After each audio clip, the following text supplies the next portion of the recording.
The person Wei Yong regretted hurting the most in his entire life was his wife, Qin Wei. There was a huge misunderstanding between them. Qin Wei was already pregnant when she married him. Wei Yong had always believed he'd been tricked into raising another man's child. But it wasn't until he lay dying that he discovered the truth. The baby in Qin Wei's belly was actually his own. Back then, Wei Yong's mother brought Qin Wei home, announcing she'd found her son a wife. Although Qin Wei was beautiful, Wei Yong wasn't interested. His heart belonged to Wang Xiaoling, the village beauty. Despite Qin Wei's beauty and grace, Wei Yong felt nothing for her. Later, after his mother passed away, only the two of them remained in the household. Less than 2 months later, Wei Yong noticed Qin Wei's stomach was slightly swollen. She was pregnant.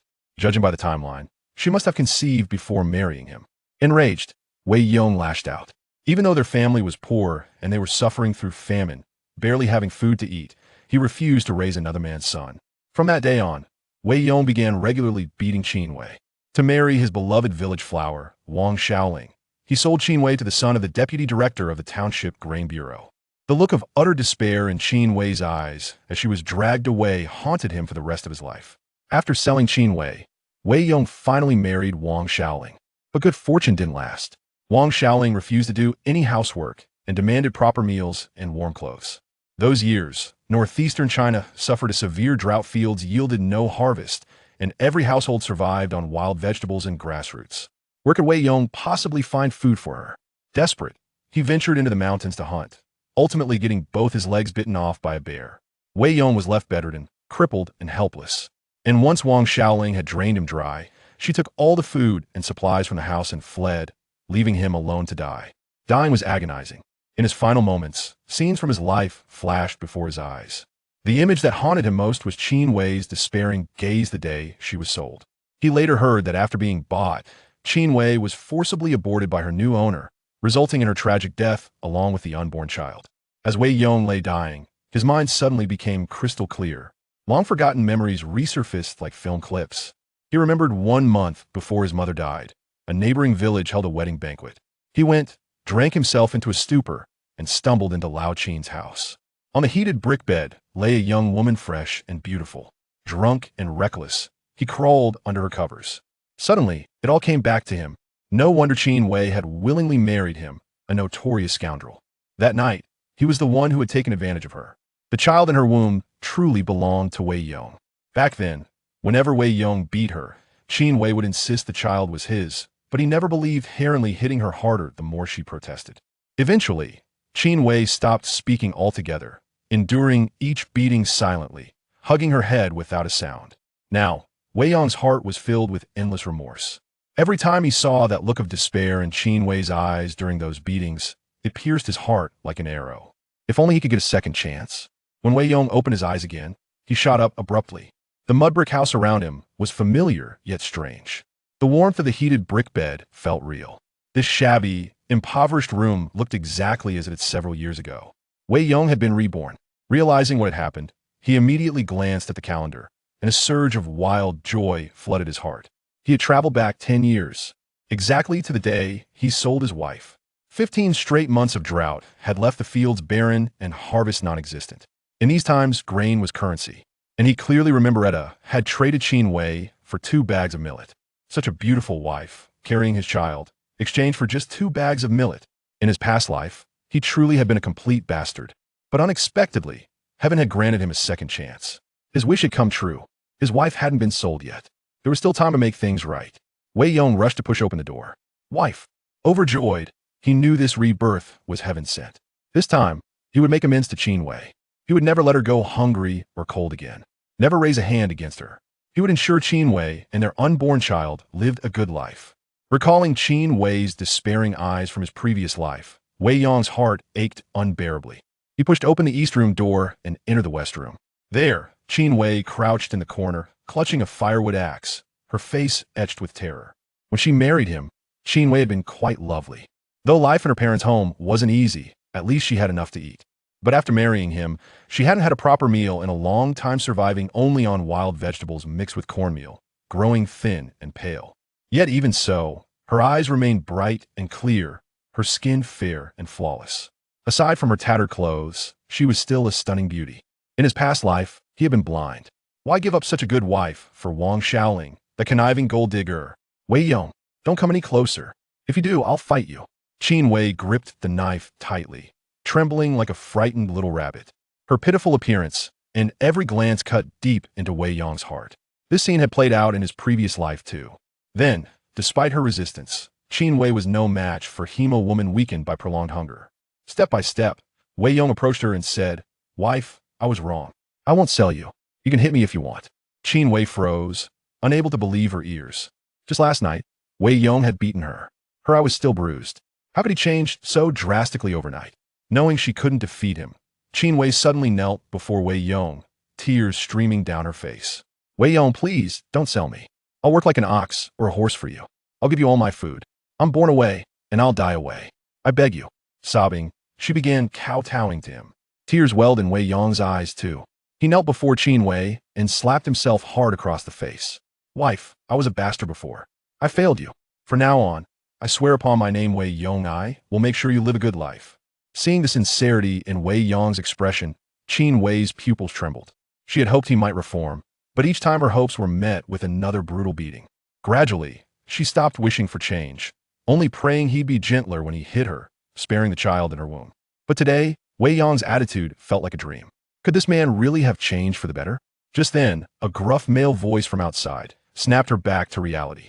"Wei Yong, I'm here to pick up your wife. The 2 bags of millet are ready. Bring her out quickly." Chapter 2. The Food is Heaven System. Hearing the voice, Qin Wei's face turned pale once more. She pressed the blade directly against her neck. "If you sell me to him, I'll die right here in front of you." Her hands trembled as she held the heavy firewood axe. Weak from hunger, she could barely grip it. Wei Yong snatched the knife from her. He wasn't afraid deep down. He knew Qin Wei wouldn't harm him. With the knife gone, Qin Wei collapsed to the ground, sobbing uncontrollably. "Wei Yong, I beg you. The child in my belly is truly yours."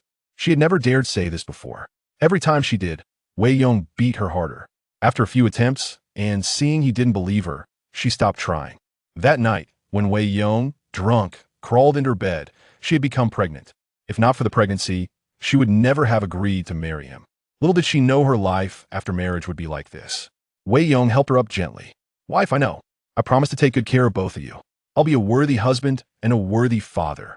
Qin Wei looked up, unable to believe her ears. If Wei Yong truly reformed, she'd gladly trade 20 years of her life for it. At that moment, the voice from outside grew more impatient. "Wei Yong, hurry up. Can't control your wife? Open the door. Let me and I'll handle her." Qin Wei panicked. "What should we do? Shui Yin is here, demanding her. We can't afford to offend him." Shui Yin was the son of Shui Fugui, the deputy director of the Township Grain Bureau. With the province-wide famine, fields were barren, and everyone was starving. The state distributed monthly relief grain. Control over this grain meant power, and Shui Yin held that power. They simply couldn't afford to cross him. If Shui Yin decided not to give them relief grain, even the village chief's plea would be useless. Just then, a voice echoed in Wei Yong's mind. "System food is heaven binding. Rewarding host with 1 cubic meter storage space and 1 mu experimental field. Bound target, Qin Wei, satiety level 2. Additional rewards available as target satiety increases." Wei Yong froze, stunned. Staring at the strange information flooding his mind, he suddenly burst into wild joy. With this system, he'd never lack food again. His wife wouldn't have to starve beside him. Seeing Qin Wei's satiety level was only 2, Wei Yong's heart ached. She did all the housework, was pregnant, and still had to care for him. Day after day, she went hungry. What a wretched life she'd led. This time, he would never fail Qin Wei again. The knocking at the door grew louder, threatening to break their wooden gate. Wei Yong snapped back to reality, grabbed the firewood axe, and strode out. Through the roughly meter-high fence gate, he glared at the slightly overweight man opposite and coldly said, "What's all the yelling for? Trying to summon ghosts?" Since the start of the year, not a single drop of rain had fallen. The land was parched, and every household faced starvation. Yet Shui Yin remained plump clearly. His father's position was highly lucrative. Shui Yin was stunned. He hadn't expected Wei Yong to speak to him like this. So, the 2 bags of millet weren't wanted after all? Still, for the sake of that beautiful wife, Shui Yin restrained himself for now. Thinking of Qin Wei made his heart race. Among all the women in Shaodong village, Wei Yong's wife had the most allure: slim waist, wide hips, perfect for bearing sons. Shui Yin had desired her for a long time. He'd visited several times, hoping to bribe her with grain, but Qin Wei, though hard-working, preferred eating tree bark to accepting Shui Yan's offerings. Fortunately, Wei Yong was a scoundrel. To marry Wang Xiaoling, he was willing to sell Qin Wei. That was Shui Yan's chance. Suppressing his anger, he forced a smile. "De Yong, where's your wife? Why hasn't she come out yet?" Wei Yong replied, "She's not coming out. I'm not selling her. Go home." Shui Yan's expression stiffened. "De Yong, you're joking, right? I brought the millet. Go back out now. Are you giving up on Wang Xiaoling?" Shui Yan held 2 bags of millet over 40 jin, about 40 pounds. With this grain, a family could survive the winter. Mixed with wild vegetables and used sparingly, it could last a long time. But Wei Yong showed zero interest. "I'm not marrying her. I already have a wife." Shui Yan's face darkened completely. "Wei Yong, are you mocking me? Listen, 3 days from now, I'm distributing the relief grain. Your village is under my jurisdiction. Do you really want to go without?" Hearing this, Wei Yong swung his axe and split the fence gate. Luckily, Shui Yan reacted quickly, pulling his hand back just in time. Otherwise, his hand would have been severed. "Shui, listen well, I am not selling my wife, and not a single ounce of grain will be withheld. Dare to short me, even a liang 50 g, and I'll chop off your hand." Wei Yong was tall and strong. Most of the household's food went to him, making him physically imposing. When he acted tough, Shui Yan genuinely felt afraid. In these times, the barefoot feared nothing from the shot. As a privileged official's son, Shui Yan had too much to lose fighting a starving man like Wei Yong. Shui Yan's face turned ashen. "Fine, Wei Yong. I'll remember this. You wait." Grabbing the millet, Shui Yan stormed off in fury. Of course, 3 days later when relief grain was distributed, Shui Yan would surely make life difficult for Wei Yong. In his past life, Wei Yong might have endured it, perhaps even taking his frustration out on Qin Wei. But this time, reborn with a system backing him, would he really let a petty jerk like Shui Yan bully him? Wei Yong hurried back inside. Qin Wei was still crouched in the corner, holding the knife. "Wife, I drove Shui Yan away," he said. She had heard everything. Wei Yong was still rough and crude, but this time, it was to protect her. Qin Wei looked at him with complex eyes, unsure whether to believe he had truly changed. Wei Yong didn't explain much. Words alone wouldn't convince her. In time, she'd see he had genuinely turned over a new leaf. Right now, his mind was consumed by the food is heaven system. Closing his eyes, he visualized a space containing a patch of black soil slightly larger than a basketball court. Outside, the earth was cracked and dry, incapable of growing anything. But the soil in his space was rich black earth, moist and fertile, perfect for cultivation. If he could grow food here, they'd have something to eat. More importantly, at the very least, Qin Wei could eat her fill and safely deliver their child. With this system, he was certain he could give Qin Wei a life of warmth and full bellies. "Wife, do we still have some potatoes at home?" Instinctively, Qin Wei nodded. A few were left in the cellar. But as soon as she spoke, she regretted it. Most of their grain had already been given to Wang Xiaoling by Wei Yong. These potatoes were her last reserve for surviving the winter. If Wei Yong took them too, she'd have no way to survive. "Wei Yong, you can't touch those potatoes." Chapter 3. You are worth less than 2 bags of millet. Before Qin Wei could finish her words, Wei Yong had already dashed out in excitement. Their home was nearly barren, devoid of any seeds. The only viable option for planting was potatoes. However, Qin Wei misunderstood, believing he intended to offer them to Wang Xiaoling. The potatoes were their sole source of sustenance. If they were consumed sparingly, they should last through the winter. Currently, there were a few wild vegetables and roots on the mountain to help them survive, but once winter set in and everything was gone, they would be left with only the potatoes. If the potatoes were depleted, it was likely they would starve during the winter. Wei Yong retrieved the potatoes from the cellar, and Qin Wei knelt before him, pleading with tears in her eyes. "Wei Yong, I beg you, do not give the potatoes to Wang Xiaoling. If you do, we will starve this winter." Wei Yong smiled wryly, realizing his wife had misunderstood. The potatoes were the only crop he could plant at the moment. He aimed to sow them in the experimental field, and if successful, they might not only avoid hunger, but also enjoy ample meals throughout the winter.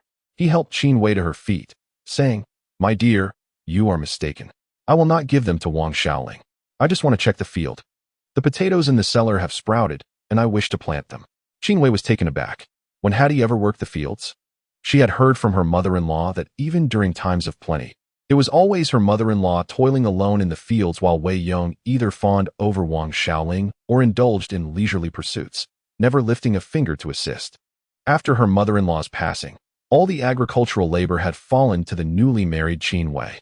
Now, with the threat of famine looming, Wei Yong's sudden interest in farming seemed exceedingly odd. Wei Yong, do not deceive me. These potatoes are my lifeline. With them, I need not worry about my unborn child starving. Wei Yong reassured her, do not fret, I will do this in your presence. He carefully selected the sprouted potatoes, only choosing those with longer shoots, discarding the unsprouted or short-shooted ones back into the cellar. He cut the sprouted potatoes into small pieces, ensuring each had a shoot, thereby increasing the likelihood of survival. Seeing Wei Yong genuinely tending to the potatoes, Qin Wei began to believe him. Wei Yong, do not waste your efforts. The soil is parched, and planting will yield nothing. Wei Yong replied, it is all right. At worst, I shall carry water to irrigate them. Whatever survives will be a blessing. Upon hearing this, Qin Wei fell silent. Indeed, some industrious families did carry water to irrigate their fields, but the effort was monumental, a mere drop in the bucket, leaving few willing to undertake the task. Most only cultivated a small plot of land, growing a meager harvest for their own consumption. As for Qin Wei, she could not carry water, which led to the fields lying fallow. It was astonishing that Wei Yong, typically so lethargic, would take on such labor. Wei Yong did not take an excessive number of potatoes to avoid alarming his wife. With a basket slung over his shoulder and a hoe in hand, he made his way to the field.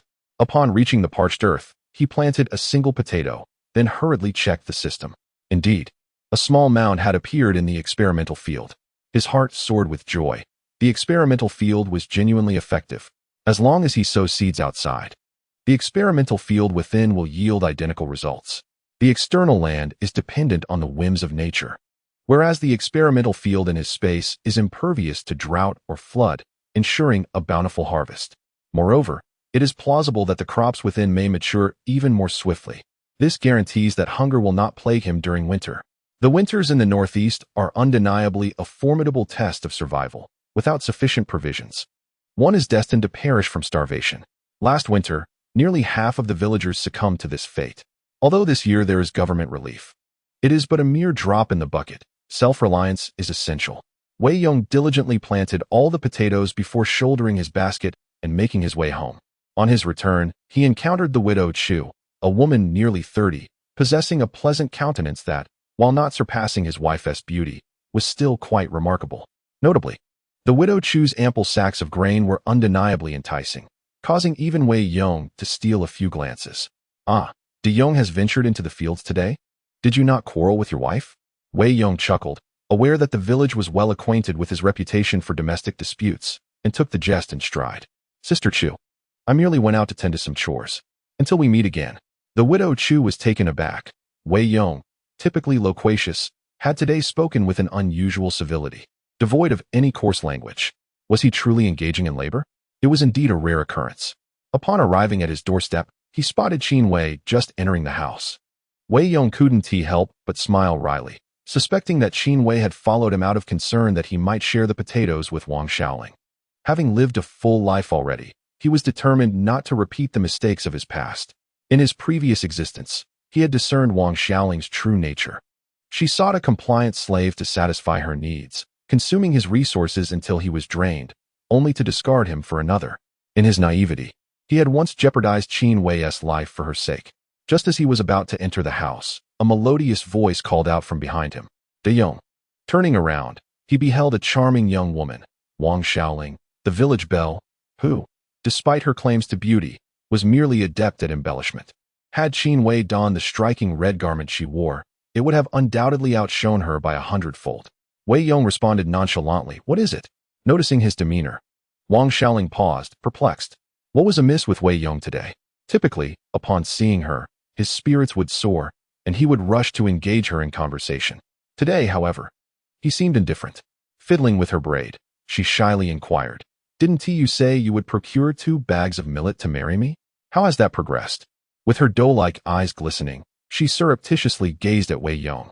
She was aware that his marriage to Qin Wei was less than enthusiastic, and in rural areas, the concept of formal marriage was often overlooked. If Wei Yong were to part with Qin Wei for 2 bags of millet, marrying him would be a favorable option. After all, he was obedient, compliant with her every whim. In his previous life, it was this very gaze that ensnared him, reducing him to a mere sycophant for Wang Xiaoling. However, In this lifetime, everything is different. Wei Yong gazed at this cunning woman, a faint smile gracing his lips as he spoke. Initially, he had intended to comply, but suddenly he had a change of heart. Wang Xiaoling furrowed her brow, questioning why. In the previous life, when Wei Yong brought back 2 bags of millet, Wang Xiaoling did not agree so readily. Instead, she had drained their meager supply of potatoes before consenting to marry him. To her, it had always been her way or the highway, with Wei Yong too timid to defy her. Yet today, Wei Yong seemed like a different person, and when he mentioned the 2 bags of millet, his refusal was laden with meaning. With a calm smile, Wei Yong declared, "Because I believe you are not worth 2 bags of millet. You do not deserve them." As his words hung in the air, Wang Xiaoling stood in stunned silence. She had never anticipated such a response from Wei Yong, leaving her momentarily speechless. A few seconds later, reality hit her, and her face flushed with indignation. "Wei Yong, what do you mean by that?" Unfortunately, during her moment of shock, Wei Yong had already stepped through the door and into the courtyard. Wang Xiaoling's eyes immediately welled with tears, a mix of frustration and anger overwhelming her. Wei Yong had always been subservient to her, and though the term simp had not yet been coined, Wang Xiaoling felt she had him completely under her control. What had changed today? She stomped her foot in fury. This time, Wei Yong had truly angered her. Without a substantial bribe, there was no way she would be appeased. Wiping her tears, she stormed home. Meanwhile, Qin Wei sat indoors, having witnessed the entire scene. Wei Yong's disregard for Wang Xiaoling filled her with delight. As long as he did not squander food on Wang Xiaoling, coupled with government relief grain, they would undoubtedly survive the winter. When Wei Yong returned home, Qin Wei quickly rose to her feet. "De Yong, you must be hungry. Let me steam a potato for you." In their home, Wei Yong was always assured a meal. Even if Qin Wei herself went hungry, she would prepare proper dishes for him instead of wild vegetable porridge. Wei Yong shook his head. "Wife, you should eat the potato. You haven't had a proper meal in days." Currently, Qin Wei's hunger level was at a mere 2, and with a child on the way, it was imperative that she eat first. Qin Wei was taken aback. She had not expected Wei Yong to yield to her. In the past, he had always eaten first, sometimes even scolding and hitting her when he was unsatisfied. Now, seeing Wei Yong's attitude, her nose tinged with emotion. "De Yong, I'm not hungry. If I eat, I might just throw it up. That would be too wasteful." Hearing this, Wei Yong felt a sense of guilt wash over him. How could Qin Wei not be hungry? It was merely the scarcity of their food supply that made her reluctant to eat. This situation was untenable. First, Qin Wei's pregnancy required her to have proper nourishment, as constant consumption of wild greens would take a toll on her health. Secondly, her low hunger level prevented the system from dispensing rewards. Although he had established an experimental field, it was impossible to plant today and reap tomorrow. Thus, he needed to address the pressing issue at hand. Fortunately, he possessed the memories of his previous life. Their small village, Dongtuan, was nestled against several grand mountains, which concealed abundant resources. In his past existence, after marrying Wang Xiaoling, he had ventured up the mountains numerous times to procure delicacies for her. He distinctly recalled the northern mountain harbored several nests of wild chickens, locations that Wei Yong could easily remember. Collecting a few wild chicken eggs should pose no challenge. With a stroke of luck, he might even catch a wild chicken for a hearty meal. During the day, the wild chickens would likely be foraging outside, so he planned to wait until nightfall to embark on his expedition. Noticing that Wei Yong had declined the potatoes, Qin Wei felt a tinge of surprise. She put the potatoes away. With winter approaching, every bit saved was valuable. For now, subsisting on some wild mountain greens would suffice, and it was prudent to reserve the potatoes for the colder months. That evening, Wei Yong retired early to bed, while Qin Wei lay beside him, yet at a considerable distance. Previously, Wei Yong had expressed disdain towards her. There were times when she merely sought warmth by the stove, only to be met with his harsh rebuke. Thus, she kept her distance, content to endure the mild chill until sleep overcame her. Just as Qin Wei closed her eyes, Wei Yong called out, "Wife, come here, it's warm." Qin Wei hesitated, shaking her head vigorously. "No, I'm fine here. Wife, come here quickly, or I shall be angry." He insisted, his tone commanding. Fear gripped her, and she bit her lip, gradually inching closer. Eventually, she turned her back to him and nestled into his blankets. Wei Yong lifted the covers, pulling Qin Wei into his embrace, wrapping her tightly within the warmth of the blanket. The sudden heat enveloped her, easing her previously tense body. "How warm," she murmured. Wei Yong held her closely, a hint of guilt in his voice. Wife, I remember now. That day I was drunk and crawled into your bed. I know this child is mine. From now on, I shall do my utmost to make amends for you and our child." Qin Wei remained silent, tears silently streaming from the corners of her eyes, as if she were releasing a flood of pent-up grievances. After a considerable pause, Wei Yong leaned closer and whispered in her ear, "Wife, are you asleep?" Qin Wei shook her head. "I dare not sleep. I fear if I wake, you may revert to your former self." Wei Yong let out a bitter smile, a pang of sympathy tugging at him. "Do not worry, my dear. I will never return to being that scoundrel. You should rest. I must venture into the mountains shortly." Qin Wei sat up abruptly. "What do you intend to do in the mountains?" "I am going hunting, hoping to procure some food." Concern washed over her. "Isn't it too late? The mountains are perilous." After all, Wei Yong had only just changed for the better, and any misfortune could spell disaster for her. He gently ruffled her hair. "Rest assured, your man is quite capable. I will see if I can find some wild chicken eggs or bird eggs for you." Qin Wei nodded, conceding, "Very well, return early." Indeed, their household was running low on provisions, relying solely on the resources from the mountains. She dared not venture deep into the woods, choosing instead to forage for wild vegetables at the mountain's foot. She has been subsisting on wild vegetables for several days now, her stomach constantly churning with acid reflux. If this continues, the child within her will surely suffer. Wei Yong departed around 11 o'clock. The Wei family has been a lineage of hunters for generations, their skills passed down through the ages. However, in recent years, famine has struck, and many inexperienced individuals have ventured into the mountains, resulting in numerous fatalities. This has left Qin Wei with lingering shadows of fear. Fortunately, there is no cause for concern regarding Wei Yong. Although he has not ventured into the mountains frequently, he has accompanied his father on a few occasions, and there still hangs a hunting rifle in their cellar. Thus, ascending the mountain poses no challenge for him. Tonight, the moon is bright, and with sufficient light, getting lost is out of the question.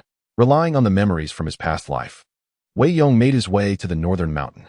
In a hollow of a tree, he indeed discovered a wild chicken nest containing 4 smooth wild chicken eggs. Overjoyed, he swiftly gathered the eggs, and with a mere thought, they vanished into his spatial storage. Gazing at the 4 eggs peacefully resting within the space, Wei Yong felt ecstatic. This spatial realm was indeed exceedingly convenient. Should he encounter a wild boar or similarly large creature, he could simply store it away. Of course, this was merely a fanciful notion, for he hadn't even brought a gun, and should he encounter a wild boar, his only option would be to flee. After collecting the 4 wild chicken eggs, Wei Yong ventured deeper into the mountains. He could recall 5 or 6 wild chicken nests in this area, and although he had arrived earlier than in his previous life, he wondered if any were present now. After searching 6 locations consecutively, he only found 2 nests. Fortunately, both nests contained a significant number of eggs, bringing his total to 13 wild chicken eggs in his spatial storage. He planned to return and cook them for Qin Wei, as they would provide much-needed nourishment. The only regret of the evening was his failure to secure any meat. Qin Wei's meager sustenance had left her face pale and waxen, and without some hearty fare, it would be challenging to restore her vitality. Alas, fortune had not favored him today. Perhaps he would return in a few days. Just as Wei Yong was about to leave, he suddenly heard rustling sounds behind him. He halted in place, recognizing that the noise was not from a human and that whatever it was definitely larger than a rabbit. Could it be a formidable creature? Wei Yong was not particularly frightened. If it were a bear or a tiger, the scent of blood would have alerted him long before. Slowly, he turned his head and beheld a creature standing over a meter tall, his eyes instantly gleaming with excitement. A roe deer. It was often said that this area was abundant with game. Deer and fish were plentiful when the winds were favorable. Yet now, during these years of disaster, many had perished from hunger, including the animals. In his past life, Wei Yong had ventured into the mountains numerous times without ever encountering a roe deer. Only the village chief's son, Zhao Fifan, had ever hunted one, and others had merely heard tales. This roe deer possessed far more meat than a wild chicken. Although the deer was somewhat naive, capturing it by hand would be impossible. Fortunately, the deer posed no threat, allowing Wei Yong to engage it in a game of wits. This roe deer would surely suffice to feed his wife. Chapter 5. Wei Yong is a scoundrel. The roe deer stared at Wei Yong with wide eyes, its gaze filled with curiosity and intelligence.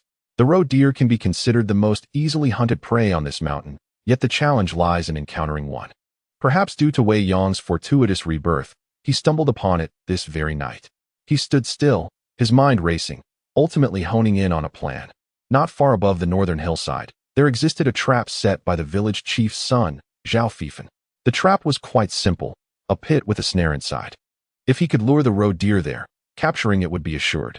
While this method might not guarantee success with other animals, the likelihood of success with a roe deer was significantly high. Wei Yong ascended the slope gradually, covering several meters before emitting a whistle. The roe deer trotted over eagerly, halting approximately 10 meters away to gaze at him. Roe deer, by nature, are curious creatures. Upon being shot at, their instinct is to flee, only to return moments later to investigate what transpired. Wei Yong skillfully guided the roe deer toward the trap's location. Under the moonlight, he discerned the trap, which bore clear markings to prevent villagers from inadvertently falling in. The pit was covered with branches and dry leaves, concealing the sharp snare beneath. With careful precision, Wei Yong lured the roe deer closer to the trap. Holding his breath, he realized everything was in place, save for the final step. The deer maintained a distance of about 10 meters, making it unlikely to inadvertently step into the trap. Finding a suitable angle, he locked eyes with the roe deer and suddenly surged forward, sprinting toward it. Startled, the roe deer turned to flee, instinctively running in the opposite direction to escape. With a loud crash, it tumbled into the pit. Success! Wei Yong was filled with elation and hurried over to the trap. The meat of a roe deer rivals that of a stag. This one weighed at least 50 to 60 pounds, potentially yielding 30 pounds of meat, surely enough to satisfy his wife's hunger. At that moment, a voice echoed from the foot of the mountain. "Father, something has been caught. Feifan, hurry over and deliver a couple of finishing blows." Wei Yong's expression changed drastically. He had anticipated that the village chief Zhao Long and his son Zhao Feifan would also venture up the mountain. The sound of the roe deer falling had been quite loud, audible to both at the base. If they were to witness this, Wei Yong would surely lose his prize. By all reasonable standards, the deer was Wei Yong's catch. He had merely utilized the village chief's trap. Offering a leg in gratitude would have been generous. However, in these desperate times when every household struggled for sustenance, conflicts over a mere piece of meat could easily arise. Anyone would strive to claim the roe deer that had fallen into another's trap. Although Wei Yong could argue that it was his, the reality remained that it was ensnared in someone else's trap. Fortunately, Wei Yong now possessed a spatial system, and he quickly leaped into the pit to retrieve the deer. However, upon attempting to store it, he found he could not. It seemed the deer still had life within it, and living creatures could not enter the space. Without hesitation, Wei Yong drew his machete and struck the deer's head with force. After several blows, the deer succumbed. As the footsteps of Zhao Long and his son Zhao Feifan approached, Zhao Feifan exclaimed, "Dad, something has indeed fallen. Let us strike it first." The Zhao family, seasoned hunters, understood that while the power of a trap was formidable, it seldom proved fatal. Should a wolf or a wild dog fall into the trap and retaliate, the consequences would be dire. Just as Zhao Feifan raised his weapon, Wei Yong's voice rang out unexpectedly. "Zhao Ge, don't chop. It's me." Zhao Feifan paused, squinting in disbelief, only to be engulfed by disappointment. "Wei Yong, what brings you here at this hour?"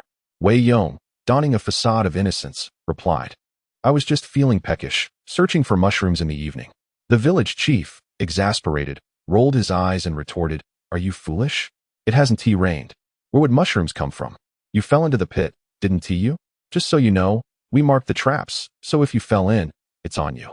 Wei Yong was notorious in the village for his mischief, and the village chief certainly did not extend him any courtesy. With a chuckle, Wei Yong reassured, "It's nothing. Just a bit of blood, no bones caught." Emerging from the pit, he pretended to limp as he prepared to descend the mountain. Suddenly, Zhao Long furrowed his brow and said, "Wait." He leaped into the pit, feeling the earth beneath him and discovering a significant amount of blood, bringing it to his nose for a whiff. "This is the blood of a beast." Zhao Feifan's expression shifted instantly, his tone darkening. "Wei Yong, you aren't deceiving us, are you? Are you certain no beast fell here just now?" Wei Yong narrowed his eyes. "What do you mean? Can't you see if there was a beast?" Zhao Feifan brandished his knife, gesturing, "Let me search you. I want to see if you're hiding something." Wei Yong, drawing out his machete, clashed it against Zhao Feifan's knife. "Search me? Who do you think you are? Try it again, I dare you."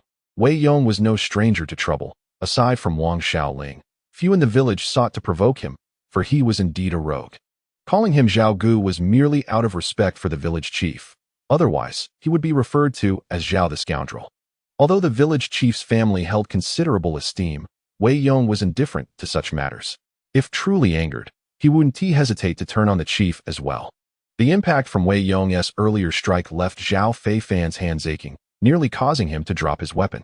This ruffian possessed immense strength, and engaging with him would yield no favorable outcome. Zhao Long interjected, "Enough, it was merely a misunderstanding. Wei Yong, it's getting late. You should head down the mountain." With a huff, Wei Yong sheathed his knife and strode confidently down the hill. Zhao Feifan's countenance darkened, feeling a mix of frustration and embarrassment for having been intimidated by that rascal. Observing his son's discontent, Zhao Long placed a reassuring hand on his shoulder. "He is a scoundrel, you cannot stoop to his level. There was indeed blood from a beast below, but he has no place to hide anything substantial, at most.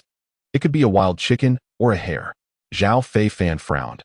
"Father, I heard it distinctly. It was quite loud. Felt as if it were the size of a deer."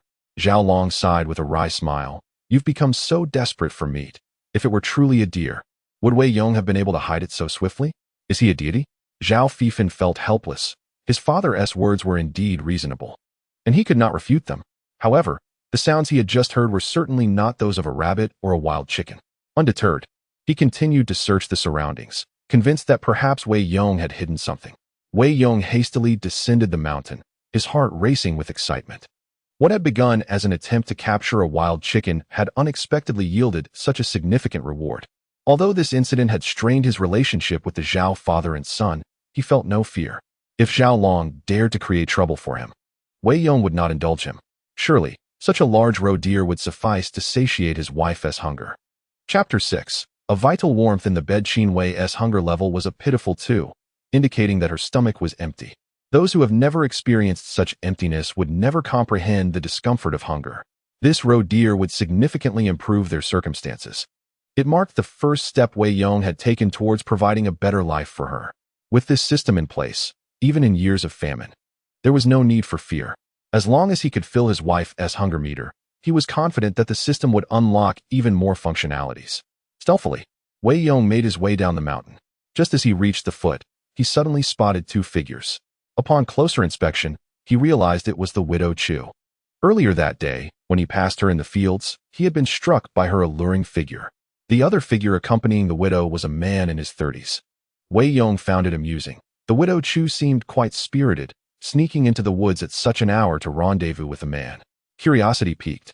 Wei Yong crept closer to see the man clearly.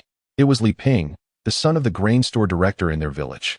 Li Ping was already married, reportedly to the daughter of a high-ranking official from the city, which positioned him favorably for a prosperous future. However, it was surprising to see the typically refined Li Ping entangled with the widow Chu. It was no wonder, for as she walked, her voluptuous form could captivate any man. In these times, a mere offering of grain could win the widow Chu's unwavering devotion. Wei Yong had no intention of spying on the pair. Rather, their position was along his essential route home, and taking a detour would be quite inconvenient. Moreover, judging by Li Ping's demeanor, he would not have to wait long. Sure enough, it wasn't long before Li Ping sat down, lighting a cigarette. After their tryst, a smoke was indeed a heavenly reward. The widow Chu, clad in her garments, nestled against Li Ping and coyly remarked, "When the relief grain is distributed, you must find a way to secure more for me. Winter is approaching, and you wouldn't want me to grow too thin, would you?" If the widow Chu were to grow gaunt, any man would surely feel a pang of sympathy. Li Ping chuckled, "Rest assured, with me, you need not worry about food. Tomorrow, I shall bring you some beef jerky." The widow Chu immediately perked up. "Really? Be sure to bring me plenty. It's delicious and fills the stomach." After exchanging a few more words, the two embraced and made their way back to the village. Having witnessed this intriguing scene, Wei Yong's thoughts drifted to his own beautiful wife, igniting a warmth within him, and he quickened his pace. Upon reaching the site of their recent confrontation, he unexpectedly discovered a red belly band on the ground. Wei Yong picked it up, still warm to the touch. Could this belong to the widow Chu? He pondered for a moment before deciding to stow it away in his space. It could prove to be a useful leverage at some point. Arriving at the threshold of his home, Wei Yong pulled a roe deer from his space and slung it over his back, quietly entering through the door. Upon hearing the creak of the door, Qin Wei emerged immediately. She had been restless all night, unable to sleep with the thought of him venturing into the mountains alone. My goodness, De Yong. What is that you're carrying? A roe deer, my dear. We'll indulge ourselves shortly. Qin Wei approached him, rubbing her eyes in disbelief. Where on earth did you get such a large roe deer? Her face radiated uncontainable joy as she eagerly examined the deer, already salivating at the thought of the meal to come. I encountered it in the mountains and chased it into the traps set by the village chief. Let us keep this low-key. We don't want anyone to find out. Qin Wei nodded, understanding that if the village chief were to learn of their catch, he would surely come to claim it, especially during these lean times when even the chief's household struggled for sustenance. Hastily, Qin Wei set about starting a fire and boiling water. Although dawn had yet to break, her drowsiness had vanished. Wei Yong began to process the deer. His movements somewhat clumsy, yet his strength allowed him to cleave through areas where he could not locate the joints. As Qin Wei gazed at the abundant meat, her eyes sparkled with curiosity. Wei Yong, how do you intend to handle this meat? Although she had witnessed his conversation with Wang Xiaoling earlier, her heart was still troubled, fearing he might give the meat to her. However, Wei Yong was oblivious to such thoughts. We shall feast heartily, then smoke half of it into cured meat, and dry the other half into jerky for you to snack on. The weight of her worries lifted at last. It seemed her husband had indeed returned to the right path. Suddenly, Wei Yong extracted a long strip of meat from the basin, declaring, My dear, you needn't vie with me for this. I shall consume it for nourishment. Qin Wei was momentarily taken aback. What is this? Something essential for progeny. Once I finish it, I'll have the strength for our night together. Realization dawned upon her. She flushed crimson, resembling a ripe apple ready to burst. Embarrassed, she retorted, I want to compete with you. You can have it all. Since her marriage, she had never truly shared the bed with Wei Yong, and aside from last night, he had scarcely touched her. How could she withstand such teasing? The sight of her blushing face was utterly enchanting. If only she had been born in a different era. With such a figure and visage, she could easily have been a model. How had he overlooked such beauty in his previous life, fixating instead on Wang Xiaoling? Wei Yong carefully removed the skin from the roe deer. While it might not be ideal for clothing, it could certainly serve well for a sturdy, waterproof bag. As the roe deer simmered, an enticing aroma soon filled the air. Qin Wei swallowed hard, having completely forgotten the last time she savored meat. At that moment, Wei Yong unexpectedly placed several wild eggs into her hands. Darling, you can boil these wild eggs and enjoy them, he said. The sight of the eggs filled Qin Wei with immense joy. Wild eggs? Did you gather these? She exclaimed. Yes, I'll go again in a few days. Perhaps I'll catch a wild chicken, and then I can make you some chicken soup, he replied. As she held the wild eggs, tears welled up in Qin Wei's eyes. Wei Yong quickly set down what he was carrying and embraced her. What's wrong, my dear? Why are you crying? He asked. With tears like pear blossoms, she replied. I'm just so happy. In the past, Qin Wei had shouldered the burdens of the household alone, enduring Wei Yong's harsh treatment, toiling for food that was often given to Wang Xiaoling, who flaunted her beauty and charm. The sorrows that plagued Qin Wei were burdens she could not share with anyone. Now, it felt as though Wei Yong had transformed completely, becoming her pillar of support, and she was overwhelmed with happiness, sensing a glimmer of hope for the future. My dear, I will surely make up for all the suffering you endured, Wei Yong promised. Qin Wei nodded, her cheeks flushed with warmth. Suddenly, a melodious voice called from outside. De Yong, could you step out for a moment? Qin Wei's expression changed. It was Wang Xiaoling looking for him. Chapter 7. The meat is for my wife. Who do you think you are? As the saying goes, a man pursues a woman across mountains, while a woman pursues a man through a veil. In Qin Wei's eyes, Wei Yong had abandoned Wang Xiaoling due to her excessive demands. But if Wang Xiaoling were to ask for nothing, could Wei Yong truly resist? Just as Qin Wei had glimpsed hope, anxiety crept in again. Even with the meat cooking in the pot, she lacked the appetite to eat. Wei Yong stepped into the courtyard and, peering through the fence, addressed Wang Xiaoling. What is it? His indifferent demeanor irked her greatly. After having cried at home from her earlier encounter with Wei Yong, she felt increasingly frustrated. Why was he treating her this way? Things had seemed fine before, but today he acted as if he were a different person. Could it be that he misunderstood her meeting with Shui Yin yesterday? If there was a misunderstanding, it needed to be clarified. Someone as obedient as Wei Yong was not easy to find. Wei Yong, you saw me talking to Shui Yin yesterday, right? Don't misunderstand. I was just inquiring about the relief rations that are being distributed the day after tomorrow, she explained. Wei Yong frowned. You can talk to whomever you wish, Wang Xiaoling. Let me make it clear. I have a wife. Stop coming to find me. Don't you fear the gossip? I certainly do. With those words, Wang Xiaoling's face darkened. What did he mean by that? Did he fear gossip while she did not? Everyone in the village knew about Wei Yong's mistreatment of his wife, and many had heard rumors about him intending to sell her to marry Wang Xiaoling. What was he implying with such statements? Was he severing ties with her? Wang Xiaoling, having been humiliated twice by Wei Yong today, was seething with anger. Wei Yong, have you made up your mind? If you say one more word, let's pretend we never met, and don't even think about having another conversation with me. If it were the usual Wang Xiaoling, Wei Yong would have been eager to appease her, willing to offer everything edible from his home to win her favor. Yet, at this moment, Wang Xiaoling's words fell on deaf ears for Wei Yong. Qin Wei had been standing by the door, eavesdropping on their conversation, and only now did her anxious heart finally find solace. Wei Yong had truly turned a new leaf, not wishing for them to exchange further words. Qin Wei quickly wiped away her tears and opened the door, exclaiming, "Daong, dinner is ready."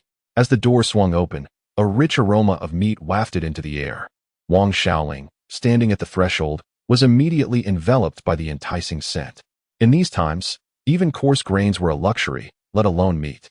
The moment she caught a whiff of the savory fragrance, her appetite was thoroughly piqued. "Wei Yong, have you stewed meat?" she inquired, bewildered by the unexpected delight. "Indeed," he replied, "but where did I acquire this meat? You needn't concern yourself with that." Just moments ago, Wang Xiaoling had exuded confidence, yet her tone had softened considerably. Containing her rising anger, she bit her lip, adopting an expression of feigned innocence. "Then serve me a bowl, and I shall cease my ire." Although Wei Yong's behavior had been truly excessive today, a simple bowl of meat would suffice to quell her anger. Amused by her audacity, Wei Yong chuckled inwardly at her self-importance. "What do you think? Do I need your forgiveness? This meat is for my wife's nourishment. Who do you think you are?" In her previous life, Wang Xiaoling had nearly suffocated Wei Yong with her demands, and in this life, if he were to show her any kindness, he would no longer bear the surname Wei. Wang Xiaoling's face flushed with rage. She was seething. She had already softened her stance, believing that if Wei Yong merely served her a bowl of meat, she could let the day's events slide. However, she never anticipated such a callous response. "Wei Yong, remember this. From now on, we shall be strangers. If I utter another word to you, I shall take your surname." With that, she stormed off, hastily wiping her face with her sleeve, likely having cried from frustration. Just as Wei Yong prepared to return inside to enjoy his meal, a man approached. "Daong, is there meat stewing at home? It smells delightful." This man was Chun Rongmao, notorious in the village for being stingy. Chun was perpetually idle, shirking agricultural duties, and was miserly to the core, always scheming to save a penny. Yet, fortune smiled upon him, as he had married the beautiful Wang Yu, renowned for her stunning beauty and fair complexion. The most striking aspect was her ample bosom, which surpassed that of even the village's most celebrated beauties. Young and vibrant, Wang Yu was the envy of many in the village. However, despite their years together, the couple had yet to bear a child. "What brings you here, Brother Chun?" Although he understood the character of the young man before him, he maintained a polite demeanor. The enticing aroma of meat wafted through the air, making Chun Rongmao's mouth water. He longed for a bowl of meat, but felt too embarrassed to ask. "Daong, where did you get this meat?" "I hunted it in the mountains." "Really? You must share some with me. We can look out for each other." While hunting in pairs is certainly preferable, Chun Rongmao recognized that Daong was more of a liability than an asset. His laziness was evident from his agricultural endeavors. However, his wife was quite charming. It was not that Wei Yong was interested in her, but rather that Wang Yu owned a fierce guard dog, which no one but Wang Yu could train. Furthermore, Chun Rongmao owned a bow and arrow, which would significantly increase their chances of a successful hunt. Though Wei Yong's family possessed a shotgun, ammunition was scarce and difficult to procure, even in the nearby village. Hence, it was wise to conserve resources until a suitable opportunity arose. "Chenggu, if you wish to join me, you must have your wife bring along your big black dog and lend me your bow," Wei Yong proposed. "Of course," Chun Rongmao replied. "Shall we go tonight?" "Yes, but stay home until I return." After their discussion, Chun Rongmao reluctantly departed, yearning to savor the meat but refraining from imposing, as Wei Yong had not extended an invitation. Once Chun Rongmao left, Wei Yong returned to the room. The venison and wild chicken eggs had already been served, and today, Qin Wei had surprisingly prepared some millet porridge. Though insipid, it was a legitimate meal, far superior to wild vegetable mush. Sitting at the dining table, Qin Wei hesitated to touch her chopsticks in Wei Yong's absence. Despite her mouth watering in anticipation, she held back. Being pregnant heightened her cravings. And after so many days of hunger, it was evident that Wei Yong held a significant place in her heart. "Wife, eat quickly," Wei Yong urged, prompting Qin Wei to finally pick up her chopsticks. Wei Yong was eager to observe how much this meal would satisfy her hunger. Chapter 8.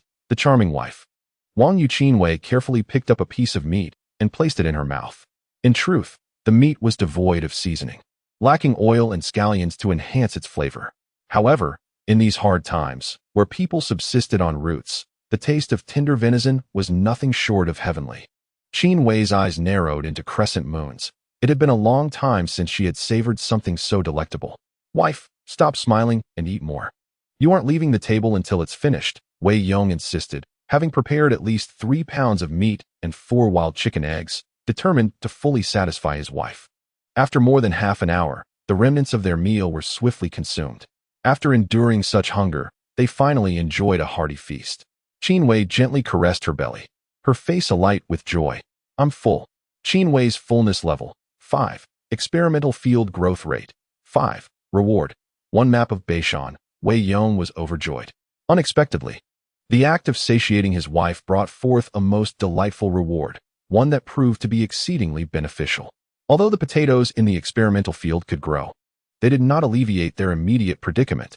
However, should the growth rate be accelerated, the situation would transform entirely. If Qin Wei's satiety could continually increase, it would surely enhance the growth rate as well. Should the potatoes reach maturity within a month, they would find themselves with an abundance of potatoes. With such a surplus, they could return to the village and exchange potatoes for other grains, ensuring a comfortable winter ahead. The second reward was even more splendid, the map of Beishan. Wei Yong silently invoked its use, and a map materialized within his mind. This was a comprehensive depiction of Beishan, with several small red dots moving distinctly upon it. These dots, varying in size, were predominantly in motion. Most likely, these red dots represented their prey. With this map in hand, hunting in the mountains would become an effortless endeavor for Wei Yong.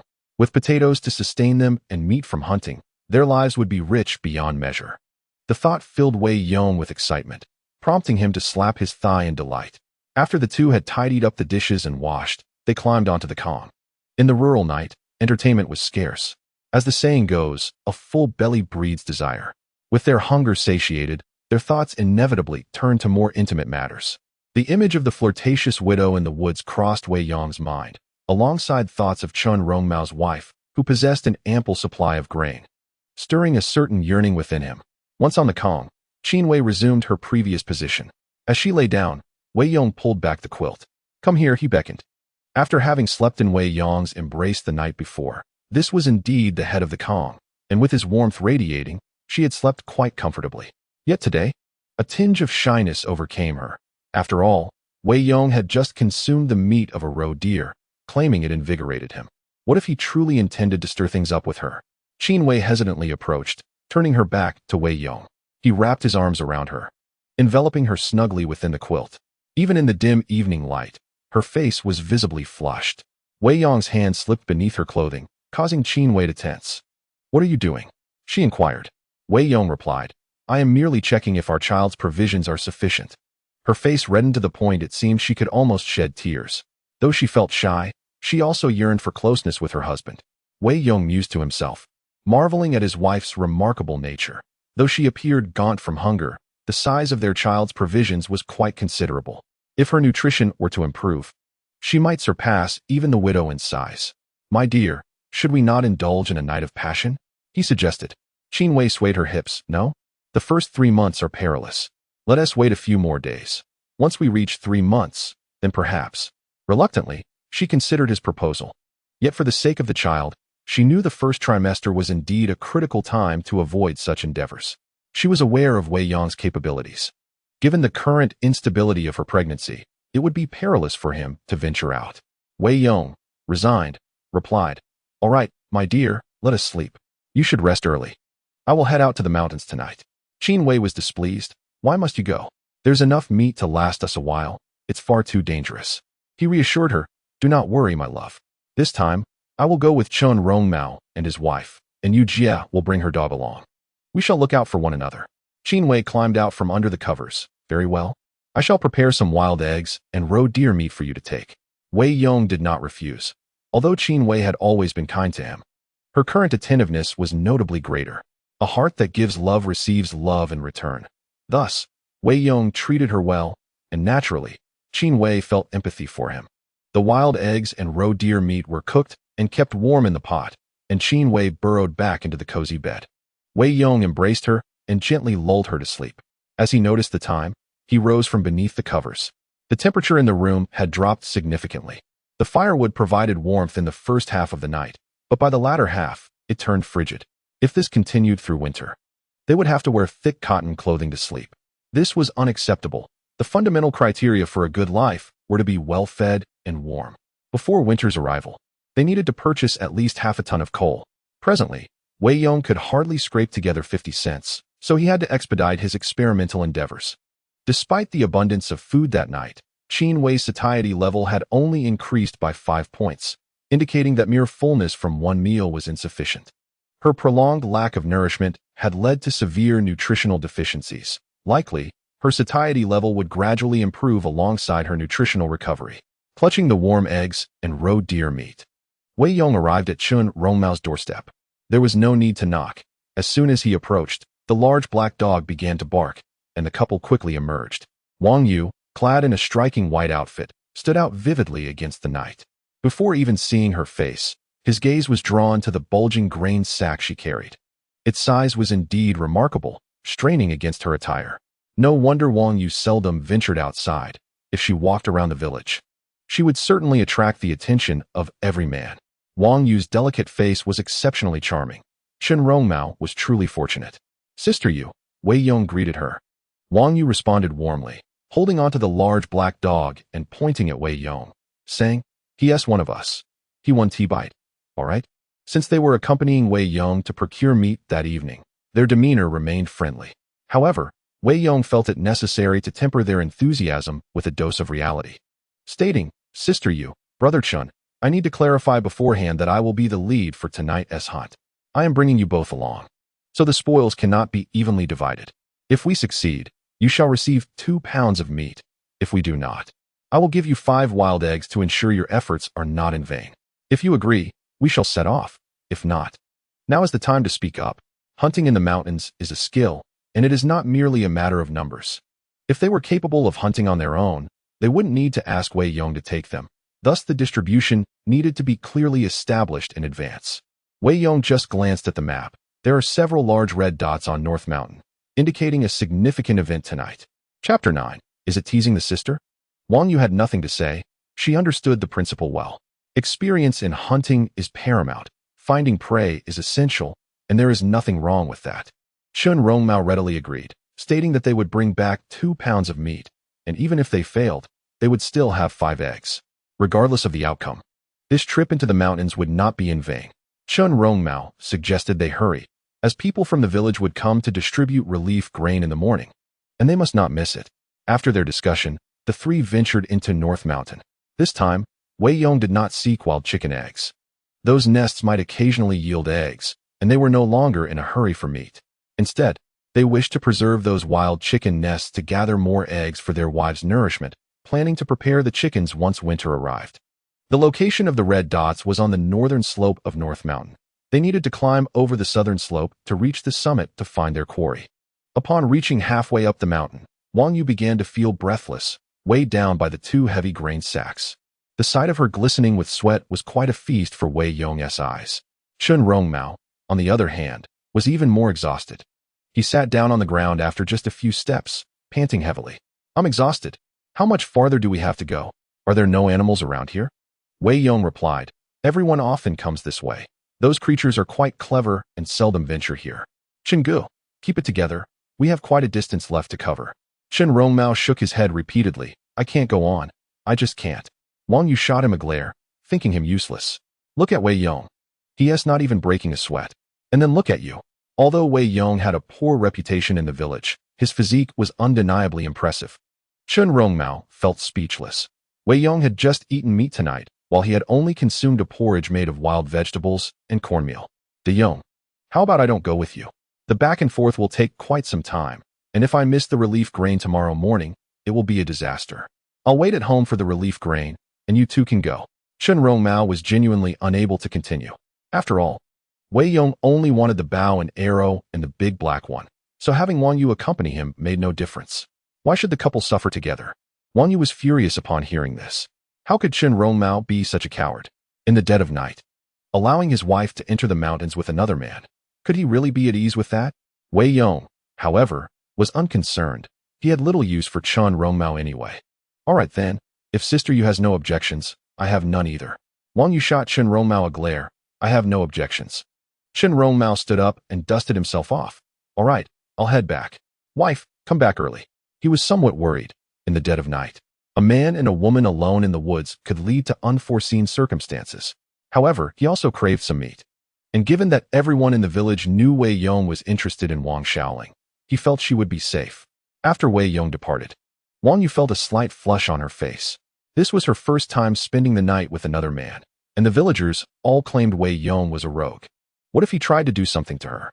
Sister Yu, please hand me the bow and arrow. When we encounter our prey, ensure that the hay remains silent. All right. Wei Yong, however, was consumed by the singular focus of hunting. This caused Wang Yu to blush slightly, realizing she had perhaps overthought the situation. Grasping the bow, Wei Yong weighed it in his hands. It was indeed a fine weapon, promising a fruitful night ahead. On the map, several red dots were concentrated together, with 2 large and 4 smaller ones, clearly indicating a den of beasts. If all went according to plan, they were likely wild boars. Yet, uncertainty lingered regarding the size of these creatures. If they were too large, the bow alone would be insufficient. Fortunately, Wei Yong possessed a hunting rifle, though it had lain and used for many years, leaving him uncertain of its efficacy. As they drew nearer to the boar's den, Wang Yu began to feel winded. After all, it was no small feat for a woman, burdened with 2 heavy items, to endure such a trek. Sister Yu, you must be weary. Let us rest for a moment. There should be prey nearby, but we must exercise patience. Very well, I could use a break. Wang Yu's calves ached, and she was glad for the respite. Just as she was about to sit down, an unexpected incident occurred. Her foot landed on a stone, which rolled away beneath her as she crouched. Instinctively, she reached out for support. Wei Yong reacted swiftly, grasping her hand and pulling her into his embrace. Wang Yu found herself firmly seated in Wei Yong's arms, a sensation both vivid and unexpected. In this time of scarcity, her figure was a testament to remarkable resilience. One could only imagine the fullness her physique would attain with adequate nourishment. Oh, Wang Yu exclaimed, quickly standing up, her face flushed with embarrassment. Wei Yong, I'm so sorry. Wei Yong, still savoring the moment, chuckled lightly. No harm done. I hadn't anticipated you were quite so robust. Wang Yu shot him a playful glare. Are you teasing me? I shall inform your wife. Wei Yong laughed, appreciating Wang Yu's unexpectedly cheerful demeanor despite her reclusive lifestyle. I am not teasing. I am merely complimenting you. Clearly, Chen Gu has been providing you with ample sustenance. Wang Yu scoffed. Him? Cooking a little millet porridge hardly feeds him, let alone me. He devours everything before even considering me. Their conversation eased the previous awkwardness. Just then, a mechanical and cold voice echoed in Wei Yong's mind. Target Wang Yu successfully bound. Binding subject Wang Yu's satiation level at 5. Increase binding subject satiation to receive rewards. Wei Yong paused, astonished to discover that the system could bind not only his wife, but also Wang Yu. If he could enhance her satiation, would it not accelerate the maturation of the experimental field? That would be splendid. As they rested, Wei Yong retrieved a wild chicken egg from his pocket and offered it to Wang Yu. Sister Yu, I brought some food for you to replenish your strength. Wang Yu accepted the wild chicken egg, still warm to the touch, her exquisite visage displaying a look of surprise. De Yong, did you give this egg to me? Wild chicken eggs are indeed a rare delicacy. Receiving one on a birthday is quite fortunate. How generous of Wei Yong to offer her such a gift. Go ahead, sister. Eat up. You'll need your strength to hunt with me, he encouraged. Thank you. Then I shall not be polite. In these times, one cannot afford to be modest when food is presented. It had been ages since Wang Yu last savored an egg. Even if her home had eggs, they would have ended up in the belly of Chun Rongmao's dog. She devoured the egg in a few bites. feeling a twinge of embarrassment. The egg was truly delightful. De Yong, I cannot take your generosity lightly. Let us deduct this from my share of our earnings. If we do not catch any game, you can give me 4 in return. Wei Yong chuckled. No need to be formal. Sister, 1 egg is nothing. Wang Yu's satiation level, 1. Wei Yong frowned slightly. 1 egg was evidently insufficient. After all, wild chicken eggs are considerably smaller than domestic ones, merely serving as a tease for the appetite. He reached into his pocket once more. Sister Yu, I also brought some meat. Chapter 10. A desire to share your warmth. Wei Yong produced a piece of roe deer meat, still radiating warmth, and as he unwrapped it, a rich aroma wafted into the air. Wang Yu swallowed hard, her expression shifting as she gazed at the meat he offered. She quickly stood, exclaiming, De Yong, tell me honestly, do you have feelings for me? Wang Yu's demeanor was serious. In these times, sharing such a precious item could not imply a mere platonic relationship. The two barely knew each other, having only crossed paths a few times in their village. After Chen Rongmao's departure this evening, Wei Yong's generosity with food inevitably led to her fretting thoughts. Wei Yong offered a wry smile. Although Wang Yu was indeed captivating, he harbored no ulterior motives at that moment. His only intention was to ensure she was well fed. Sister, do not misunderstand. I merely worry your strength might falter and hinder our endeavors. Wang Yu sat back down, the enticing aroma of the meat having already clouded her judgment. Her earlier words were merely a precaution against any misinterpretation of Wei Yong's intentions. While his explanation was somewhat forced, she chose to accept it, for his thoughts were beyond her concern. Many men in the village had their eyes on her, but what good did that do? Who had ever brought her food? Those bothersome men only seemed to covet her supplies, driving her to distraction. Wang Yu took the roe deer meat, swallowing again. Then I shall not hold back. Eat up. Sister, Wei Yong urged as he grabbed an egg to replenish his own energy. Noticing that Wei Yong had averted his gaze, she finally devoured the meat ravenously. The earlier egg had merely whetted her appetite. After consuming the meat, warmth surged through her body. It had been far too long since she had tasted something so savory, and this piece of meat filled her with an overwhelming sense of happiness. She finished it quickly, only then realizing that Wei Yong was still eating the egg. De Yong, did you only bring 1 piece of meat for me? I thought you had more. Wang Yu felt a bit embarrassed. She had forgotten to ask Wei Yong if he wanted some while eating, and she consumed the entire piece herself. How utterly humiliating. Wei Yong was overjoyed, initially. Only his wife was helping to hasten the maturity of the experimental field. Now, with Wang Yu's assistance, the process would be even swifter. He glanced at the experimental field in his space, where tiny green sprouts had already begun to emerge, a speed unimaginable in the outside world. With a smile, Wei Yong reassured. It's all right, Yujia, I'm not hungry. A simple egg will suffice. Once we're done, we can continue our journey. Wang Yu, relieved to see Wei Yong in good spirits, stood up to venture further into the mountains. Ahead lay a steep slope, which De He swiftly ascended. Wei Yong struggled to climb, clutching onto a few small trees for support. When Wang Yu reached the top, she found it somewhat challenging. After all, as a woman, she lacked the strength of a man. Standing above, Wei Yong extended his hand, saying, Yujia, let me help you. After a moment's hesitation, she placed her hand into his. The instant he grasped her hand, a warmth spread across her face. In those times, even a few exchanged glances between men and women could lead to gossip, let alone holding hands. If it had been anyone else, Wang Yu would have preferred to claw her way up using the dirty stones rather than allow another to touch her hand. However, Wei Yong was different. Having just shared a piece of meat and an egg with him, she felt a certain fondness. As he helped her up, Wei Yong was careful not to linger too long and quickly released her hand. Her hand was remarkably soft and warm, akin to satin, exceedingly pleasant to the touch. Yujia, your hands are truly smooth. It seems Qin Wei doesn't let you do much work, does he? Wei Yong teased. Wang Yu replied with a hint of annoyance. Are you teasing me again? That Chen Rongmao is utterly useless. All the farm work is done by me and my mother-in-law. He is as lazy as they come. Wei Yong chuckled, and as they continued their conversation, they walked on. It must be said, the combination of a man and a woman working together alleviated the fatigue of labor. Having traversed a significant distance along the mountain path, Wei Yong did not feel any soreness in his legs, while Wang Yu, having eaten her fill, was now brimming with energy. They reached a location near the red dot, and, to their surprise, spotted wild boars. Wang Yu gasped, covering her mouth. De Yong, wild boars. Wei Yong nodded. The boar appeared to weigh at least 400 pounds, its tusks glinting ominously in the moonlight, a truly fearsome sight. In these deep mountains, wild boars were perilous game. Even with a hunting rifle, it was difficult to take down a mature male boar. What should we do, De Yong? Wang Yu inquired. Let us lie low for now. Once the two large boars venture out to forage, we'll capture the smaller ones. Once we locate their den, we won't be rushed. We can return with a gun to deal with the bigger ones. For now, let us focus on bringing back a few of the little ones, Wei Yong suggested. Even if the larger wild boars were discovered by others, without a hunting rifle, they would be nearly impossible to catch. However, the smaller ones could be taken down with a bow and arrow, making it prudent to act swiftly and avoid losing the opportunity altogether. In the northern hills, the village chief and his son frequently visited, and it would be unwise to let them get ahead. Wang Yu nodded and, alongside Wei Yong, crouched on the earthen slope, waiting for the wild boars to emerge. With nothing else to do, Wang Yu began to engage Wei Yong in light conversation. De Yong, the villagers say you're a rogue. Why do they say that about you? Wei Yong replied, Sister Yu, do I look like a rogue to you? Not at all. How can you tell?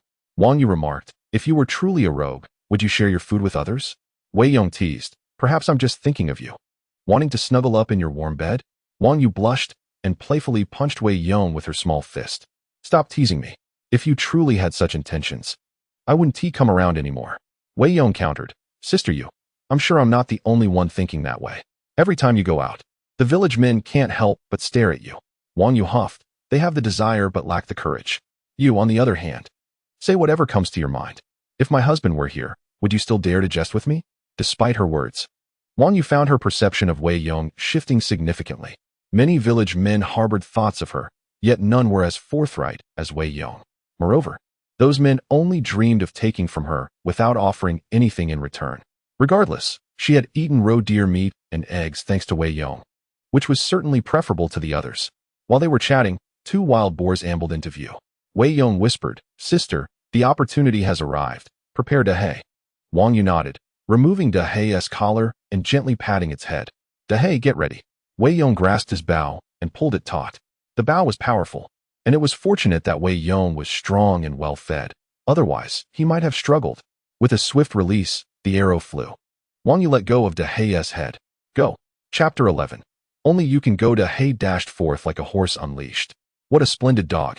Even Wei Yong felt a twinge of envy. With this dog, hunting would surely become effortless. Alas, it belonged to someone else. A wicked thought suddenly crossed Wei Yong's mind. If he could win over this young lady, he could have both her and the dog.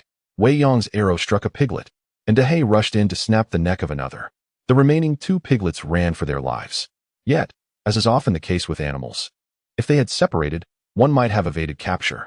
Instead, both piglets fled in the same direction. Wei Yong shouted, Sister Yu, let Dahei pursue them. A dog's tracking ability far surpassed that of a human. If Wei Yong were to sprint after them, he would likely be too exhausted to continue. At Wang Yu's command, Dahei bolted after the piglets, with Wang Yu and Wei Yong following closely behind. The two piglets, lacking the stamina of Dahei, would surely be caught within 5 minutes. Wang Yu and Wei Yong merely needed to conserve their energy. At the foot of the mountain, Zhao Fifan heard the commotion and remarked, Father, I hear noises from the mountain. Is someone capturing something? Zhao Long nodded in agreement. Let us go take a look.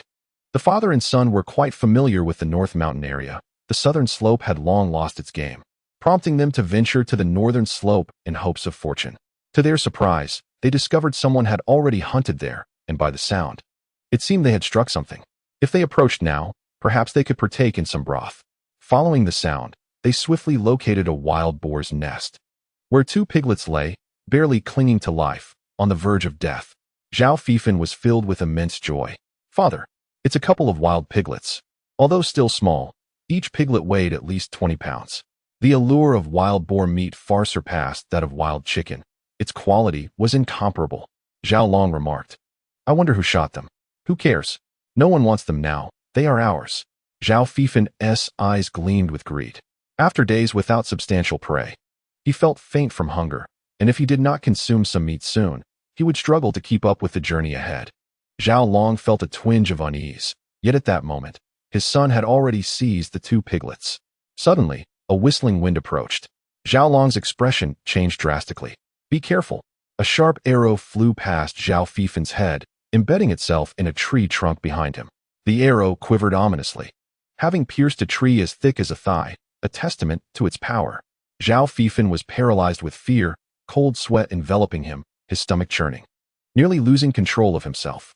Turning around, he beheld Wei Yong, who had knocked another arrow, aiming directly at him. "Drop the animals," Wei Yong commanded, his gaze chilling. Without a moment's hesitation, Zhao Fifin hastily dropped the piglets onto the ground. Zhao Long, equally alarmed, exclaimed, "De Yong, what are you doing? We're from the same village. Put down your bow." Wei Yong, somewhat respecting the village head, slowly lowered his bow.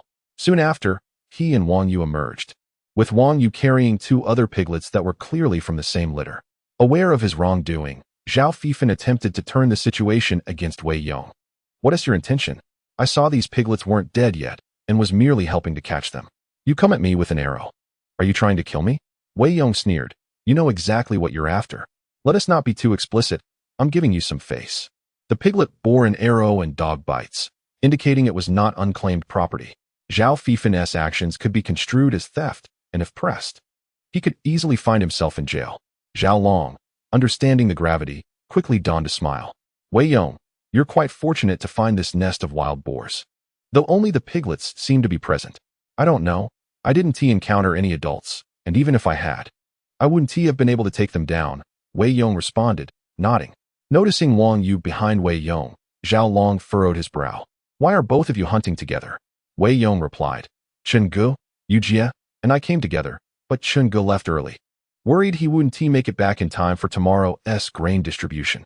This matter needed clarification to prevent any rumors from spreading in the village. In these times, gossip could be as ferocious as a beast. Once a rumor took hold, it would be nearly impossible to dispel it throughout one's life." Zhao Long nodded in understanding. Since it was a matter concerning the men accompanying him, there was little left to discuss. Observing the four piglets, he felt a pang of desire. "De Yong, I wish to discuss something with you. It has been quite a while since we indulged in meat at home. Would it be possible for you to trade some for a bit of meat?" "Certainly. We can exchange fine grains or white sugar." "That settles it then. I shall come by your house later." The village chief's household was certainly more prosperous than others, with fine grains and sugar in abundance. Coincidentally, Wei Yong's family lacked for meat, so it would be a fair exchange to provide his wife with nourishment. Wei Yong and Wang Yu descended the mountain together. Zhao Fei clenched his fists, filled with resentment, yet he felt guilty and had no outlet for his frustrations. "Father, this nest of piglets surely indicates the presence of a wild boar. Shall we hunt it tomorrow?" Zhao Long nodded. "Let us venture forth tomorrow and bring along several traps." Just the two of them would find it quite challenging to take down a wild boar, yet their hunger was overwhelming. Winter was fast approaching, and hunting would become increasingly difficult once it arrived. If they could slay a large boar, they would have meat throughout the winter. Zhao Fei was resolute. They must attempt the hunt. Though the wild boar's den had been discovered by Wei Yong, it remained unclaimed until they secured a catch. They would rise early, and even if they encountered Wei Yong, they would rely on their own capabilities. Tomorrow, they would gather more companions, for they doubted Wei Yong would dare to oppose them. Wei Yong and Wang Yu took their time returning. They were already fatigued from their descent, and now with four piglets weighing nearly 100 pounds, their pace was slow. This was an exhausting endeavor, and though Wei Yong could have stored the piglets in his space, he refrained from doing so in Wang Yu's presence. "Sister Yu, why not return home first? I can manage them alone." "How could that be? You would tire yourself out." "I shall accompany you," Wang Yu insisted. Her kindness was genuine. Had Wei Yong carried them alone, he would have been thoroughly exhausted. Having hunted so many wild boars, Wang Yu felt a sense of joy. Reluctantly, Wei Yong matched her pace. Thankfully, Wang Yu was a beauty, and her company alleviated his solitude. "Sister Yu, let us adhere to our earlier agreement. I shall give you 5 eggs, and for each pig, you shall receive 2 pounds of meat. How does that sound?" Wang Yu beamed with delight. Initially thinking he would provide only 2 pounds, but learning it was 2 pounds per pig, totaling 8 pounds, enough for several meals. "That works perfectly," Wei Yong added. "Sister, you have helped me immensely. Beyond this compensation, I wish to express my gratitude further. Please join me for dinner at my home, and I shall prepare stewed ribs for you. However, I must insist it be just you." Chapter 12. Qin Wei wept in anguish. Wang Yu paused, feigning a pout. "What do you mean, inviting me to your home for dinner? Am I not allowed to bring my man? Are you plotting something nefarious? Wei Yong chuckled softly. Sister, where do your thoughts wander? My wife is at home. What ill intentions could I harbor towards you? The truth is, we need to return tomorrow, and you must ensure you are well rested to work. The stewed ribs are my way of rewarding you, and they have nothing to do with Qin Wei. Upon hearing Wei Yong's words, Wang Yu reluctantly agreed. The mere mention of ribs had already whetted her appetite. Yet, the ambiguity of joining Wei Yong for a meal at his home, especially without Chen Rongmao, required some justification. However, with Wei Yong's reasoning, it all became quite legitimate. Firstly, it was perfectly acceptable since his wife would be present at home. Secondly, Chen Rongmao had done nothing to warrant an invitation to dinner. After contemplating, Wang Yu finally acquiesced. Jijia, please return home first and help my wife start the fire. Once I arrive, we can stew the meat. It's not convenient for her to work while pregnant. Very well, I shall head back now.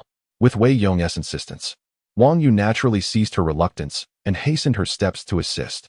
Once Wang Yu departed, Wei Yong gathered all the piglets into his space and then took a moment to rest before heading home. At this time, at the village head's doorstep, a cart came to a halt on the road, drawing the attention of all the villagers, not for the horses, but for the sacks of grain piled upon the cart.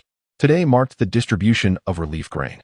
Although the amount was meager, for the small village of Zidongton, it represented a matter of life and death. Without it, many would face starvation again this winter, just as they had the previous year. The distribution was overseen by the sons of the township's grain officials, Li Ping and Shui Yan. Both had secured formal employment at the grain depot, a stark contrast to the villagers' circumstances, highlighting the vast disparity between their lives.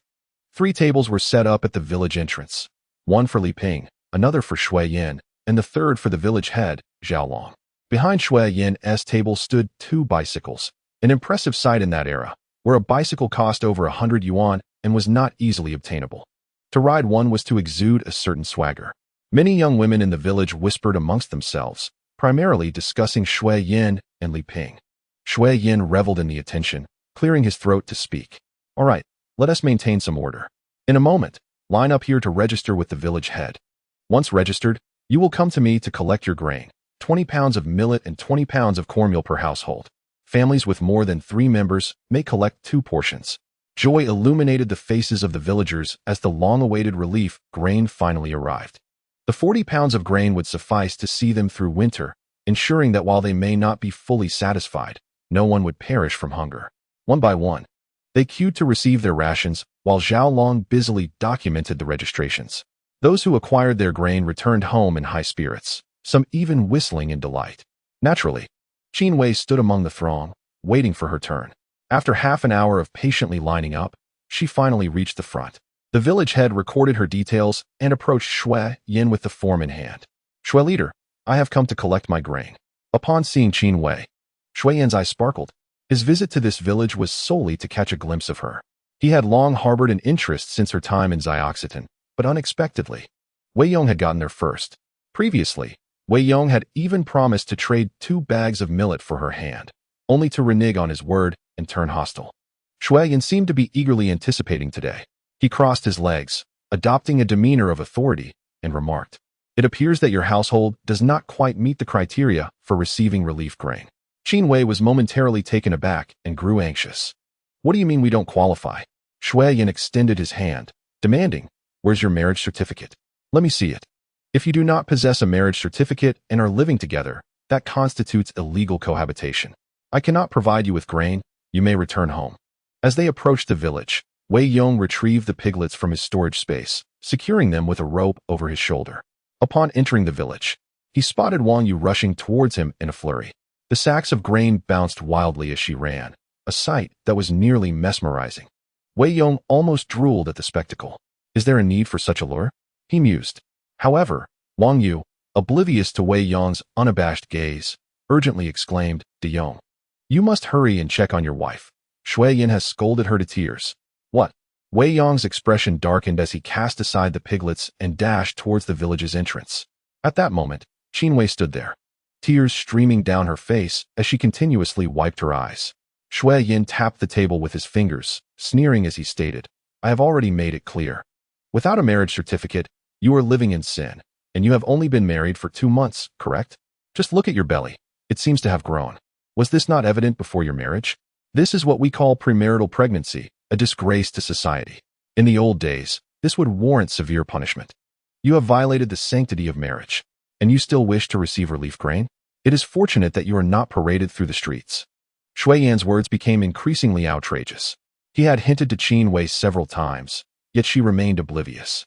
It seemed he must drive her to desperation to help her grasp the hardships of life, allowing her to understand the bliss of being with him. The villagers watched this scene unfold, and suddenly, a woman stepped forward, saying, "Leader Shui, your words are excessively harsh. In our rural community, a wedding is celebrated with a simple ceremony. Where is the need for a certificate? Ask anyone in the village who possesses a marriage certificate. Is it a legal cohabitation merely because of a lack of documentation? Must you always label our women with such terms?" The speaker was Widow Zhang, a woman in her early 30s with considerable charm and beauty, surpassing even Widow Chu in fairness and allure. However, Widow Zhang had a fiery temperament. When angered, she was as fierce as a shrew, thus deterring any advances after her husband's passing. Shui Yan scoffed, recognizing Widow Zhang. He had attempted several times to bring her food in hopes of sharing her bed, only to be driven away by her sharp tongue. "Zhang Yulan, are you meddling in affairs that do not concern you? If so, your household's relief grain is forfeited." Widow Zhang retorted, "If it is lost, let it be. I do not require it. If I find myself starving, do you think I want to report you to the county?" Shui Yan coldly replied, "You may report me wherever you please." He dismissed Widow Zhang and turned back to Qin Wei, saying, "If you seek grain, I can assist you. Sit on my bicycle. I will take you to the township, and we shall arrange for the necessary paperwork." Shui Yan wore a lecherous expression as he reached out to embrace Qin Wei's shoulders. Chapter 13. I must take this grain today. Anyone with discernment understood Shui Yan's intentions. If she went with him to the countryside, she would never be able to hold her head high again. At that moment, a sudden sound of air being pierced broke the tension. Shui Yan reacted swiftly, retreating just in time. An arrow whizzed past the tip of his nose and lodged itself into the ground. Wei Yong, bow in hand, resembled an ancient general, his expression dark and menacing. "Shui Yan, dare you try to lay a hand on her?" Shui Yan's face paled, shaken by the scene. Wei Yong was indeed formidable. Had he been a moment slower, that arrow could have struck his head. As soon as Wei Yong appeared, Qin Wei stood beside her man, as if fortified, tears streaming down her cheeks. Shui Yan collected himself for a moment and said, "Wei Yong, spare me your theatrics. Without proper documentation, you two are not family. I cannot provide you with relief grain. It's a matter of regulations. I proclaim it outright. You shall not take this grain today." The villagers looked on with indifference. In these times, every household struggled to put food on the table, concerned only with their own plight rather than others. Wei Yong's inability to secure grain was his own shortcoming, not the concern of the others. With a cold smirk, Wei Yong suddenly struck the table with a hatchet. The blade embedded itself with a sharp thud. "Shui, do you believe that I will not take this grain today?" Shui Yan laughed derisively. "Are you boasting? If I refuse, do you think you dare to take it?" Anger flared in Shui Yan. In front of so many witnesses, if Wei Yong dared to lay a finger on him, he would ensure he faced severe consequences. He could not believe this fellow possessed any real capability. Li Ping, sitting nearby, crossed his arms and coldly observed the scene. He had witnessed such confrontations numerous times. Shui Yan, with his slight authority, sought to exploit the vulnerabilities of young wives or widows. Li Ping had no desire to intervene. When Wei Yong had struck the table with the hatchet, he too had been startled. Looking up, he noticed a piece of red cloth wrapped around the handle of the hatchet. Upon closer inspection, his eyes widened in shock. It was a belly band. That night, while he and Widow Chu had been in the woods, she had mentioned her belly band had fallen off, and they had hurried back to search for it. Yet it was nowhere to be found. The loss of the belly band was inconsequential. What troubled him was the fear of their affair being discovered. Although his father was a powerful figure, his father-in-law was a city leader, and their family's rise to prominence was solely due to his in-laws. If his wife learned of his liaison with a widow in the village, his reputation would be irreparably tarnished. Recognizing the belly band, he suddenly comprehended that it had been Wei Yong who found it that day. Widow Chu also recognized the belly band, her expression turning uneasy as she shot glances at Li Ping. Li Ping quickly stood up and retrieved the hatchet. "Everyone stop. What are you doing? Is this appropriate?" As Li Ping spoke, Shui Yan dared not utter another word. Li Ping cast a meaningful glance at Wei Yong, whose eyes were clear and devoid of any discernible emotion. Li Ping remarked, "This young man speaks truthfully. Life in the countryside differs vastly from that in the city. It is not uncommon to lack a marriage certificate. And this should not serve as a reason to withhold relief grain. Take your rations." Shui Yan's expression shifted. "Ping Ge." Li Ping's face darkened. "Enough of this nonsense. If you choose to err, do not drag me into it. Step aside." Shui Yan's countenance soured instantly. After all, Li Ping's father was Shui Yan's superior. And Shui Yan dared not retaliate.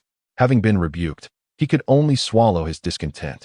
Yet, he could not fathom why Li Ping chose to assist Wei Yong, whom he had not previously known. Wei Yong interjected, "My wife is expecting. We are 3 in total, thus we require 2 portions." Shui Yan glared.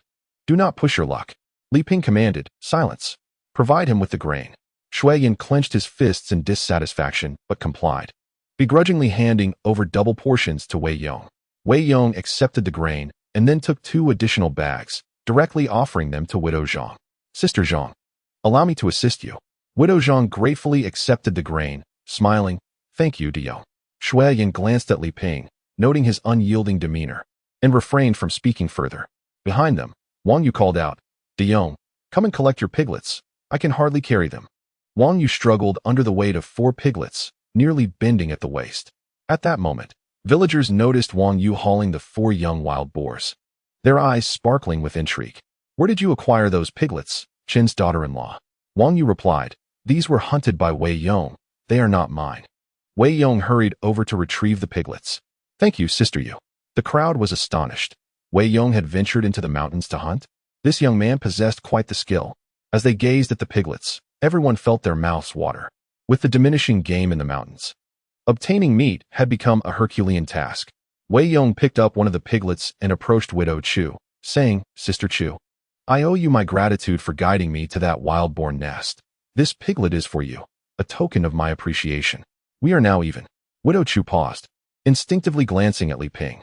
Li Ping nodded in encouragement for her to accept. This gesture from Wei Yong was not merely for Widow Chu, but was directed at Li Ping. He intended to ensure that Li Ping felt obliged to assist him. Should he offer nothing in return, it would create an irreparable rift. Li Ping and Wei Yong had little in common, yet it was preferable to maintain a harmonious relationship. Moreover, Wei Yong had stated they were even, a remark intended for Li Ping's ears. In the future, Wei Yong would no longer leverage their relationship against him. Li Ping felt a sense of satisfaction towards Wei Yong. The young man exhibited commendable social acumen. Meanwhile, the onlookers grew envious, realizing that a piglet weighed over 20 pounds. And Widow Chu had merely pointed the way, yet received such a generous reward. This Wei fellow was indeed quite magnanimous. Not wishing to remain the center of attention, Wei Yong called out to Widow Zhang, "Sister Zhang, please come to my house shortly to help me with the pig, and I shall reserve 2 trotters for you." Widow Zhang beamed with delight, exclaiming, "All right, I will tidy up and head over." After saying this, several individuals carried their provisions back home. Witnessing this scene, a wave of envy washed over the onlookers. Had they known earlier, they would have spoken a kind word for Qin Wei. A mere utterance would not have cost them anything. Widow Zhang spoke a few words, and Wei Yong readily bestowed upon her 2 trotters the most delectable parts of the pig. Just the thought of it was mouth-watering, yet there was little they could do, as they had failed to support Qin Wei earlier. Among the group, the one with the most complex expression was undoubtedly Wang Xiaoling. A girl beside her nudged her gently. "Xiaoling, Wei Yong has hunted numerous wild boars, so he will surely bring you some meat. Could you save me a bowl to taste?" Chapter 14. Wang Yu weeps at this moment. Wang Xiaoling's countenance was a vivid tableau of emotions. Indeed, Wei Yong had procured a significant amount of pork, but would he share it with her? On 2 previous occasions when she sought Wei Yong, his words grew increasingly harsh, almost as if he were on the verge of reprimanding her. Despite her envy of the bounty he possessed, it was clear that he would not part with any for her. Yet, in front of her dear friend Su Xiaowei, she felt the need to maintain some semblance of dignity. "Well, he will undoubtedly sneakily bring me some," she replied. Su Xiaowei chuckled, "That is assured. Just remember to save me a bowl to satisfy my cravings." "Let us see," Wang Xiaoling mused. Just yesterday, when Wei Yong's family was stewing meat, she had wished for a bowl, only to be ridiculed mercilessly by him, not to mention what Su Xiaowei would have faced. Upon returning home, Wei Yong said, "Wife, please start the fire. We shall have Sister Yu over for dinner, and we'll stew some ribs." Qin Wei nodded in agreement. not giving it much thought. For she understood her husband was not particularly skilled. He must have relied on Wang Yu's dog for hunting. Thus, hosting Wang Yu was a matter of course. Wang Yu replied, "Sister-in-law, you should take a rest. You are with child. I will tend to the fire." As the fire was being prepared, Widow Zhang arrived. Upon entering, she rolled up her sleeves, declaring, "Where is the piglet? I am here to assist you." Widow Zhang's father had been a butcher, and she possessed some skill in butchering cattle and pigs, moving considerably faster than Wei Yong. Once the piglet was processed, Wei Yong presented her with 2 trotters and 5 eggs. "Sister Zhang, thank you for speaking on behalf of my wife earlier." Widow Zhang smiled radiantly. "Oh, De Yong, you are too kind. I simply cannot abide by those who bully others with their power." Wei Yong pressed the items into Widow Zhang's hands, casually brushing against her delicate hand, smooth and soft. Feeling shy, Widow Zhang declined to stay for dinner, taking her bounty and returning home. Gazing at the several dozen pounds of grain in their home, Qin Wei's face shone with joy. Wei Yong placed all the piglet's offal into a separate basin and brought it to Dahei, gently patting its head. "Dahei, enjoy your meal." Dahei seemed to comprehend, burying its head in the basin and indulging heartily. Even beasts possess a certain sensitivity. Such delicacies are seldom available at home. More than an hour later, the meal was finally ready. The pork ribs were far more aromatic than venison, and Wang Yu had long been salivating in anticipation. "De Yong, today I have taken so much advantage of you, indulging in both food and favors without offering much assistance in return." Wei Yong chuckled. "Yujia, please don't be modest. It's all thanks to your beloved Dahei. Once we finish our meal, we'll save the bones for him to gnaw on." "All right, are we still going out tonight?" "Yes. You should head home for a brief rest to rejuvenate your spirits before we venture out again this evening." Upon hearing this, Qin Wei expressed her concern. "De Yong, are we really going? It seems rather perilous." Wei Yong replied, "Today, we encountered the village chief on the mountain. They are also aware of the wild boar den. Should we choose not to go tonight, they will undoubtedly proceed. If those 2 large wild boars are taken down, they could weigh around 700 to 800 pounds. Qin Wei was taken aback by the enormity of the situation. So, this opportunity must not be squandered. The meal was delightful, particularly for Wang Yu, who ended up consuming the last few ribs, leaving her slightly embarrassed. However, Wei Yong was unfazed. The growth rate of the experimental field has accelerated significantly. Wei Yong even perceived that the potato sprouts appeared to have grown taller. Wang Yu exited Wei Yong's home carrying 8 pounds of meat and 4 eggs. As soon as she stepped outside, she let out a hearty burp, but her eyes began to glisten with unshed tears. Chen Rongmao, after searching for some time, spotted her emerging from Wei Yong's house, wiping her tears, and he grew anxious. "Wife, what's wrong? Did that rascal Wei Yong bully you?" "I'll confront him right away." "Wang Yu pushed him away, no?" Chen Rongmao inquired.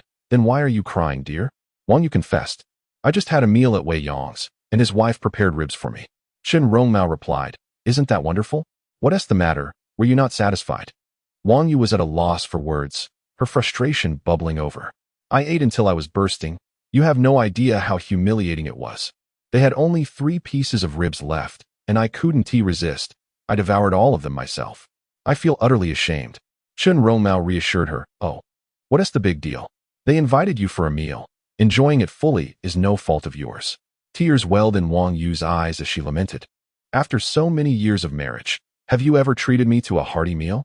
Eating to my heart's content at someone else's table makes me feel so inadequate." Wang Yu was not crying out of embarrassment, but rather for the grievances she had endured over the years. If only Chen Rongmao had a bit more ambition. Would she have needed to return from someone else's home feeling so full? Although Wei Yong and Qin Wei did not mind, Wang Yu felt the shame deeply within herself. After much coaxing, Chen Rongmao finally managed to console Wang Yu and bring her back home. He said, "Dear, next time you go to Wei Yong's for a meal, please take me along. It's just a matter of adding another pair of chopsticks." Wang Yu shot him a glare. "What good would that do? You don't even hunt. Why should you eat meat? I've had more than enough, and I wouldn't dream of bringing you along." Chen Rongmao felt somewhat embarrassed, but acknowledged the truth in her words. As he gazed at Wang Yu's delicate, translucent lips, a thought crossed his mind, and he wrapped his arms around her waist. "My dear wife, it has been quite some time since we have indulged in our intimate moments. Now that you are well fed, shall we engage in some playful frolic on the bed?" Wang Yu forcefully shoved him away. "You better leave me alone. I haven't slept a wink all night. What is the point of such antics? I can eat well only because I toiled alongside Dahei. What have you done?" The mere sight of you annoys me. I still have to go hunt those 2 wild boars with Wei Yong tonight, so do not disturb me." With that, Wang Yu burrowed under the covers, seeking a much-needed rest. Chen Rongmao, having endured her scolding, felt no anger. "My dear, don't you think Wei Yong is somewhat unreasonable? I've heard that others who hunt together share their spoils equally. Wei Yong has caught 4 boars, which must weigh over 100 pounds. Yet he only gave us 8 pounds of meat. Moreover, the dog and the bow are ours. We are certainly at a loss here." Wang Yu frowned and retorted, "And what of it? Do you think you could catch a wild boar without those tools? I find it rather disheartening how unsatisfied you are. Wei Yong has already been quite generous, and yet you still want more. It's quite shameless. Without Wei Yong's assistance, he wouldn't have managed to catch a single boar, let alone 4. This cannot stand. You are to accompany Wei Yong to hunt those 2 large boars tonight. If they yield hundreds of pounds of meat, and we only receive 2 pounds, we will be at a severe disadvantage. You must speak with him. Let us share the spoils equally." Wang Yu remained speechless. "I refuse to go. You may do so if you wish. I lack the audacity to request such a thing. To expect half of the meat without contributing anything. How bold of you." Chen Rongmao. Yet Chen Rongmao saw nothing wrong with his stance, as he believed that one must fight for their share. "Very well, if you shan't go, then I shall. Our bow and arrows remain with him. He will surely agree." Before stepping out, Chen Rongmao dabbed a piece of pigskin across his lips, ensuring that upon leaving, his mouth glistened with grease. A sign to all that he had meat at home, evoking their envy. He relished the feeling of being envied, though he lacked the means to truly earn it, leaving him to seek small pleasures instead. Arriving at Wei Yong's doorstep, he called out a couple of times until Wei Yong emerged, looking somewhat puzzled. "Brother Chen, what brings you here?" Chen Rongmao, beaming with a smile, replied, "De Yong, I've come to discuss a matter with you. In our surrounding villages, there exists a customary practice when hunting. The spoils are to be divided equally. Considering that we are hunting together, with both the dog and the bow being mine, wouldn't it be rather inappropriate not to share the bounty?" Upon hearing Chen Rongmao's words, Wei Yong grasped the purpose of his visit. Without a word, Wei Yong turned and retreated into his house. Chen Rongmao, feeling quite pleased with himself, thought that Wei Yong must be reconsidering and would fetch them some pork to balance the distribution. However, less than a minute later, Wei Yong emerged, tossing Chen Rongmao's bow and quiver over the fence without a second thought. "Brother Chen, since you feel this way, you might as well seek out someone else to tackle the mountain. I'll go hunting alone tonight, and if we happen to cross paths, we shall rely on our own abilities." With that, Wei Yong turned and retreated to his room. De Yong. This caught Chen Rongmao completely off guard, leaving him in an utterly awkward predicament. His intention had merely been to negotiate terms with Wei Yong, even if Wei Yong was unwilling to accept a fair split. A 3-7 or even a 2-8 division would have sufficed. Yet, without a moment's hesitation, Wei Yong returned the bow and arrows, refusing to take him along. Such a fiery temperament. Returning home with the bow in hand, Chen Rongmao found Wang Yu already weary and struggling to stay awake. Upon hearing that he had gone to discuss terms with Wei Yong, she could hardly find rest. Seeing Chen Rongmao return dejectedly, bow in hand, she surmised that it was not good news. As soon as he entered the house, Wang Yu glared coldly at him. "What did Wei Yong say?"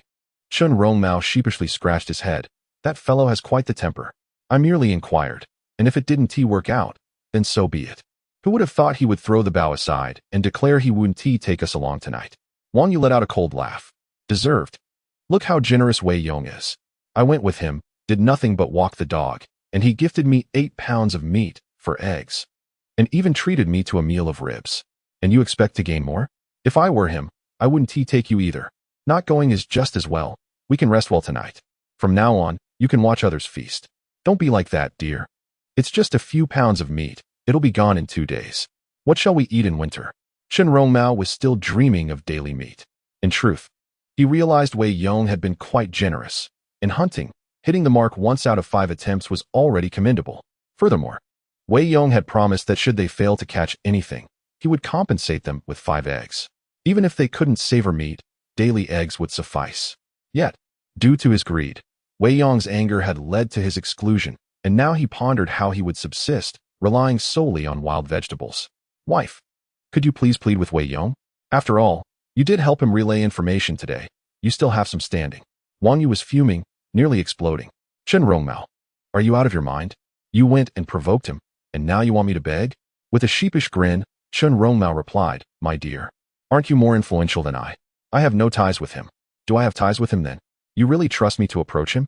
What if he presents me with other demands? Should I agree or refuse?" Qin Wei chuckled awkwardly. "Wife, you are jesting. Of course, you must refuse. Besides, you can go directly to his home. Wei Yong's wife will be there. He wouldn't dare to harm you." Wang Yu huffed. "Fine, then I'll go. You know how fierce Wei Yong was with his wife before. Do you think he would fear Qin Wei? Just don't regret it later." After saying this, she strode out the door. At Wei Yong's home, Qin Wei had prepared the Kong. "De Yong, you should rest for a while. You must be exhausted after a night without sleep." Qin Wei was truly considerate. Wei Yong had brought back so many piglets. He must be utterly worn out. Moreover, one must rest well before venturing out in the evening. "My dear wife, I shall refrain from slumber for a while. I need to inspect the fields." Currently, seedlings have sprouted to a height of 1 inch in his experimental plot, and he wishes to ascertain the state of the potatoes in his own land. Qin Wei felt a twinge of guilt. "De Yong, we have plenty to eat now. Do not overexert yourself. Hunting at night and working the fields by day, even the strongest among us could be wearied to the bone." Wei Yong reassured her, "Do not worry, my dear. I shall merely take a glance. There is no substantial labor to be done." However, Wei Yong appeared somewhat distracted, as though lost in thought. "De Yong, what troubles you? Is there something on your mind?" He recounted the recent incident involving Qin Wei. "There are 2 large wild boars on the mountain, and it is rather difficult for me to tackle this alone. Even if Yujia accompanies me with her dogs, it will not be easy. I wish to enlist a few men to join me, but the villagers are all wary, reluctant to share the spoils without a fair share of the meat." Qin Wei gently caressed Wei Yong's face and said, "If it proves too troublesome, perhaps it is best not to go. We are not lacking in food at present. We can certainly manage to save a bit through the winter." Wei Yong smiled faintly, choosing not to respond. Although they were not in want of food, the wild boar's den was discovered by him, and should someone else seize the opportunity, it would surely vex him greatly. Just as Wei Yong departed, Wang Yu arrived. "Sister-in-law, where is De Yong?" "He has gone to the fields. Yujia, is there something you need?" "Yes, I wish to discuss the evening's mountain expedition with him." "I shall go find him in your fields." Wang Yu hesitated to speak openly with Qin Wei, feeling more comfortable addressing Wei Yong directly. Upon reaching the fields, Wei Yong noted that the potatoes had indeed begun to sprout, albeit significantly shorter than those in the experimental plot, at least a stage behind. The fields of others had also yielded growth. In this year, planting corn was certainly not viable. Most villagers opted for potatoes, sweet potatoes, and radishes. Though the seedlings appeared healthy, upon excavation, the potatoes were disappointingly small, some no larger than a thumb, hardly bigger than plums. As Wei Yong unearthed a seedling, his face lit up with surprise. Beneath it hung 5 potatoes, each the size of grapes. "It has only been a few days since planting, and they have grown so large. In 2 months, these potatoes will surely be larger than my fist. This year promises a bountiful harvest." The land remained as arid as ever, not due to climatic changes, but rather influenced by the experimental plot. It seemed prudent to plant a greater variety: radishes, sweet potatoes. All should be sown abundantly. When harvest time arrives, it would undoubtedly astonish the entire village. Chapter 16. "Sister, I have recently been craving tofu." Wei Yong could vividly imagine the expressions of the villagers as they excavated their potatoes, only to compare them with his own, a sight to behold. Just as he was about to leave the fields, he suddenly caught sight of a graceful figure approaching. From afar, he could see Wang Yu swaying her hips. A vision of beauty. The fields were lined with ridges, forcing Wang Yu to walk in a delicate manner, which only accentuated her curvaceous form. "Yujia, what brings you here?" Wang Yu felt somewhat embarrassed. "Down. I have come to apologize to you. My husband, in a fit of madness, insisted on confronting you with those words. Afterward, he regretted it and urged me to come here and express my apologies." Wei Yong revealed a hint of amusement on his face. "Sister, you come to apologize empty-handed?" Wang Yu rubbed her hands together. "I simply didn't have time to prepare. Daon, tell me what you desire, and I shall certainly procure it for you." Wei Yong pondered for a moment and replied, "Lately, I have been craving tofu. It has been tormenting my appetite." Wang Yu was taken aback. "Daon, it is difficult to find soybeans now. Where can one buy tofu? Unless we venture to the countryside." Wei Yong interjected, "No need, sister, you already possess some." What do I possess?" Wang Yu looked down, and as realization dawned upon her, her face flushed crimson. She understood that Wei Yong's craving for tofu referred not to the pristine white bean curd, but rather to something else entirely. Blushing fiercely, Wang Yu retorted, "If you wish to partake, then indulge yourself. As long as you dare, I shall be here for you." In broad daylight, she doubted Wei Yong would act upon his desires. Wei Yong replied, "Forget it. Since you lack sincerity, I shall take my leave." As he turned to depart, Wang Yu grasped his hand. "Daong, please don't go just yet." Her delicate hand gripped his, and without thinking, he instinctively held her hand in return. Wang Yu's hand was incredibly soft, unlike that of someone accustomed to labor. Wang Yu's face blushed even deeper, and she did not pull away. Instead, she swayed gently, almost playfully, saying, "Please don't be angry with me. I will accompany you tonight. If we hunt a wild boar, I shall ask for nothing in return." Wei Yong gently caressed Wang Yu's hand, wishing to linger a bit longer, but with others around, he realized it would not be prudent. After a few moments, he released her. "All right, I shall come find you tonight." "Very well, I shall await your return at home," Wang Yu said. Her spirits lifted as she made her way back, her ears still slightly warm from the encounter. However, upon raising her head, she spotted Chun Rongmao standing at the door, staring at her like a stone statue awaiting its husband. Wang Yu's expression darkened instantly. "What are you staring at? Do you fear that something is amiss between Wei Yong and me?" Chun Rongmao chuckled awkwardly. "Wife, what are you saying? I am not worried about him. It's just that Wei Yong has a questionable reputation." "Chun Rongmao, you are something else. You were the one who urged me to seek his help. Now you fear that I might bring shame upon you? If this is how it is, don't look for me anymore. I find no joy in enduring hardships with you. Tomorrow, I shall return to my family." With that, Wang Yu stormed into the house, leaving Chun Rongmao to hastily put on a conciliatory smile. "Please don't be angry, my dear. I have not thought ill of you. I trust you completely." Meanwhile, as Wei Yong approached home, he encountered Widow Zhang, who was stepping out to fetch water. In the frigid weather, she wore only a thin sweater, and her ample bosom swayed enticingly, drawing the attention of onlookers. "Daong, I heard that your father-in-law is at the village entrance, fuming as if he intends to confront you. You should prepare yourself." Wei Yong's father-in-law was Qin Wei, from the old Qin family of Xiaoxin, a hunter by trade. Qin Wei had a fiery temper and was already displeased with his daughter's marriage. "I have recently heard about the troubling situation in Xiaodantan, where it is said that Wei Yong has been both physically and verbally assaulting Qin Wei, even contemplating selling her off. This is utterly outrageous. Today, Qin Wei has come to confront Wei Yong. Widow Zhang is somewhat apprehensive, having heard that Qin Wei arrived armed. If Wei Yong provokes him, the consequences will surely be dire."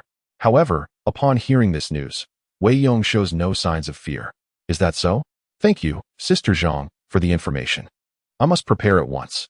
In the past, Wei Yong was nothing but a scoundrel, filled with disdain and fear towards his father-in-law. But now, the situation has changed. The timing of his father-in-law's arrival is indeed fortuitous.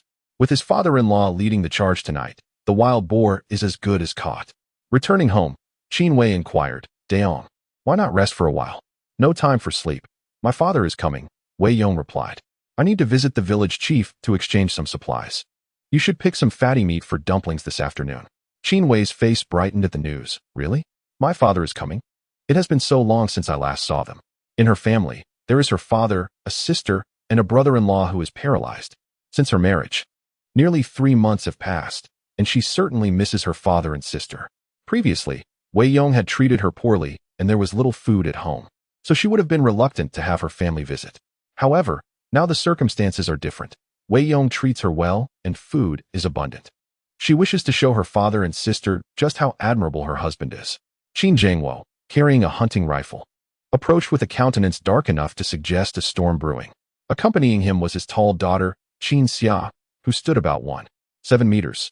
With a furrowed brow, she cautioned, "Father, why are you carrying that gun? So many people have seen us on the way. Please do not act impulsively." Qin Wei retorted coldly, "How can I not be impulsive? That scoundrel Wei has long been on my radar. If it weren't for Li Matzi from the village informing me, I would have remained oblivious to the suffering my sister is enduring." Qin Xia's expression darkened upon recalling that recently, Qin Wei had insisted on marrying Wei Yong from Xiaodantan. Initially, she thought their union was one of mutual affection, but to discover that her sister was living in such dire conditions was shocking. The thought of her sister subsisting on roots and tree bark was heart-wrenching. While at home, They might not have had fine grains, but at least they could enjoy cornmeal porridge. Now, at Wei's house, not only is she subjected to beatings and insults, but she also suffers from inadequate food and the threat of being sold off. This is sheer cruelty. It is as if they are taking advantage of the Qin family's helplessness. Yet, Qin Xia felt a twinge of concern. Father, I hope that gun of yours isn't actually loaded. Scaring Wei Yong is one thing, but if it were to accidentally discharge, it would lead to disaster. Qin Jingwo huffed. Rest assured, the bullets are in my pocket. Despite his explosive temper, Qin Jingwo possesses a level-headedness. With his elder son-in-law perpetually bedridden, there is no telling when he might pass away, leaving his daughter a widow. He certainly would not want to be the cause of another daughter's widowhood by taking the life of her husband. Upon arriving in the village, Qin Jingwo inquired until he reached Wei Yong's home, where he kicked the door with his foot. Wei, get out here. Qin Jingwo's temper is not to be trifled with. If Wei Yong were to act foolishly today, Qin Jingwo would not hesitate to brandish his weapon. As Qin Wei opened the door, her face lit up with joy. Father, sister, you're here. Seeing the beaming smile on Qin Wei's face, both of them felt a pang of concern. My dear daughter, how have you grown so thin? Where is that scoundrel Wei Yong? Tell him to come out. I shall give him a proper lesson. Chapter 17. Conquering the father-in-law. Qin Wei paused momentarily before responding. Father, please don't get agitated. Wei Yong has gone to fetch some food and will return shortly. Qin Jingwo huffed. Fetching food? I suspect he is merely avoiding me. Carrying his firearm, he entered with fervor, certain that someone must have tipped him off. Qin Wei offered an awkward smile. All right, father. Please calm down and come in for a drink. Qin Xia surveyed the house, noting that it was quite similar to their home, albeit rather dilapidated. The corn loft was entirely bare. Last year's drought must have devastated the crops. She wondered if her sister truly subsisted on roots. Qin Jingwo stormed into the house, immediately catching a whiff of a savory aroma, which caused him to pause. Father, we had ribs for breakfast. I didn't save any for you. But Daong said he would make dumplings for you this afternoon. Qin Jingwo frowned. My dear daughter, you're not pulling my leg, are you? Ribs for breakfast? In these times, only a wealthy family could afford such luxuries, let alone on ordinary days. Who can eat ribs? Qin Wei chuckled. Father, I assure you I am not deceiving you. Look, we have plenty of grain. She opened the cellar, and both Qin Jingwo and Qin Xia leaned in to take a look, their eyes widening in astonishment. The grain was undoubtedly plentiful, and they had even received relief supplies in their small village. However, the meat and eggs in the cellar raised questions. One might think they belonged to a prosperous household. See, father, I told you I'm doing quite well. Qin Jingwo, although still perplexed, exchanged a glance with Qin Xia, and his anger began to dissipate. This is quite different from what the rumors suggest. Where did all this meat come from? It's from Daong's hunting, Qin Wei replied. At that moment, Qin Jingwo felt a surge of astonishment. As a hunter himself, he understood the challenges of the mountains. It was no small feat for Wei Yong to have hunted both roe deer and wild boar. Such accomplishments required genuine skill. Father, please have a drink. Wei Yong will be back shortly. Meanwhile, Wei Yong arrived at Zhao Long's home, carrying 10 pounds of meat. Upon seeing Wei Yong, Zhao Fifan still wore a displeased expression. But knowing Wei Yong had come to deliver meat, he softened a bit and stood to greet him. Uncle Zhao, I've come to trade some goods. Zhao Long's face brightened at the sight of the large piece of meat. Oh my, so much meat. Thank you, Daong. Just tell me what you need, and I'll get it for you. Uncle Zhao, I want to be shy then. I'd like a pound of sugar, 2 pounds of cooking oil, 5 pounds of flour, a pound of liquor, and some celery and peanuts. While these items might not be readily available in every household, the village chief's family was well off and could provide most of what he requested. The most expensive item here is sugar, which is nearly equivalent to pork, while everything else pales in comparison to meat. Wei Yong exchanges goods almost on a one-to-one basis, undoubtedly benefiting the village chief's household. Zhao Long offers Wei Yong a cigarette and inquires, De Yong, are you preparing to make dumplings? Is there some joyous occasion today? Wei Yong, without hesitation, lights the cigarette and responds, my father-in-law has arrived. I am merely hosting him. Zhao Long remarks, I knew it. You are quite filial. Let me fetch some items for you. After gathering the necessary provisions for Wei Yong, he sees him off. No sooner had Wei Yong departed than Zhao Fifan's expression darkened, letting out a cold snort. He truly knows how to flaunt himself, boasting over mere meat. Zhao Long furrows his brow. You ought to hold your tongue. Wei Yong is no ordinary fellow. Consider how he handled today's distribution of relief grain. If it were you, could you match his prowess? Zhao Fifan falls silent. Indeed, Wei Yong had displayed considerable gall today, making quite an impression before the entire village. Yet, he remains irked, having been cowed by Wei Yong on 2 occasions, leaving him unable to vent his frustration. Father, did you manage to borrow the gun? We plan to hunt those 2 wild boars tonight. Zhao Long nods affirmatively. Yes. We shall test our luck this evening. And let us not speak so harshly when we encounter Wei Yong again. Today, we benefited from the meat exchange. We must remember their kindness. Zhao Long proves himself to be a sensible village chief. Although Zhao Fifan feels discontented, he refrains from arguing with his father. Upon returning home, Wei Yong is greeted by the sight of his beautiful sister-in-law and his fierce-looking father-in-law. This father-in-law resembles a bandit, instilling fear in all who behold him. Yet, his 2 daughters are each more charming than the last. His sister-in-law, Qin Xia, matches Qin Wei in beauty and is even taller, her long legs surpassing Wei Yong's own stature. The grain sack is also substantial, her face as fair as snow, likely even whiter than the sack itself. Father, sister, you've arrived. Qin Wei swiftly takes the items from him. De Yong, what have you brought? She wishes to show off to their father. Wei Yong smiles. Understanding his wife's intentions, he had prepared these gifts specifically for his father-in-law, aiming to elevate his wife's reputation today. After exchanging some flour and cooking oil with the village chief, he instructs, Wife, please prepare the dough while I chop the filling. We will make dumplings shortly. He adds, Father, I also brought a pound of liquor. Let us share a drink later. Wei Yong produces the sugar, dividing it in half and handing 1 portion to Qin Xia. Sister, take this half-pound of sugar back with you. I shall keep the remainder for Wei Wei. This gesture leaves his father-in-law momentarily speechless. What happened to the expected insults? Qin Zhengwo had prepared a multitude of scathing remarks during their journey, yet this act stifled them all. Qin Xia, holding the sugar, looks bewildered. Initially, she presumed her sister would suffer in her marriage, yet now it seems to be quite the opposite of her expectations. Brother-in-law, allow me to assist. Qin Xia quickly heads to the kitchen to lend a hand. The group collaborates, and soon a delightful batch of dumplings is ready. Qin Wei, salivating at the sight, recalls that although they have feasted on meat lately, their staple food has still been coarse grains. There is nothing quite as delightful as dumplings. During the New Year celebrations, we often refrain from indulging in them. But now, in the absence of any festivity, I find myself savoring these delectable morsels, accompanied by garlic paste, soy sauce, and peanuts. Every element is perfectly in place. To complement this feast, a glass of the village chief's pure grain liquor elevates the experience to unparalleled heights. Qin Zhengwo took a dumpling, a couple of peanuts, and a sip of liquor, feeling as though he were in a dream. Such bliss felt almost surreal. Life had taken on an unexpectedly pleasant turn, a circumstance that left him somewhat apprehensive. With a furrowed brow, Qin Zhengwo remarked, Second daughter, what I had heard before my arrival differs greatly from what I witness now.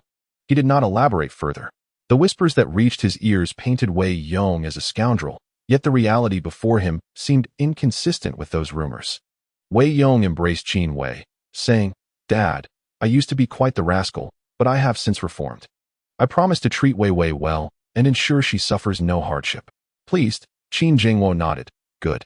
With your words, I can rest easy. Let us toast.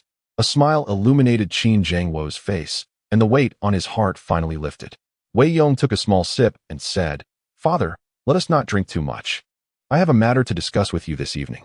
What is it? Qin Zhengwo inquired. There are 2 large wild boars on Beishan. I know their location. The 2 together weigh no less than 700 pounds. Tonight, we shall venture forth and capture them. What? Qin Zhengwo's eyes widened in astonishment. Upon hearing this, the elder gentleman set down his cup. Are you serious? 2 large wild boars. Indeed, I saw them with my own eyes.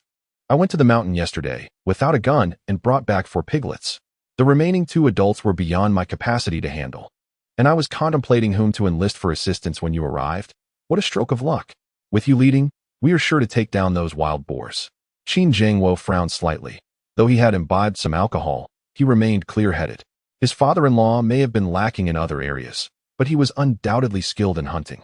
If what you say is true, those 2 boars are quite formidable. Just the 2 of us, even armed, might struggle to succeed. Though the temptation is strong, we must consider our capabilities. Adult wild boars are tough, and even if shot, they could charge at us. causing serious injury. Qin Wei remained cautious. They were the pillars of their family, and any misstep could leave his daughters without support. Wei Yong added, "Father, besides us, there's also old Qin's wife from our village. She has a large black dog, quite formidable." Qin Wei's expression softened considerably. "Then that simplifies matters. With a dog, we can take a chance. How many bullets do you have?" Wei Yong held up one hand. 5. "I have 10. That should suffice." "When shall we set out?" Wei Yong replied, "Let us rest for a while to regain our strength. Then we can depart in the dead of night." "Very well, let us take a short nap." Meanwhile, Wang Xiaoling was at home, tears streaming down her face. Her mother, Li Fun, observed this scene with concern for her daughter. "Dear, what could be troubling Wei Yong? Why does he treat you with such disdain? You have waited an entire day. Surely he will not deliver the meat to you now?" The entire village witnessed Wei Yong's family slaughter several piglets. If we consider Wei Yong's previous disposition, those pork offerings would undoubtedly have been sent to Wang Xiaoling. Even if Wei Yong is displeased with her, he should at least bring over a couple of hams, shouldn't he? Yet, there was not a single sign of him. And Li Fun and Wang Xiaoling waited at home from morning until afternoon. Eventually, tears streamed down Wang Xiaoling's cheeks, and Wei Yong remained absent, infuriating her to no end. Li Fun, ostensibly acting in her daughter's best interest, was inwardly yearning for the taste of pork. This evening, several households were enjoying meat. The aroma wafting from the homes of Widow Chu and Widow Zhang was utterly tantalizing. As mealtime approached, Li Fun remarked, "This won't do, my daughter. I shall take you to Wei Yong's house to confront him and ascertain the situation." Wang Xiaoling also harbored a desire to go. But after having spoken such harsh words to Wei Yong, how could she bring herself to face him again? Now, with her mother accompanying her, she reluctantly stepped out of the courtyard. Li Fun arrived at Wei Yong's home and knocked decisively on the door. Qin Xia stood up, saying, "I will answer it." Upon reaching the door, she saw two unfamiliar faces and inquired, "Who are you looking for?" Li Fun frowned slightly, replying, "We are here to see Wei Yong." "And you are?" Qin Xia answered, "Oh, I am Wei Yong's sister-in-law. Please, come in." Although Qin Xia did not recognize them, the aura of hostility emanating from the older woman made her uneasy. Li Fun shot Qin Xia a fierce glare before pulling Wang Xiaoling into Wei Yong's home. As the door swung open, a rich aroma enveloped them, nearly making Li Fun drool. Glancing at the plump dumplings on the table, her eyes widened in astonishment. How splendidly Wei Yong's family dined. They were barely managing with thin millet porridge, while he feasted on fine grains. The disparity was infuriating. "Wei Yong, your life is exceedingly lavish," Li Fun exclaimed enviously. Even Wang Xiaoling found herself swallowing hard at the sight. Previously, when Wei Yong had shown interest in her, she rejected him for his modest means, stringing him along. Had she accepted him earlier, she would likely be the one sharing dumplings with him now. At that moment, regret washed over her. When had Wei Yong acquired such capabilities, and why was she unaware of it? Wei Yong furrowed his brow, wondering why these two had come. Typically, guests are welcomed into one's home. Under normal circumstances, one would offer them a meal. However, today was not an ordinary occasion. A meal of dumplings was a rare treat, and he certainly could not afford to entertain them. Li Fun's eyes gleamed with desire. Should he allow them to stay? The entire table of dumplings might not suffice for her appetite. Wei Yong, with a disinterested tone, asked, "Aunt Li, what brings you here?" Li Fun collected herself, swallowing her saliva, and stated, "I merely wish to inquire about your intentions toward my daughter. Your demeanor fluctuates between kindness and hostility. We deserve some clarification." Her stance was akin to that of an accuser demanding answers. As Qin Wei's expression darkened, Wei Yong let out a cold chuckle. "Aunt Li, you must clarify your intentions. What do you mean by questioning me so? Did I court your daughter or something?" Li Fun replied, "Of course not. But you must explain your previous demeanor towards my daughter and how it has changed now." This inquiry, if placed in a contemporary context, would simply be asking Wei Yong why he had once behaved like a sycophant towards her daughter and why he no longer does so. Wei Yong retorted, "There is nothing to explain. I have neither courted your daughter nor acted inappropriately towards her. Are you expecting me to take responsibility? Besides, I am a married man, and my father-in-law is right here. If you have something to say, direct it towards him." At that moment, Qin Wei grasped the situation's intricacies. It seemed this woman was trying to undermine him. Seeing others enjoying dumplings, she couldn't resist encroaching, dragging her daughter into this to extort something. Qin Wei set down his chopsticks and declared, "If you have no business here, be on your way. We have yet to finish our drinks." Li Fun escalated her tone. You haven't even allowed me to finish speaking, and you wish to cast me out? Who do you think you are? He treated my daughter well before. Now that he has turned cold, surely some compensation is due. I ask for no more than 10 pounds of pork, and we can consider this matter settled. Wei Yong remained silent, arms crossed, watching the spectacle unfold. Qin Wei slammed his hand on the table and stood up, delivering a resounding slap to Li Fun's face. To hell with you. Do I look like someone who would pay you 10 pounds of pork? I could offer you 10 slaps instead. Would you accept that? In his youth, Qin Wei had been far more unruly than Wei Yong, and he had no intention of indulging a woman like Li Fun. After receiving the slap, Li Fun's face swelled up rapidly, resembling a steamed bun. Enraged, she shouted, "How dare you strike me in broad daylight? Is there no law anymore?" Qin Wei pointed outside. What of it if I did? I am from the old Qin family of Zioxidin. If you have grievances, come at me. Right now, I am here to drink with my son-in-law, so be gone. Li Fun trembled with rage. Wang Xiaoling supported her mother and glared at Wei Yong. Wei Yong, my mother was just struck, and you stand by idly? Chapter 19. Sister, why not come live with me? Wei Yong paused, then replied. Didn't you say you wouldn't speak to me unless I changed my surname? Isn't that right, Wang Xiaoling? Wang Xiaoling's eyes reddened. Her hatred for Wei Yong was palpable. She hurriedly pulled Li Fun away from his home. Once outside, Li Fun wailed, claiming she had been beaten at Wei Yong's house, wishing for the entire village to know. However, Wei Yong remained indifferent. His reputation was already tarnished. He had struck his wife. What was it to strike an old woman? Moreover, with this incident, the whole village would come to know that Wei Yong no longer fawned over Wang Xiaoling. After Wang Xiaoling departed, Qin Wei clung to Wei Yong's arm, adopting a pitiful demeanor as if fearing the loss of him. Fear not, my dear. She shall never set foot in our home again. Qin Wei nodded obediently, unafraid of others, but fearful of Wang Xiaoling. Qin Wei snorted. Having struck someone, he felt no remorse. He refrained from inquiring about the identity of the person bold enough to covet his son-in-law. Wasn't that tantamount to courting death? Even if the son-in-law were particularly despicable, Qin Wei could not swallow this affront. Moreover, given the son-in-law's commendable qualities, he certainly could not allow others to undermine his family. Daong, you should rest up and conserve your strength, urged Wei Yong as he and Qin Wei climbed onto the bed for a brief slumber. Meanwhile, Qin Wei and Qin Xia were in the kitchen, tidying up the dishes while whispering to each other. Second sister, today a spectacle wasn't staged solely for our benefit, was it? Qin Xia had significant grievances against Wei Yong, for she alone knew the truth behind the entire affair. 3 months prior, after a drunken bout, Wei Yong had found himself in Qin Wei's bed, only to be dragged out by Qin Xia by his ear. At that moment, Qin Xia realized Wei Yong was a scoundrel, but Qin Wei, being inherently traditional, did not wish for her purity to be tarnished, and thus felt compelled to marry him. Though reluctant, as an elder sister, she recognized that the die had been cast, and there was no turning back. She had anticipated that life would not be particularly pleasant after the marriage, but she had not expected it to be this dire, especially after hearing Chen Mazi's comments. However, upon their reunion, she sensed something was amiss. Qin Wei smiled and remarked, Sister, to put on a show, one must possess the means. How many families can afford to stuff dumplings with meat nowadays? Qin Xia fell silent, acknowledging the truth in her words. Even if one were to act, the means to do so were essential. Borrowing grain from others was futile, let alone acquiring white flour and pork. How is brother-in-law faring? Qin Wei inquired. Qin Xia's eyes reddened. Not well. Even in a bountiful year, his condition is critical, and now that he lacks proper nutrition, it's even worse. The doctor said he has at most 3 months left. Sighing deeply, Qin Wei tenderly touched her sister's hand. Sister, if brother-in-law were to pass away, you could come live with me. We have plenty to eat. You would never go hungry. Qin Xia's expression shifted. What kind of talk is that? Even if I were to live alone, I could not come stay with you. As long as you are doing well, there's no need to concern yourself about me. Enough.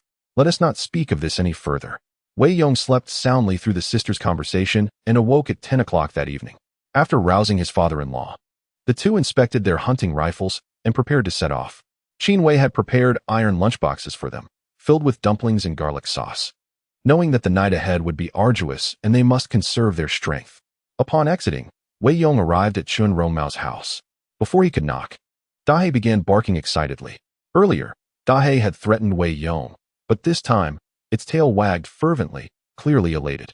During the day, Wei Yong had fed it a generous bowl of pig offal, a treat it had never experienced before, which endeared it to him even more.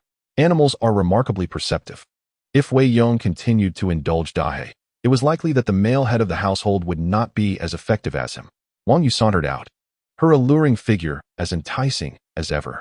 Recalling the playful demeanor of Wang Yu in the fields today, Wei Yong felt a flutter of excitement within him. In a secluded spot, he would certainly indulge in some intimate moments. However, with his father-in-law present tonight, he dared not overstep any boundaries. Wei Yong introduced Wang Yu, who promptly addressed Qin Daxu, having heard of Qin Zhangwo's esteemed reputation. In times before the famine, Qin Zhangwo had wielded a formidable presence on the mountains, rumored to have vanquished a bear. In those days, bears were not yet protected species. To possess the strength to defeat a bear speaks volumes of one's ferocity. Upon seeing Dahe, Qin Zhangwo's eyes sparkled as he praised the fine dog. The trio, accompanied by the dog, ascended the North Mountain. Wei Yong glanced at the map. 2 red dots were still wandering about the northern slopes. This map was indeed a boon. Otherwise, locating the two would be quite the challenge in such vast terrain. Not long after their ascent, they encountered the village chief and his son at their hideout. The village chief carried a hunting rifle slung over his shoulder, indicating he had come prepared.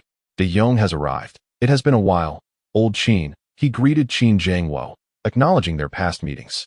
Having just enjoyed Wei Yong's pork earlier, the village chief maintained a friendly demeanor, though Zhao Fifan refrained from greeting them, as he considered them rivals for the evening. His thoughts plainly etched upon his face. The village chief suggested, De Yong, this is no easy task. Shall we collaborate? We can share the spoils. Wei Yong smiled politely. Let us forego that. We're merely here to test our luck. We may not even encounter wild boars. Very well. Take care, the village chief replied courteously, accepting Wei Yong's decision. Naturally, Wei Yong was reluctant. With 3 of them, 2 guns, and 1 dog, coupled with his precise map locating the beasts, he was unwilling to share the bounty equally. After a brief exchange of pleasantries, the 2 parties parted ways. Wei Yong had locked onto the 2 red dots. However, to spare his father-in-law any undue shock, he decided to meander about for a while longer before proceeding. Qin Zhangwo diligently searched the ground for tracks and droppings, inching closer to the wild boars.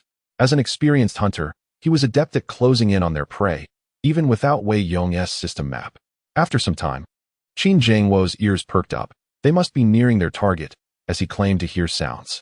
Yes, it's about right, Wei Yong confirmed, aware that one of the wild boars was merely 100 to 180 meters away.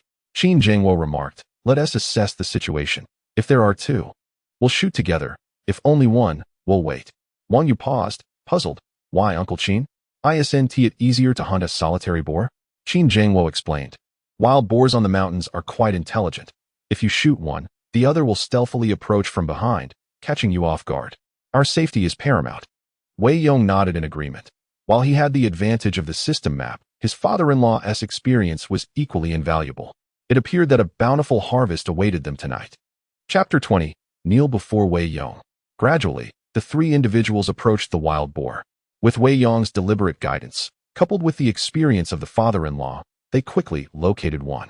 The tusks of the wild boar glimmered ominously in the moonlight, instilling a sense of dread. Qin Zhangwo crouched down and urged, hold on. Let us wait for the other one. Having hunted for a lifetime, he understood that the essence of hunting lay in caution. Returning empty-handed was far preferable to losing one's life in the mountains. Unlike his brother-in-law, who now lay in bed for the rest of his days, it would be better to have met a fatal end. Wei Yong glanced at the map, realizing that the father-in-law's concerns were not unfounded. Another wild boar was indeed roaming nearby. Should anything go awry with one, the other could potentially launch a surprise attack. No one could withstand the force of a wild boar's charge. As the trio observed, 2 figures suddenly appeared not far in front of them, the village chief and his son. Wei Yong furrowed his brow. If it were only the 3 of them, they could certainly have subdued the 2 wild boars tonight. However, with the addition of the village chief and his son, complications arose. If they acted impulsively, it was likely that neither would secure a catch, and once the boars fled beyond the mapped area, they would be lost to them. The village chief and his son spotted Wei Yong and the others. It was clearly not an opportune moment for greetings. Having seen each other, it was every man for himself. Whoever fired first would claim the prize. Zhao Fifan raised his gun, aimed at the wild boar, and declared, "Father, I'll fire first." "Hold on, wait a moment," Zhao Long cautioned, displaying a modicum of experience. Although they had spotted the wild boar, haste was not advisable. Wei Yong and his companions were also within shooting range, and their restraint surely had its reasons. Yet, Zhao Fifan, in his eagerness, feared that Wei Yong would snatch the opportunity from him. In such moments, the early bird catches the worm. If he fired a shot, he would at least have a claim to the beast. Bang! However, Zhao Fifan was a tad too anxious. A hunting rifle was not so easily fired. It was no simple matter of pointing and shooting. Many rifles were aged and poorly maintained, their rifling askew. These were relics from veteran hunters, thus lacking in precision. Moreover, Zhao Fifan was no marksman, and his first shot went awry. Not good. Qin Wei frowned, internally cursing the blundering fellow. Startled, the wild boar bolted in a frenzy. Zhao Fifan's expression darkened instantly, while the village chief shouted, "Quick, pursue them." This was not the time for grievances. The wild boar, now terrified, could dash off to who knows where. Losing these two quarry would mean a waste of hundreds of pounds of meat. Zhao Fifan felt a wave of regret. His intentions had been noble, but the execution proved challenging. Wei Yong too frowned. If the two creatures escaped beyond the northern mountain, he would lose his map. Casting a glance at the map, he was relieved to see that the two red dots had not strayed far, but were instead circling around the northern mountain. Wei Yong furrowed his brow, noticing that both wild boars were heading toward the same destination, seemingly towards the village chief and his son. Grasping his gun, Wei Yong charged forward. Qin Wei's expression shifted slightly. "Slow down, be careful." At this moment, the wild boars were particularly agitated. A moment's lapse could cost one their life. The wild boars in this primeval forest posed a danger comparable to that of tigers. Thus, one must exercise utmost caution. Better to retreat empty-handed than to engage recklessly. Suddenly, a wild boar charged directly at Zhao Fifan. He raised his arm and fired a shot, but alas, the boar's speed was too swift, leaving him little time to react. His bullet soared into the sky. Zhao Fifan was grazed and knocked to the ground. Though it was merely a glancing blow, the pain made him grimace.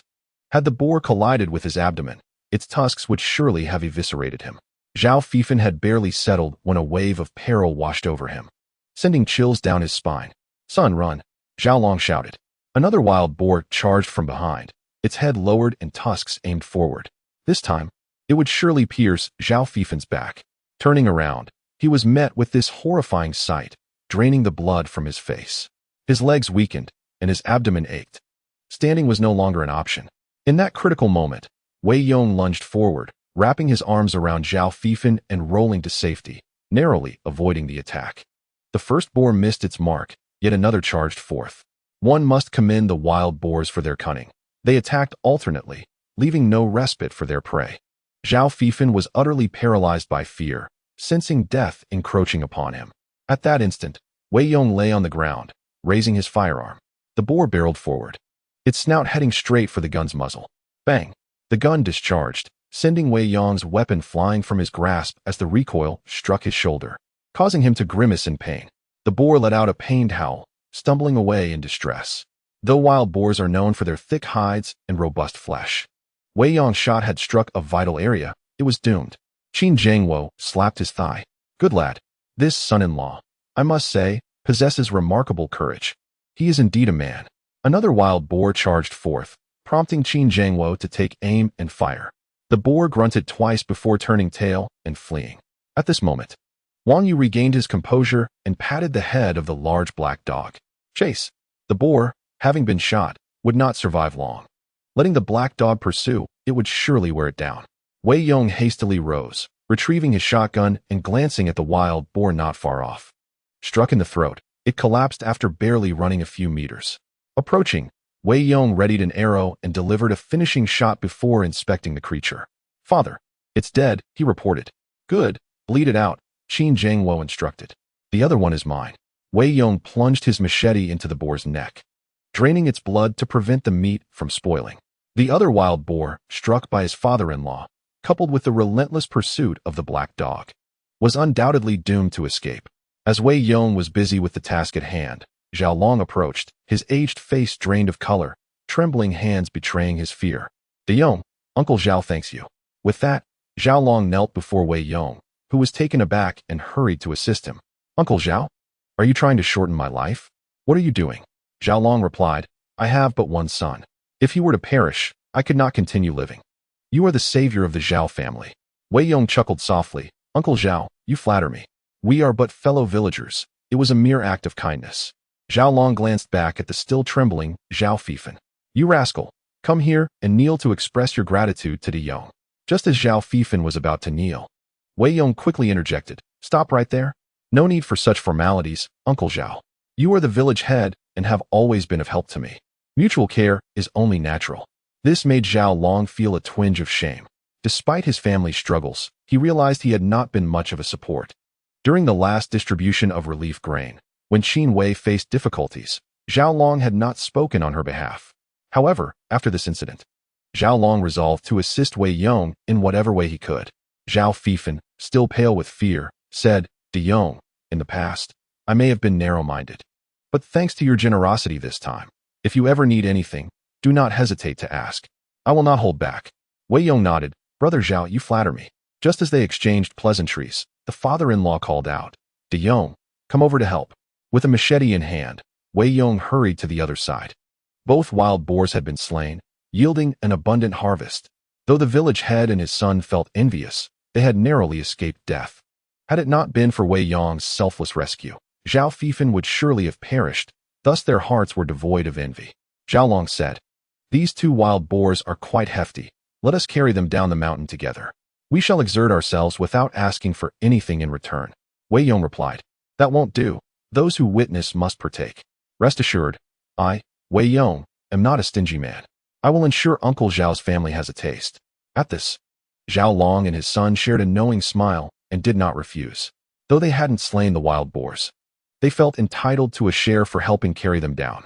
Weighing in at 700 to 800 pounds, the task was arduous for just the 5 of them. Wei Yong suggested that the village head and his son go down to fetch help while they remained behind. For every young man who came to assist, they would receive 2 pounds of pork. The village head and his son quickly descended the mountain. The 2 wild boars were gathered together while Wei Yong and Wang Yu stood guard. Qin Wei, feeling restless, said, You 2 stay here. I will check over there for wild chickens or rabbits. Idleness is not my preference. Wei Yong remarked, Father, it seems there are no large game left in this area. Qin Wei replied, Even without large game, there are other opportunities. There are many moths here, and come winter, we may find some silkworm shells in the snow. They can be used in medicine and sold to the health station for some profit. I will take a chance and see if there are other herbs. The mountain is rich with treasures. Indeed, the father-in-law was seasoned in experience, and Wei Yong had learned a great deal from this excursion. After Qin Wei departed, only Wang Yu and Wei Yong remained. Wang Yu gazed at the 2 large wild boars with immense joy. De Yong, you truly possess remarkable skills. These 2 wild boars will last you all winter, won't they? Wei Yong chuckled. Of course, they will not be finished. I plan to sell the meat back in the village and exchange it for some other goods. My wife is in dire need of nutrition, and merely consuming meat will not suffice. Hence, I must procure some other necessities. Additionally, I need to buy some seeds in the village. Wang Yu refrained from mentioning how much she would receive. She knew Wei Yong would not neglect her. Wei Yong reached into his pocket and produced a lunchbox, offering it to Wang Yu. Sister Yu, replenish your energy. Wang Yu replied, I brought my own steamed buns. It feels impolite to constantly take yours. Wei Yong opened the lid, insisting, Don't be modest. Eat up, Sister Yu. As the lid came off, Wang Yu was rendered speechless by the sight of the plump dumplings within. The rich aroma of the celery and meat filling made her swallow hard. Despite having indulged in meat over the past 2 days, the sight of these dumplings left her momentarily paralyzed. However, recalling her previous embarrassing experience at Wei Yong's home, she felt too shy to eat his dumplings and quickly pushed the lunchbox back towards him. De Yong, I cannot accept this. These are made by your wife for you. You should eat them. I'll manage with my steamed buns. Wei Yong pushed the box back toward her. Sister Yu, there's more than enough for both of us. Let's share. You should eat a bit more, and I'll take the leftovers. Their playful back and forth resulted in Wei Yong gently caressing Wang Yu's small hand. During their time in the field, he hadn't had the opportunity to touch her delicate hand enough. Wang Yu was aware of his intentions, though her cheeks flushed with color. She pretended not to notice and held onto the lunchbox, stating, Well, I shall only sample a couple. Fine, There's garlic sauce and soy sauce inside, he replied. Wang Yu said, I'll skip the garlic. I fear it will leave an odor. Wei Yong laughed. Sister, are you planning to finish your meal and then kiss me? Are you worried I might mind the garlic breath? Wang Yu shot him a fierce glare, her expression radiating charm. Oh, so you're getting cheeky now? Why didn't you dare tease me when your father-in-law was here just moments ago? Wei Yong reached out, grasping Wang Yu's small hand. Sister Yu. There's no one around now. Upon his touch, Wang Yu felt a jolt, yet she did not immediately withdraw her hand. Instead, she glanced around to ensure Qin Wei had not returned, then sighed in relief. Slowly, she retracted her hand, her cheeks still flushed. Are you going to let me eat in peace? Wei Yong replied. Sister Yu, you should hurry and eat. Once you're done, let me hold your hand for a bit. Wang Yu glared at him. I will eat at my own pace, and I won't allow you to hold my hand. Humph. There was a hint of playful resistance in her demeanor, making it all the more irresistible. Her delayed rejection suggested she was somewhat amenable to his touch, and her initial reaction was not to withdraw, but to check for onlookers. It seemed there was a possibility of winning over this little wife after all. While Wang Yu enjoyed her meal, Wei Yong busied himself by slicing open the belly of the wild boar, extracting the entrails and tossing them to the big black dog. The large black tail was almost pointing towards the heavens. First, it rubbed against Wei Yong's legs for quite some time before it went to eat. Witnessing this reaction from Dehei, Wang Yu felt somewhat astonished. Dehei seems to be quite fond of you. It has never been this affectionate with Lao Chun. Wang Yu's statement was not exaggerated. When Chun Rongmao was at home, it was a rarity for Dehei not to bite him, let alone be so intimate. Wei Yong laughed and remarked, Dehei is intelligent. It knows who the master is. After saying this, he cast a glance at Wang Yu, causing her face to flush as she lowered her head. When there are others around, you act so serious, yet when alone, you cannot maintain that demeanor for long. Wei Yong teased, Sister Yu, do you prefer the serious side of me, or the more playful side? Bah, who would favor you? Wang Yu responded quickly this time. Avoiding his trap, having consumed nearly half a box of dumplings, her taste buds were tantalized. She could have finished them all, but she felt too shy. Wei Yong had encouraged her to eat first, and now she had devoured the entire portion. What would that make her? Wang Yu's satiation level, 5. Reward. Low-level treasure hunting function. Experimental field growth speed. 5. Wei Yong was somewhat surprised. It seemed the dumplings were indeed effective, not only accelerating the growth of the experimental field, but also unlocking the treasure hunting function. However, he was perplexed about how to utilize this treasure hunting feature, as the map offered little additional information. Before he could ponder further, Wang Yu had already handed him the lunchbox. De Yong, there are a few dumplings left. Take them. Wei Yong accepted the box and picked up Wang Yu's used chopsticks. Wang Yu bit her lip. De Yong, those chopsticks have been used by me. Perhaps you should use the other end. Chapter 22. Majestic Presence. Wei Yong chuckled. Why would I disdain Sister Yu's saliva? With that, he began to eat. Watching him slurp the noodles, Wang Yu felt a warmth spread across her cheeks. Thankfully, she had eaten first. Had Wei Yong been the one to start, and she had to use his chopsticks, it would have been quite embarrassing. After a few bites, Wei Yong said, Sister Yu, have you ever heard the phrase, nothing beats dumplings for taste, and nothing beats wrapping them for fun? The redness on Wang Yu's face had not diminished throughout the evening. De Yong, are you addicted to teasing me? Wait until I tell your future father-in-law. Wei Yong feigned innocence. What are you talking about, sister? It's just a saying. Nothing beats dumplings for taste, and nothing beats making them for fun. What did you think it was? Wang Yu paused, realizing she had once again fallen prey to Wei Yong's teasing, and in frustration, she playfully punched him on the chest. Her little hand was soft and gentle. This was not a hit, but rather a form of enjoyment. Wei Yong gazed at Wang Yu's petite form, swallowing hard. If only he could playfully strike her chest once. It would surely be exhilarating. After their playful banter, Qin Wei returned, carrying 2 wild rabbits, his face beaming with joy. The harvest today is truly remarkable. These rabbits will help nourish my daughter. Wang Yu praised him. Uncle Qin, you are impressive. Qin Wei was all smiles. Tonight's bounty is abundant. We need not worry this winter. Before long, the village chief and his son returned, accompanied by a dozen others, among whom was Chun Rongmao. Although aware that Wei Yong had scored some meat, Wang Yu believed that what was given to his wife and what was given to him were 2 entirely different matters. Helping out merely to snag an extra 2 pounds of meat seemed rather unscrupulous to her. Observing her husband's lack of ambition, Wang Yu rolled her eyes in disdain. Dear, you must be exhausted. Today we finally have some meat to enjoy, Chun Rongmao suddenly remarked, his gaze fixed on Wang Yu's lips. Why is your mouth all greasy? A few moments later, Chun Rongmao quickly realized, whispering, I see, you've used my pigskin, haven't you? Huh, you always call me vain, but look at you. He continued. For this meat distribution, make sure Wei Yong gives you a piece with skin, ours has gone bad. Wang Yu was left speechless. The grease on her lips was from dumplings, while Chun Rongmao's was undoubtedly from the foul pigskin. She hastily wiped her mouth with her sleeve, contemplating that next time she indulged in Wei Yong's offerings, she must clean herself up to avoid Chun Rongmao's scrutiny. As a dozen young men approached, the two pigs seemed weightless in their hands, and they descended the mountain in a grand procession, with Wei Yong leisurely trailing behind. Although he could have concealed the pigs in a spatial pocket, such a maneuver would be impossible with so many eyes upon him. Moreover, having procured such an abundant haul, it would be unwise to attempt to profit quietly. Rather, he preferred to make a show of it and enhance Qin Wei's reputation. Carrying the two pigs, they triumphantly returned to the village. Upon entering, many villagers emerged to witness the spectacle. When the village chief had returned earlier, it was known that Wei Yong had hunted 2 wild boars. Many had hoped to scavenge some pork, but the village chief had declared that only strong men could partake, and those who did not contribute would not be welcome.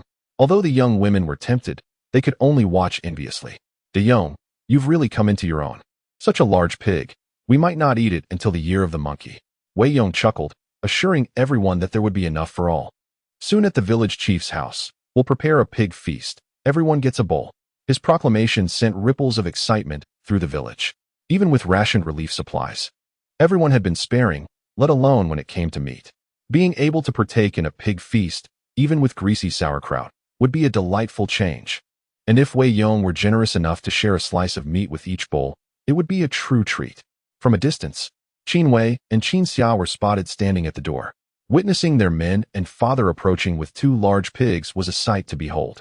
A radiant smile illuminated Qin Wei's face as she exclaimed, Sister, look how handsome De Yong is. Why don't you come over too? We can share a bed like we used to. With a playful retort, Qin Xia's cheeks flushed slightly, leaving her intentions ambiguous. Upon returning home, they placed the pork in the yard and called upon Widow Zhang for assistance with the butchering. Despite being a woman, Widow Zhang wielded the knife with remarkable agility, and within mere minutes, the 2 pigs were disassembled. Wei Yong took a generous piece of rear pork and handed it to the village chief. Uncle Zhao, take this and start cooking for everyone. I'm treating the entire village to a pig feast. All right, I will have your aunt stew it right away. We have pickled vegetables at home. The village chief took the meat and departed, prompting the villagers to leave as well. After all, no matter how much meat Wei Yong had, it was irrelevant to them, but the piece the village chief carried was something they could savor. Indeed, Wei Yong was quite generous. That chunk of meat was so large that each person could easily receive 4 or 5 slices.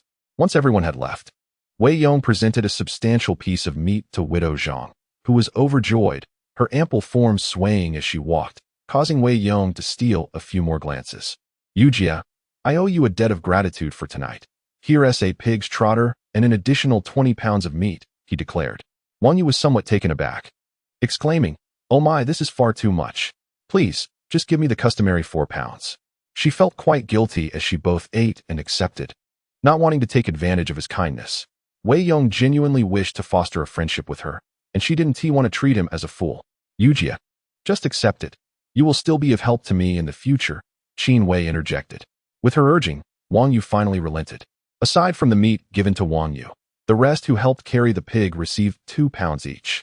Upon noticing Chun Rongmao in line, Wang Yu pulled him out, asking, Do you have no shame? You've already received so much. Why do you still want more? Chun Rongmao, unfazed, replied, You are taking what is yours. What is wrong with me taking mine? Wei Yong would not deny me these 2 pounds. He returned to the line to continue waiting. Frustrated, Wang Yu could scarcely find the words, muttering, I can't be bothered with you. Compared to Wei Yong, Chun Rongmao truly seemed like a coward. After the others collected their meat, Wei Yong inquired, Father, how will you handle this pig? Should I arrange a cart to take it back? Qin Zhangwo shook his head. You should keep this pig. I will take half. Wei Yong insisted, Father, that one do, brother-in-law is ill, so you should take more meat to improve his health. Qin Zhangwo shook his head once more. I'm merely lending a hand. According to the rules, I cannot take a whole one. Besides, Your second sister is expecting. You should use the meat to procure better things for her. He produced a hand-rolled cigarette, offering it to Wei Yong. Dayon, come with me. I need to discuss something with you. Seeing Qin Zhangwo pull Wei Yong into the house, Qin Xia's expression suddenly shifted to one of unease. Chapter 23. Wei Yong. I am going on a blind date. Once inside, Wei Yong took a couple of puffs of the cigarette. The strength of his father-in-law's smoke was quite potent. After a few draws, he felt a bit lightheaded. Father, just tell me what's on your mind. Qin Zhangwo, wearing a worried frown, said, Your brother-in-law may not have much time left. The doctor said he has at most 3 months, but I fear he won't last the month. Wei Yong was momentarily taken aback. He had a vague recollection of that brother-in-law. A decent man who had married his sister not long before being mauled by a bear on the mountain, losing his leg. Had his father not shot in time, he would have perished. Yet, in this era, medical care was woefully inadequate. Poor wound treatment led to frequent infections, and the hope for survival seemed exceedingly bleak. What can I do, father? Wei Yong asked. Qin Zhangwo took a puff of his cigarette and inquired, Have you heard of forming a coalition? Wei Yong's heart sank at the implication. Father, what do you mean? On the road of Qin Zhangwo, the saying the river does not flow into the fields of outsiders resonates deeply. Life has become increasingly arduous. In my hometown, many have perished from hunger.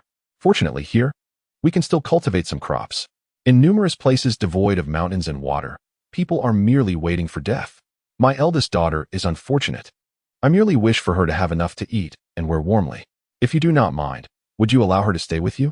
What do you think? Wei Yong's expression grew complex. Qin Zhangwo remarked, If your circumstances were dire, I would not make such a request. Yet, I see potential in you. You are strong and decisive, generous by nature. I believe that my daughters will not suffer under your care. He entrusted his 2 daughters to Wei Yong. With a simple request, do not let them go hungry, for the pain of hunger is unbearable. Wei Yong fell silent. To speak candidly, in these times, instances of cannibalism have occurred, and forming alliances is alarmingly common. Wei Yong said, Father, it is not a problem for me to support them. But will my elder sister agree to this? Qin Zhangwo replied, If you are in agreement, then it is settled. I will return home to discuss it with her. She has no other options. Once your brother-in-law has passed, I will return to my hometown, as my younger siblings are on the brink of starvation, and I must assist them. I leave my daughter Qin Xia in your hands. Wei Yong nodded, affirming that as long as his elder sister was willing, he had no objections. Not to mention Qin Xia's beauty. Even if she were less appealing, out of respect for his father-in-law, he would still acquiesce. Moreover, Qin Xia's appearance is certainly comparable to that of Qin Wei. The sisters are both remarkably lovely, making it impossible for Wei Yong to refuse such a request. After reaching an agreement, Qin Zhangwo felt a weight lift from his heart. Initially, he had intended to keep Wei Yong in the village for a meal of pork stew, but leaving his elder son-in-law alone at home for too long was also unwise, so the 2 departed in haste. As they left, Qin Xia glanced back at Wei Yong with a look full of unspoken complexities, leaving her thoughts shrouded in mystery. Qin Wei remarked, Dayon, do you not think my sister is beautiful? Wei Yong replied, She is slightly less so than you. Stop being so slick. I saw how you gazed at my sister. Wei Yong scooped Qin Wei into his arms, saying, My gaze is not solely reserved for the eyes. Qin Wei's face flushed crimson, and she exclaimed, Let go. It's broad daylight. The last 3 words were barely a whisper, as she calculated the days. Nearly 3 months had passed. Her husband had not indulged in meat for some time, and as a devoted wife, she felt it was her duty to fulfill his needs. Wei Yong was immediately invigorated. Kissing Qin Wei before the couple made their way to the village chief's home. A throng of people gathered outside the chief's door. As the chief's wife was busy stewing meat, the enticing aroma wafting through the air. Although much of it consisted of pickled vegetables, the scent infused with the meat broth was irresistible. Just as Wei Yong was about to approach, Li Fun and Wang Xiaoling unexpectedly emerged. Li Fun, with a sarcastic tone, remarked, Wei Yong, you have certainly garnered attention. It seems as if the news of your hunting 2 wild boars has reached every corner of the village. Wei Yong said softly, As I mentioned, I will treat the entire village to a feast of pig slaughter dishes, including both of you. If you wish to partake, please line up. Li Fun snorted dismissively, We shall not partake. I am taking my daughter to the countryside for a matchmaking event. They intend to treat my daughter to 3 delicacies noodles. Humph. Li Fun wore an expression of pride. Wei Yong paused momentarily, recalling that in his previous life, Wang Xiaoling ultimately married Shui Yin. Although Shui Yin was a notorious philanderer and Wang Xiaoling could hardly manage him, his favorable circumstances promised a comfortable life, compelling her to relent in the end. Yet in this life, since he had not wedded Wang Xiaoling, would it alter her choices and consequently transform her destiny? Wang Xiaoling gazed at Wei Yong, her face clouded as if shrouded in frost. Wei Yong, I am going for a matchmaking. Oh, I wish you success in your matchmaking, he replied, having lost all feelings for her. Wang Xiaoling's expression darkened further. Wei Yong, do not come to regret this. With that, mother and daughter swayed out of the village. Wei Yong shrugged. He vowed never to engage in actions that might lead to regret. Upon arriving at the village chief's home, he distributed bowls of pig slaughter dishes to everyone, each bowl containing at least 4 slices of meat, all generously fatty. The villagers were exceedingly satisfied. After they had feasted, Wei Yong returned home and brought 2 hams and 20 pounds of meat to the village chief's house. Uncle Zhao, you all helped with the wild boar hunt, so this is for you. Zhao Long quickly declined. We cannot accept this. We did not assist you much, and we have yet to express our gratitude for your life-saving kindness. Uncle Zhao, please do not be so modest. If not for the 2 of you, our success would not have been as assured, Wei Yong insisted, placing the meat down and departing. Zhao Fifan hurriedly caught up with him, offering a box of lotus flowers. De Yong, thank you. If you need anything, do not hesitate to ask. Wei Yong accepted the gift and expressed his gratitude before leaving. Returning home, Zhao Fifan gazed at the meat, his mouth watering. Father, this Wei Yong is quite capable. Even if he hadn't given us this meat, we would have no grounds for complaint. Zhao Long nodded in agreement. Indeed, I never perceived this quality in Wei Yong before. Now, it is evident he is like his father, generous in action, albeit with a temper. Such individuals are worthy of deep friendship. Henceforth, let us offer assistance whenever we encounter Qin Wei. Zhao Fifan nodded, acknowledging his father's words. Back at home, Wei Yong and Qin Wei laid all the pork on the ground. With so much meat, it would surely spoil if left at home, so it was best to sell some in the countryside. De Yong, how much can we sell this meat for? At the village market, it goes for 50 cents a pound, but without the need for tickets, we can sell it for 60 cents. That is quite a sum. Be careful on your way. Wei Yong embraced Qin Wei. Shouldn't you fulfill your promise to me first? Qin Wei's face flushed a deep crimson, and she whispered, then be gentle. Chapter 24, Sister You. Shall we find an inn to rest for a while? Wei Yong carried his wife onto the Kong and snuggled under the covers, causing Qin Wei's cheeks to redden further. De Yong, blow out the candle. Wei Yong remarked, that simply won't do. I didn't truly appreciate you last time. This time, I must indulge in your beauty. Qin Wei covered her face with her hands, overwhelmed by shyness. I want to let you see, you're so annoying. With his wife expecting, Wei Yong dared not engage in any vigorous antics and embraced her as they drifted off to sleep. As she slumbered, he seized the opportunity to store the meat in his spatial compartment to prevent spoilage. Although the weather permitted leaving it out overnight without issue, nothing compared to the preservation offered by his system space. While Wei Yong enjoyed his comfort, Chen Rongmao faced a different plight. Previously, after a quarrel with Wang Yu, Chen had yet to appease her, and today he shamelessly requested 2 pounds of meat, infuriating Wang Yu to the point where her teeth ached. That evening, the Chen household also indulged in meat, with Chen Rongmao's mother, Shen Guifang, seated at the hearth, her face beaming with joy. My son has made it. We are having meat tonight. Wang Yu rolled her eyes, thinking, what has my son achieved? If it weren't for me, they would hardly be feasting. Chen Rongmao presented 2 boiled eggs, offering one to Wang Yu and the other to his mother. Dear wife, we have 4 eggs at home. You each take one, and I will fry the remaining 2 to accompany the wine. He prepared a plate of scrambled eggs, poured himself a glass of wine, and stewed a pot of meat, leading a rather pleasant life.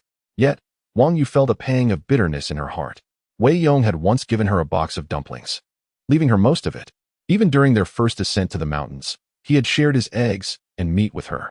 In contrast, her own husband consumed 2 of the 4 eggs, seemingly less considerate than Wei Yong.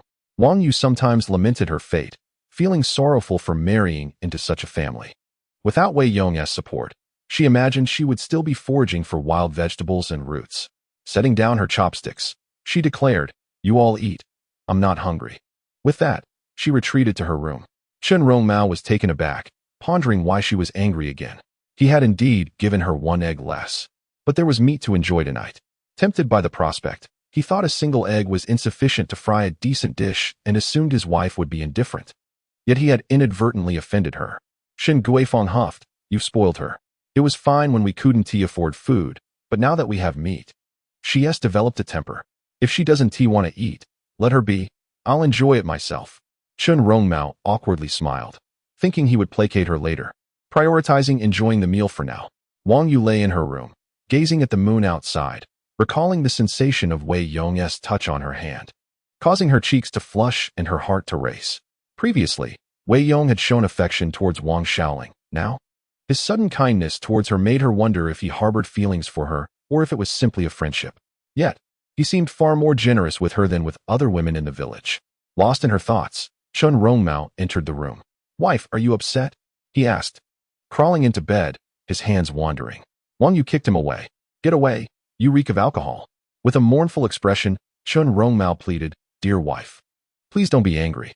Next time, I promise to give you all the eggs." Wang Yu remained silent. Not because she was upset about not being able to eat eggs.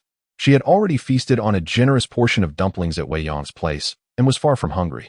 What truly irked her was the realization that her own partner cared for her less than an outsider did. What kind of life was she leading?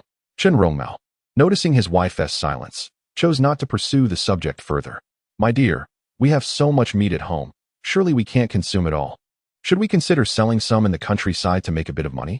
Wang Yu frowned. "Are you out of your mind? I've heard they're cracking down hard on speculation. Aren't you afraid of getting caught?" Chen Rongmao replied. "In these times when people are struggling to put food on the table, who is going to bother with speculation? Besides, think about it. Wei Yong has so much meat. He can't possibly keep it all in the cellar. It would spoil before winter arrives. When he goes to sell in the countryside, you could ask him to help you sell yours too." Wang Yu was left speechless. "So this is what you've been contemplating? Chen Rongmao, do you have no shame? The meat is from Wei Yong. You want to give it back to him to exchange for money? Why not just let him give you the cash directly? Why take the risk?" Chen Rongmao remarked, "What are you talking about, my dear? He would sell it regardless of us. What's the harm in him helping us out a bit?" Wang Yu furrowed her brow and replied, "If Wei Yong goes to the countryside to sell, I will go with him. If anything goes wrong, we will face it together." Upon hearing this, Chen Rongmao quickly interjected, No. What if you really do get caught? Does Wei Yong not fear being apprehended? I don't care. If there's meat to be sold, I will go. Otherwise, you must go. We cannot have anyone staying behind." After a moment of contemplation, Chen Rongmao conceded, "All right, perhaps you should go. You have more favor with Wei Yong. Be clever about it. Let him sell everything for you. If any trouble arises, just say you accompanied him, understood?" Wang Yu scoffed. "Chen Rongmao, you truly are something else. You want your wife to venture into the countryside with another man, and you aren't worried that we might not return at night?" Chen Rongmao countered. "Why would I not trust you? I believe in you. Get lost, stay away from me. I need to sleep." The next morning, Wang Yu rose early, carrying the meat from their home to Wei Yong's door. He happened to be in the yard, and, upon spotting her, hurried to open the door. "Sister Yu, is that you?" Wang Yu replied. "De Yong, you surely can't consume all the meat at your place. Are you planning to sell some in the countryside? I will accompany you." Wei Yong responded, "Sure, I'm just about to head to the countryside. Let me get ready." After exchanging pleasantries with his wife, he gathered the meat to take along. He did not carry it all, as it was too heavy. He took over 10 pounds and left the rest in his system's space. Wang Yu noticed that Wei Yong hadn't taken much meat but thought little of it. How much he chose to sell was of no concern to her. The two set off on their journey to the countryside. The road was relatively smooth, though it was a bit distant. Regrettably, without a bicycle, their pace was slower than desired. It would take at least an hour and a half to reach the countryside. "Sister Yu, does Qinji really trust you to go with me to the countryside? I've heard there are many inns out there. Shall we rest for a while if we get tired?" Wei Yong wore a mischievous grin as he followed the charming young woman out, unable to resist teasing her a little. Wang Yu huffed and said, "Well, why don't you go ahead and book a room? I've heard that lodgings cost several bucks a day. If you secure one, I'll gladly stay with you." Wei Yong chuckled ruefully. He truly lacked the funds to pay for a hotel, but selling pork would certainly change that. "Sister Yu, you said it yourself, so don't regret it later. When I say something, I mean it. If you dare to book it, I shall not hesitate to accompany you," she replied. As they crossed a small river, Wei Yong stepped carefully on the stones in front, noticing Wang Yu wobbling slightly. He instinctively reached out his hand. "Sister Yu, allow me to hold on to you." After a moment's hesitation, she extended her hand towards him. They successfully navigated the river, yet Wei Yong did not let go, holding her hand as if they were a couple. A blush crept onto Wang Yu's cheeks as she glanced around and said, somewhat annoyed, De Yong, we've crossed the river. Will you not release my hand? Chapter 25. The treasure-seeking function. Wei Yong replied, Sister, the path is rather treacherous. Let me guide you, lest you stumble. Wang Yu stifled a laugh, finding his excuse rather flimsy. The road is so smooth. How could I possibly fall? Sister Yu, your center of gravity is unstable, making it quite easy for you to trip. Wang Yu, momentarily taken aback, glanced down at her ample figure, finally understanding his playful banter. You rascal, I shall not engage with you any longer. She tugged at her hand twice, but was unable to free herself from his grasp and resigned to his hold. Her heart raced as they walked, apprehensive of encountering acquaintances. Fortunately, during these harsh times, most people were too famished to venture out, so they encountered no one on the road. As they approached the village, Wang Yu withdrew her hand. Enough! Have you had your fill of touching? Wei Yong, still reluctant to let go, rubbed his hands together, reveling in the softness of her delicate grasp. Upon entering the village, they decided to wander through the black market. During this era, agricultural products from rural areas had to be processed through production teams. Selling privately would earn one the label of a capitalist. The so-called black market was a designated place in northeast China, bustling with various goods, where transactions did not require tickets. Those with money came to purchase supplies, while those in need exchanged their wares. However, given that it was still daylight, the market had yet to commence. It would come alive around 5 or 6 in the evening. Wang Yu said, De Yong, I have a sister in the village. I shall go visit her and return shortly. All right, he replied. With Wang Yu by his side, he found it difficult to sell the meat he had in his space. Parting ways seemed appropriate. Although he could sell good items at the black market, he anticipated having even more grain in the future. The potatoes in his space had already sprouted tall shoots, and if all went well, he would harvest them within a month. At that point, hundreds of pounds of potatoes would be unmanageable in the black market. Thus, Wei Yong sought alternative avenues for sales. In the village, the best opportunity for selling was undoubtedly through state-owned enterprises. In state-owned enterprises, regardless of the circumstances, there must always be sustenance provided for the workers. If Wei Yong could establish a connection with the cafeteria of such an enterprise, he would no longer worry about the marketability of his grain. In their Daith township, the largest state-owned entity is the Daith coal mine, which employs thousands of workers whose daily consumption of food is substantial. Although Wei Yong yearned to make contact with them, he regrettably lacked the connections necessary. Just as despair began to envelop Wei Yong, he suddenly noticed a middle-aged man entering the village, leading a sickly yellow cow and taking a seat nearby. The man was selling the cow at a bargain price. He called out several times, catching the attention of many passers-by. However, in these times, a cow is a significant asset, typically priced around 200. Thus, few could afford to purchase it. Nevertheless, the rarity of a cow for sale drew a crowd to inspect. Wei Yong positioned himself among the throng, and as he approached, a peculiar beeping sound began to resonate in his mind. Startled, he glanced around, but nothing seemed to emit the noise, and the surrounding crowd remained oblivious. Was this sound from the system? He took a few steps forward, and the beeping intensified. He could now ascertain that it was indeed the system signaling something. What could this mean? As he reached the stall, the beeping grew increasingly urgent. His heart raced. Could it be the system's treasure-seeking function? After unlocking this feature when he had fed Wang Yu dumplings, he had yet to comprehend its application. Now, he understood that proximity to a treasure would trigger the sound. Much like a metal detector, the nearer one approached, the louder the signal became. Crouching down, he touched the sickly yellow cow, and the sound in his mind became frantic. He was convinced that this cow was the treasure. Yet, how could such an ailing creature be deemed a treasure? The middle-aged man, with tears welling in his eyes, lamented. Please, have pity on me. This cow is my lifeline. I can sell it for 50. I hope someone with a kind heart will buy it. 50 for a cow was indeed a reasonable price, but it was evident that this one was gravely ill. It was likely beyond saving, and any cow brought home in such a state would perish within days, making its meat ineatable. Purchasing it would be an utter waste. Thus, the crowd merely observed, none daring to engage. However, Wei Yong felt intrigued. How much for the cow? He inquired. The middle-aged man, his eyes reddened, replied, To be honest, the cow is sick, and I lack the funds for treatment. I can barely afford to eat, so I must sell it for a pittance. If you manage to nurse it back to health, You could easily make a profit of at least 150. Wei Yong nodded, appreciating the man's honesty in not misrepresenting the cow's condition. What is the lowest price you can offer? He asked. Nearby, others quickly interjected, young man, that cow can't be cured. It will die once you take it home. Sick cattle are unfit for consumption. Consuming it would be disastrous. Don't be deceived. Wei Yong smiled, grateful for the warning. I'm merely inquiring. The middle-aged man pondered for a moment and then extended 3 fingers, 35. That's my lowest offer. Wei Yong replied, I'll take it for 30. If not, I shall look elsewhere. The man gritted his teeth and conceded. All right, 30 it is. The man's molars were nearly ground to dust, and it pained him deeply to part with a cow for merely 30 yuan. Onlookers shook their heads, casting sympathetic glances at Wei Yong, who, despite appearing quite astute, was in fact rather foolish. 30 yuan for a sickly cow was indeed madness. As the crowd dispersed, the middle-aged man extended his hand. Brother, 30 yuan. And the cow is yours. Wei Yong chuckled. Brother, I'm currently broke. Are you jesting with me? Don't worry, the man replied. I may lack funds, but I possess goods. I have several hundred pounds of wild boar meat. Once I sell it, I will have the money. The man paused, gazing at him with a look of perplexity.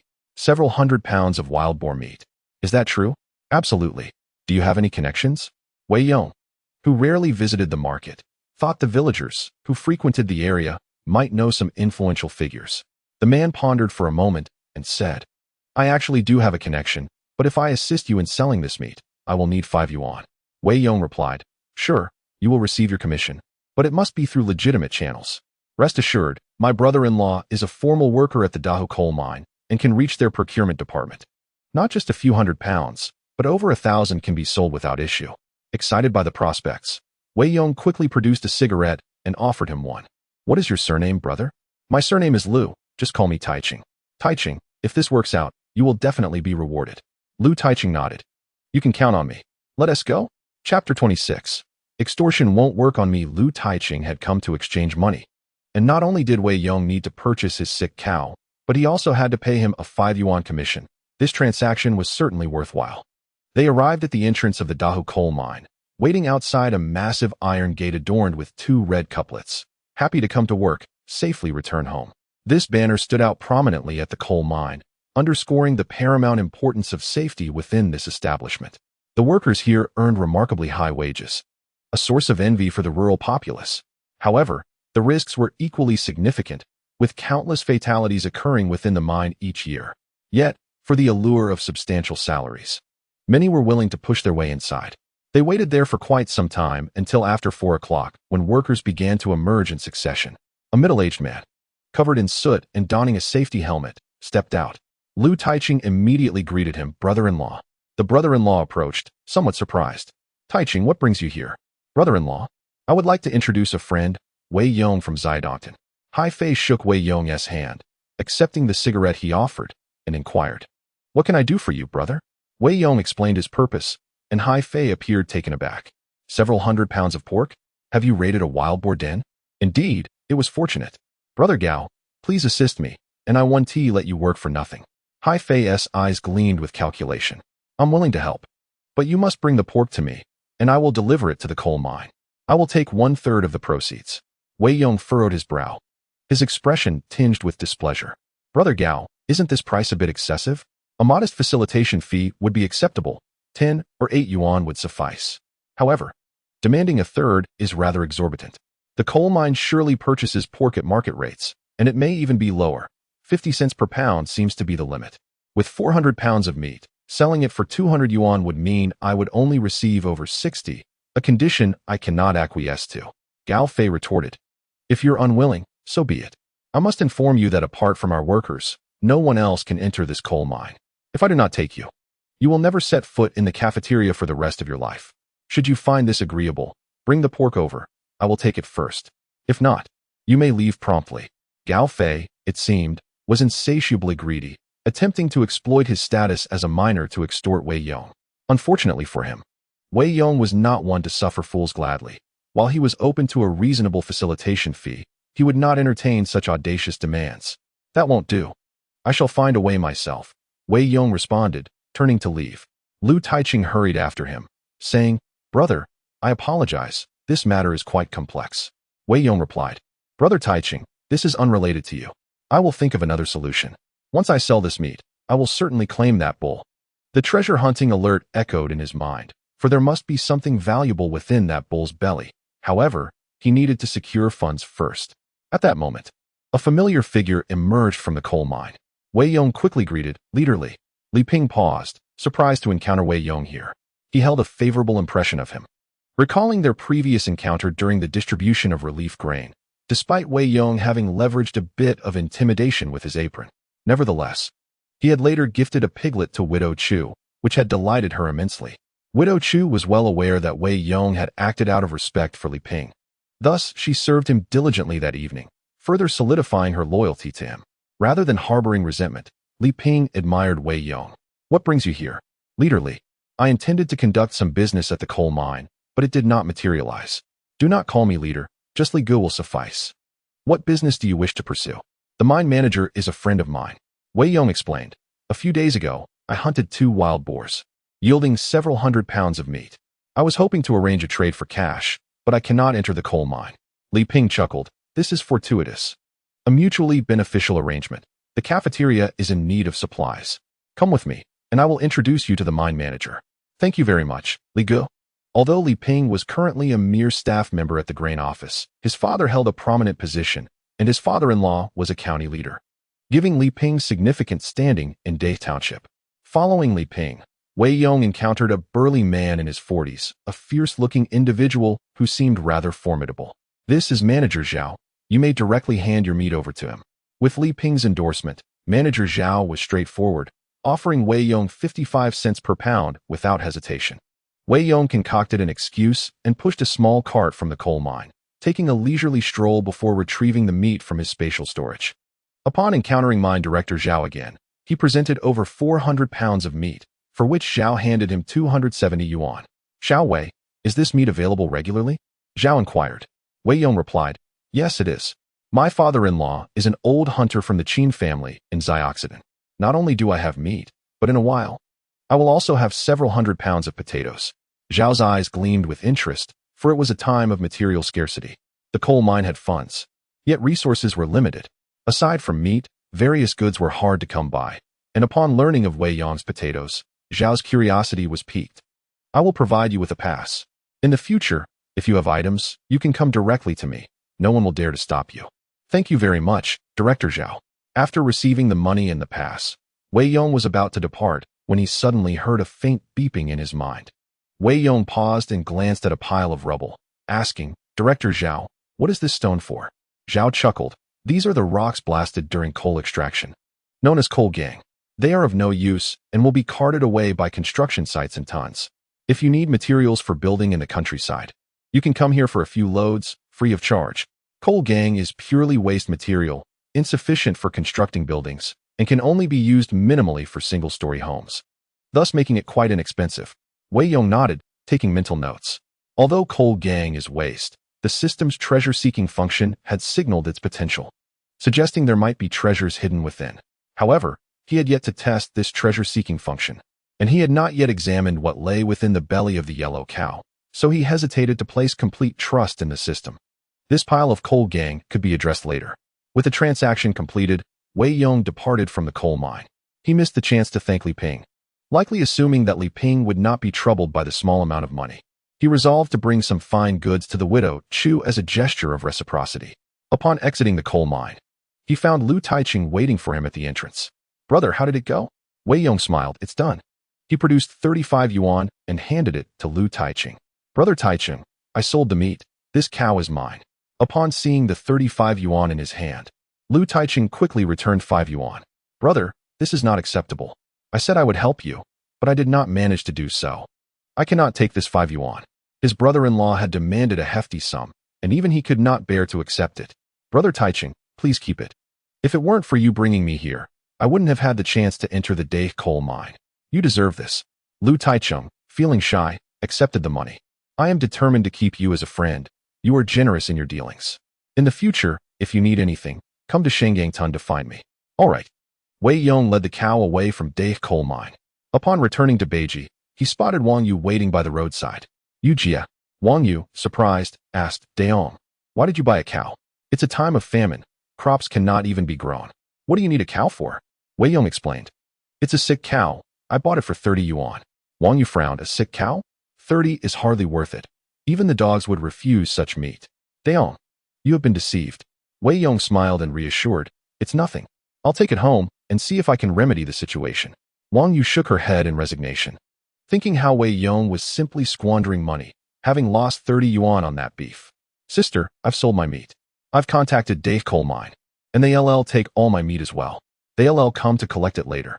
Let us sell your meat together at 550 per jean. Wang Yu exclaimed in delight. Really? That is wonderful. 550 is quite reasonable. I'll give this to you. Wei Yong nodded, took Wang Yu's meat, and handed her 11 yuan. Once home, he would store the meat in the space. Sister Yu, I made a decent amount today. Let me treat you to a meal at a restaurant. Wang Yu felt a bit embarrassed. Daong, the restaurants in the village are quite expensive. A meal could cost several yuan. Let's just eat at home. Wei Yong insisted. It's fine. Let us indulge a little. I'm treating. He led Wang Yu into a village eatery, Li Ji Noodle House, a venerable establishment known for its signature 3 fresh noodles. Wei Yong was eager to taste it. In other noodle shops, a bowl of plain noodles costs 30 cents, while one with meat is 50 cents. However, at Li Ji Noodle House, a bowl of their renowned 3 fresh noodles costs 1 yuan and 50 cents. Dining at Li Ji was considered quite a luxury in the village. Naturally, the elevated prices came with justification. Once seated, Wei Yong confidently ordered 2 bowls of 3 fresh noodles and 2 plates of pickled vegetables. The prices at village restaurants are generally steep, and Li Ji's are particularly notorious. Wang Yu glanced at the price board and was astonished that a bowl of 3 fresh noodles could cost 1 yuan and 50 cents. Simply outrageous. With that amount, one could purchase 3 jean of pork. It was no wonder Wei Yong could treat her. If it were Chun Rongmao, even with wealth, he would never treat Wang Yu to noodles. Daong, I suppose your wife has never been here, has she? No, it's too far for her to walk. Wei Yong wished to take Qin Wei out to eat someday, but as her belly grew, it would become increasingly difficult. He needed to procure a bicycle soon. That way, taking Qin Wei out would only take half an hour. However, obtaining a bicycle required not just money but also a voucher, which was not easy to come by. Perhaps he could ask the village chief for assistance. Meanwhile, Wang Xiaoling and Li Fun were strolling along the village streets. They browsed through several grocery stores, eyeing numerous tempting items, but the prices were exorbitant. They spotted a pack of cream-filled biscuits priced at 50 cents. Far too dear. Li Fun remarked. Everything is overpriced in this village. We might as well go home and eat some wild vegetables. Wang Xiaoling hung her head, visibly distressed. She had come to meet Shui Yan for a blind date, but after waiting over an hour at the grain store, Shui Yan, who was caught up in a meeting, eventually sent someone out to tell them to leave and reschedule. As a scion of a prominent family, Shui Yan was unlikely to be swayed by someone like Wang Xiaoling. A rural girl. Casual flirtation was one thing, but when it came to marriage, the other party must recognize their social standing. Wang Xiaoling was merely a country girl struggling to make ends meet, possessing some beauty but little else. Upon marrying into the Shui family, one must adhere strictly to decorum, for he is a man of resolute authority. Thus, during the matchmaking, she was left in the lurch. Wang Xiaoling felt a profound sense of frustration. These men were increasingly difficult to manage, unlike Wei Yong, who was once obedient, but alas, he too had ceased to pay her any mind. As they approached Li's noodle house, a rich aroma wafted through the window. Wang Xiaoling exclaimed, "Mother, let us indulge in some noodles," in front of the entire village. They had boasted of their intent to savor the famed 3-flavor noodles, yet they left empty-handed. What if they returned and were questioned about the taste? She wouldn't know how to respond. Li Fun replied, "Have you lost your mind? Our meal here would cost several yuan. Let's wait for Shui Yan to treat us next time. Come on." Wang Xiaoling pouted, feeling deeply aggrieved, and stood at the entrance, unwilling to budge. At that moment, the waiter peeked out, asking, "Miss, would you like to come in for some noodles?" Li Fun quickly forced a smile. No, we've just eaten." Anyone could tell it was an excuse. It was merely the girl longing for noodles while her mother denied her. This scene unfolded multiple times daily at Li's noodle house, and the waitstaff had grown accustomed to it. Li Fun scolded softly, shouting, "Stop this nonsense. Is this where we ought to be? Hurry back, or I shall lose my temper." Tears welled in Wang Xiaoling's eyes as Li Fun pulled her past the entrance of the noodle house.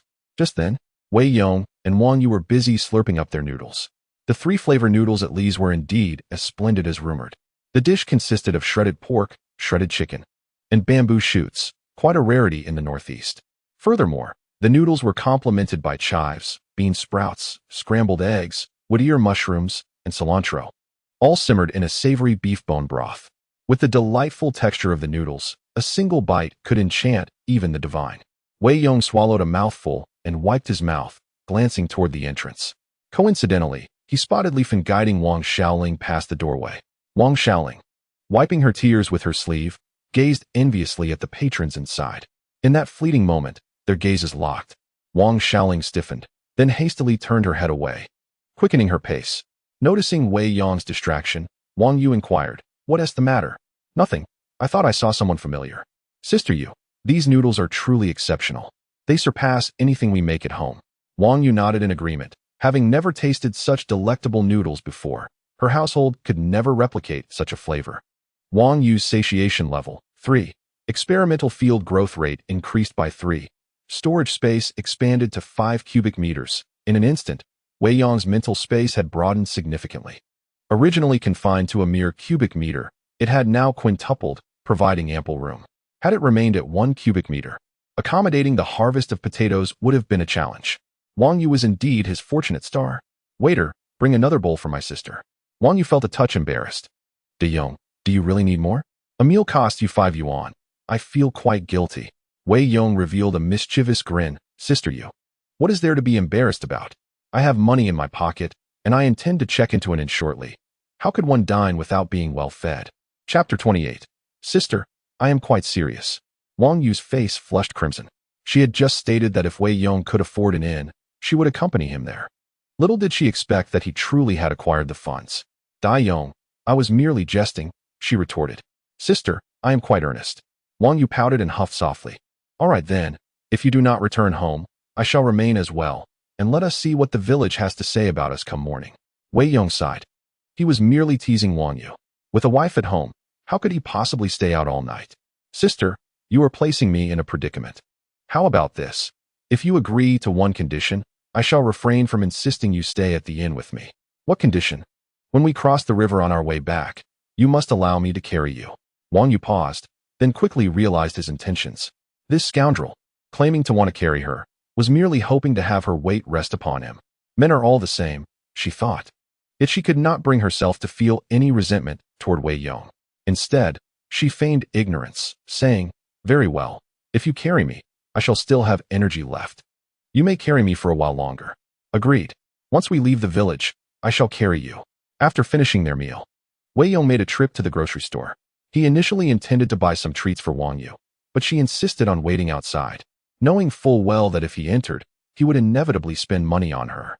He had already spent quite a bit on pork. If he bought more food, she would feel uncomfortable accepting it. Inside the store, Wei Yong purchased 2 packs of cream-filled biscuits and 2 packs of cigarettes. Though he did not smoke often, he decided to buy some good quality cigarettes in case someone offered him one.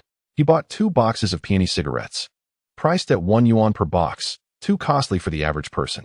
Additionally, he acquired some other snacks, knowing his wife would crave them during her pregnancy. These treats would suffice for a while. After leaving the grocery store, he bought some seeds before heading home with Wang Yu, taking advantage of the fading daylight. "Wang Yu, why are you buying seeds at this hour?" "I want to plant some radishes and sweet potatoes." Wang Yu shook her head. "Forget it. In that pitiful soil, the radishes would barely grow larger than a finger. It would be more worthwhile to forage for wild vegetables on the mountain." Wei Yong chuckled. "My seeds are remarkable. Do you not believe I can grow large, white radishes?" "I do not believe it." "Wang Yu, shall we make a wager?" "Sure. Who is afraid of you?" "What are the terms?" Wei Yong declared. "If I grow large radishes, you must allow me a kiss. No backing out." Wang Yu's cheeks flushed. "How dare you say such a thing? I wondered why you were treating me so well. It seems you are merely after a kiss." "Just wait until I tell my husband." Wei Yong replied. "Wang Yu, do not change the subject. Are you willing to take the bet?" "If we bet, what if you cannot grow them?" "If I fail, you may have a kiss. Get lost." As they playfully bantered, they soon arrived at the small creek. Wei Yong said, "Wang Yu, you haven't forgotten what you promised me earlier, have you?" Wang Yu, having digested her thoughts, found herself in a rather peculiar situation. Resting on the back of a young man, which inevitably caused her cheeks to flush with embarrassment. Wei Yong crouched down, and after a moment of hesitation, Wang Yu settled onto his back. The 2 sacks of grain pressed against Wei Yong's back invigorated him instantly, proving to be just as exhilarating as he had imagined. With effortless strength, he lifted her, as his robust physique made carrying Wang Yu a trivial task. "Yu Jie, perhaps it is time for you to consider shedding a few pounds. You do feel rather hefty," he remarked playfully. Wang Yu's face burned with color. "Are you implying I'm too heavy? Is it my fault that you were the one feeding me?" Wei Yong's hands, while supporting her, slipped to less appropriate areas as they crossed the river. "De Yong, where do you think your hands are going?" She chided him. "But Yu Jie, I must ensure you do not fall," he replied innocently. "Is that how you justify it? Just moments ago, you were not supporting me in that manner." She retorted. "Then tell me, would you prefer I touch your legs or your backside? You incorrigible rogue. You may not touch me anywhere." Their playful banter filled the air, and Wei Yong felt fortunate to have Yu Jie by his side. The journey would have been exceedingly lonely otherwise. As they approached the village, Wang Yu hastily dismounted, straightening her clothes to avoid any telltale signs of their mischievous exchange. Most importantly, she adjusted her trousers, ensuring that the creases made by Wei Yong's hands were smoothed over. Even as he led the large yellow ox, Wei Yong could not resist stealing moments of intimacy. Wang Yu wiped the grease from her lips, mindful of not letting Qin Wei catch on. Upon entering the village, they spotted Qin Wei waiting at the entrance, peering into the distance. Before their departure, his wife had jested about staying with Wei Yong in the countryside. While he understood it was a jest, he couldn't shake the worry that it might hold some truth. The thought of returning home to a wife who was even more alluring would be unbearable, especially if Wei Yong were to take advantage of that. Fortunately, they had returned together. "Wife, you finally made it back. Why did you take so long?" Qin Wei questioned. Wang Yu glared at him. "Well, it takes 3 hours to go to the countryside and back, and you didn't even buy me a bicycle. I had to rely on my 2 feet, which left me utterly exhausted." Qin Wei was left speechless. If they had a bicycle, would she have been delayed? "Wife, I promised to work diligently in the fields next year and will certainly buy you a bicycle. By the way, did you sell the meat? Did you get me cigarettes?" Wang Yu scoffed.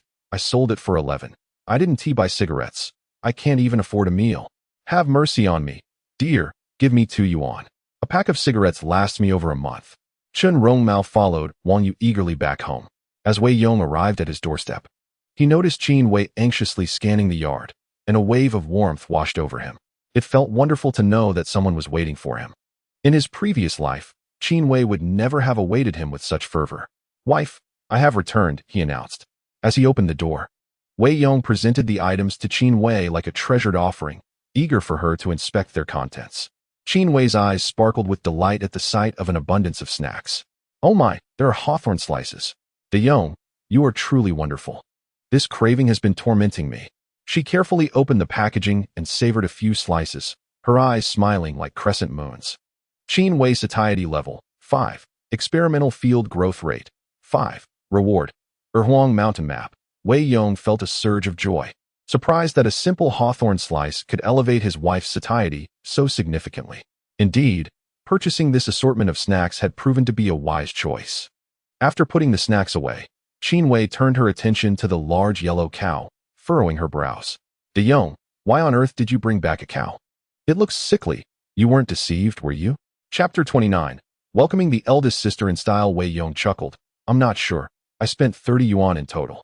If I've been fooled, I'll accept it, as I believe this cow holds something valuable within." Qin Wei sighed in relief, grateful it had only cost 30 yuan. Had he spent all the money from selling pork on this cow, she would have been quite upset. "De Yong, I fear this cow won't last long. We should consult the village veterinarian tomorrow. I doubt it can be saved." Wei Yong replied, "Let it be. I bought it because I sensed there was treasure inside. This time, I won't call Widow Zhang. I'll take matters into my own hands." With a hatchet, he swiftly ended the cow's life. And after letting it bleed out, he carefully opened its belly, wary of damaging any hidden treasures. Since his return, the sound of treasure hunting had not ceased, and thus he was certain that the system's hinted treasure lay within. Qin Wei, holding a hawthorn slice, stood beside him, her expression one of curiosity. Perhaps her husband would indeed uncover something remarkable. However, upon opening the belly, they found it to be empty save for some scraps. Qin Wei remained undeterred, saying, "De Yong, let us chalk this up as a lesson learned. Yet, Wei Yong was unconvinced and continued to disassemble the cow. As he cut through an organ, a bright yellow object caught his eye, igniting his excitement. Indeed, there was treasure. Wei Yong had faith that the system would not deceive him. He discovered a fist-sized piece of beef gallstone. Known as Niu Huang or cow treasure, it is a precious medicinal stone formed from bile. The larger the gallstone, the higher its value, often exponentially so. A gallstone the size of an egg could fetch 100 yuan without question. Given that this gallstone was even larger than a fist, Wei Yong surmised it could sell for at least 1,000 yuan. Qin Wei's face lit up with astonishment. "De Yong, you are incredible. What could this gallstone sell for?" "I'm not sure. Perhaps hundreds or even thousands. I'll inquire in the village tomorrow." "Goodness, hundreds of yuan. In this day and age, few can scrape together even 10 yuan, let alone hundreds." Her eyes sparkled with admiration. "My husband is truly impressive." After securing the gallstone and removing the hide, they realized the ailing cow was not sick due to the gallstone, but rather from an epidemic. Consuming its meat would be fatal. Thus, they discarded the unusable meat. The couple then returned to their home, lying together on the warm kong, indulging in each other's presence. Suddenly, Qin Wei spoke up. "Today, I overheard Chen Matzi at the village entrance mention that my brother-in-law might not have much longer to live, suggesting that my sister should come stay with us. Do you agree?" Wei Yong was taken aback, and images of Qin Xia's substantial grain sacks in her face, which could bring calamity to nations, filled his mind. My father previously advised me to rally support, and I mentioned that as long as my sister consented, it would suffice." Qin Wei showed no anger and nodded. "My sister has endured a tough life. She has never truly experienced being a woman and is now on the brink of becoming a widow." Wei Yong was momentarily intrigued. "Are you implying that your sister has not yet consummated her marriage with her husband?" "That seems impossible." Qin Wei responded. "Why would it be impossible? My sister confided in me last time. On the day of her marriage, she happened to have her menstrual cycle, which lasted for 6 days, and shortly after, my brother-in-law went up the mountain with my father, being gone for 10 days. When he returned, he had a broken leg." Upon hearing this, Wei Yong realized that the timeline indeed matched up. It was tragic for her brother-in-law, having just married a beautiful bride, only to find himself unable to touch her and then suffer a leg injury. Such a stunning sister-in-law, and yet, she remains untouched? Qin Wei lamented. "I worry that my sister may not have enough to eat at home. She is a strong-willed person, and even if she has to gnaw on tree bark, she would never come to us for help. Therefore, you should take the initiative and visit my sister in Shaoxituan tomorrow." Wei Yong hesitated. "Won't you accompany me?" Qin Wei replied. "I want to go. I've been having stomach pains lately and fear that traveling too far may be unwise." Wei Yong nodded, realizing that the arrangements for the bicycle must be expedited. "Very well, I shall visit my father and sister tomorrow." That evening, as Wei Yong closed his eyes, he envisioned the map of Erhuang Mountain within the system. The map displayed several small red dots in motion, indicative of minor prey. However, to his surprise, there were also green dots on the map, flickering yet remaining stationary, the nature of which was uncertain. Wei Yong contemplated visiting Shaoxituan the next day, bringing along his father-in-law to explore Erhuang Mountain. Early the next morning, Wei Yong gathered some snacks and set off for Shaoxituan. Upon entering the village, many recognized him. "Ah, is that not Wei Yong? What a rare visitor indeed." The locals in Shaoxituan regarded him with a hint of sarcasm. Wei Yong's reputation in Shaoxituan had never been particularly favorable. Although he had recently been thriving, the news had not yet reached them. In their eyes, he remained an aimless wastrel. Wei Yong smiled. "Yes, I came to see my father-in-law." As he spoke, he raised the items he was carrying for all to see. Inside were biscuits, hawthorn slices, and even a few candies, causing everyone to swallow hard. "This fellow is quite willing to spend money. Isn't. A few young wives hurriedly covered their children's eyes, fearing that if the little ones caught sight of these treats, they would surely cry with desire.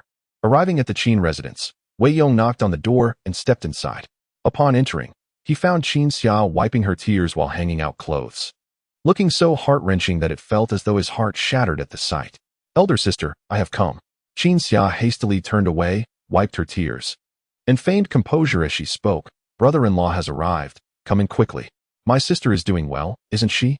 Although Qin Xia forced a smile, it was evident that her recent days had been difficult. Her eyes were sunken and her cheeks swollen.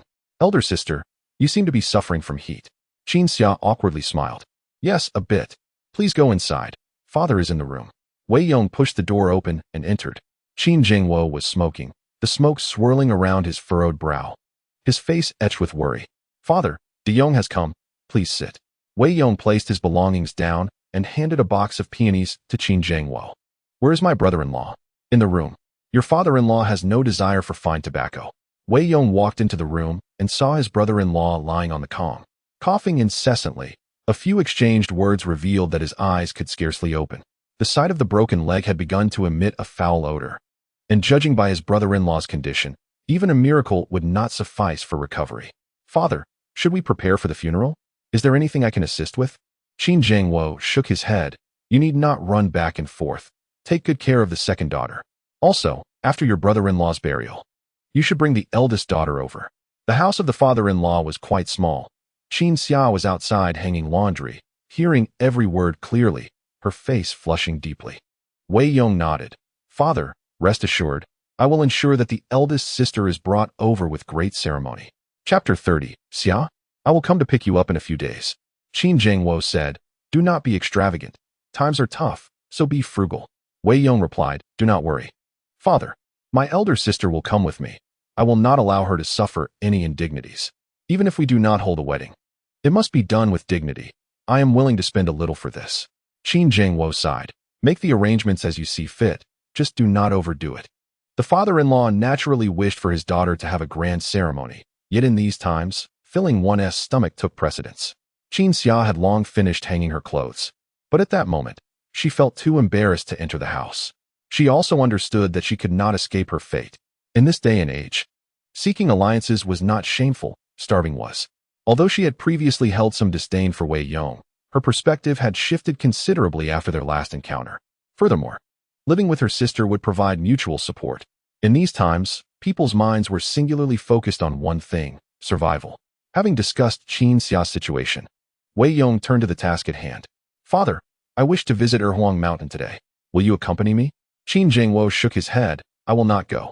There is nothing worthwhile at Erhuang Mountain, just wild chickens and rabbits. You go see for yourself. I fear your brother-in-law may depart at any moment, and I must manage the arrangements." "Very well, Father, I shall go alone." Qin Wei retrieved the remaining 9 bullets from the box and handed them to Wei Yong. "Take these with you, and be cautious on the mountain.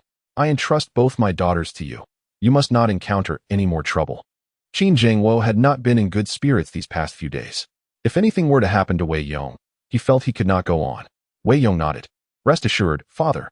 In his previous life, Wei Yong encountered trouble in the mountains, and this time he was certainly more cautious. He had stored his hunting rifle directly in the system's space, allowing for immediate access whenever necessary. With a map that clearly displayed the locations of potential prey, he felt assured that no danger awaited him. As he stepped outside, Qin Xia's cheeks flushed a vibrant red, reminiscent of an apple. "My brother-in-law is leaving," she greeted softly, unable to raise her gaze to meet his. She understood that in just a few days, this man would become her husband. Wei Yong approached her, grasping her hand and slipping something into her palm. "Xia, I must go now, but I will return for you in a few days." With that, he strode away with purpose. Qin Xia's face was nearly dripping with color. This Wei Yong had already begun to alter his address. He had previously referred to her sister as elder sister, but now he called her Xia. Both of them understood the implications of this shift, an impending transformation in their relationship that was both thrilling and bewildering, leaving Qin Xia feeling somewhat flustered. Opening her hand, she discovered 2 large pieces of white rabbit candy nestled within. Tears welled up in her eyes, unbidden. She tore open the wrapper and placed the candy in her mouth, the rich sweetness providing her heart with a sense of solace. "This candy is so sweet. Perhaps my life will be sweet as well," she mused. Wei Yong ascended Erhuang Mountain directly from the small village of Shituan, venturing alone this time. Consulting the map, he noted the sparse wildlife on Erhuang Mountain, rendering the need for his large black dog unnecessary. His primary objective was to investigate the green spots marked on the map. Erhuang Mountain was situated farther than Beishan, and it took him a full 2 hours to arrive. Eagerly, he approached one of the green markers, scrutinizing the area. The landscape was overgrown with wild grass and dense trees, and due to its remoteness, few ventured here. Wei Yong knelt to search carefully, digging into the earth, and suddenly, his eyes sparkled with excitement. He had indeed uncovered something remarkable. He unearthed a tuber roughly the size of a potato, adorned with a long, finger-like plant. This was Gastrodia elata, highly prized as a medicinal herb, though it may not rival ginseng or reishi mushrooms. Finding one often led to discovering a vast array of them. Moreover, Gastrodia elata was relatively affordable, making it easier to sell compared to ginseng. Overcome with exhilaration, Wei Yong realized that the treasures marked on the map were all Gastrodia elata. If he could harvest all of these, he would surely earn a handsome sum, perhaps 100 or 200. He felt fortunate that Wang Yu had unlocked the Beishan map. It was clear that he needed to ensure the two women were well fed to increase their satisfaction. The bounty was truly substantial. In comparison to these Gastrodia elata, the few bowls of noodles he had purchased for Wang Yu seemed trivial. Wei Yong quickened his pace, hastily collecting the Gastrodia elata. With the system's space at his disposal, he did not need to worry about transport. One by one, the tubers were safely stored away in the space, and after approximately 3 hours, he had cleared all the green spots across Beishan. By the time he returned home, night had nearly fallen. He first stopped by the village head's house, requesting assistance in procuring a bicycle ticket. The village chief readily agreed without hesitation, deeming this trivial matter quite manageable. Upon returning home, Qin Wei had already prepared a meal, eagerly awaiting Wei Yong's return. "Darling, I'm back," Wei Yong announced. Qin Wei promptly poured him a glass of water. "How is my sister?" she inquired. Wei Yong replied, "She seems a bit unwell. My brother-in-law is not doing well either, and it's only a matter of days. Father is quite troubled." Qin Wei sighed helplessly, recognizing the harsh reality of their situation. In times of famine, death became an all-too-common occurrence. Moreover, they had mentally prepared for the eventuality of her brother-in-law's passing. "What did she say? Will she come to live with us soon?" Qin Wei, eager for her sister to enjoy a better life, was somewhat impatient. Wei Yong responded, "She hasn't mentioned much, but father has asked me to bring her here. Since we are bringing her over, we must make it a grand occasion. I plan to organize a welcoming party so that she doesn't feel undervalued," Wei Yong continued. Qin Wei agreed, saying, "You're right, my sister is sensitive. So we must ensure her arrival is splendid, without holding back on expenses. With your words, I feel reassured. Our family is not short on funds now, just look," Wei Yong said, presenting over 200 coins, placing them in Qin Wei's hands. It was rare for a common family to possess such wealth, and the sight of so many notes left Qin Wei astonished and exhilarated. "My goodness, so much money," she exclaimed. "Indeed, I've made arrangements with the mine's manager, who will purchase my pork. Tomorrow, I'll buy some coal to keep us warm through the winter," he explained. Qin Wei nodded, understanding the need to be prudent with their newfound wealth. She counted the money repeatedly, almost like a miser. Wei Yong chuckled, planning to visit the village early the next day to see if he could sell some medicinal herbs, which would bring in additional income. He aimed to buy a bicycle promptly and then fetch Qin Xia with great fanfare. Just as the couple was engrossed in counting their money, an untimely voice interrupted from outside. "Wei Yong, are you home?" It was Wang Xiaoling. Chapter 31. Your sister wants you near. Hearing Wang Xiaoling's arrival, Qin Wei felt a surge of annoyance. What does she want now? She wondered. "I don't know. I'll check." "Don't worry, my dear," Wei Yong reassured her. Qin Wei had finally begun to enjoy her life and feared that Wang Xiaoling might disrupt their peace. However, she felt emboldened by the prospect of her sister's arrival. Surely, the two of them together could manage to withstand one person. Wei Yong approached the gate, looking through the bars as he addressed Wang Xiaoling. "What brings you here?" Wang Xiaoling's eyes reflected a complex mix of emotions as she declared, "I am getting married." She didn't mention the incident at the noodle shop, her most humiliating moment, when she had been tempted beyond measure, only to be seen by Wei Yong indulging in her favorite dish, the 3-flavor noodles. That image haunted her. How could it be that a lazy good-for-nothing like Wei Yong could enjoy such a meal while she stood outside, helplessly tempted to tears? It was a ridiculous situation. In the past, Wei Yong would have happily ordered her a bowl to eat while he watched. However, this time, Wei Yong not only indulged himself in noodles, but also brought Wang Yu along. While it was somewhat understandable for him to treat Qin Wei, being his wife, it was rather perplexing that Wang Yu was also permitted to partake in such lavishness. Did Wei Yong truly regard her as inferior to Wang Yu in his heart? The incident at the noodle shop had profoundly affected Wang Xiaoling. She yearned for a prosperous life, one where a man would heed her words. Although Shui Yin was affluent, she had no desire to rely on others' whims. Thus, Wang Xiaoling resolved to marry someone else. Wei Yong furrowed his brow, curious about whom she intended to marry. Wang Xiaoling replied that it was Lu Taiqing from Gongtuan, who had offered her 30 yuan as a bride price. Wei Yong was momentarily taken aback. It was indeed quite a coincidence that Wang Xiaoling knew Lu Taiqing. Today, the very cow he purchased had come from Lu Taiqing's hands, a man who had proven quite helpful to Wei Yong. Little did he expect that the 30 yuan from the sale of the cow was meant for marrying Wang Xiaoling. In these times, 30 yuan was considered a substantial bride price. Many men would settle for merely 20 jin of fine grain and 20 jin of coarse grain, with a few miscellaneous items, often not even reaching 10 yuan. It seemed Lu Taiqing genuinely favored Wang Xiaoling, yet Wei Yong felt a twinge of sorrow for him. As this woman was a veritable harbinger of misfortune, marrying her would surely lead to an undesirable fate.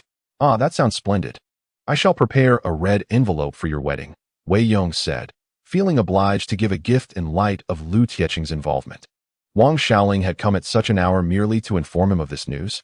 Wang Xiaoling said, Wei Yong, I do not know why you harbor resentment towards me. This is your final chance. Once I am married, there will be no opportunities left for you. Wei Yong, rendered speechless, thought to himself that he did not covet her chances. Please, do not grant me any opportunities. I have no interest. You should return home swiftly. I wouldn't want the villagers to witness and gossip about us. That would be utterly humiliating. With that, Wei Yong turned and retreated into his home. Enraged, Wang Xiaoling clenched her fists. Was it truly shameful to be gossiped about? Was his dining with Wang Yu in the noodle shop not equally disgraceful? How had she fallen so low to elicit such disdain from Wei Yong? Fuming, she returned home, initially intending to inform Wei Yong of her plans to provoke him and perhaps make him regret his indifference. Instead, she returned home filled with frustration. Seeing her daughter in such a state, Li Fun inquired, What happened? Is Wei Yong upset? No, Wang Xiaoling replied, embarrassed to disclose Wei Yong's words to her mother as they were simply too humiliating. Li Fun scoffed, It seems Wei Yong has given up on you. Do not dwell on him. Lu Taiqing from Gongtuan is quite a catch. Who can afford to offer 30 yuan nowadays? If you marry him, not only will you enjoy a better life, but at least you will find some comfort. I will save that 30 yuan for you, and you can come to me if you encounter any difficulties in the future. Li Fun beamed with delight. 30 yuan could indeed sustain her in her old age. Wang Xiaoling, idling at home, also contemplated marrying off her daughter sooner, thus wholeheartedly supporting this match. Wang Xiaoling sighed, her eyes reflecting a hint of confusion as she pondered whether this decision was indeed the right one. Upon returning home, Wei Yong recounted the earlier events, bringing a sense of relief to Qin Wei. It was indeed a good thing for her to marry. She could hardly wait for Wang Xiaoling to find a husband, alleviating her constant thoughts about her own man. Wei Yong announced, Wife, I shall pay a visit to Widow Chu's house and bring her some hawthorn slices and biscuits. Aware of the incident involving Li Ping at the coal mine, Qin Wei recognized that delivering a small gift to Widow Chu could only yield positive outcomes. It's rather late for you to visit Widow Chu alone, Qin Wei suggested. Why not take Sister Yu along with you? Feeling unwell and disinclined to traverse the night alone, she thought that if Wei Yong and Wang Yu went together, there would be no room for gossip. Moreover, Wang Yu's products were also sold at the coal mine, so a visit to express gratitude seemed entirely reasonable. All right, I will find Sister Yu, Wei Yong replied. He made his way to old Chun's house, where Dehei excitedly wagged his tail at the sight of him. Sister Yu, he called, prompting Wang Yu and Chun Rongmao to emerge. Chun Rongmao furrowed his brow. De Yong, what brings you here at this hour? His dissatisfaction was evident. Visiting someone else's wife in the dead of night was certainly questionable. However, he dared not show his discontent to Wei Yong, as his family's current good fortune hinged on him. Should Wei Yong take offense and exclude them, they would find themselves in dire straits. After Wei Yong explained his intentions, Wang Yu nodded, Very well, I shall accompany you. She returned to her room to change into a fresh outfit before stepping out with Wei Yong. Chun Rongmao had nothing more to say, as he too was curious to catch a glimpse of Widow Chu, though he lacked a valid reason for doing so. He feared inciting his wife's anger over such a trivial matter. As Wang Yu exited, Chun Rongmao retreated indoors, and Wei Yong took hold of Wang Yu's small hand. Startled, Wang Yu quickly turned to look back, and upon seeing Chun Rongmao had gone inside, she reprimanded him. Are you trying to get us caught? How would I explain that to my sister? Wei Yong chuckled. In broad daylight, who could possibly see us? Wang Yu withdrew her hand, only to discover 2 hard candies in her palm. Upon closer inspection, she realized they were large white rabbit milk candies. Her heart warmed as she teased, De Yong. Did you call me out here in the middle of the night just to give me candy? How did you know? Wei Yong replied. I saved these candies for you, thinking that if you enjoyed them, perhaps you would allow me a kiss, and then I could savor the flavor myself. Wang Yu shot him a glare. Keep dreaming. We're not far from home, and if you're so bold, go ahead and kiss me in front of everyone. I dare you. Wei Yong was taken aback. Sister, you said it. Chapter 32. How will you repay me? With that, Wei Yong puckered up, attempting to plant a kiss on Wang Yu's lips. Blushing fiercely, she dodged away, exclaiming, Are you out of your mind? If you dare kiss me, will you take responsibility for it? Wei Yong replied, Of course. You'll bear my child, and I'll take care of both of you. Get lost. You have no filter. If you keep teasing me, I won't come out with you anymore. Wang Yu was well aware that Wei Yong was merely jesting, yet his playful teasing caused her heart to race uncontrollably. Upon arriving at Widow Chu's residence, they called out a few times. Widow Chu, swaying her alluring figure, emerged and exclaimed, De Yong, Wang Yu, what brings you here? Chu Jia, I went to the countryside today to purchase some snacks and thought I would bring you a few, replied De Yong. Oh my, how considerate of you. De Yong, please, come inside. With Wang Yu present, Widow Chu felt unconcerned about gossip. As they entered, it was evident that Widow Chu's home was quite well furnished. There were cured meats hanging from the stove and an array of canned goods, clearly gifts from Li Ping. Wei Yong placed the items down and said, Chu Jia, let me be straightforward. Last time, when you Jia and I went to the countryside and sold the wild boar meat, we happened to encounter Li Go. He took me into the coal mine, and that is how I managed to sell the meat. I'm here to express my gratitude. Widow Chu's face lit up with joy, taking pride in her partner's capabilities. Although their affair was not something to be flaunted, with both Wei Yong and Wang Yu aware of it, there was little left to conceal. There's no need for formality. We're all from the same village. When Li Ping visits next time, I'll be sure to mention it, she replied, understanding that Wei Yong's gratitude was largely due to his connection with Li Ping.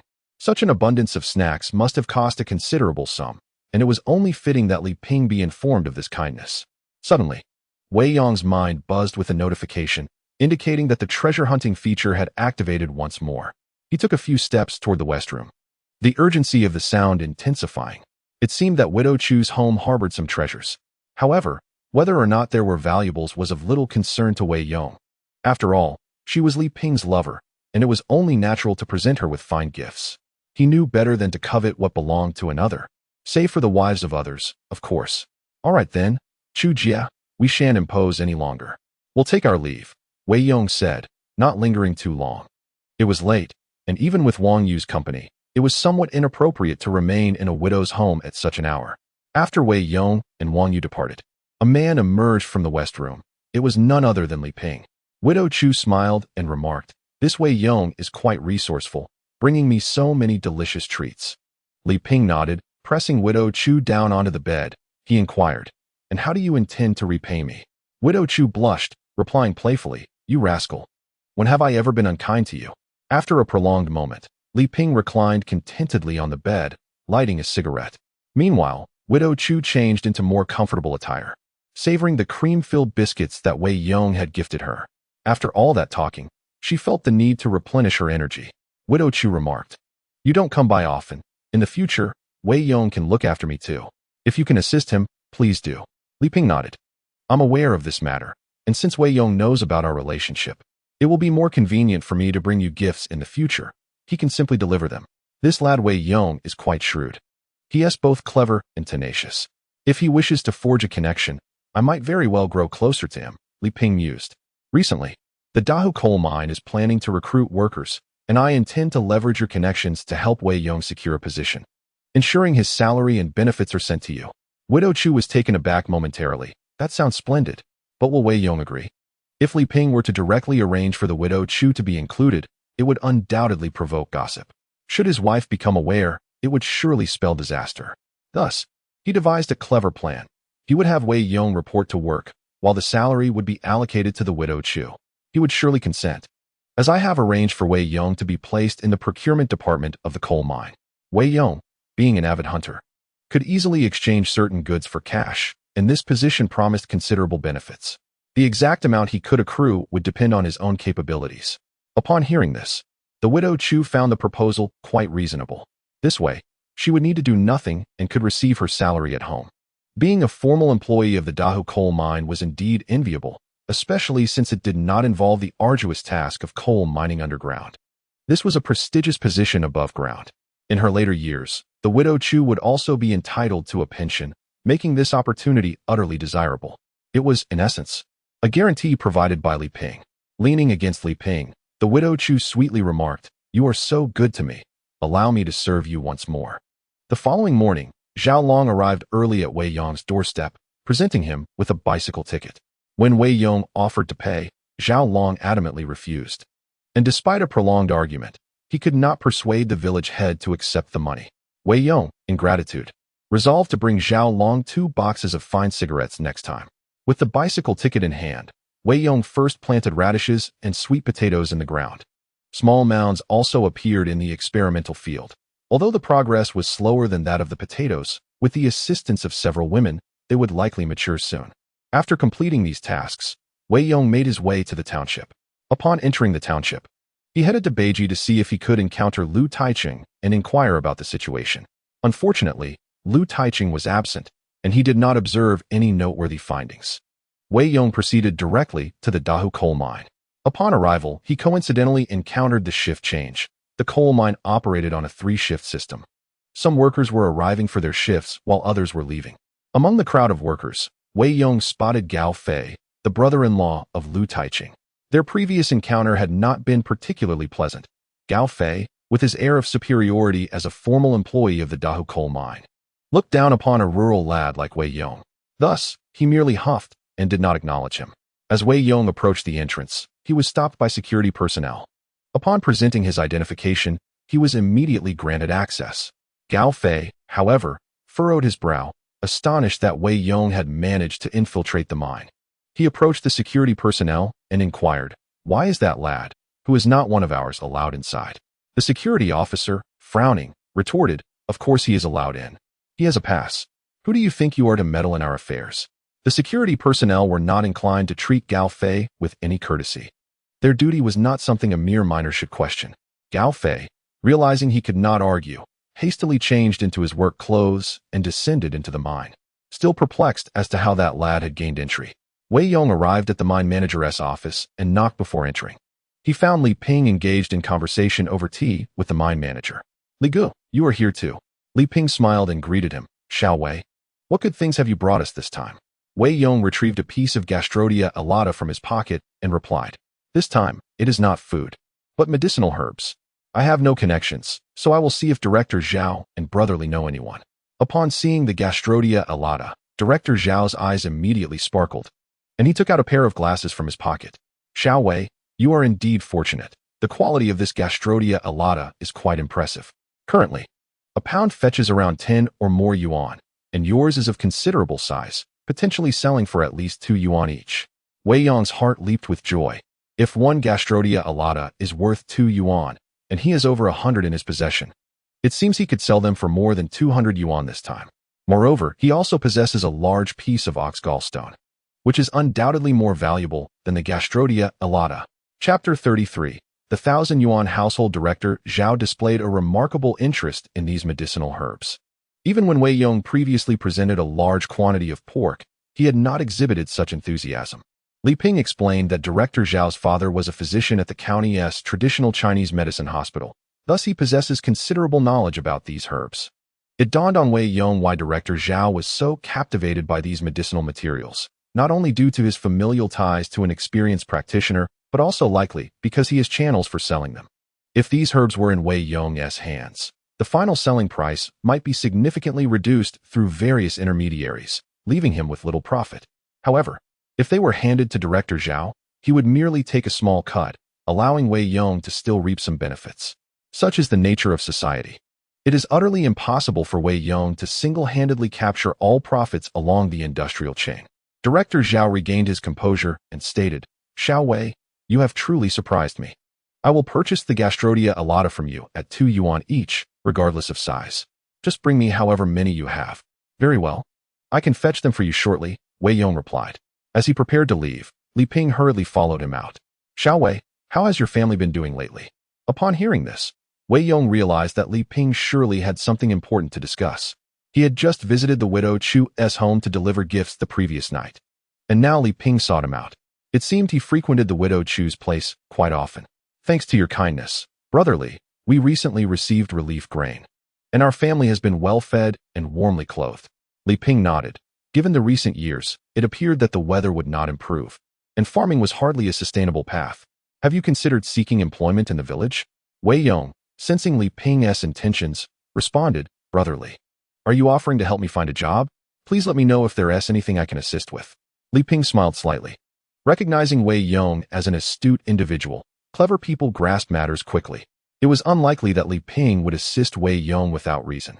He must have a need for his help. Li Ping organized his thoughts and painted a grand picture for Wei Yong, recounting the situation with the widow Chu. One must admit, even Wei Yong was somewhat impressed by Li Ping's eloquence. The young man was surely born to be an official. The vision Li Ping painted was so enticing that even Wei Yong felt tempted. The position seemed worthy of pursuit, even if it meant working for little to no compensation. After Li Ping finished speaking, Wei Yong promptly agreed to the proposal.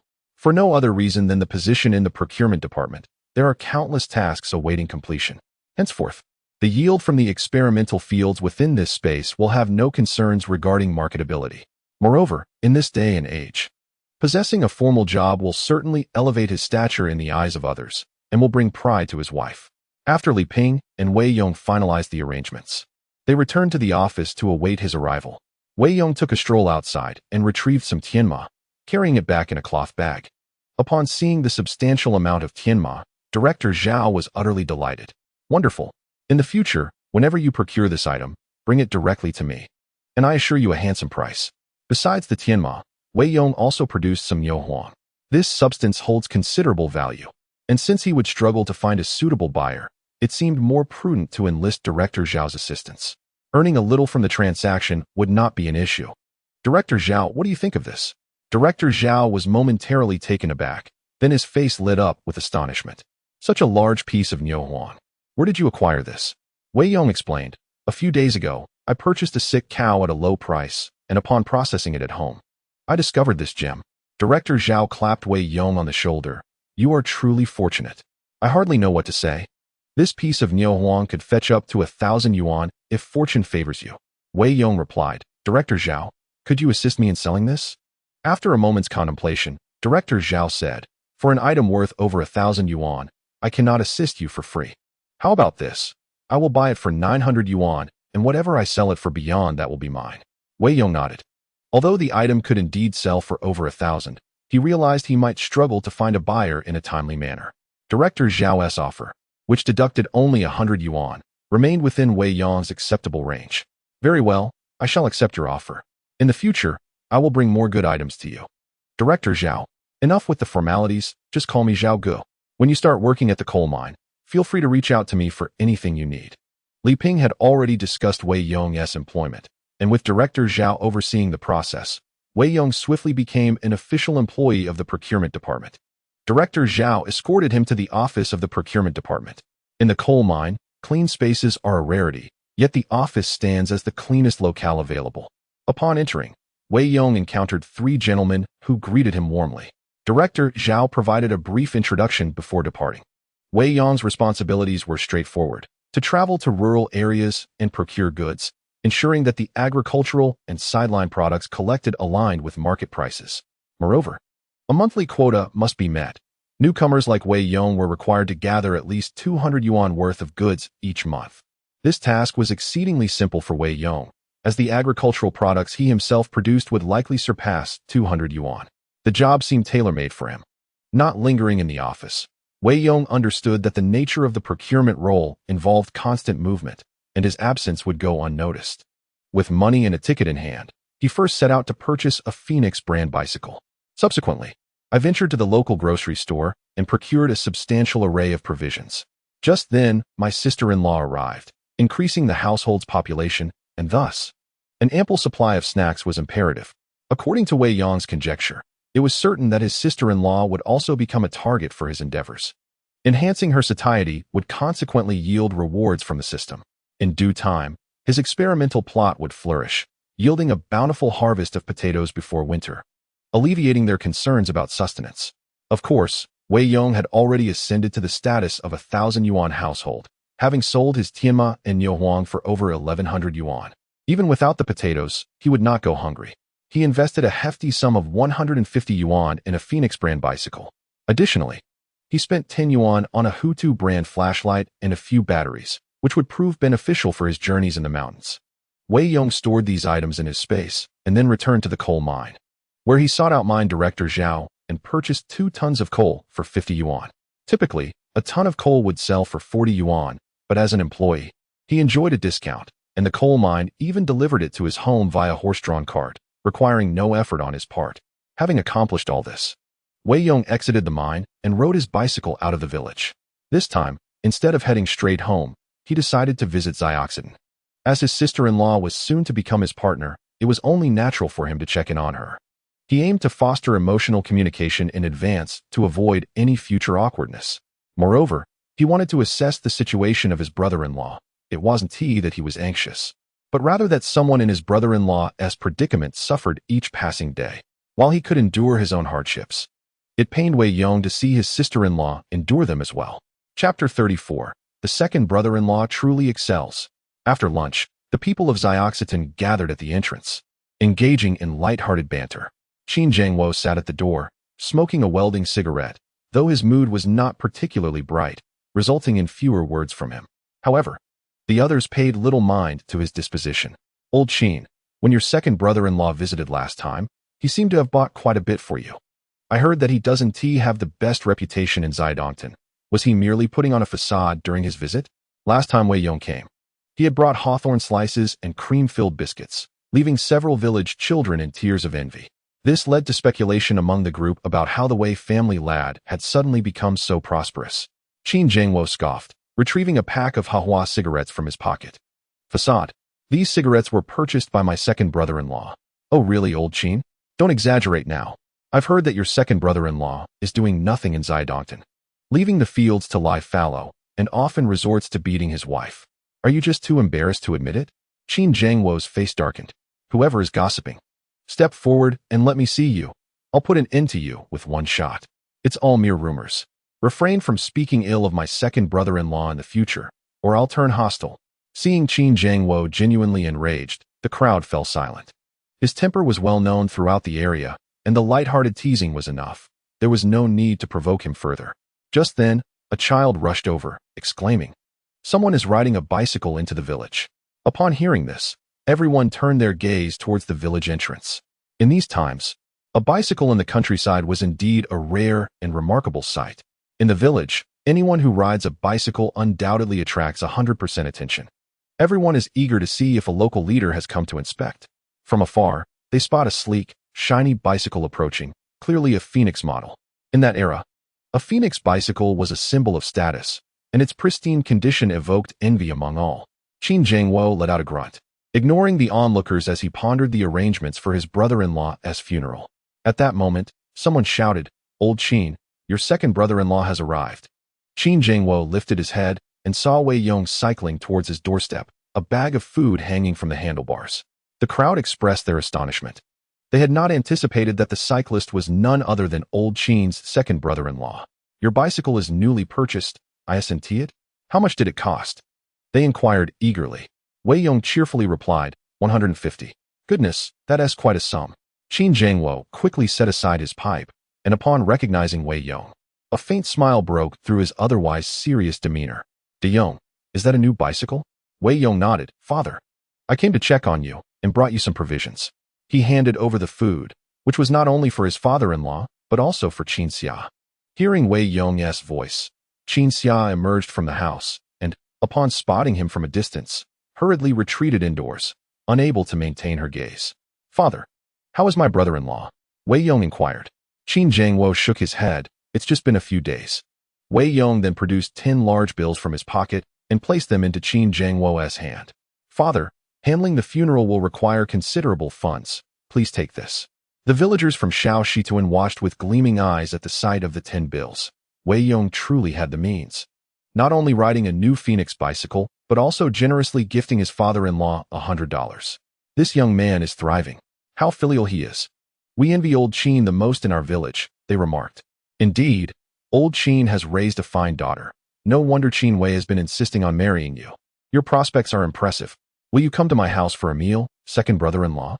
The villagers' attitudes towards Wei Yong took a complete turn, once dismissive, now praising his achievements. Qin Zhengwo's face nearly blossomed with joy as he embraced Wei Yong and led him inside. Eldest daughter, prepare a few dishes. I wish to share a drink with De Yong. Understood, she replied. Upon entering, they encountered Qin Xia, dressed in gray. Her figure was even more statuesque than Qin Wei's.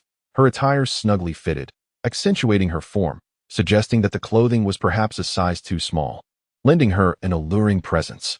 Tomorrow, Wei Yong will head to the countryside to have a set of loose-fitting garments made, specifically a striking red outfit, even more beautiful than the one worn by Wang Shaoling.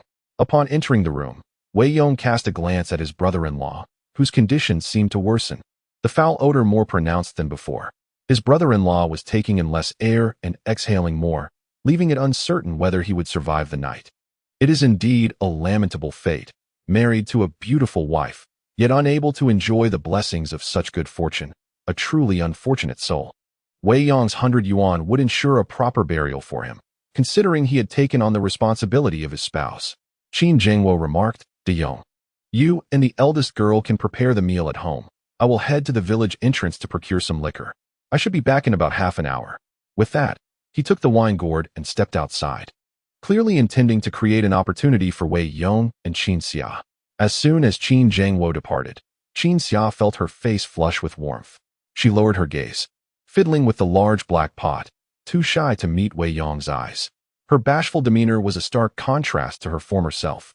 She recalled the time Wei Yong had intruded into Qin Wei's bed, only to be pulled out by Qin Xia, who had been quite fierce back then. Now, however, she resembled a startled rabbit, unable to utter a word. Xiao Xia, Wei Yong called softly. Qin Xia bit her lip, hesitant to respond. Wei Yong approached her, just as he had before, taking her hand and placing something into her palm. Qin Xia was momentarily taken aback. The last time he had held her hand, it had left her flustered, and now he was doing it again. She contemplated rejecting his gesture, but the words stuck in her throat. Glancing down, she discovered a glass jar containing 4 segments of yellow peach. Canned peaches? The sight of the jar made her mouth water uncontrollably. If this were to be shared, it would undoubtedly entice children to tears. Some had never even tasted them, only hearing tales of how sweet canned peaches could be. Biting her lip, Qin Xia quietly suggested, give it to the second one. She must be craving it since she is pregnant. Yet, Wei Yong insisted, firmly placing the jar in her hand. This is for you. Wei has some. In the future, whatever she has, you shall have a share as well. Chapter 35. Your man is impressive. A faint blush returned to Qin Xia's cheeks. Wei Yong's words were unmistakably clear. From now on, the 2 sisters would live together, and he would treat them both equally. He would never allow any disparity in treatment simply because Qin Xia was the later arrival. Although she had no intention of competing with Qin Wei, living under the same roof would surely be uncomfortable if there were constant differences in how they were treated. Wei Yong's assurance was a comforting balm, filling her with hope for the days to come. Holding the jar of peaches, Qin Xia remained silent, her head bowed. Aren't you going to open it and eat? Wei Yong asked. I won't eat it now. I'll save it for when I'm unwell. I've heard that fruit can help with colds. With a wry smile, Wei Yong snatched the jar back, opened it, and placed it on the table. Go ahead and eat. In the future, I'll buy you more whenever you desire. Qin Xia pressed her lips together, still shaking her head. Please eat quickly. If you don't, I'll just watch you, Qin Xia murmured, fidgeting with the hem of her clothing. She glanced at Wei Yong, but as if jolted by an electric shock, quickly lowered her head, took a spoon, and delicately savored a piece of canned peach, not daring to spill a single drop of juice. Upon hearing the system's cold voice, Wei Yong felt a surge of joy. Indeed, the system had successfully bound to Qin Xia. She cautiously took a bite of the peach, but refrained from consuming more, wanting to save some for later. Wei Yong remarked, Little Xia, once this can is opened, it won't last long. If we don't finish it today, it will spoil by tomorrow. Qin Xia paused, then, with a hint of resignation, replied, Then you should have one too.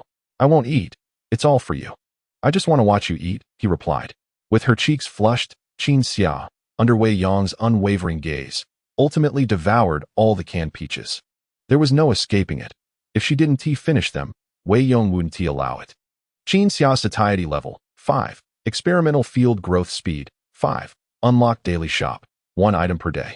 Limited time of 24 hours. Today's item, 5 pounds of oranges, 3 yuan. Wei Yong was elated. His sister-in-law was indeed impressive. The first time he raised her satiety level. He unlocked such an extraordinary feature. In this era of scarcity, even in times without famine, purchasing goods was a challenge. It required not only money but also tickets. For instance, everyone was allotted only half a pound of meat tickets per month. Coupled with the severe drought in northeast China, supplies were even more limited. The ability to shop in the mall was incredibly convenient, as it did not necessitate tickets. Only money sufficed. Moreover, the prices were nearly equivalent to market rates. Without hesitation, Wei Yong purchased 5 pounds of oranges. The system's cash balance decreased by 3 yuan, and he received a dozen oranges in return. Seeing that Qin Xia had finished the canned peaches, Wei Yong said, "Little Xia, close your eyes. I'm going to perform a trick for you." Qin Xia was taken aback, then blushed and replied, "I don't want to." She assumed that Wei Yong was trying to take advantage of the moment to kiss her with such a clumsy pretext. Noticing her misunderstanding, Wei Yong chuckled, "Little Xia, I'm not trying to kiss you. I genuinely want to perform a trick. If I wished to kiss you, there would be plenty of opportunities in the future." Upon hearing this, Qin Xia's face reddened even more. She bit her lip, wanting to retort, "Who said you could kiss me?" Yet, upon reflection, Wei Yong's words held some merit. They would be living under the same roof, and he was, after all, to be her man. Though she remained coy, it was only a matter of time before she would belong to him. With that thought, Qin Xia closed her eyes, curious about what trick Wei Yong would perform.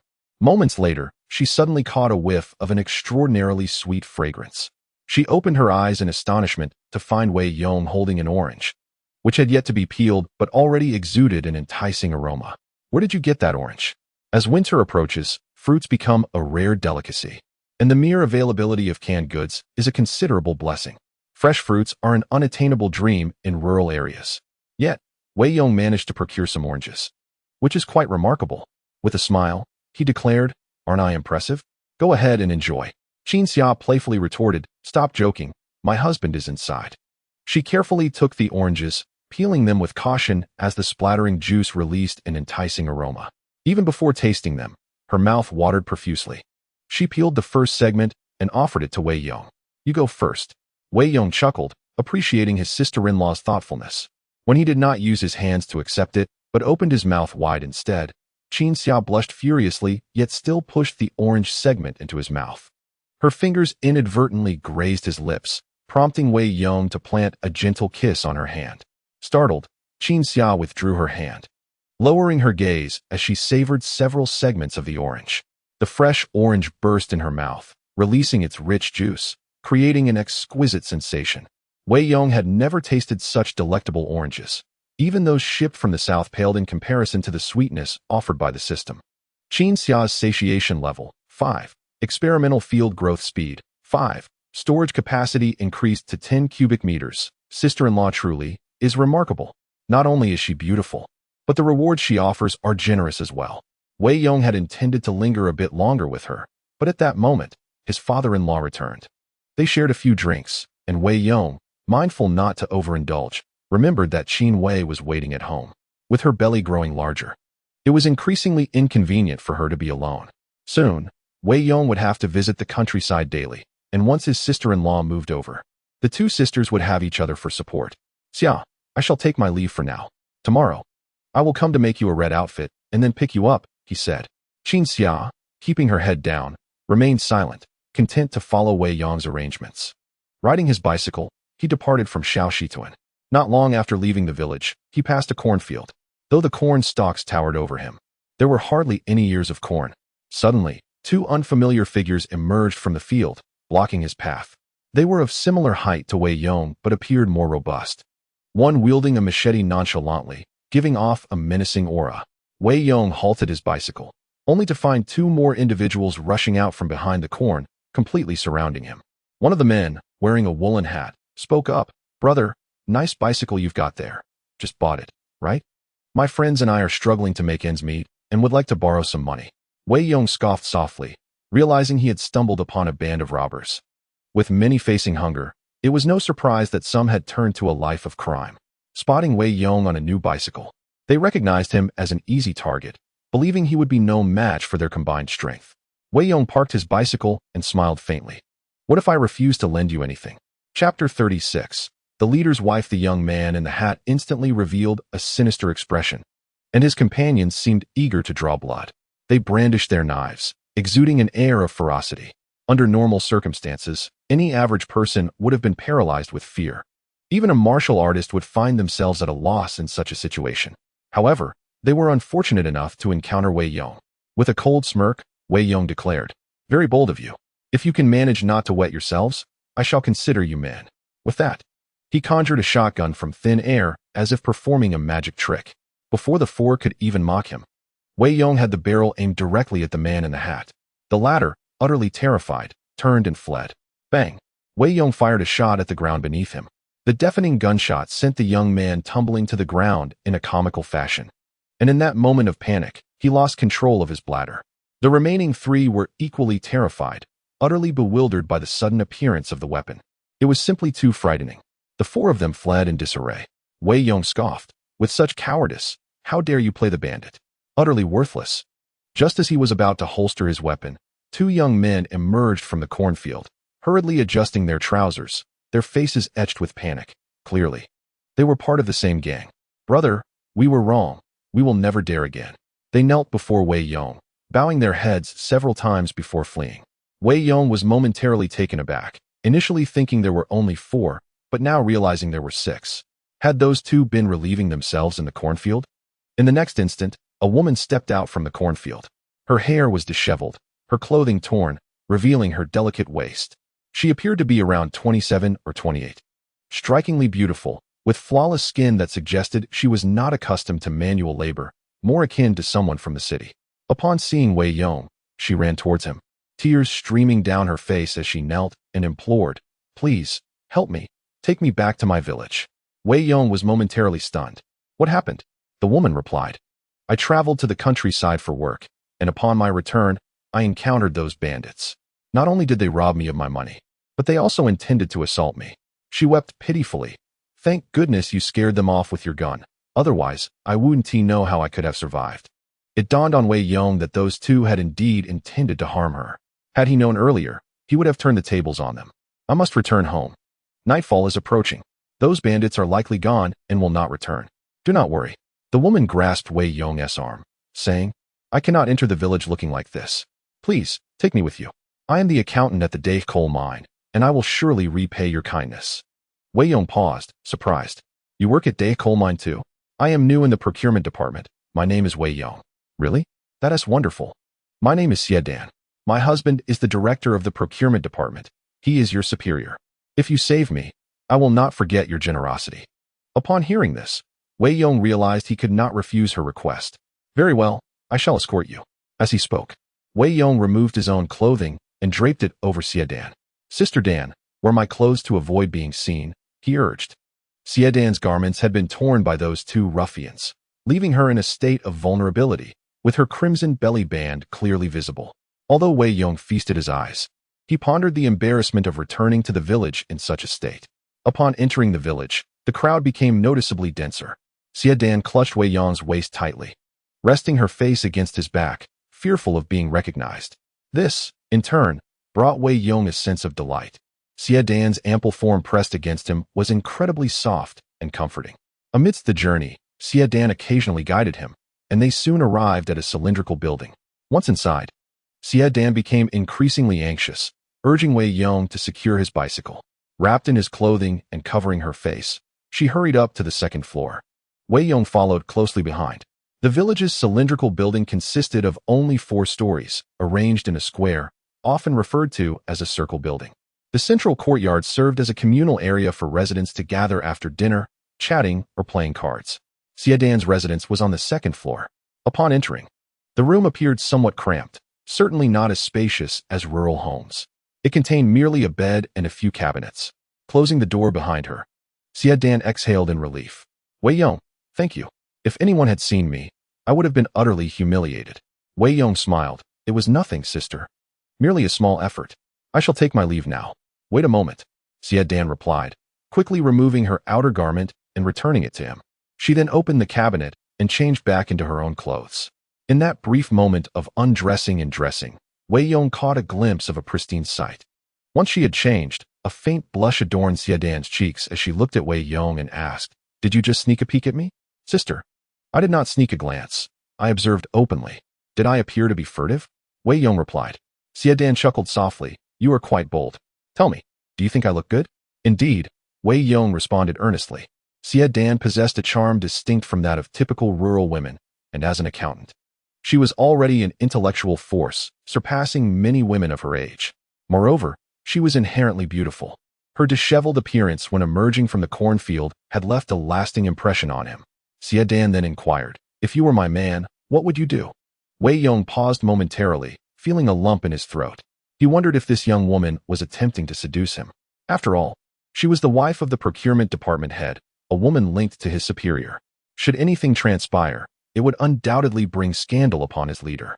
"Sister, I am quite straightforward. I speak my mind. Please don't take offense. If I were your man, I would surely seek to entice you 2 or 3 times each day." Xia Dan was taken aback, her face flushing crimson, yet she was not offended. Instead, she regarded him with admiration, saying, "You speak quite bluntly. Do you really possess the capability for such endeavors?" Wei Yong chuckled. "Sister, look at my physique. Why not test it?" "Oh, please. I was merely asking casually. Don't let your imagination run wild." She retorted. "That is settled then. You may return. We shall meet at the coal mine tomorrow." Wei Yong nodded, somewhat perplexed. However, having saved Xia Dan this time, he felt he had gained a favor which would facilitate his future endeavors at the coal mine. Regardless of the circumstances, the position of an accountant in a large organization is not to be underestimated. Wei Yong hurriedly rode his bicycle home, and as he approached the village, he concealed the bicycle, intending for it to be seen only when he fetched Qin Xia. For now, he preferred to remain discreet. Upon entering the village, he noticed Wang Yu standing at his doorstep. This charming wife appeared increasingly enchanting, exuding a growing allure. Each setting has its own charm. Just as the city holds its own delights, so too does the village possess its unique wonders. Wei Yong dismounted and unabashedly surveyed Wang Yu's figure. "Sister Yu, are you looking for me?" Chapter 37. "Sister, it's my first time." Wang Yu caught Wei Yong's gaze and shot him a playful glare. Standing at his doorstep, she dared not act recklessly. "De Yong, are you going to the town tomorrow? I would like to accompany you." Wang Yu found herself unable to refuse Chen Rongmao, who insisted she purchase cigarettes with the modest profits from selling pork. Once one has tasted fine cigarettes, the allure of rough tobacco diminishes. Thus, Wang Yu sought Wei Yong's company for the trip, as she feared venturing to the town alone amidst reports of rampant banditry. Wei Yong replied, "Sure, I've secured a job in the town and will be going daily. Tomorrow, wait for me by the small creek outside the village. We shall meet there." Wang Yu paused, puzzled as to why Wei Yong preferred the creek for their rendezvous. Yet, she dismissed her curiosity, reasoning that he might wish to avoid being seen leaving the village together. After Wang Yu departed, Wei Yong returned home. Upon entering, he found Qin Wei had prepared a meal, eagerly awaiting his return. A warmth enveloped his heart, and he opened his arms, exclaiming, "Wife, come here and let your man embrace you." Qin Wei's cheeks flushed slightly. However, being married, there was little room for shyness. She leaped into Wei Yong's arms, allowing him to cherish her for a moment. Wei Yong said, "Dear wife, you should eat. I've already dined at my father's." "You went to your father's? How is my brother-in-law? I fear he may not survive the night." Qin Wei nodded. "When will you bring my sister home?" "After the funeral for my brother-in-law, of course." According to rural customs, funerals are held on the 3rd day after death, and one must wait until the burial is complete before Wei Yong can fetch her. Although this may invite gossip, in times of hardship, such concerns pale in comparison. Those who speak ill are merely envious of Qin Xia's fortune of dining well at Wei Yong's home. Had they been in her position, they would have eagerly leaped at the opportunity. In these times, living a good life is paramount. Furthermore, given that her brother-in-law's condition has been precarious for some time, Qin Xia has done her utmost. Wei Yong retrieved oranges, peach preserves, and various snacks, presenting them to his wife, whose eyes sparkled with delight. "So much delicious food. My husband is truly capable." Qin Wei beamed as she savored the oranges, her joy evident. Qin Wei is no longer as famished as she once was. Her satiety level has risen to over 40, and further enhancement has become quite challenging. To elevate Qin Wei's nourishment, It is imperative to supplement her diet with various other foods that can compensate for her nutritional deficiencies. In essence, by offering Qin Wei a diverse array of culinary delights, one can hardly doubt the possibility of satiating her hunger. Darling, I have something to share with you. Wei Yong has informed Qin Wei about his new position in the coal mine and his agreement with Li Ping. Qin Wei was exceedingly delighted. Securing a position at the Day coal mine is a matter of great pride. Although there is no salary involved, having a partner who can hunt and provide a source of income is quite advantageous. Daong, is it too arduous for you to travel back and forth? Do they have accommodations available there? They should, and once my sister arrives, I plan to stay in the dormitory, returning every 2 to 3 days. Indeed, when my sister comes, you need not worry about me. Although Qin Wei feels a pang of reluctance, she understands the value of Wei Yong's job. The weather for next year remains uncertain. Should it turn out to be another drought, farming may once again become impossible. In the countryside, those who cannot cultivate the land must rely on the mountains for sustenance. Conversely, those with secure jobs in the village do not share such concerns. It is essential for Wei Yong to excel in this role. Receiving her support, Wei Yong felt a sense of comfort. As he lay on the kong, memories of meeting Xiedan earlier that day flooded his mind. Xiedan's complexion was remarkably fair, and she seemed to reside in the staff dormitory. Perhaps Wei Yong might also be allocated a housing unit. It would be quite pleasant to have Xiedan as a neighbor. The following morning, Wei Yong walked to the small river gully, seizing an opportunity when no one was around to retrieve his bicycle. He had arranged to meet Wang Yu there, not out of fear of gossip, but to prevent the villagers from witnessing his purchase. When the time came to pick up Qin Xiao, he would allow them to see it. Acquiring a bicycle is a significant event, and Wei Yong wanted the villagers to understand that this purchase was solely to welcome Qin Xia, thus enhancing her reputation. Wang Yu sauntered to the edge of the river gully and immediately spotted Wei Yong's bicycle. Heavens, Daong, where did you acquire this bicycle? She exclaimed. I bought it in the village, he replied. Wang Yu approached, eagerly examining it, clearly fascinated. No wonder you wanted me to meet here. You didn't want the villagers to see, right? Learning to be low-key? Wei Yong chuckled, appreciating Wang Yu's understanding. Without further ado, Wang Yu hopped onto the bicycle, and the two set off towards the village. This time, there would be no hand-holding benefits as they crossed the small river gully. However, once on the bike, Wang Yu wrapped her arms around Wei Yong's waist, resting a grain sack against his back, which felt rather pleasant. Wang Yu shyly admitted, "This is my first time on a bicycle, and I'm a bit nervous. Daong, you won't ridicule me, will you?" Reflecting on this, Wang Yu felt somewhat embarrassed. During her wedding, the pinnacle of luxury was indeed a bicycle. However, the Qin family was rather frugal and had merely used a cart to bring her home. Due to this incident, Wang Yu harbored considerable dissatisfaction towards the old Qin family, which family does not celebrate a wedding with grandeur. A woman only has this opportunity to shine once in her lifetime. As a result, Wang Yu had reproached Chun Rongmao for several years over her mischance to ride a bicycle. Now, she finally found herself on a bicycle, albeit one belonging to Wei Yong. Wei Yong chuckled and remarked, "Sister Yu, it's our first time, and you are the only woman who has ever sat on this bicycle with me." However, men often speak deceitfully. After uttering these words, Wei Yong recalled that he had ridden the bicycle with Xiedan just yesterday, making her the first woman on the back seat. Nonetheless, Wang Yu was unaware of this, so he merely intended to placate her. Upon hearing his words, a flicker of joy appeared on Wang Yu's face. Although the back seat was not exclusively hers, she relished the fact that she was the first woman to have occupied it, which gave her a sense of accomplishment. Suddenly, Wei Yong placed his left hand on her waist, caressing the back of Wang Yu's hand. Annoyed, she admonished, "De Yong, focus on riding. If you throw me off, my husband will surely confront you." Wei Yong laughed, assuring her, "Don't worry, sister. My skills are quite impressive." Although Wei Yong could not see, Wang Yu shot him a disapproving glance. Her hands remained firmly around his waist. After all, it was not her first experience with this kind of intimacy. As Wang Yu leaned forward to peer ahead, her expression changed slightly upon spotting two figures on the road. De Yong, isn't that Wang Xiaoling and her mother up ahead? Chapter 38, Li Ji Noodle House. Private booking. Wei Yong focused his gaze and confirmed her suspicion. Wang Xiaoling's bright red dress was unmistakable. Despite having been worn for several years and patched in places, she took great care to present herself well, making the outfit still quite eye-catching. Wang Yu grew anxious, urging, "Quickly put me down, or they'll gossip if they see us." Wei Yong scoffed, "Relax. I'll ride faster. They won't be able to see us clearly. Just hold on tight. With that, he accelerated, and Wang Yu clung to his waist, resting her face against his back.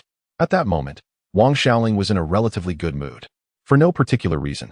Lu Taiqing had delivered the 30 yuan he promised for their marriage, and the wedding was set for the day after tomorrow.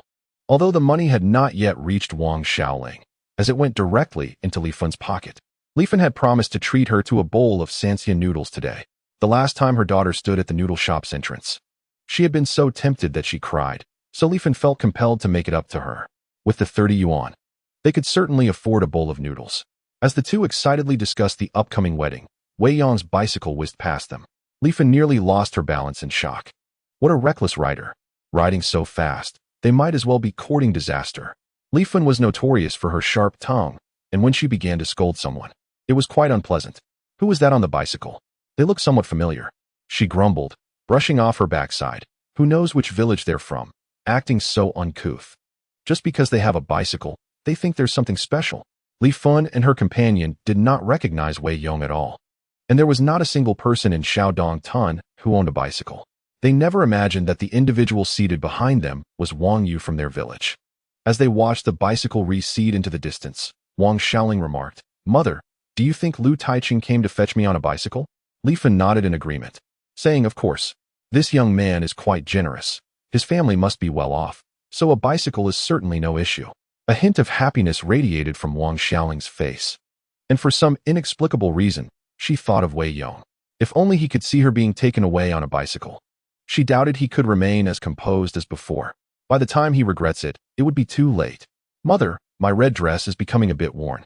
Can we buy a few meters of fabric to make me a new one?" Li Fen frowned, replying, "My dear, your dress is not old at all. Just look around. Who in the village has a dress as beautiful as yours? We must spend our limited funds wisely. I am saving for the day you have a child, to provide for my future grandson. With your desire for 3-flavor noodles and new clothes, how can we possibly afford it? Once you are married off, I will be left alone, and that 30 yuan is meant for my old age. Every penny spent feels like a wound to my heart." Therefore, she resolutely refused Wang Xiaoling's request. Wang Xiaoling's expression shifted to one of disappointment. Although her dress was relatively new, it hardly qualified as bridal attire. What bride wears a dress with patches? Furthermore, after prolonged washing and sun exposure, its color had faded significantly. What was once red had now turned a shade of pink. However, since Li Fen was unwilling to buy her a new dress, there was nothing she could do. At least today, she would finally enjoy a bowl of 3-flavor noodles, which brought her a measure of contentment. Upon reaching the village, Wang Yu dismounted from the bicycle and walked on her own. "Sister Yu, I have to work at the coal mine during the day. Wait for me at the entrance when I finish." Understood. Earlier, Wei Yong had mentioned that he was now employed at the day coal mine, and Wang Yu felt an acute sense of envy. Look at Wei Yong. He had only visited the village a few times and had already secured a formal job as a worker at the day coal mine, without having to descend into the pits. It was indeed a perfect job. In contrast, her own man, in his desperation to have her buy a few packs of cigarettes, nearly begged her.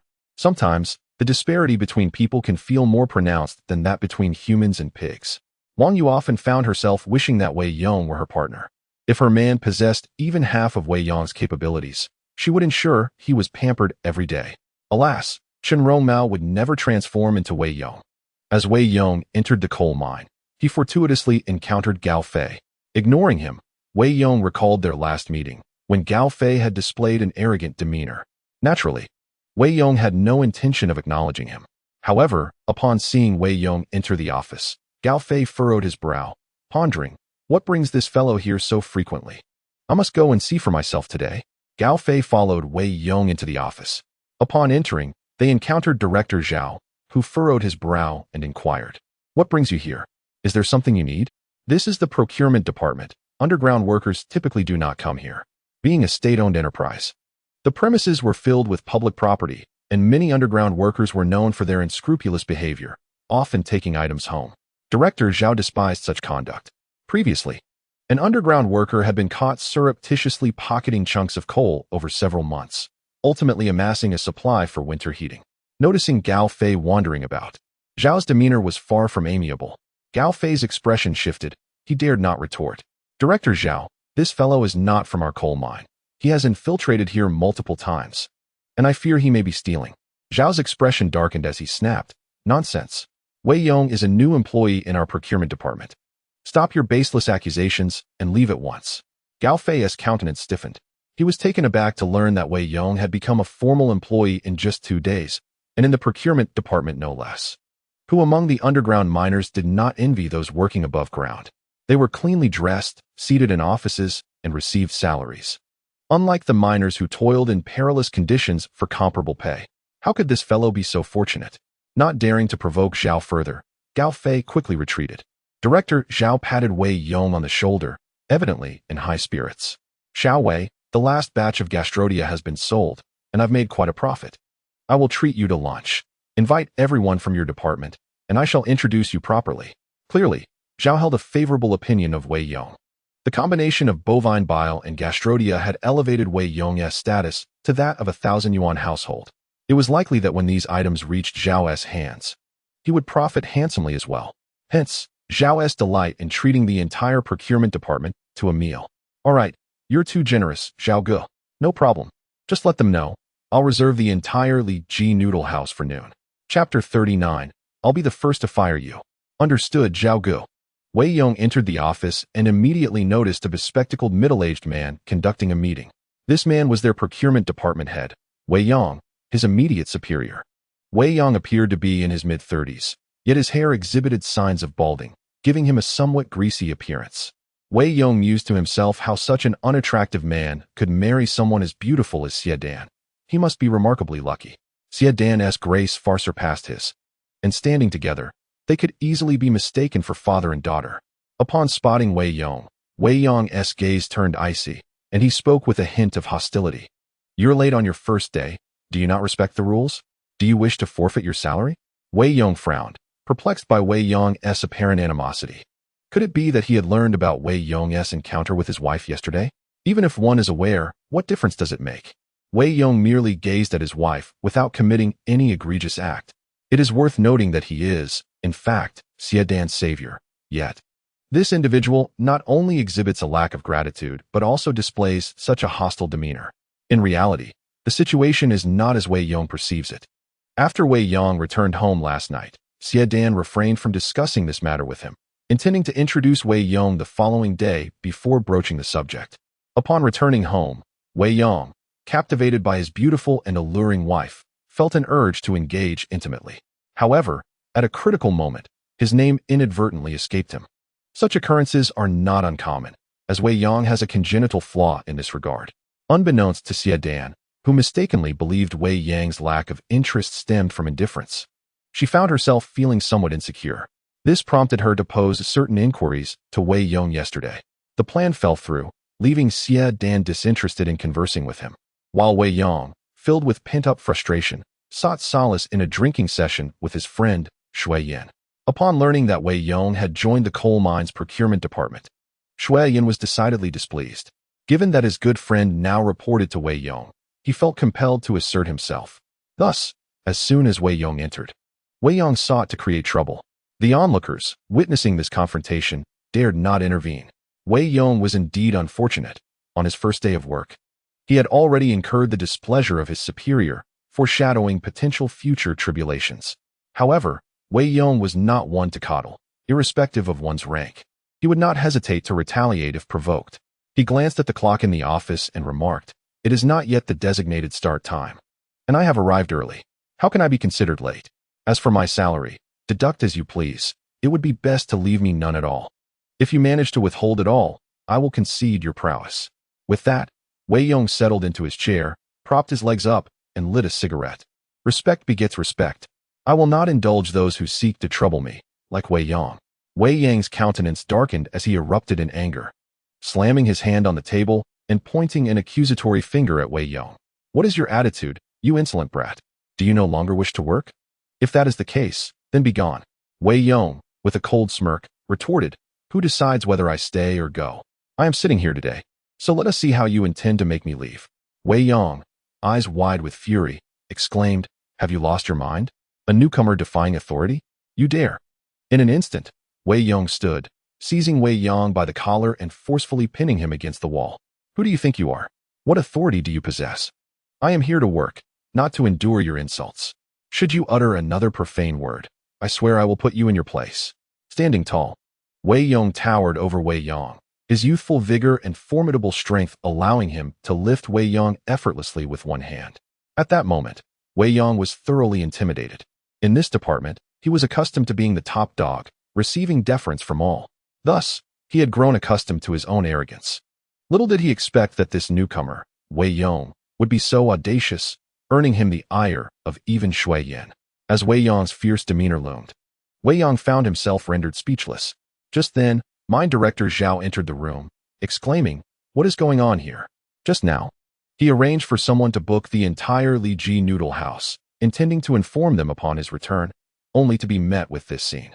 Wei Yong released Wei Yong, who rushed to Director Zhao as if he had seen a savior. "Director Zhao, this fellow disrespects the authority of our nation. He shows no regard for me as a leader and even dares to threaten my position. Such a person cannot be tolerated." Wei Yong, however, took a seat and continued to smoke, offering no explanation, indifferent to the unfolding chaos. This job did not belong to him, nor was the salary intended for him. The position and pay were the domain of Widow Chu, who was placed here by Li Ping. As for the relationship between Li Ping and Director Zhao, he was oblivious. Nevertheless, one thing was certain.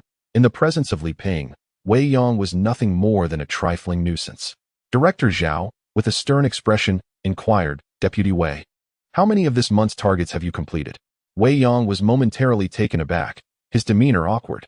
"Director Zhao, we're still short by over 2,000. It's truly difficult to collect items in the countryside at this time." Director Zhao slammed his hand on the table, pointing a finger at him in outrage. "You worthless fool. You can't even manage your own duties, yet you have the time to hold meetings and dismiss others? If you fail to meet your targets next week, I'll be the first to fire you." With a fierce jab to Wei Yang's chest, Director Zhao's wrath left Wei Yong utterly speechless. Wei Yong felt a deep sense of injustice. It was clearly Wei Yong who had made the blunder and challenged authority, yet, instead of reprimanding him, Director Zhao unleashed a tirade upon him. Wei Yong pondered in silence. Did this fellow have some connection with Director Zhao? Just then, a delightful fragrance wafted through the door. Everyone turned to see a beautiful woman, fair and striking, entering the office. None other than Xie Dan. Xie Dan paused momentarily, exclaiming, "Zhao Gu is here too?" Director Zhao's demeanor softened somewhat. "Director Xie, welcome." Xie Dan, being the accountant, commanded a degree of respect even from Director Zhao. Moreover, her beauty and allure caught even his eye, naturally prompting a more amiable attitude in her presence. "I came to find Wei Yong." "Wei Yong, are you busy?" Xie Dan inquired. Wei Yong stood up. "Not at all. Dan Jia, what can I do for you?" She replied, "I need to move a few potted plants in my office, but I can't manage it alone. Could you lend a hand?" "Of course, no problem." Everyone was taken aback, surprised that Wei Yong knew Xie Dan. Additionally, men were generally not permitted in her office, yet she had proactively sought Wei Yong's assistance, leaving many perplexed. Most bewildered was Wei Yong. Wei Yong had only just reported yesterday and was only starting work today. How did Xie Dan know him? Chapter 40. Do you have something going on with Wei Yong? Director Zhao interjected. "Director Xie, your timing is perfect. I'm inviting the procurement department for a meal of Sanxian noodles at noon. Would you join us?" After a moment's thought, Xie Dan agreed. "Of course. I must honor Director Zhao's invitation. See you at noon." With that, Xie Dan and Wei Yong exited the office, igniting a wave of excitement among the procurement staff. Xie Dan is undoubtedly the most beautiful woman in their coal mine. Although she is the wife of Director Wei, many still secretly harbor affection for her. Typically, she does not attend gatherings organized by the procurement department, but this time, to everyone's surprise, she accepted an invitation from mine manager Zhao. The presence of a woman at the dining table is always a feast for the eyes. Upon leaving the office, Xie Dan inquired, "What's wrong? Did you have a disagreement with old Wei?" Wei Yong replied, "Well, it seems Director Wei is quite antagonistic towards me." Xie Dan furrowed her brow. "That shouldn't be the case. He doesn't even know you. I'll talk to him about it when I get home tonight." As they entered Xie Dan's office, it was immaculate and tidy, adorned with numerous flowers. No wonder she doesn't allow men inside. "Sister, your office is truly beautiful," Wei Yong remarked. Xie Dan smiled. "I never let men in here. You are the first." "Then I must take a good look and enjoy the fragrance," Wei Yong said, inhaling deeply, not near the flowers, but close to Xie Dan. Her face flushed slightly as she teased, "You rascal, Are you smelling the flowers or your sister? Wei Yong replied. I was wondering why you smell so delightful. It turns out it's the scent of the flowers. Xie Dan continued. Xiao Wei, you saved my life yesterday. And I didn't have the chance to thank you. Today, I've summoned you to give you a gift. With that, she retrieved a small box from her drawer and handed it to Wei Yong. Upon opening it, he discovered a watch inside. In this day and age, a watch is quite a luxurious item. Anyone sporting one is bound to turn heads. Sister, this gift is too extravagant, he exclaimed. This watch must cost over 100. I wouldn't even splurge on it myself, yet you are giving it to me. This is truly a grand gift. Xie Dan replied, you saved my life. This token is insignificant. However, there's one condition. Do not mention this to Wei Yong. He must remain oblivious. Wei Yong adorned his wrist with the watch, gazing at it with satisfaction. Sister, are you using your private funds to buy me gifts? Do you perhaps have feelings for me? Xie Dan playfully shot him a glare. What's wrong? If I had feelings for you, would you find me unappealing because of my age? Her tone was somewhat melancholic, reminiscent of a young bride playfully pouting to her husband. Wei Yong responded, how could that be? Sister, you are so beautiful. If age weren't mentioned, one might mistake you for my sister. If you truly had feelings for me, I would be overjoyed. Xie Dan's cheeks reddened as she rolled her eyes at him. You smooth talker, I wonder how many young girls you've deceived. Wei Yong retorted, I never deceive young girls. I only charm young wives. As they laughed and chatted, Wei Yong helped Xie Dan rearrange her potted plants. Time slipped away, and reluctantly, they exited the office. Just as Wei Yong stepped out, he encountered Wei Yong. Ignoring him completely, Wei Yong walked past. Wei Yong's face turned an angry shade of pale as he stormed into the office. The moment he entered, Xie Dan frowned. Who allowed you to come in here? Leave. Wei Yong clenched his fists, visibly agitated. You are my wife. If that guy can enter your office, why can't I? Xie Dan remarked, nonsense. I allowed him to enter to lend a hand. Look at you, reeking of smoke. You've nearly killed my flowers. What are we to do? Wei Yong replied, be honest with me. Are you involved with that fellow? Taken aback for a moment, Xie Dan's expression darkened as she retorted, yes. We were just here at this table putting a green hat on you. Are you satisfied now? We shall divorce tomorrow. In the countryside, people tend to be more open-minded about divorce. It is not considered a grave matter. Wei Yang's face fell, and he awkwardly said, wife, I was wrong. I got a bit carried away earlier. Please don't be angry. I shouldn't have doubted you. I apologize. Regardless of Wei Yang's pleas, Xie Dan remained unresponsive. At that moment, Wei Yong truly regretted his actions. His inadequacies in certain areas had left him feeling lacking in their marriage. He had been treating his condition for a long time, but to no avail.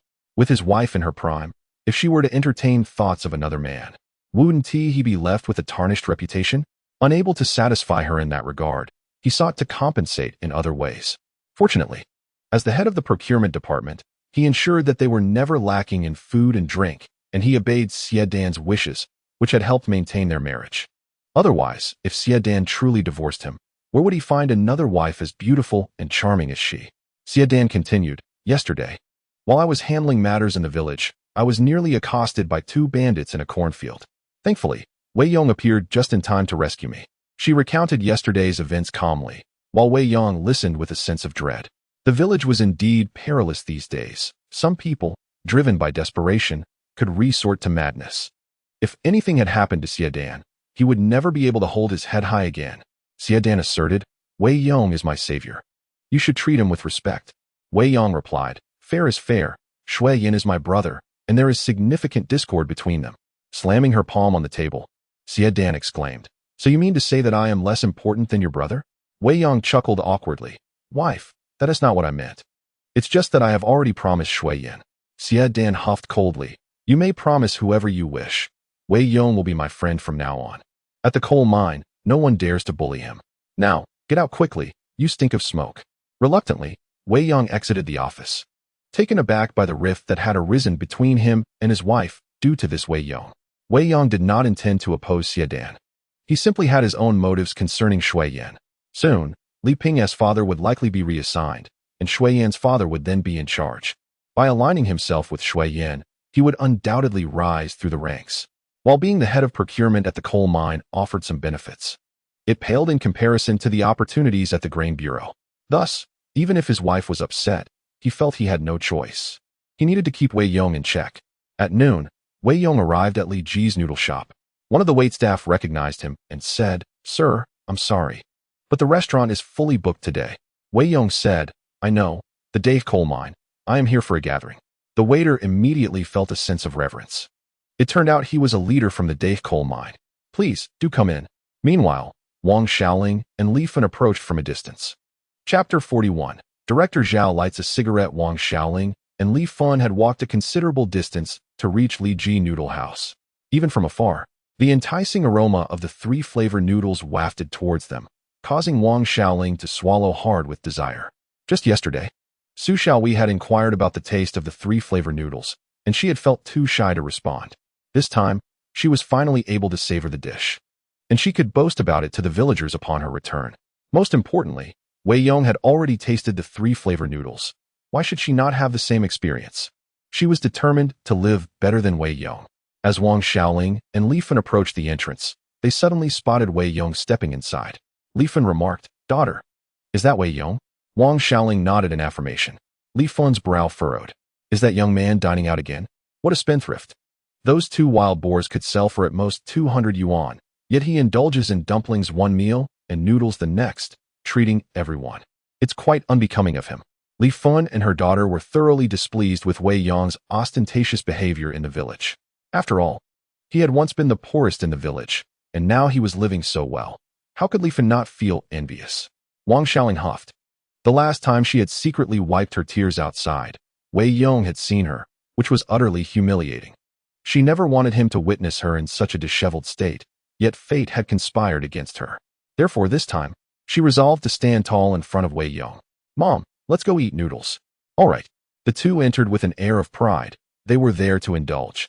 Although 2 bowls of noodles cost 3 yuan, it was worth it for Li Fan to see her daughter regain her composure. Upon entering the noodle house, the waiter immediately approached them, blocking their path. "I'm sorry, but the venue has been reserved." Li Fan was taken aback. "What do you mean? We arrived to eat, and someone has reserved the place?" The waiter replied, "Unfortunately, the director of Dave coal mine has booked the entire venue. Please come back another time." Wang Xiaoling's expression shifted. She was well aware of the status of the Dave coal mine's director. It was the largest enterprise in Dave Township, and the mine's director could easily share a table with the township head for drinks. What could they do now that the venue was reserved? However, she was puzzled as to why Wei Yong had been allowed in moments ago.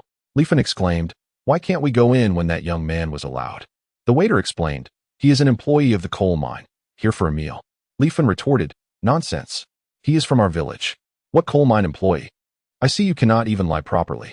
If he was permitted, why can't we enter?" Little did Li Fan realize that Wei Yong was indeed an employee of Dave coal mine. Furthermore, how could an ordinary worker dine with the director? With thousands of miners, how many could actually share a meal with the director? It was unlikely that Wei Yong possessed such capabilities. The innkeeper, having lost his patience, recognized the 2 rural women as the same ones who had visited a few days prior. Their daughter desired noodles, yet the mother stubbornly refused to purchase them, resulting in tears at the entrance. The innkeeper sneered, warning them that the patrons were employees and to cease their incessant fussing or face expulsion, threatening that if the mine manager arrived, they would be in for dire consequences. He felt no obligation to treat them kindly. After all, they were merely transient customers who would likely not return, and it was best to usher them out. Li Fan, refusing to acquiesce, began to argue, questioning the innkeeper's disdain for them. She insisted that if others could dine, so could they, as they were not unwilling to pay. In a moment of frustration, she grasped the innkeeper, resulting in him shoving her out in anger. "You dare to cause a scene here? Do you seek your own demise?" She fell onto the ground, wincing in pain. Wang Xiaoling, agitated by the treatment of her mother, insisted they were merely there to eat and questioned the innkeeper's right to push her mother. As she approached to reason with him, several other innkeepers rushed forward, jostling Wang Xiaoling out of the way. She too fell, her red top tearing and leaving her covered in dust, rendering her a picture of disarray. Standing at the entrance, the innkeeper, hands on hips, boasted, "What kind of riffraff dares to disturb our establishment? Leave at once, or I shall ensure you regret ever returning." Wang Xiaoling, her eyes brimming with tears, was indignant. They were simply there to spend money, yet were being denied entry. At that moment, mine manager Zhao, accompanied by a sizable entourage from the procurement department, approached with great fanfare. The innkeeper, upon sighting him, hurried to welcome him with a broad smile, adopting a sycophantic demeanor. Another innkeeper kicked Wang Xiaoling aside, urging her to move away, warning that she would regret it when the manager arrived. Just then, Wei Yong descended from an upper floor, having heard the commotion. Upon seeing Zhao, whose stature was unmistakably that of the most esteemed individual present, he approached with a box of cigarettes, offering one to the manager. "Zhao, my brother," he greeted warmly. Zhao, with a jovial smile, accepted the cigarette and produced a silver lighter from his pocket, an uncommon sight in those times, reserved for individuals of Zhao's standing. Wei Yong distributed cigarettes to the other gentlemen present. As Zhao lit his cigarette and offered the lighter to Wei Yong, the latter eagerly leaned in, shielding the flame with his hand. This gesture of receiving fire from the manager was a mark of honor. Who among the gathered could claim such privilege? Meanwhile, Wang Xiaoling sat on the ground, her gaze fixed on Wei Yong, who was now chumming with the mine manager. She was rendered speechless, as if frozen in time. Just days prior, Wei Yong was simply a poor villager, struggling to find sustenance, contemplating selling his wife for food. In a remarkably short span of time, he had managed to attain such a status. The esteemed Zhao, the mine manager, was offering him a cigarette? Wang Xiaoling could scarcely believe the scene unfolding before her. The shock rendered her mind a blank slate. At that moment, Wei Yong also noticed Wang Xiaoling and her mother lying on the ground, his brow furrowing in confusion. "What is happening?" The waiter interjected. "Leader, I've already informed you that today, the Dahu coal mine is booked exclusively. These two ladies insisted on causing a scene. Rest assured, I will promptly escort them away so they do not obstruct your view." The waiter, perceptive as he was, recognized the camaraderie between Zhao and Wei Yong, noting the latter's unusual rapport with the mine manager. Hence, he addressed Wei Yong with utmost respect. Wei Yong frowned and replied, "Never mind, I know these two. Let us not make things difficult for them." Zhao paused, surprised. "De Yong, you know them?" "Yes, we hail from the same village." Zhao then suggested, "Then let us include them. There is space downstairs as well. Waiter, serve each of them a bowl of 3 flavor noodles and put it on my tab. We'll be upstairs, it won't be a bother." With that, Zhao and the others ascended the staircase. Upon hearing this, Li Fan became immediately animated, disregarding the dust on her clothes as she pulled Wang Xiaoling into the restaurant. "Xiaoling, did you hear? Someone is treating us today. We don't have to spend a dime." Chapter 42. The veil between pursuer and pursued. Wang Xiaoling felt like a mere shell of her former self as Li Fan dragged her into the restaurant. Recognizing that these were Wei Yong's friends, the waiter was careful not to be as dismissive as before, though his attitude improved only slightly. He quickly brought them 2 bowls of 3 flavor noodles, conveniently charging them to Zhao's account. Li Fan eagerly picked up her chopsticks and devoured the noodles with gusto, relishing every bite. The noodles were already delicious, but the fact that they were free made them even more delectable. "Hurry up and eat, dear. What are you daydreaming about?" Wang Xiaoling gazed at the bowl of noodles she had longed for, yet found herself utterly devoid of appetite. "Mom, I don't want to eat." Although she had yearned for this bowl of noodles for ages, she understood that her desires extended far beyond mere sustenance. She craved the lifestyle that allowed her to enjoy such a meal every day. Those who lived such lives were upstairs. Previously, she had always kept Wei Yong at arm's length, reluctant to accept him, even though he was obedient. Yet now, she realized that he was living the life she had always dreamed of, while he had seemingly moved on from her. This stark contrast left her feeling despondent. Li Fan exclaimed, "What? You want to eat something free? If you don't, then I certainly will." She pulled the bowl closer and began to eat heartily. Recognizing the rarity of sharing a meal with Wei Yong, Wang Xiaoling stood up and slowly made her way outside. She had no desire to remain there. Every moment spent felt like torment and humiliation. After just a few bites, Li Fan called out, "Where are you going, dear?" Sensing her daughter's distress, Li Fan grew anxious but was reluctant to abandon the bowl of noodles, hastily devouring the remaining contents. She hurriedly dashed out of the noodle shop, catching up with Wang Xiaoling. "You silly girl, why are you leaving? It's such a waste to miss out on a free meal. I still have half a bowl of soup left." As soon as Li Fan finished speaking, she suddenly crouched down and vomited. Having eaten too quickly and sprinted a few steps, she ended up making a mess. Afterward, Li Fan felt a pang of regret. "You see what you've done? I hardly ate anything, and now it's all gone." The 2 bowls of noodles had cost her 3 yuan, a sum she'd never spent on dining out before. It was her first time indulging in something so expensive, and now, in her pursuit of Wang Xiaoling, it all went to waste. Seeing the anguish on Li Fan's face, Wang Xiaoling felt an even deeper sense of despair. In the absence of comparison, she believed her life was relatively decent. After all, in their village, she was the only one with a beautiful red dress. However, as Wei Yong gradually became more successful and she witnessed the life he led, she realized she was merely a frog in a well. Regret and gloom now filled her heart. Looking at her current disheveled state, even her once proud red dress was now tattered. The thought of having to rely on Wei Yong's charity just to enjoy a bowl of noodles was unbearably humiliating. Li Fun, noticing her daughter's poor mood, said, "My dear, do you still have feelings for Wei Yong?" Wang Xiaoling remained silent. In the past, she could have dismissed him if he had lost interest, but now that Wei Yong was thriving, it felt disingenuous to claim she had no feelings.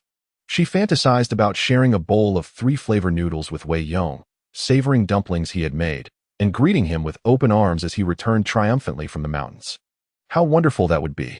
Li Fun, perceiving her daughter's thoughts, advised, "Sweetheart, if you truly care, perhaps you should reach out to Wei Yong again. The distance between a man and a woman is often insurmountable, but you were too demanding before. Now that he has succeeded, you need not hold on to those high expectations. Once you marry him, would he ever mistreat you?" Wang Xiaoling bit her lip. It wasn't that she couldn't lower her pride, but rather that she had approached Wei Yong several times in the past, only to be met with harsh rebukes each time. With her naturally thin skin, how could she muster the courage to bring it up again after being turned away so many times? Li Fun continued, "Darling, this time set aside your pride and speak openly with Wei Yong. Don't forget, his wife, Qin Wei, was already pregnant when she married him. With Wei Yong living so well now, he surely wouldn't want to support someone else's child, would he? Despite any shortcomings, you are the original, and for that reason alone, he shouldn't reject you." Li Fun's words ignited a spark of hope in Wang Xiaoling. Recently, when Qin Wei went out, everyone could see her slightly protruding belly. It had begun to show. They had only been married for a little over 2 months, and this situation was a sore point for Wei Yong. If she could leverage this fact, perhaps there was still a chance for him to rekindle his affection for her. After some discussion, the mother and daughter decided to wait at the entrance of the noodle shop for their moment. Meanwhile, upstairs, the revelry was in full swing. The two individuals downstairs were merely a trivial interlude, of little concern to anyone. Upon ascending to the upper floor, aside from each person receiving a bowl of 3 delicacies noodles, Director Zhao generously ordered several side dishes. His generosity was evident, causing the members of the procurement department to beam with delight.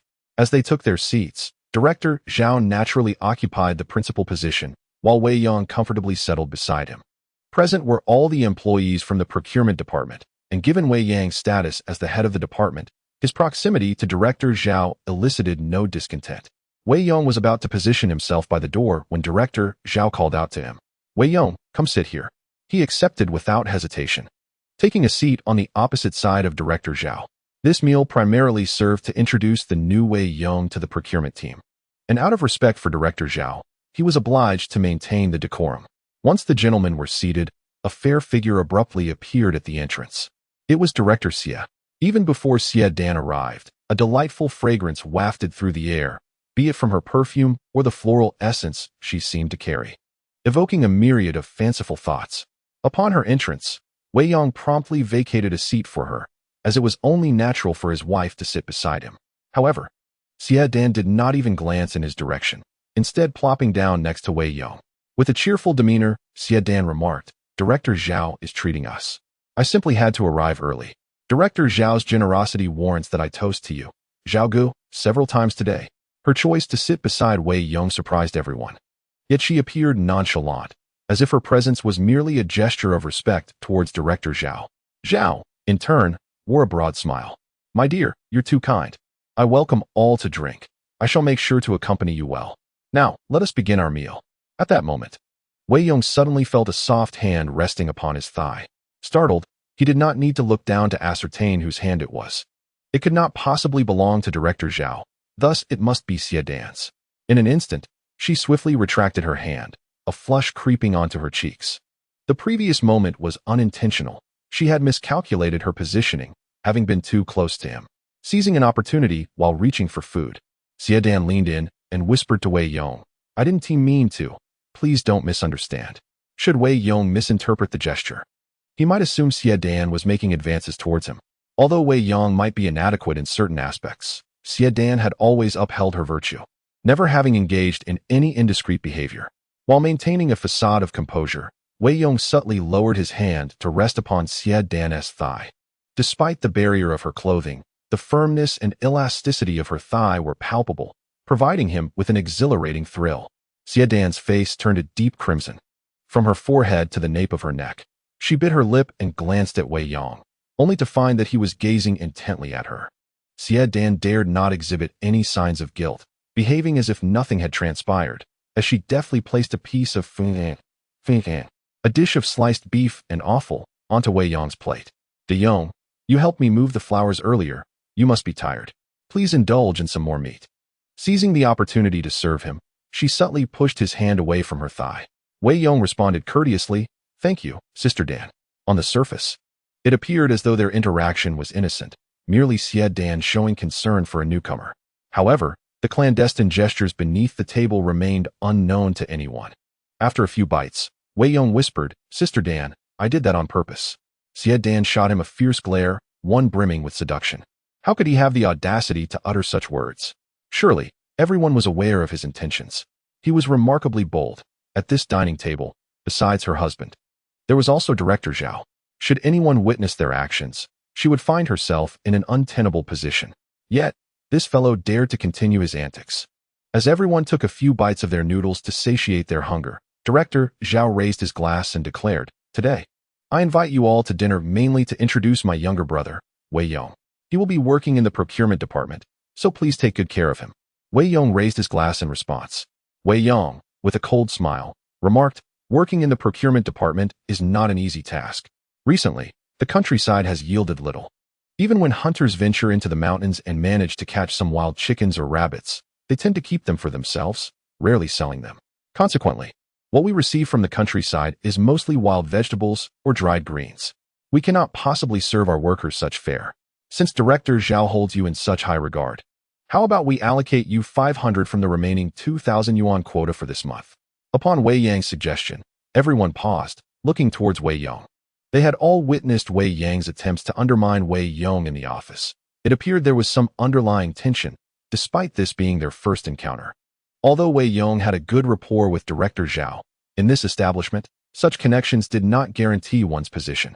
Each employee's worth was ultimately measured by their performance. If one failed to meet the standards, even if they were Director Zhao's own son, explanations to the higher-ups would be futile.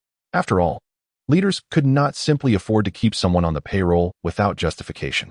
As a new employee, it was reasonable for Wei Yong to be assigned some tasks, which is why Director Zhao refrained from defending him, awaiting his response instead. Wei Yong furrowed his brow, utterly perplexed by Director Wei's apparent animosity towards him.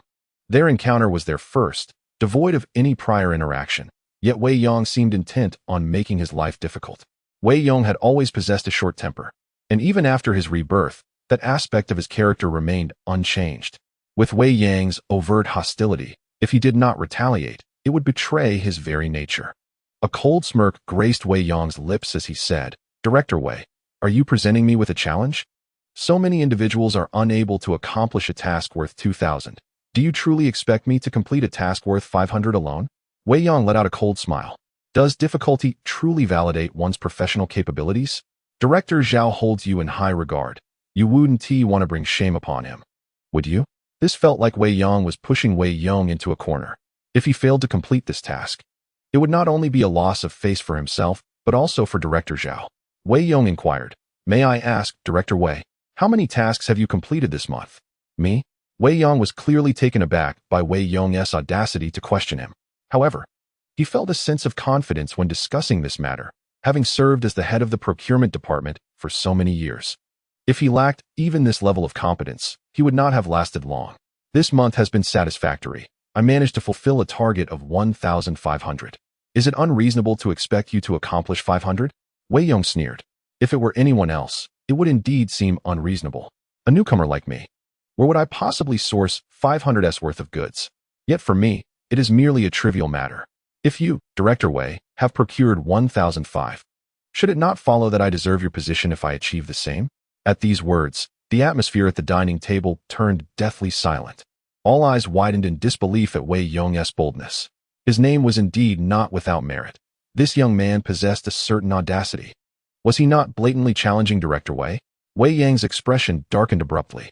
He narrowed his eyes, silently restraining his fury as he regarded Wei Yong. You are provoking me, are you not? And what if I am? The tension between the two was palpable. Wei Yong, known for his temper, had grown weary of Wei Yong's repeated antagonism. He decided to confront him directly, hoping that in the future, Wei Yong would cower before him. Witnessing the escalating confrontation, Xie Dan's expression became complicated. She reached out and lightly grasped Wei Yong's arm, indicating he should refrain from further comments. Regardless of the circumstances, Wei Yong was her direct superior. And even with Director Zhao's backing, offending him would likely make her future difficult. In that moment, Wei Yong suddenly seized Xie Dan's hand, holding it firmly in his grasp. Xie Dan's face flushed crimson. Surely, this fellow had lost his mind. Chapter 44. The director's position is mine at this juncture. The attention of everyone at the table was riveted on the confrontation between Wei Yong and Wei Yong, a clash no one had anticipated. Meanwhile, Director Zhao sat quietly with his arms crossed, lighting a cigarette, seemingly awaiting the unfolding drama. His favorable treatment of Wei Yong stemmed mainly from the profit he had brought him. Just from the Tianma alone, he had earned over 1,000. And another leader had reserved the Niu Huang, which he could sell for even greater profit than Wei Yong. Although Wei Yong had been instrumental in his financial gains, Zhao knew that consistently supporting him at the workplace would inevitably invite gossip and scrutiny. He must have a reason to defend Wei Yong. If Wei Yong's abilities are particularly exceptional, then it would be entirely justifiable for Director Zhao to support him unconditionally. Thus, today he is eager to ascertain the true capabilities of Wei Yong. If this young man can indeed persuade Wei Yong solely through his own efforts, then he may indeed possess some merit. Wei Yong narrowed his eyes, clearly unimpressed by Wei Yong's attempts at provocation. You, surnamed Wei, think you can assume my position so easily? Merely a sum of 1,500 yuan, and you believe you can become the director? Are you not indulging in fantasies? When I was appointed as director, I accomplished an impressive target of 1,800 in a single month. Wei Yong smirked. So, what you imply is that 1,800 can replace your position as director, correct? Wei Yong frowned, realizing that this young man was resolutely unyielding. It seems you are determined to contest me today, he thought.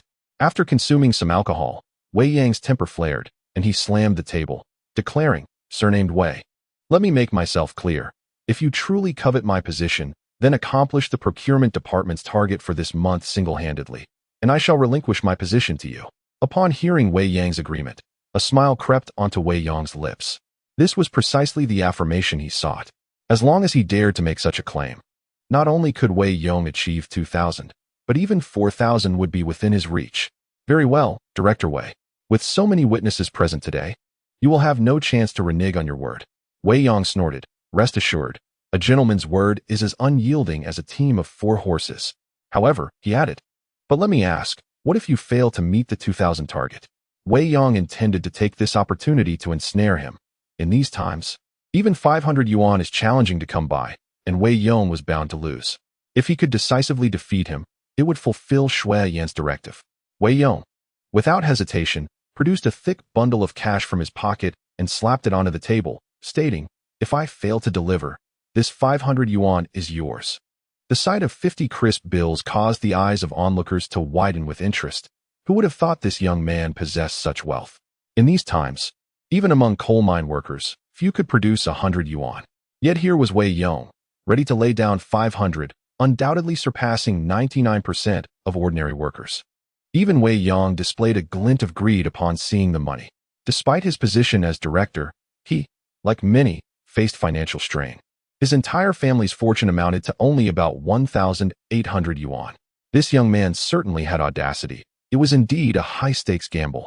Wei Yong stood up, exclaiming, surnamed Wei, do not even think of backing out. With Director Zhao here as a witness, if you fail, there will be no excuses. Director Zhao furrowed his brow, surprised at the magnitude of Wei Yong's gamble. If they had made this wager privately, it would have been easy to dismiss it regardless of the outcome. However, now that they had established a wager before Director Zhao, expecting him to serve as a witness, it left him unable to mediate the situation. Once Wei Yong loses, he will inevitably owe the 500 yuan. Director Zhao sighed helplessly, pondering the youthful impetuosity of Wei Yong. The last time he earned over 1,000 from Zhao, He had spent quite a sum on a bicycle and other items. If he were to lose another 500 to Wei Yong this time, it might very well deplete his finances. What was once a prosperous situation would regress to a state reminiscent of the past. Nevertheless, the wager between the two was already established, and even Director Zhao could not show favoritism in this matter. All right, I shall bear witness to this event. Xiao Wei, you must exert yourself. Zhao's words were earnest. This time, he could not favor Wei Yong, and if he lost, he would have to face the consequences and surrender the 500. However, if Wei Yong were victorious, Zhao would undoubtedly support him. Xia Dan's eyes widened. Utterly bewildered by the unfolding wager, even forgetting that her small hand was clasped in Wei Yong's. When she regained her senses, her face flushed crimson, and she shot him a fierce glare before silently withdrawing her hand. This fellow was truly audacious, bickering with Wei Yong while simultaneously flirting with his wife beneath the table. The meal was enjoyed by all, including Wei Yong, who savored the fragrant three-flavor noodles while discreetly holding the leader's wife's hand, an experience too delightful to describe. Meanwhile, a smirk of satisfaction adorned Wei Yang's face. With less than 10 days remaining to complete this month's task, he was eager to see how Wei Yong would manage to meet the 2,000 yuan target. As everyone dined, Wei Yong glanced at the marketplace for the day. Apples 10 jin, 5 yuan. A hint of joy illuminated his face, not to mention the potatoes he had cultivated. Merely the items sold in the system's marketplace could yield several hundred yuan. Apples were currently quite expensive. The system priced them at 50 cents per jin, comparable to pork prices. However, in reality, purchasing them at this rate was quite challenging.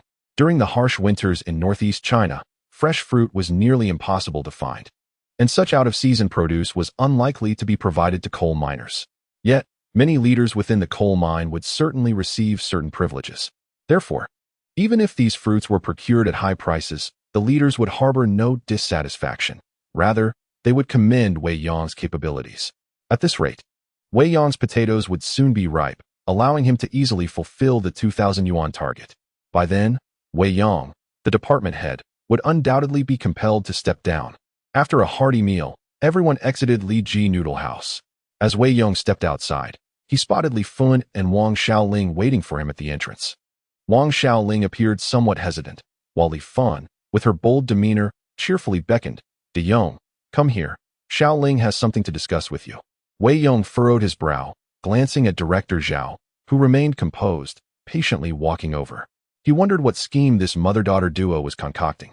It would be best if their colleagues did not witness this. What is it? Speak your mind. Wei Yong spoke in a nonchalant manner, his tone imbued with a sense of detachment. Chapter 45. Sister, I will compensate you, without hesitation. The three of them moved to a secluded spot. Li Fun tugged at Wang Xiaoling, urging her to speak. Xiaoling, say something. Didn't you have something to discuss with Wei Yong? Wang Xiaoling nervously fidgeted with the hem of her clothes, hesitating for a moment before summoning her courage to ask, De Yong, do you still have any feelings for me? Upon hearing Wang Xiaoling's question, Wei Yong was momentarily at a loss for words, even feeling a hint of amusement. Wang Xiaoling, what are you thinking? Aren't you about to get married? Why are you bringing this up with me? Besides, haven't I already made it clear? I am a married man, and I harbor no feelings for you. Haven't you understood that? Wang Xiaoling's face flushed once more, her fists clenched and biting her lip, tears welling in her eyes. It was mortifying for a young woman to be spoken to in such a manner by Wei Yong. Noticing Wang Xiaoling's silence, Li Fun, in a state of urgency, interjected. Wei Yong, you should reconsider. Weren't you quite interested in our Xiaoling before? Moreover, she is an original young woman. No matter how beautiful Qin Wei from Zioxidin is, she came with someone else's child. Now that your circumstances are so favorable, do you wish to spend your life raising another's child? Wei Yong narrowed his eyes, his expression darkening, realizing the motive behind their insistence. His countenance turned cold as he declared, the child in my wife's womb is mine. I will say this only once. So listen well. If you continue to spread baseless rumors, do not blame me for being unkind. With that, he turned to leave. Wang Xiaoling, feeling anxious, grasped Wei Yong's arm. Wei Yong, would you rather wear a green hat than marry me? I used to act indifferent towards you as a test, but now I believe you have passed. Why are you still holding back? Qin Wei is nothing but a tarnished woman. Am I, as a respectable young lady, not worthy compared to her? Wang Xiaoling was genuinely frantic, feeling that if she did not clarify her feelings with Wei Yong now, she might never get another chance. Thus, she spoke candidly, hoping to prompt Wei Yong to contemplate her intentions. However, after she uttered those words, Wei Yong's expression shifted dramatically. He swung his arm and struck Wang Xiaoling hard across the face. The sound echoed sharply as she stumbled back, landing on the ground once more. Half of her face went numb, her senses dulled, and she saw stars, feeling disoriented. Wang Xiaoling, if you dare to insult my wife again, I will ruin that pretty face of yours. Seeing her daughter struck, Li Fan erupted in outrage. Oh, this is outrageous. Wei Yong, you scoundrel. How dare you hit my daughter? Come, everyone, look at this. He married a tarnished woman and still expects not to be criticized. Wei Yong frowned, stepping forward and delivering a kick to Li Fan's face. Wei Yong harbored no aversion to striking women. He was, by nature, a scoundrel. Moreover, some women, when they stooped to indignity, could be even more detestable than men. You old hag, he thundered. The only reason I have refrained from teaching you a lesson thus far is to spare your dignity. However, should I hear any more gossip about my wife in the village, I shall not hesitate to pay you a visit and deliver a resounding slap. Li old lady, he declared, I, Wei Yong, am a man of my word. If you are unafraid of a blow, feel free to spread your slander. Li Fan was kicked, blood streaming from her nose. The ferocity of Wei Yong filled her with dread, nearly causing her to soil herself. While others might threaten her idly, she knew all too well Wei Yong's true nature, having witnessed the bruises on Qin Wei from his past assaults. He had struck his own wife. What was Li Fan, a mere old woman, to him? At that moment, a cool and delicate hand unexpectedly wrapped around Wei Yong's arm. What's the matter, De Yong? Who are they? He turned to find Xie Dan, her eyes twinkling with mischief, clearly misunderstanding the situation. Nevertheless, he offered no explanation, simply responding, just two harpies. Let us disregard them and move on. Wang Xiaoling, lying on the ground, watched the beautiful Xie Dan appear, her countenance darkening with envy. Xiaoling had long considered herself the belle of the village, believing that she was the most beautiful and fashionable in all of Shao Dongtuan. Yet, in the presence of Xie Dan, she was utterly eclipsed.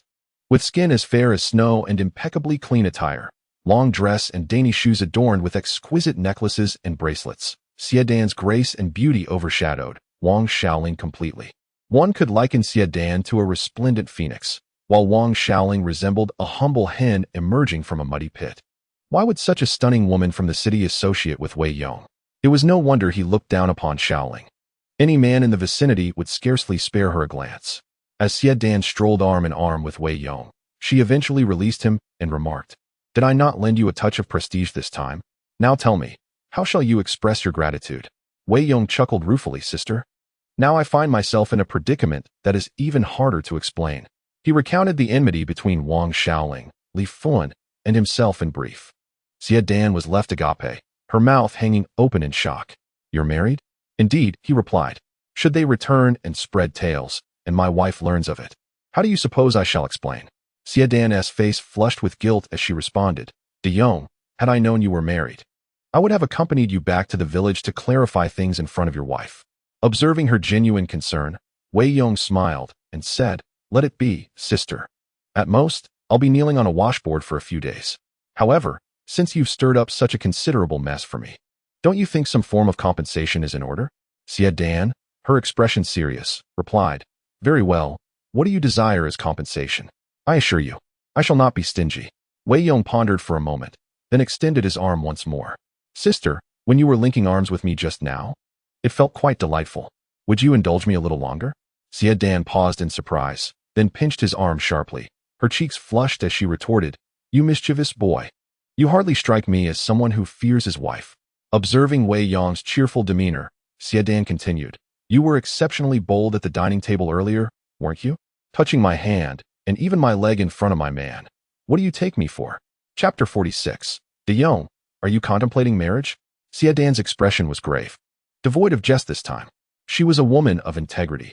Although there had been moments of flirtation with Wei Yong, those were exceptional circumstances. Should today's incident lead Wei Yong to view her as a woman of loose morals, casually engaging in inappropriate behavior, she would not tolerate it. Thus, it was imperative to clarify matters with him.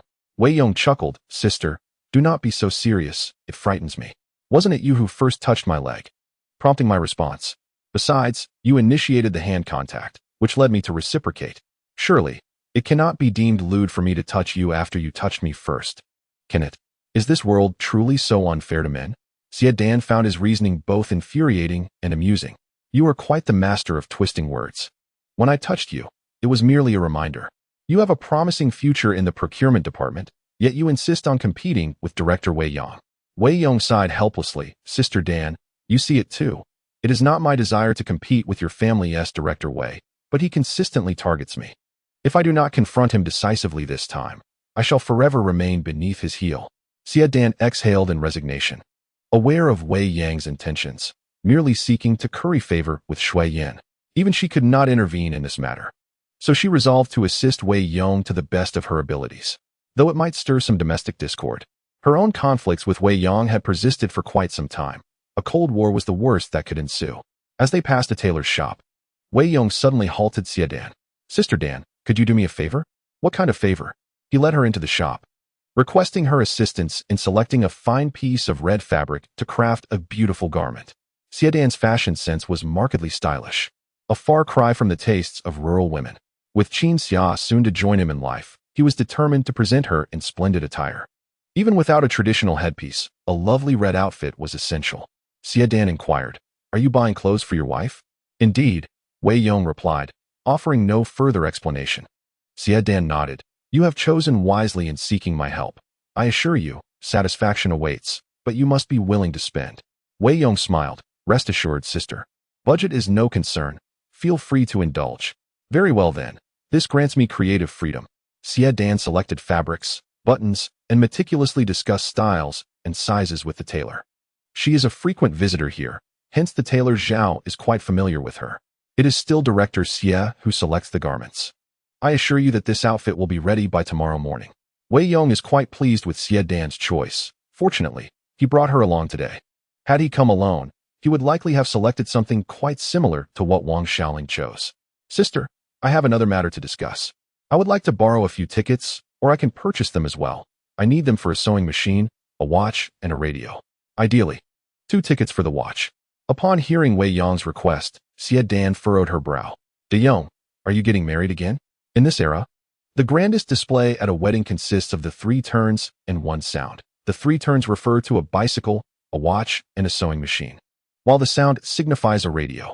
In the countryside, anyone who can achieve this standard is undoubtedly considered a wealthy family. Any woman with such a wedding can boast about it for a lifetime." Wei Yong's acquisition of a red dress, along with the 3 turns and 1 sound, clearly indicates he is preparing for a wedding. However, hasn't he already been married? Wei Yong fabricated a casual excuse. "I was too poor when I got married the first time. I had nothing. Now I wish to make it up to my wife." Dan regarded him with a hint of admiration. "I didn't expect you to be so considerate toward your wife. You've certainly opened my eyes. I must confess, I do not have the tickets you seek. I already spent one on a watch for you.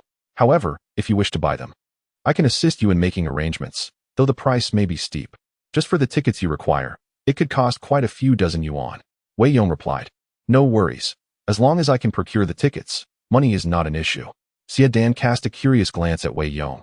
"I previously thought you were merely a poor lad, but it seems you are an invisible, wealthy individual.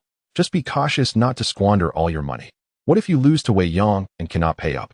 Wei Yong chuckled. "Sister, rest assured, I will never lose. Besides, if I were to pay, you wouldn't accept it, would you?" Dan immediately responded with seriousness, "Do not entertain such thoughts. The money between Wei Yong and me is separate. We each use our own funds. If you lose to him, do not expect me to retrieve it for you. If you feel uncertain, it is better to concede early. I can accompany you to soften the blow. He wouldn't dare to harm you." Wei Yong laughed heartily. "Sister, thank you for your kindness, but fear not. I have never bowed down in my life. I am quite resolute." Dan's face flushed slightly. She could not discern whether he was being intentional or not. His words inevitably led her to entertain some unsavory thoughts. This rascal, so robust, is certainly not as pliable as Wei Yong. If he were to engage in a tussle, he might find himself bedridden for days. As this thought crossed her mind, Dan felt her cheeks warm involuntarily. Yet, Wei Yong harbored no such intentions. Why was she indulging in such ridiculous fantasies? It was truly laughable. Upon returning to the coal mine with Dan, Wei Yong sat in the office, resting his eyes. Meanwhile, the others wore expressions of schadenfreude. as there remained less than 10 days until the end-of-month settlement. Wei Yong audaciously proclaimed his intention to meet a target of 2,000 yuan, which was utterly absurd. Meanwhile, he leisurely occupied his office, seemingly oblivious to the fact that Director Zhao would not always be there to support him. The others were keenly curious, eagerly anticipating the moment he would fail to meet this month's quota, eager to witness how he would extricate himself from that predicament. In the comfort of his office chair, Wei Yong calmly monitored the progress of the potatoes in his experimental plot. With the assistance of Qin Wei and the charming Wang Yu, the growth rate of the potatoes was remarkably swift. Subsequently, with the addition of his sister-in-law, the maturation of the potatoes accelerated significantly. Absent any unforeseen circumstances, they should be ready for harvest within a few days. In a favorable season, 1 mu of land could yield at least 5,000 jin of potatoes. However, due to the limited quantity of potatoes Wei Yong had at his disposal, the entire mu was not fully planted. In addition to potatoes, there were also some radishes and sweet potatoes. Even if the total did not reach 5,000 jin, it would certainly exceed 3,000 jin. With such an abundance of food, along with various other items, achieving the 2,000 yuan target would be a mere formality. If he were to ascend to the position of Deputy Director of Procurement at the coal mine so swiftly, the residents of Shaodong would surely be left astounded. Chapter 47. Sister, everything is at your disposal. Moreover, Wei Yong was not only capable of providing these grains during this period, he also intended to venture into the mountains for hunting. The map of Dahuang Mountain displayed several red dots that flickered intermittently, occasionally appearing in Dahuang Mountain or Beishan, likely indicating the presence of deer or wild boars. If he could procure a few hundred jin of meat, he would undoubtedly exceed his targets with ease. Wei Yong lingered in the office until the end of the workday, preparing to leave when Xie Dan brought over the tickets. In front of everyone, she did not shy away and directly handed the tickets to Wei Yong. De Yong, these tickets amount to 70 yuan. Although the watch she gifted him was worth at least 100 yuan, it was a separate matter. That watch was her token of gratitude for Wei Yong's life-saving assistance, and the tickets he requested could not be drawn from her personal funds. Everyone present noticed as Wei Yong handed over 70 yuan, assuming it was merely a small favor from Xie Dan, without delving deeper into their relationship. Having received the tickets, Wei Yong promptly went to the supply and marketing cooperative, spending 180 yuan on a butterfly brand sewing machine, which was the finest available at that time. As for the radio, there were numerous models, and he decided to purchase the most expensive Panda brand for 150 yuan. He also bought 2 watches, costing 240 yuan. After all, the sewing machine and radio could be used together, whereas a watch was a personal item. When he married Qin Wei, he had given her nothing, and he felt a considerable sense of indebtedness. Now that Qin Wei was expectant, it would be inappropriate to hold another wedding. Therefore, the spectacle of bringing Qin Xia over could be seen as a form of compensation for Qin Wei. Wei Yong settled the payments, placed his orders, and arranged to pick them up the following day. He then rode his bicycle, waiting for Wang Yu on the road back to the village. As dusk approached, Wang Yu sauntered over, her movements accentuated by her shapely figure. "Daon, have you been waiting long?" she inquired. "I apologize. I had some matters to attend to." Wei Yong replied, "Indeed, sister, I've been here for over an hour waiting for you. How do you intend to make it up to me?" With a playful pout, Wang Yu responded, "You tell me what you desire, and I shall fulfill your wish." Her expression brimmed with allure, and her words seemed to carry an unspoken suggestion. Were Wei Yong to propose a clandestine rendezvous in a cornfield, she might very well acquiesce. Noticing the redness around her eyes, Wei Yong furrowed his brow and asked, "Sister, have you been crying?" Wang Yu quickly lowered her head, her gaze evasive. "No, you must be mistaken. I have no reason to cry," she insisted. Wei Yong approached her, gently lifting her chin with his hand, compelling her to meet his gaze. Her cheeks flushed. She had anticipated his boldness in touching her face. Yet, as she looked up, she found not teasing, but genuine concern reflected in his eyes. "Sister, do you regard me as a stranger? Who has wronged you? I shall stand up for you." Once more, tears threatened to spill from Wang Yu's eyes, their glimmering presence betraying her emotions. Suddenly, she smiled and said, "You're overthinking it. No one has wronged me. I just fear that if I speak of it, you'll mock me." Wei Yong reassured her, "Sister, how could I ever mock you? Seeing you cry pains my heart." Wang Yu felt a warmth spread across her face. His words were audacious. Yet there was no one around to overhear, and he had not crossed any boundaries, which relieved her. Biting her lip, She confessed, "Today, I visited my best friend." And she posed a question to me that left me speechless. "What did she ask?" Wei Yong inquired. "She asked why I always wear the same outfit when I come to see her." Wang Yu's lips trembled with a hint of sorrow. "I couldn't bring myself to explain that it's because this is the only decent attire I possess. While the others are worn and tattered from work, how could I bear to wear those in public?" I felt so aggrieved that I shed a few tears before leaving. "And I didn't expect you to notice." After speaking, Wang Yu raised her head, looking at Wei Yong with embarrassment. "You must be laughing at my lack of fortune in your mind, aren't you?" Yet, Wei Yong did not mock her. He simply replied with calmness, "Get in the car." "Sister." Wang Yu nodded and took her seat in the back, her mood somewhat somber.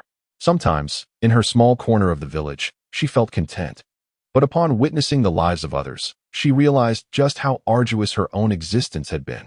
Wei Yong entered the vehicle and immediately turned around, heading back toward the village. Observing his change in direction, Wang Yu asked, "Daong, where are you going?" "Sister, just wait. You'll understand when we arrive," he replied. Wei Yong brought Wang Yu to a tailor's shop, fortunately still open, where the tailor Zhao was busy making new garments for Qin Xia. Upon recognizing the nature of the establishment, Wang Yu's expression shifted dramatically. "Daong, what have you brought me here for?" Wang Yu stood at the entrance, hesitant to step inside. She was aware that Wei Yong intended to make her some clothes. Her intention in mentioning it was merely to vent her emotions, not to burden him financially. To her surprise, however, Wei Yong turned on his heel and led her directly to the tailor's shop. She felt unable to refuse. Yet, Wei Yong did not afford her the opportunity to decline. He grasped her hand and pulled her inside. Despite her petite frame being effortlessly drawn along by his strength, she did not resist. Upon entering the tailor's shop, her gaze was captivated by the array of vibrant and exquisite fabrics. Women, by nature, have an enduring love for beauty, transcending the ages. Recently, having indulged in ample sustenance, Wang Yu yearned even more for a new garment. She could no longer rely on Chun Rongmao for clothing, as he squandered any spare change on cigarettes or liquor to fill his own belly. Asking Wei Yong to buy her something felt rather embarrassing. Upon seeing Wei Yong arrive with a lady in tow, the tailor, Zhao, beamed with delight. Wei Yong had already spent quite a bit earlier, and with another customer. It was certain he would be purchasing again. "Master Zhao, could you craft 2 beautiful outfits for her? Is it possible to have them ready by tomorrow?" Zhao quickly removed his glasses, responding cheerfully, "Rest assured, I shall work through the night to have them ready for you." "Very well then, Yu Jia. Why don't you select the styles?" Wang Yu's eyes sparkled with excitement. "De Yong, 2 outfits might be excessive, just 1 will suffice. Consider this money a loan from me. I shall repay you when I have the means." Wei Yong chuckled, dismissing her words. "What do you mean loan?" "It's merely a gift for you, Yu Jia. Let us get 2 sets, 1 for light wear and another padded for warmth, as winter is fast approaching. You must dress warmly." Wang Yu gazed at Wei Yong, a complex expression flickering in her eyes. "De Yong, your kindness overwhelms me. How can I ever repay you?" Chapter 48, Wang Yu's Kiss. Wei Yong replied, "Yu Jia, my intention in buying you clothes is not to seek repayment." Wang Yu bit her lip, refraining from refusal, and began to browse in the shop. Not being in the mood for marriage, she bypassed red in favor of a floral dress and a flower-patterned cotton jacket. In an era dominated by black and gray attire, her selections were strikingly vibrant. After Zhao took her measurements, Wei Yong paid a total of 15 yuan. While a single garment would not typically be so costly, the cotton jacket was generously padded at Wei Yong's request. As winter approached, lacking a wind-resistant coat would indeed be uncomfortable. Wei Yong felt no remorse in spending on Wang Yu, especially considering the significant upgrades his system had received due to her presence. Just as Wang Yu finished selecting her garments, Wei Yong suddenly heard a familiar sound. Wang Yu's satiety level, 5. Experimental field growth rate, 5. He found it quite astonishing. As one would assume that satiety was solely linked to food consumption, it was entirely normal for feeding Wang Yu nourishing items to enhance her satiety level. However, the fact that purchasing clothes for Wang Yu could unexpectedly enhance his sense of satiety filled him with delight. Initially, as time progressed, it became increasingly challenging to elevate the sense of fulfillment. Both Wang Yu and his wife found themselves hovering around a satiety level of 50. Progressing beyond that threshold proved to be quite arduous. Yet, he suddenly realized that switching to a different avenue might also yield results. As long as their needs were met, it need not solely pertain to culinary satisfaction to enhance their sense of satiety. Those two outfits were indeed a worthwhile investment. Upon exiting the tailor's shop, Wang Yu settled onto Wei Yong's bicycle, and the two began their journey homeward. Once they left the village, Wang Yu wrapped his arms around Wei Yong's waist, pressing his entire body against Wei Yong's back. The intimacy of the moment felt akin to a young bride embracing her beloved husband. Wei Yong could sense that Wang Yu was particularly forward this evening, and as this presented an opportunity for him, he made no attempt to deter Wang Yu's affectionate embrace. Just as they neared the village and were about to cross a small river, Wang Yu suddenly spoke up. "All right, De Yong, just drop me off here. I'll walk back shortly." They hadn't arrived together, and returning as a pair might attract unwanted attention and gossip. "All right, you head back first. I'll wait a bit before I return," he replied. In a surprising turn, Wang Yu instructed, "De Yong, close your eyes. I have something to gift you." Wei Yong paused momentarily. "Sister, why are you being so courteous?" Nonetheless, he obediently shut his eyes. After a few seconds, a delicate fragrance wafted toward him, followed by a cool, soft kiss gently landing on his cheek. It was a fleeting moment, and before he could fully comprehend it, Wang Yu turned and dashed away. At that moment, Wang Yu's face flushed with warmth, and she was astonished by her own boldness in daring to kiss Wei Yong so near their village. If anyone were to witness this, it would certainly complicate their relationship. The day's events, particularly Wei Yong's thoughtful gesture in buying her clothes, stirred feelings of guilt and gratitude within her. She was uncertain how to reciprocate his kindness. Thus, she chose this particular expression of affection. Surely, Wei Yong wouldn't overthink it, right? After all, both were married individuals. Even if they did contemplate it further, it would not lead to any indiscretions. Reflecting on the two outfits filled Wang Yu with a sweet sense of joy, despite her husband's shortcomings. There remained a man in this world who cherished her. As her thoughts continued to spiral into delight, she blushed as she entered the village. Upon stepping into the village, she spotted Chun Rongmao waiting for her at the entrance. Wang Yu said nothing and hastened toward him. As soon as Chun Rongmao caught sight of his wife's return, he eagerly exclaimed, "Wife, where are my cigarettes?"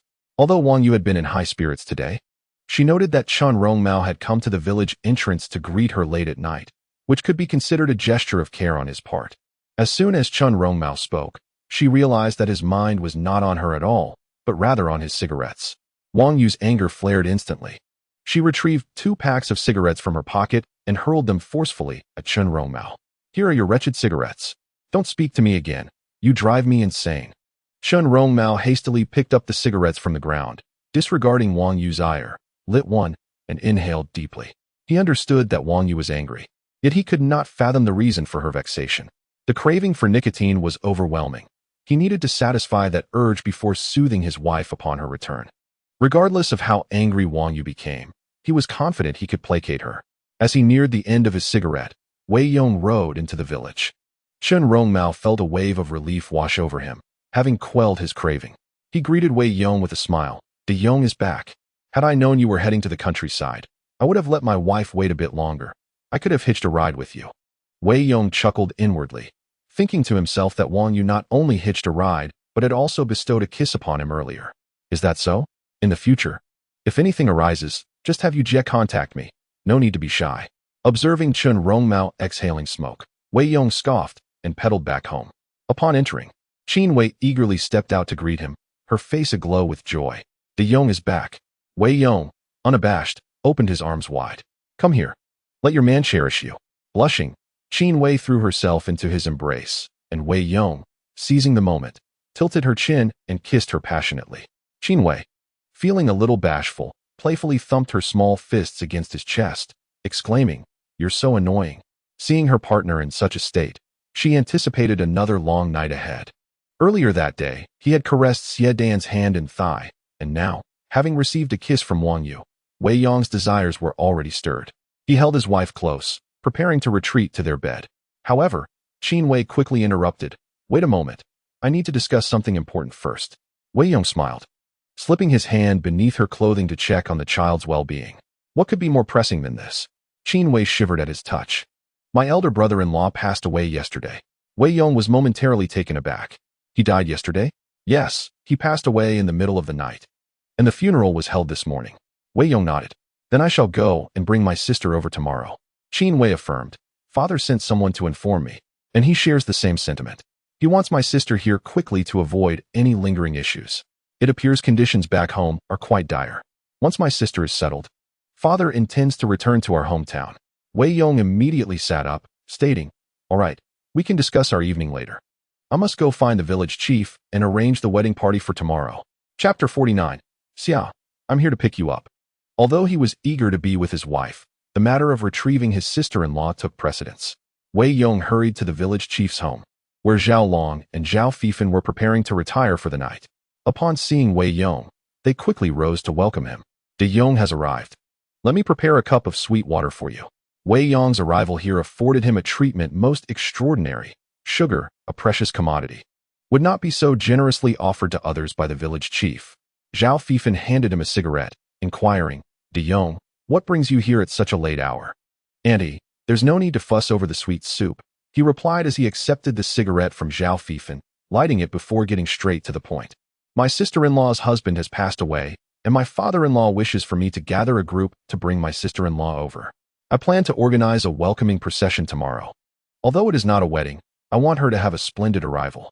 Thus, he sought Zhao Shu's assistance. Upon hearing this, Zhao Long and his son chuckled. "Then this is indeed a joyous occasion. Very well, I shall take charge of the arrangements." In these times, gathering a group for such purposes had become quite commonplace, especially during years of famine. It is a misconception that those with the means to marry multiple wives are necessarily fortunate. Not every family possesses such resources. An additional mouth to feed, particularly a woman's, scarcely contributes to labor. With the persistent drought over recent years, crops have failed, and no household can afford to support an extra person. Consequently, upon learning of Wei Yong's endeavors, others could only envy his fortuitous situation. Wei Yong produced 20 yuan from his pocket and handed it to the village chief. "Zhao Shu, this journey should not be in vain for everyone. Please use this money to buy some cigarettes and sweets to share." Zhao Long contemplated refusing, but realized that Wei Yong's intentions were merely to create a spectacle. "Very well. Rest assured. Do you need me to arrange a cart for you tomorrow?" Wei Yong shook his head. "No need, uncle. I've purchased a bicycle. Just wait for me at Shaoxituan while I fetch some items from the town. You can count on me. I shall handle the rest," the village chief assured him. His influence in the village was considerable, ensuring a lively procession. Moreover, Wei Yong's generosity with 20 yuan guaranteed the provision of sweets, cigarettes, and firecrackers. As for a banquet, that was unnecessary. This was not a wedding, and in these times, who could afford such a feast?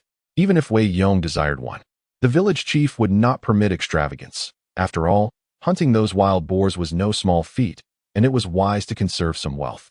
Upon returning home, Wei Yong finally felt at ease, embracing his wife as they settled onto the bed. Qin Wei nestled under the covers and remarked, "De Yong, today someone came from the Great River coal mine to deliver coal.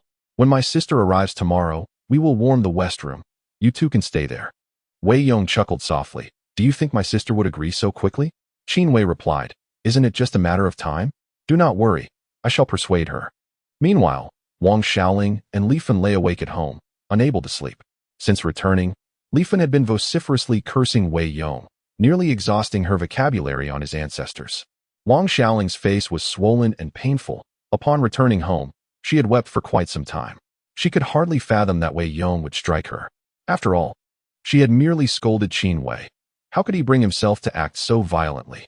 Li Fan, worn out from her tirade, continued to scold while mending Wang Xiaoling's torn red dress, ultimately managing to patch it up with several pieces of cloth. The garment was already rather old, and with the addition of a few patches, it appeared even more worn. "My dear daughter, make do with this dress. Your groom, Taiching, will come to fetch you tomorrow. Do get to bed early, for when the wedding procession arrives in the morning, with all the drums and gongs, sleep will be impossible."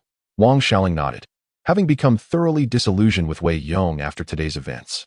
From now on, she and Wei Yong would be on entirely separate paths, and she would no longer acknowledge him.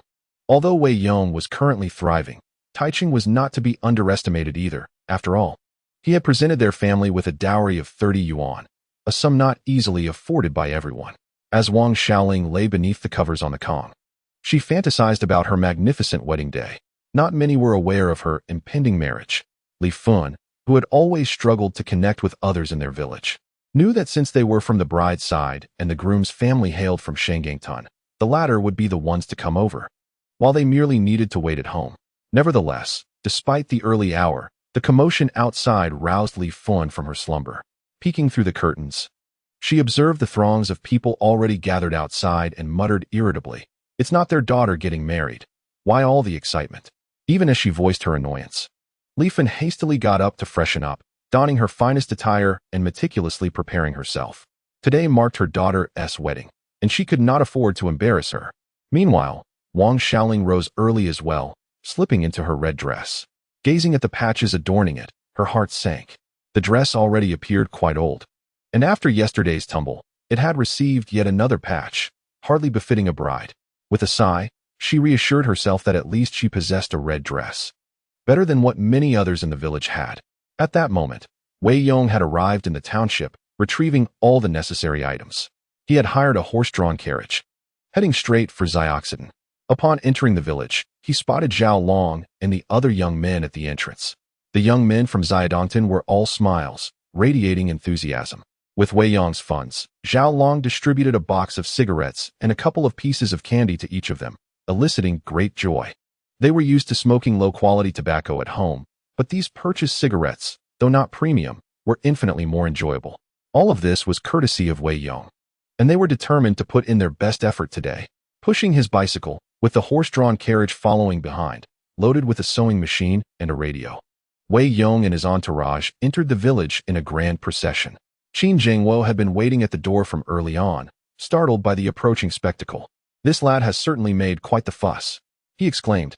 "Boss, Dayong has come to fetch you." At that moment, Qin Xia sat in her room. Her cheeks flushed like an apple, unsure whether she felt anxious or exhilarated. All she knew was that her heart raced as if a small deer were bounding within her chest. Wei Yong parked his bicycle at the entrance, greeted his father-in-law, and called out loudly, holding up the red dress, "Xiaoxia, I have come to fetch you." Chapter 50. Returning Qin Xia home, within the confines of her room, Qin Xia remained utterly silent, her hands busily fiddling with some trivial needlework, feigning a sense of urgency. Wei Yong, clad in a crimson garment, strode confidently through the doorway and into the room, where he found Qin Xia poised gracefully upon the calm. Yet, she dared not lift her gaze to meet his.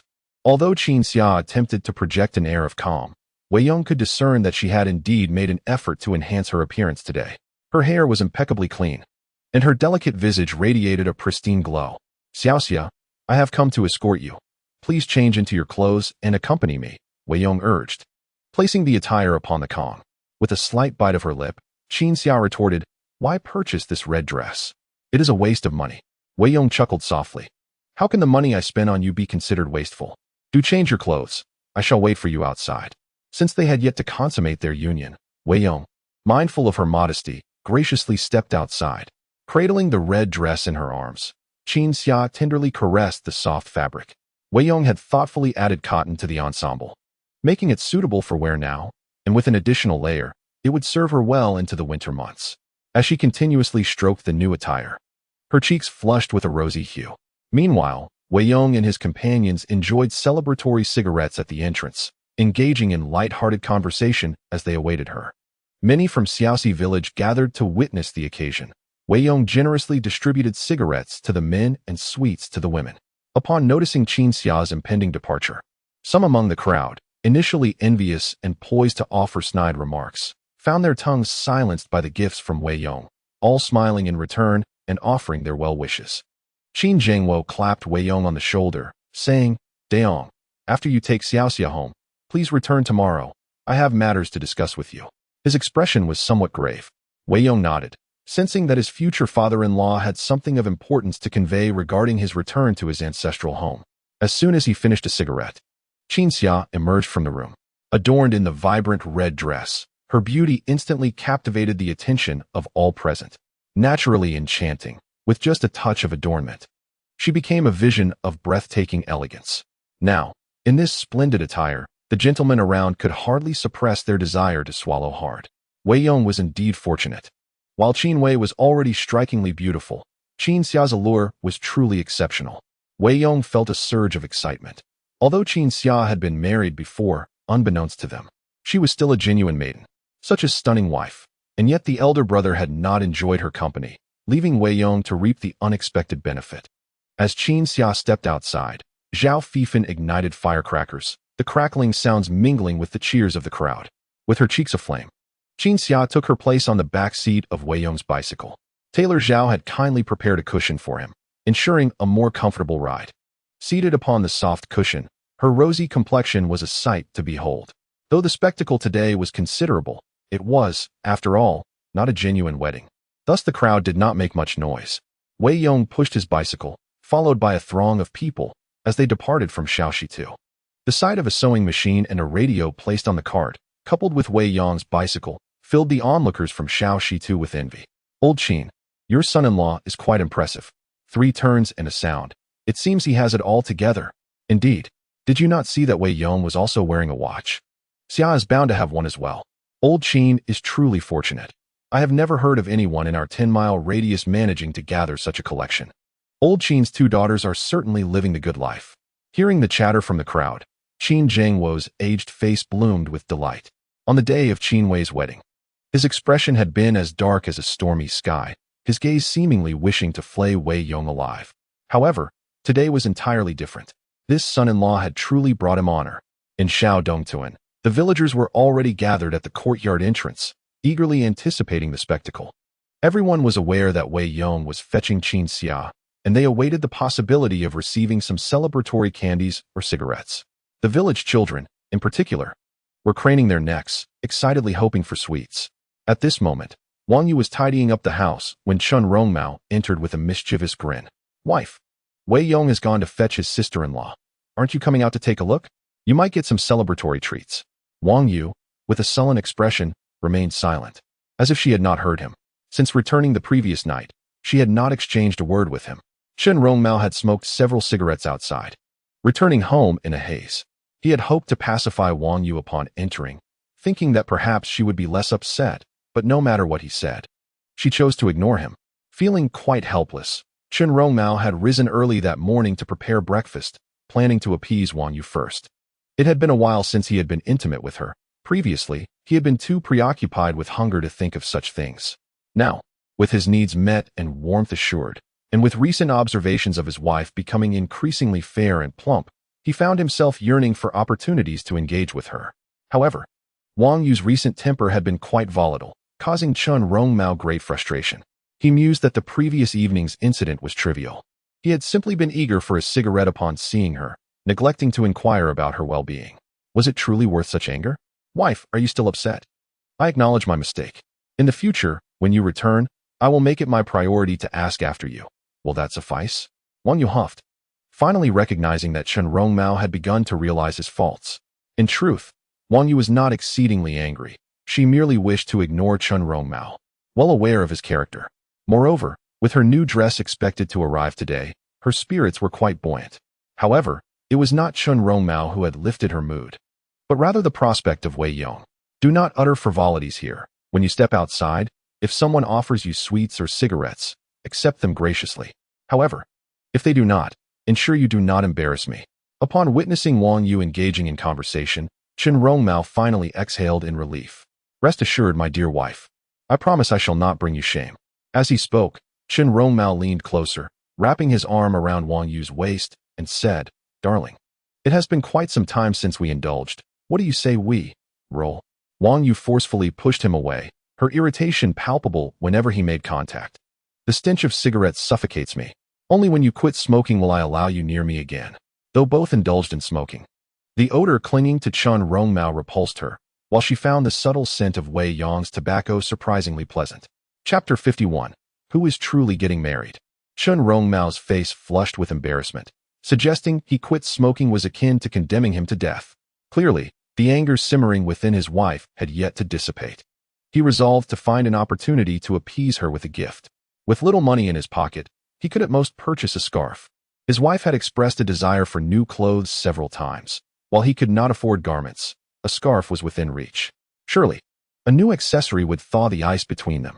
At the very least, they could find some amusement together that evening, for in the rural night, entertainment was scarce. Moreover, his wife's beauty drew the envy of all the men in the village. How could he not feel the same? Recently, his wife's health had improved significantly. Her complexion had grown fairer, and her figure more voluptuous, which warmed his heart. Yet, such a beautiful wife was a sight to behold, but not to touch. Who would believe such a tale? Wang Yu tidied her hair and stepped to the door to witness the commotion. She harbored a tinge of envy for Qin Xia. Despite her husband's misfortune, Qin Xia had found fortune in her own way. With her husband deceased, she immediately transitioned to the role of matriarch in Wei Yong's household. Wang Yu had once daydreamed of living in Wei Yong's home, becoming his wife, but such a scenario was evidently far from reality. Fortunately, Wei Yong treated her kindly, showering her with gifts even though she belonged to another. Recalling the kiss she had stolen from him by the riverside the previous night made her cheeks flush. Soon, the sound of firecrackers erupted at the village entrance. The villagers stood on tiptoe, peering into the distance, knowing that Wei Yong and his companions had returned. The children, filled with exuberance, eagerly awaited the moment they could rush forward to collect the unexploded firecrackers. At that moment, Li Fan descended from the Kong and said, "Daughter, Lu Taiqing has arrived. You must go outside and wait." Wang Xiaoling pouted, "Why should I go out to wait?" Li Fan replied, "Look at our circumstances. There isn't even a scrap of cloth on the roof. It would be utterly disgraceful if his family were to enter and look down upon us." Wang Xiaoling furrowed her brows, observing the dilapidated state of their home, and she could not deny the truth in her mother's words. Li Fan was often too lazy to tidy up, and the state of their home was indeed embarrassing for visitors. "Very well, I shall go outside and wait." She mused that if his family saw their home in such disarray, they would surely look down upon her once she was married. Wang Xiaoling tidied her garments, braided her long hair, and arrived at the entrance, pushing open the gate to await her moment. Upon seeing her emerge, Widow Zhang across the way inquired, "Xiaoling, why are you so beautifully adorned today?" Xiaoling blushed and replied, "My man is here to pick me up, so I must present myself attractively." Widow Zhang was momentarily taken aback. "Your man? Which one?" Xiaoling explained, "It's Lu Taiqing from Gongtuan." Only then did Widow Zhang grasp the situation, exclaiming, "Oh, Xiaoling, you're getting married today? How could I have forgotten?"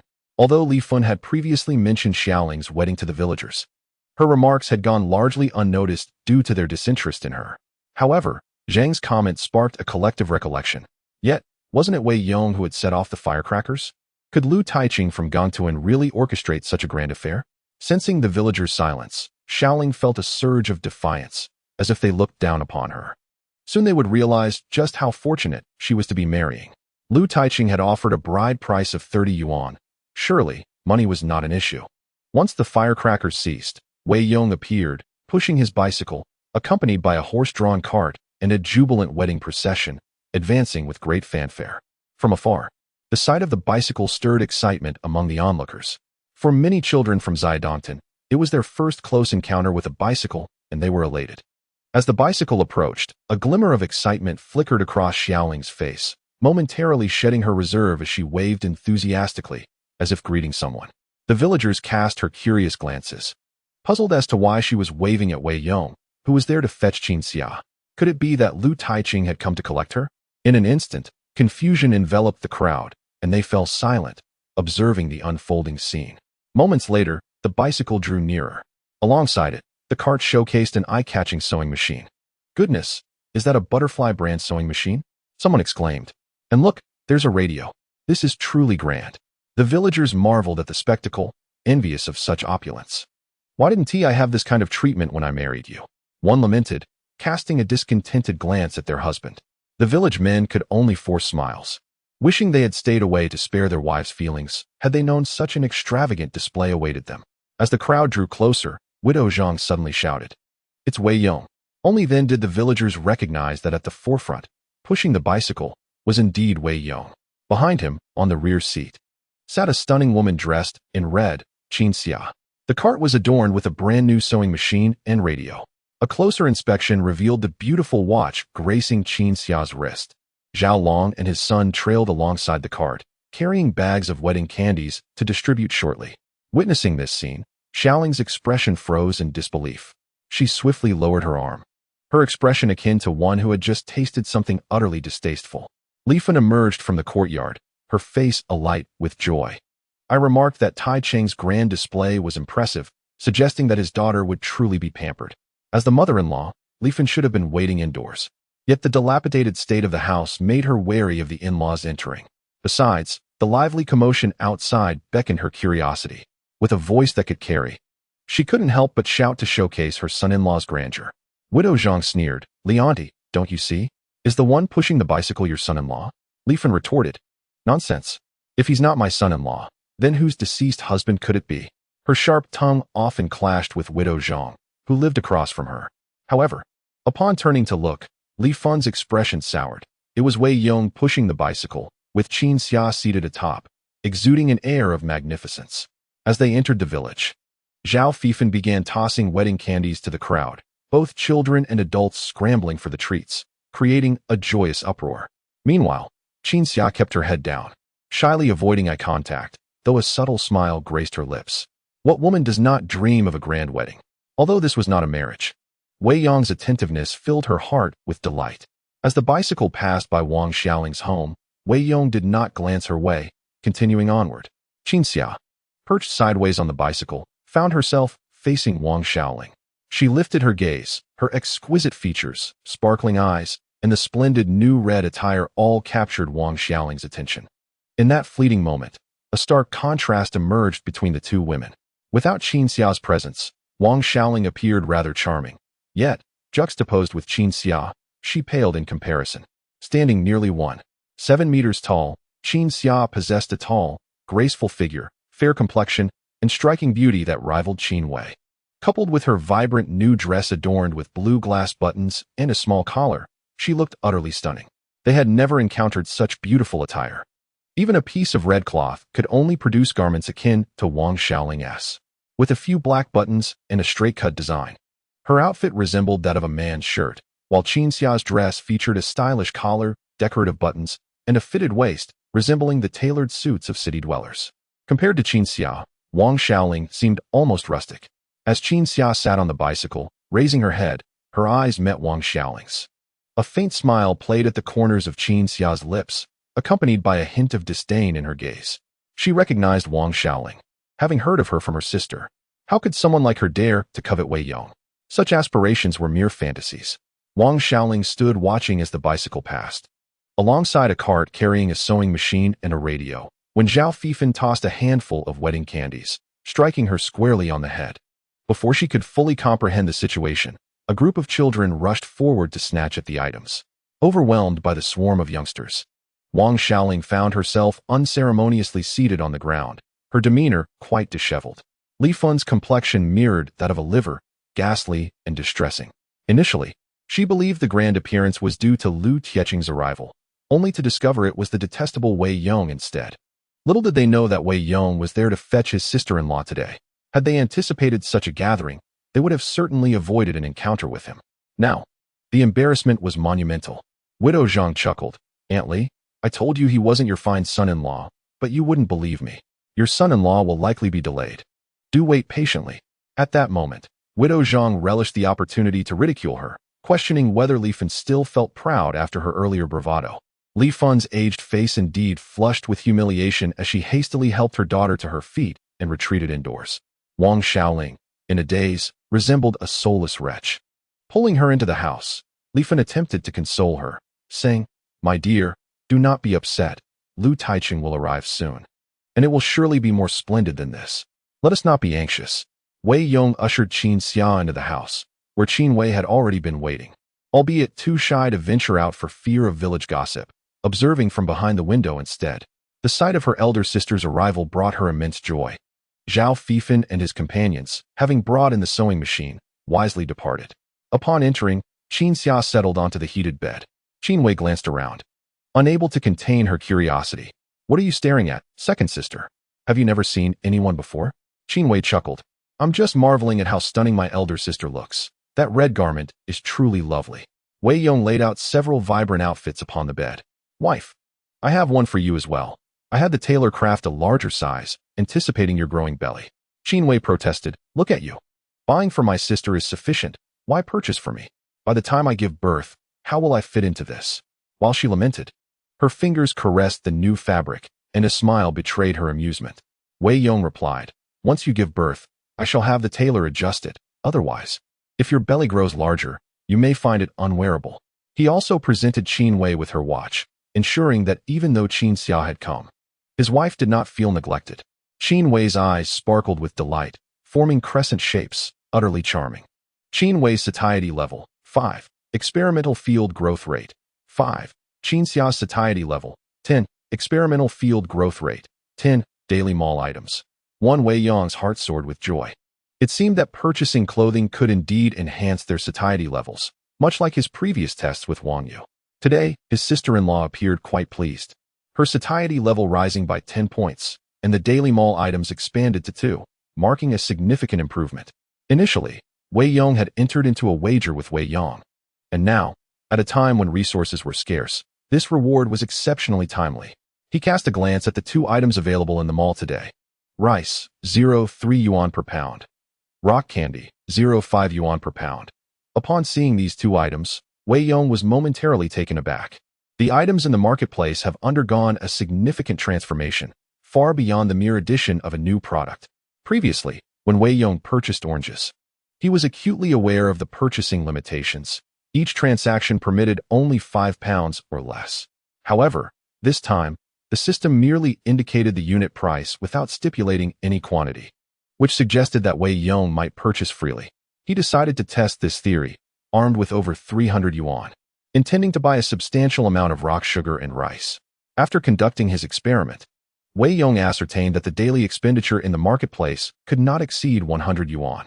He had indeed purchased a considerable quantity of both items. Yet once his spending reached 100 yuan, he was unable to proceed with any further purchases. Although the quantities were limited, this was sufficient for Wei Yong. In the subsequent days, he planned to procure all the necessary items from the marketplace, confidently fulfilling the procurement department's 2,000 yuan quota. Today, the potatoes from the experimental field should be ready for harvest, and he looked forward to seeing how Wei Yong would respond. While Wei Yong was engrossed in the system, from the perspectives of Qin Wei and her sister Qin Xia, it appeared as though he was simply gazing at Qin Xia with a foolish grin, causing her cheeks to flush crimson with embarrassment. Qin Wei, on the other hand, couldn't help but chuckle quietly. She felt genuine joy knowing her man had a fondness for her sister. After all, they would soon be living under the same roof, and it was essential that he held affection for her. Qin Xia bit her lip, her face nearly dripping with color. Qin Wei remarked, "Sister, you two carry on with your conversation. I will step into the west room to tidy up." With that, she found an excuse to leave, granting them a moment alone. Qin Xia lifted her head and exclaimed, "Stop staring." Wei Yong snapped back to reality, noticing her flushed face and realizing she had misunderstood his intentions. However, he thought, misunderstandings were inconsequential. After all, Qin Xia was undeniably beautiful, and he had admired her throughout their journey. "Hee, Xia, you are truly stunning. I can never gaze upon you enough," he said. Qin Xia playfully retorted, "You smooth talker." Having already captured her attention, she naturally accepted him as her man.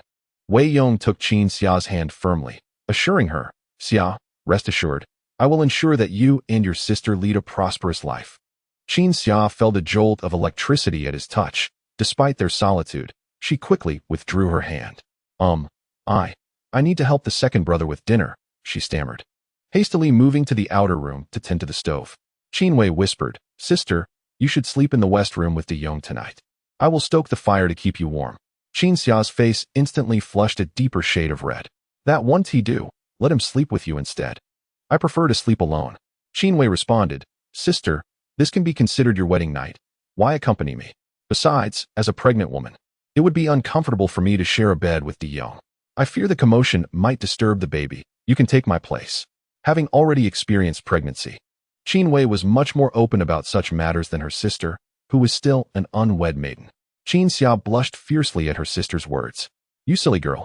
What do you mean by taking my place? This is not a job." Qin Wei remarked, "Sister, isn't this just a matter of time?" Qin Xia bit her lip and replied, "We'll discuss it later tonight."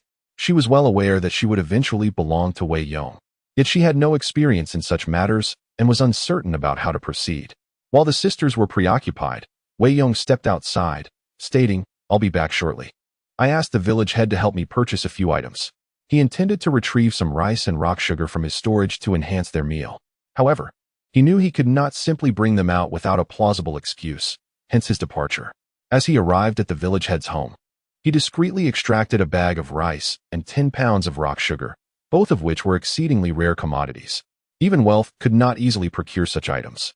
Typically, each household received only half a pound of white sugar per month, and rock sugar was even more scarce. If you were to sell the 10 pounds of rock sugar, it would fetch a significant price. Fortunately, with his current employment, even if he paid a premium for the rock sugar, his superiors would not mind. Upon reaching his home, he encountered Wang Yu, who had been waiting for him. She was aware that Wei Yong had gone to the town to retrieve Qin Xia's clothing and assumed he would bring back her own garments as well. However, since he hadn't delivered them, she felt hesitant to ask, considering that it was Wei Yong who had spent money on them. "De Yong, what have you brought? Let me help you carry it," she offered. "No need, Yujia. Just a bit of rice and rock sugar. You haven't eaten lunch, have you? Come to my house for a meal," Wei Yong suggested. His invitation was not mere courtesy. Providing Wang Yu with a satisfying meal would be advantageous. As they were all preparing food together, Wang Yu felt slightly embarrassed. "You've just brought Qin Xia here. It seems inappropriate for me to come over and eat." Wei Yong reassured her, "There's nothing inappropriate about it. I happen to have some hawthorn at home, and I hear you can make candied hawthorn. If you could prepare some for my wife, she has a craving for it." Upon hearing this, Wang Yu felt no further need to decline. "Very well. I can make candied hawthorn. I assure you, you will be pleased." Wang Yu followed Wei Yong into the house. "Wife Xiaoxia, I bought some rock sugar and invited Yujia over to make us some candied hawthorn." At the mention of candied hawthorn, Qin Wei's eyes sparkled with delight. "That sounds wonderful. Thank you, Yujia. We can eat lunch here and make the sweets afterward."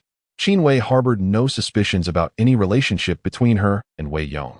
Instead, she felt a deep appreciation for Wang Yu, who had been quite helpful to them. Wei Yong ventured into the west room, feigning a search for something, and then retrieved Wang Yu's clothes. "Yujia, here are the garments your friend from the countryside asked me to bring for you."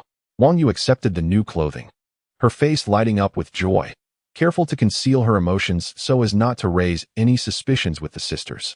"Thank you, De Yong." She neatly folded the clothes and then set to work on the candied hawthorn. Her skills were commendable, and given the preciousness of the rock sugar, she dared not compromise her craft. She heated a pot of syrup and carefully coated the hawthorn skewers, placing them on a steel plate to cool. Although the frost has yet to settle, the weather outside has turned quite chilly, and it won't be long before we can indulge in candied hawthorn.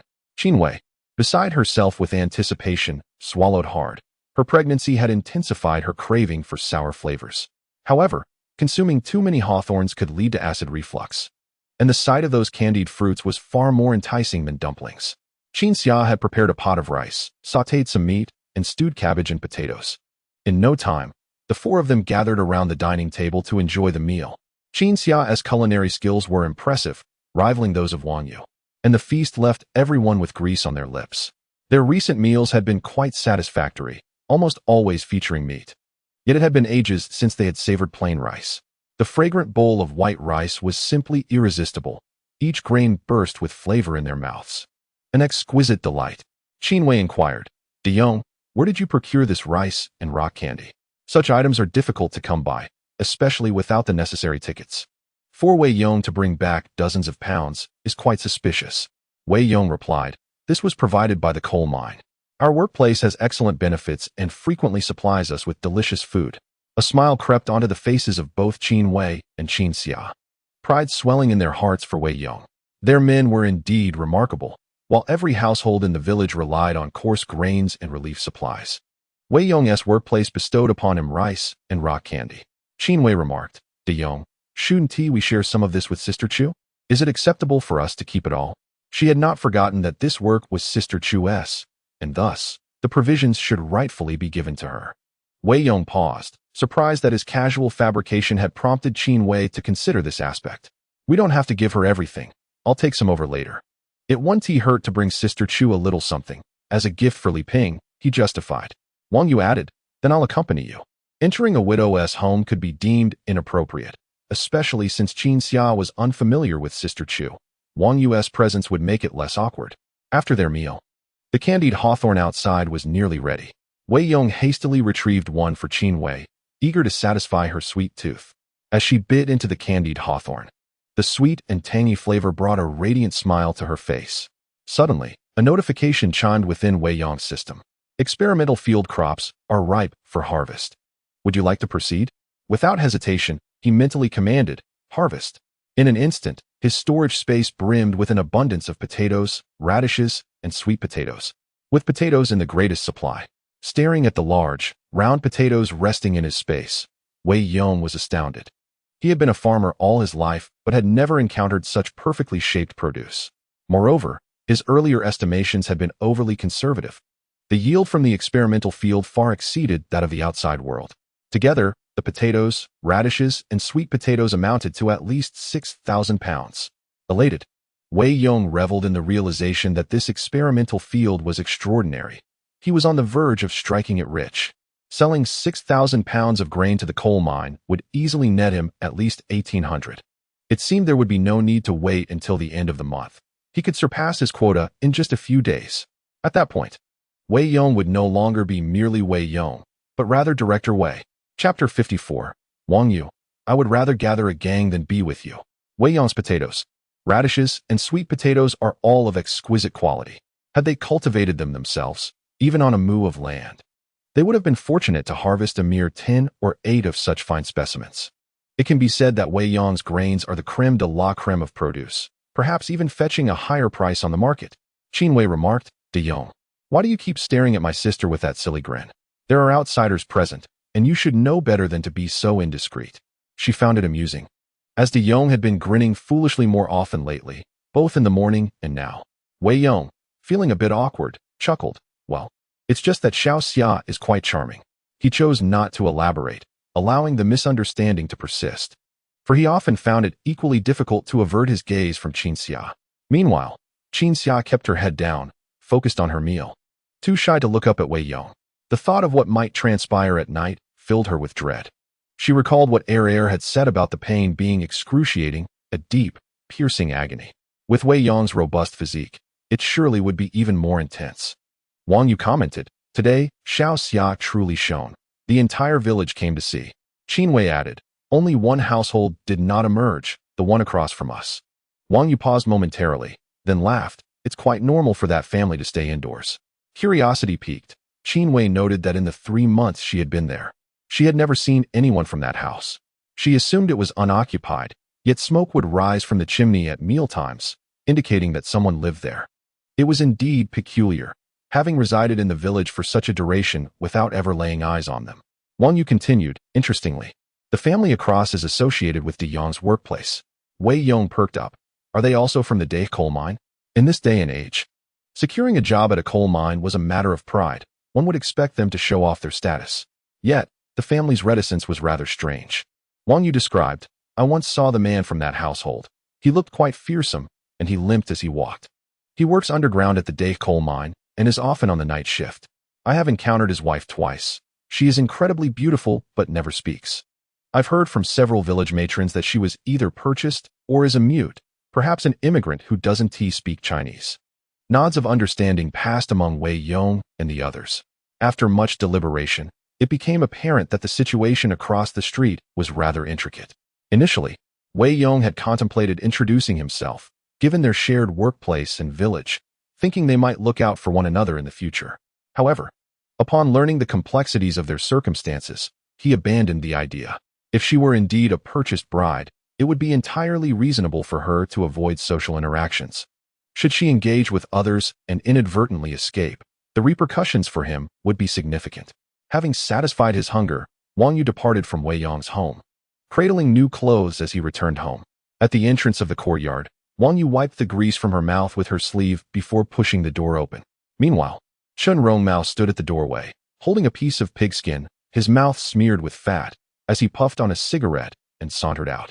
Darling, why have you only just returned? I waited for you for ages. Your mother and I have finished dinner. I saved half a corn bun for you in the pot. But if that is not enough, I can whip up something else. Upon seeing Chen Rongmao in such a state, Wang Yu felt a wave of irritation wash over her. I'm not hungry. It was amusing how this couple operated, while Wang Yu savored her meal outside, careful not to let her family notice. She meticulously cleaned her mouth before returning home. In contrast, Chen Rongmao indulged in corn buns at home, yet when stepping out, he adorned himself with greasy pigskin, ensuring his mouth glistened with fat. Noticing the new clothes Wang Yu was holding, Chen Rongmao asked, when did you buy new clothes? Where did you get the money? Wang Yu had already prepared her explanation, These were gifts from my best friend. She noticed I always wear the same clothes when I visit her, and she couldn't bear it any longer, so she bought me 2 sets.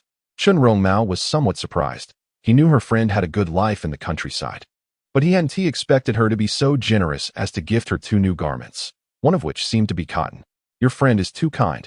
Next time, take me along. Could she make me a set too? Have you no shame? Why don't you think about working hard to get me new clothes instead of relying on others for handouts? She only made those clothes out of pity for me.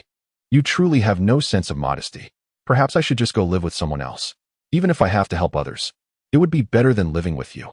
Chen Rongmao bore her scolding without a hint of anger.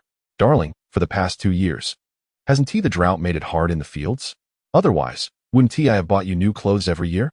Wang Yu retorted, and what of the drought? Can't you find some work in the countryside? Look at Wei Yong, the man across the street. He works in the coal mine and earns dozens of dollars each month. Why can't you do that? Chen Rongmao shook his head vigorously. Darling, that work is too dangerous. People die in the mines. What would happen to you and my mother if I were to perish there? Wang Yu scoffed.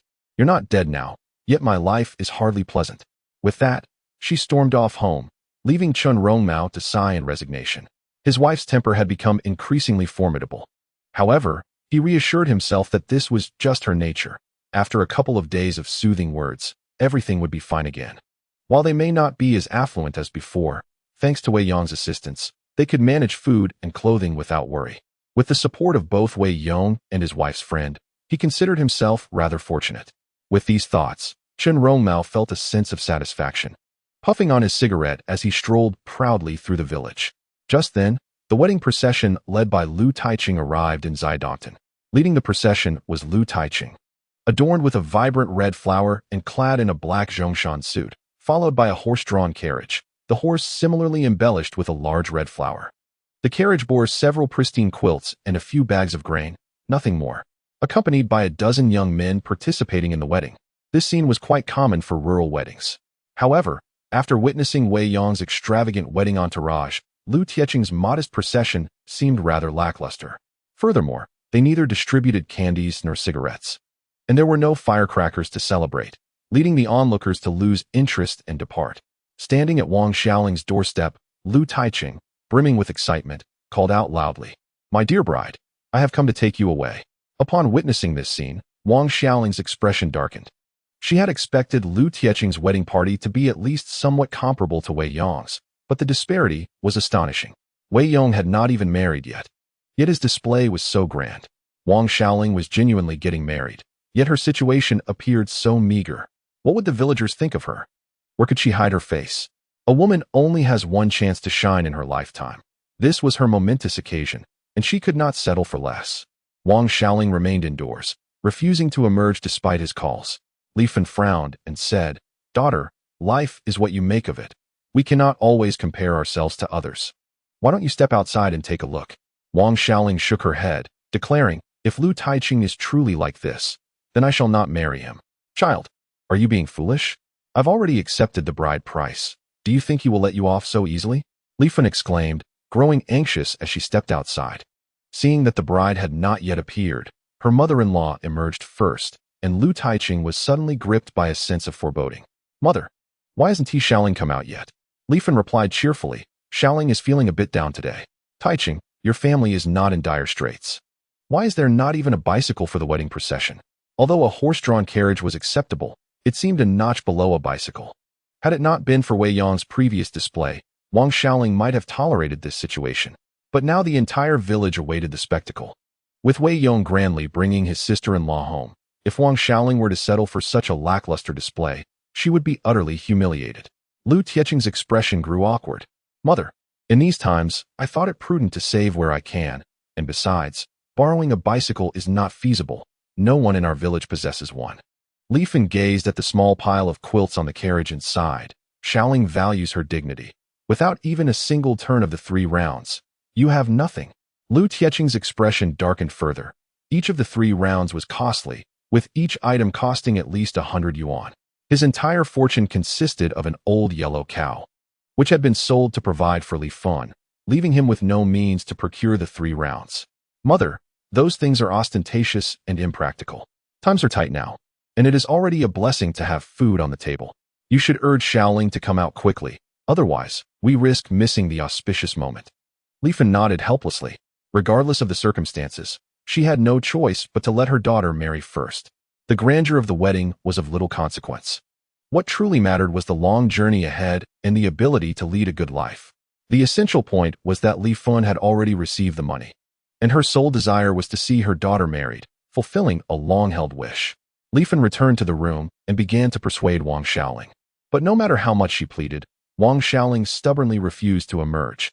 Meanwhile, the wedding procession outside grew increasingly anxious. Time was slipping away, and further delays would bring bad luck. Most importantly, the groom was already at the door. What could it possibly mean for the bride to remain inside? Li Fan's frustration mounted, and she slammed her hand on the table, declaring, "Xiaoling, listen to me.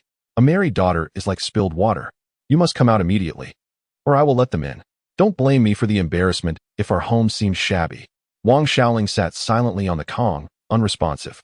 Enraged, Li Fan gritted her teeth, turned, and opened the door to let LV Taichung and the others in. "Taichung, you go in and talk to Xiaoling," she instructed. LV Taichung nodded and hurried into the room. Upon entering, he found Wang Xiaoling sitting on the Kong with an unfriendly expression. With a forced smile, LV Taichung said, "Darling, let us go. The auspicious time has arrived. If you feel dissatisfied with anything, I promise to make it up to you later." Wang Xiaoling replied, "I don't want anything else. I only want a bicycle to take me home. Without a bicycle, I refuse to leave." LV Taichung was as anxious as a cat on a hot tin roof. "Xiaoling, aren't you making this difficult for me?"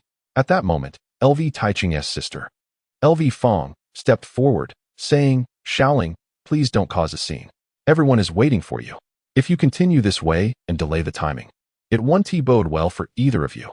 Wang Xiaoling shot a glance at her sister-in-law and scoffed. "I've made myself clear. If there's no bicycle, you might as well go back." LV Fong clenched her fists, ready to explode, but considering it was her brother's wedding, she ultimately held back. She pulled LV Taichung aside in the courtyard for a hushed discussion. "Look at the bride you've chosen. Her demands are exorbitant. Even after giving her 30 yuan, she is still not satisfied. What more does she want?" LV Taichung frowned, his anxiety palpable. "Let it go, sister. Discussing this now won't help. I have a friend in Dongtuan. I'll go and ask him." LV Taichung stepped outside and immediately spotted Qin Wei sauntering around the village with a mouthful of lard and a cigarette. "Brother, do you know where Wei Yong's house is?" Qin Wei pointed behind him. "Of course, I know. Wei Yong and I are good friends. His house is right there." Now that Wei Yong was doing well, Qin Wei felt inclined to bask in his glory, as being on friendly terms with him was a source of pride. Hearing this, LV Taichung quickened his pace and shouted a few times at Wei Yong's door until Wei Yong finally emerged from the house. Upon seeing Lu Taichung, he was somewhat taken aback. "Taichung, what brings you here?" It must be said that Lu Taichung was quite a decent fellow, had it not been for him. Wei Yong would never have had the opportunity to enter the Daich coal mine. Moreover, having purchased a cow from him and procured a piece of cow bile, Wei Yong had indeed profited at his expense. Thus his impression of Lu was rather favorable. Lu Taichung appeared anxious. "Daong, I came to pick up Xiaoling, but she refuses to come with me, insisting that I use a bicycle to fetch her. Could you possibly lend me yours?" Wei Yong hesitated, then opened the door and wheeled out the bicycle. "Here, Brother Taichung, feel free to use it." "Thank you so much, Daong. When I return to the village, I must treat you to a drink." "No need for thanks," Wei Yong replied, readily acquiescing to this minor favor. Lu Taichung, elated, pushed the bicycle back to Wang Xiaoling's home. Upon entering, he called out boisterously, "Xiaoling, I've come to fetch you on a bicycle."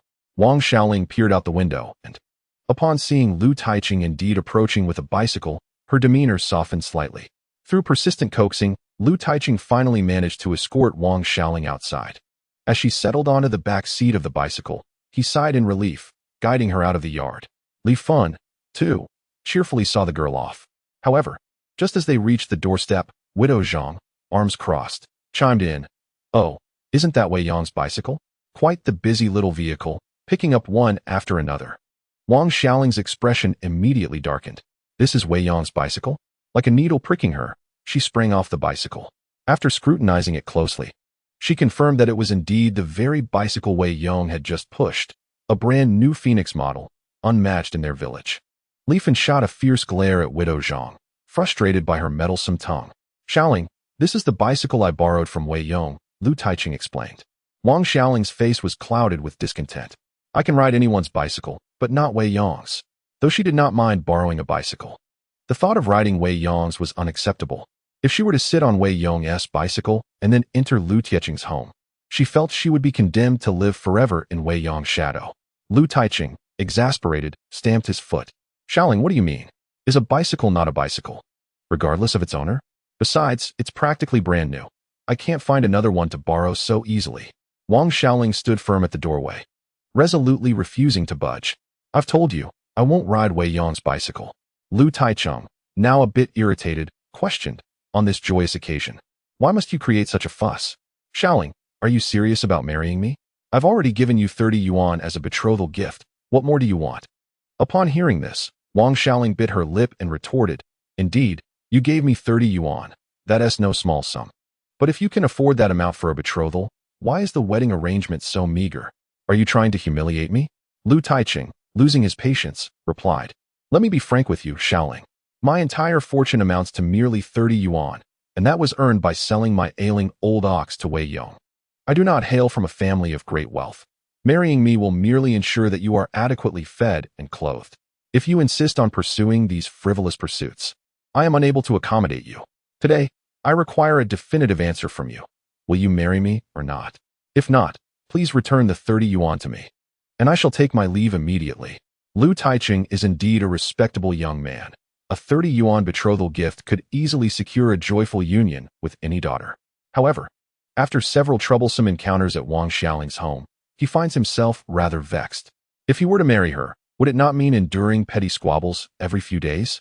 Such a fate would be unbearable for Lu Taiqing.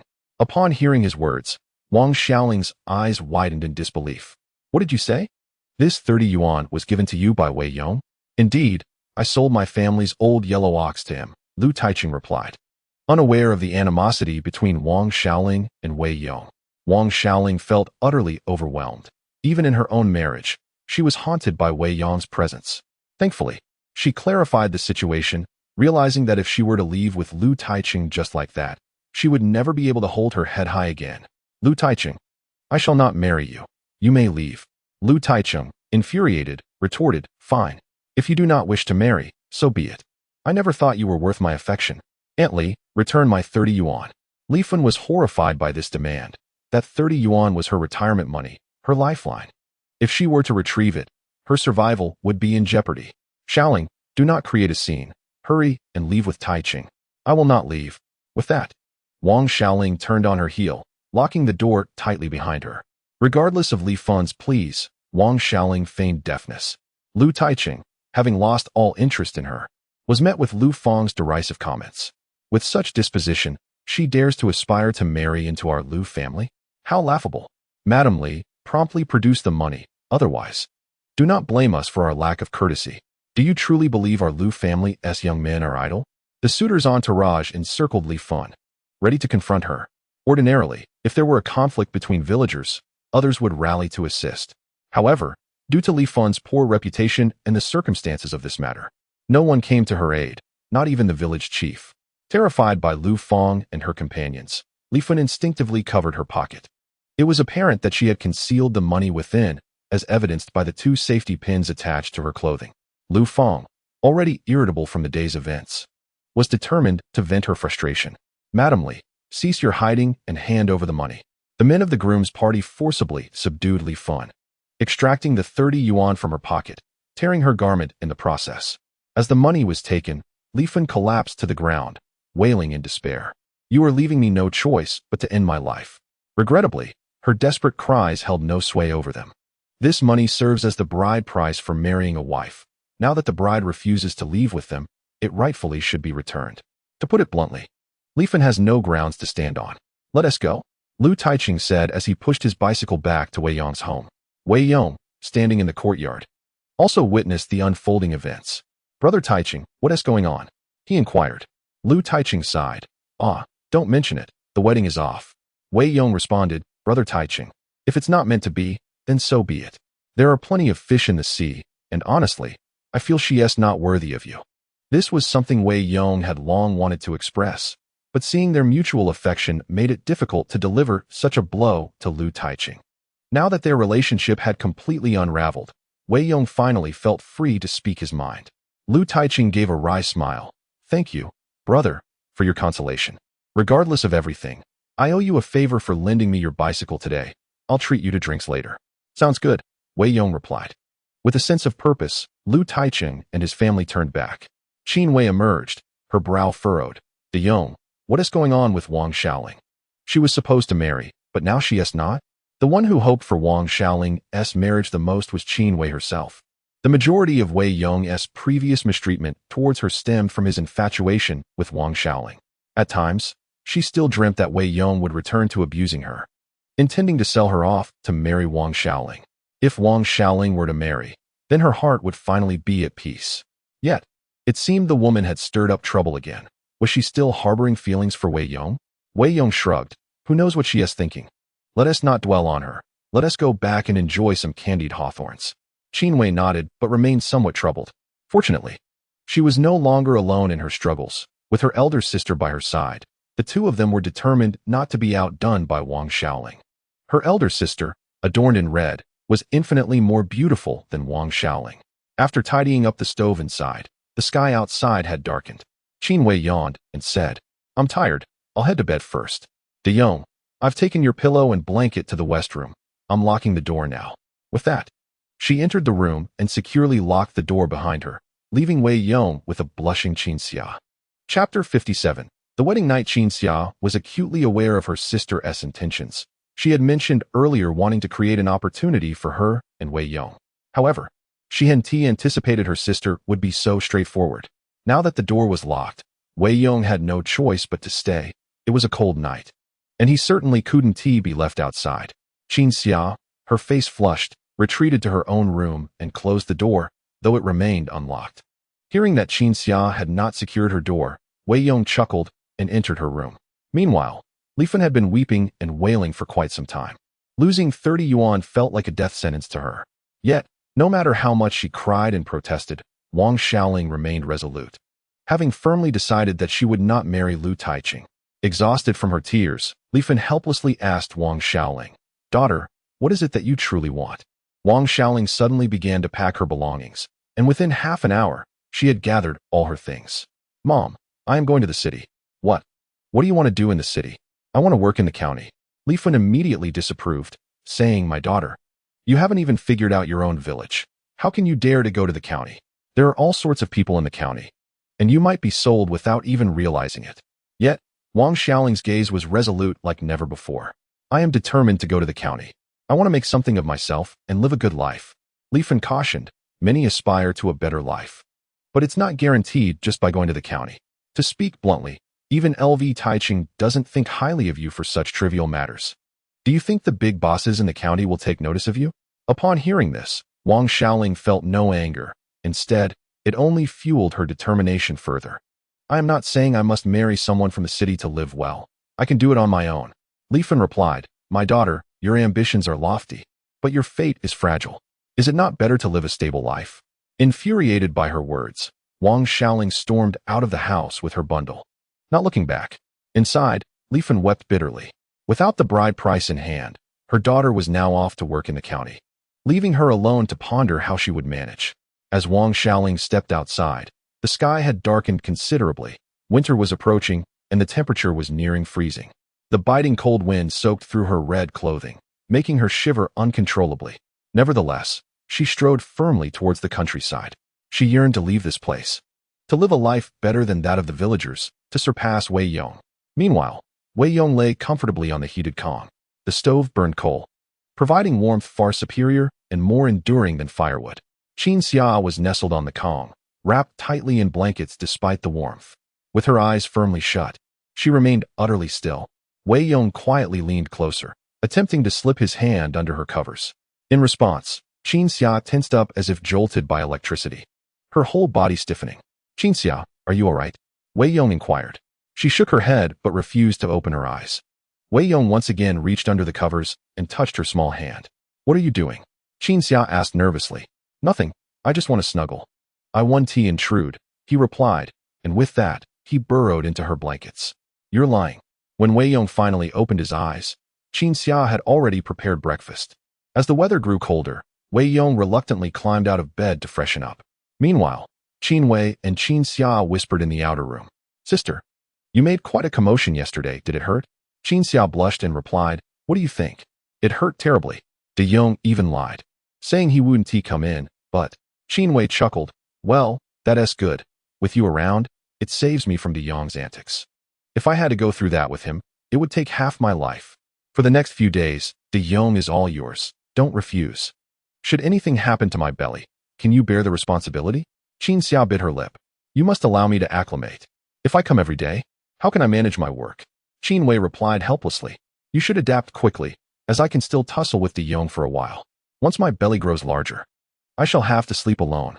Besides, the initial discomfort will only last for the first couple of times. Thereafter, it will subside. Qin Xia nodded, her cheeks flushed, lost in her thoughts. All right, I understand. I shall try again with him tonight. After preparing breakfast, Wei Yong devoured it hungrily. Wife Xiaoxia, I must head to the coal mine early today. After I return, I will take Xiaoxia to see father. Previously, Qin Zhengwo had instructed him not to forget about his father-in-law, but today he needed to confront Wei Yong at the coal mine. So he intended to visit his father-in-law afterward. The two sisters nodded obediently. With Qin Xia at home to care for Qin Wei, he felt much more at ease. Wei Yong swiftly rode his bicycle to the Dahe coal mine. Brother Yong, you're here so early, greeted Xiao Li from the security department. Previously, Xiao Li had barred him from entry, but now, seeing Wei Yong mingling with Director Zhao, their camaraderie had transformed Xiao Li's demeanor significantly. People are indeed swayed by circumstances. And with Wei Yong's newfound connection to Director Zhao, Xiao Li was eager to ingratiate himself. Wei Yong offered Xiao Li a cigarette, engaging in brief conversation at the entrance. The more connections, the more opportunities. One never knows when they might come in handy. After their chat, Wei Yong first visited the warehouse before returning to the office. Upon entering the office, the procurement team regarded him with bemusement. Wei Yong was known for either sleeping or smoking upon arrival, showing little respect for authority. Director Wei would surely have some entertaining scenes in store for him today. There had been a minor incident in the canteen yesterday, where several workers quarreled over insufficient portions served by the cook. These underground laborers exert considerable effort. If they aren't well fed, how can they work? Yet, the cook faced challenges as well. With limited rations, serving larger portions would leave subsequent diners without. This dilemma had caught the attention of the coal mine's leadership, who had placed pressure on the procurement department to ensure this month's targets were met. When Director Wei arrives, it was certain he would use Wei Yong as a prime example. After all, Wei Yong had boasted about single-handedly meeting the entire procurement department's targets. So others in action in the office could be excused. Who could blame them, given Wei Yong's grandstanding? Chapter 58. The performance of Wei Yong begins, however. They ought to be grateful to Wei Yong. His previous incident at Li's Noodle House had provided a scapegoat for this issue. Should the coal mine's leadership lay blame, it would undoubtedly fall upon Wei Yong. If this month's targets were unmet, the responsibility would rest solely on his shoulders. At this moment, Wei Yong was evidently unaware of the situation. With his legs crossed and a cigarette in hand, he poured himself a cup of tea, closing his eyes to pass the time. A few minutes later, a fragrant breeze wafted in from behind. Without needing to open his eyes, Wei Yong knew that Xie Dan had arrived. He quickly uncrossed his legs and stood up, greeting her with a cheerful smile. Sister Dan, you're here. Xie Dan slightly furrowed her brow, her expression tense as she replied, What are you still doing here? Don't you know that several senior leaders are here for a meeting today? If you don't complete this month as targets, you'll certainly face consequences. Wei Yong shrugged. I wasn't informed. Xie Dan let out a helpless sigh. Forget it. Just come with me to my office and lay low for a while. Without waiting for Wei Yong's consent, she grabbed his hand and pulled him outside. Although he intended to protest, the softness of Xie Dan's small hand compelled him to follow her. Upon entering Xie Dan's office, Wei Yong reluctantly released her hand. Xie Dan said, honestly, why did you insist on that bet with Wei Yong? Under normal circumstances, it wouldn't be a big deal, and you'd only be risking 500 yuan. But now that the higher-ups are concerned about this issue, if you fail to meet your performance targets, it will be much more than just 500 yuan. You might lose your job. Even Director Zhao won't be able to save you then. Wei Yong smiled lightly. Sister Dan, rest assured. Since I dared to make such a bold claim, I naturally have the confidence to back it up. Xie Dan shook her head in resignation. Completing a task of 2,000 yuan alone was an impossible dream. With winter approaching, nearly all farmers were hoarding grain. Those with surplus had already traded their grain for other goods, all preparing for the cold months ahead.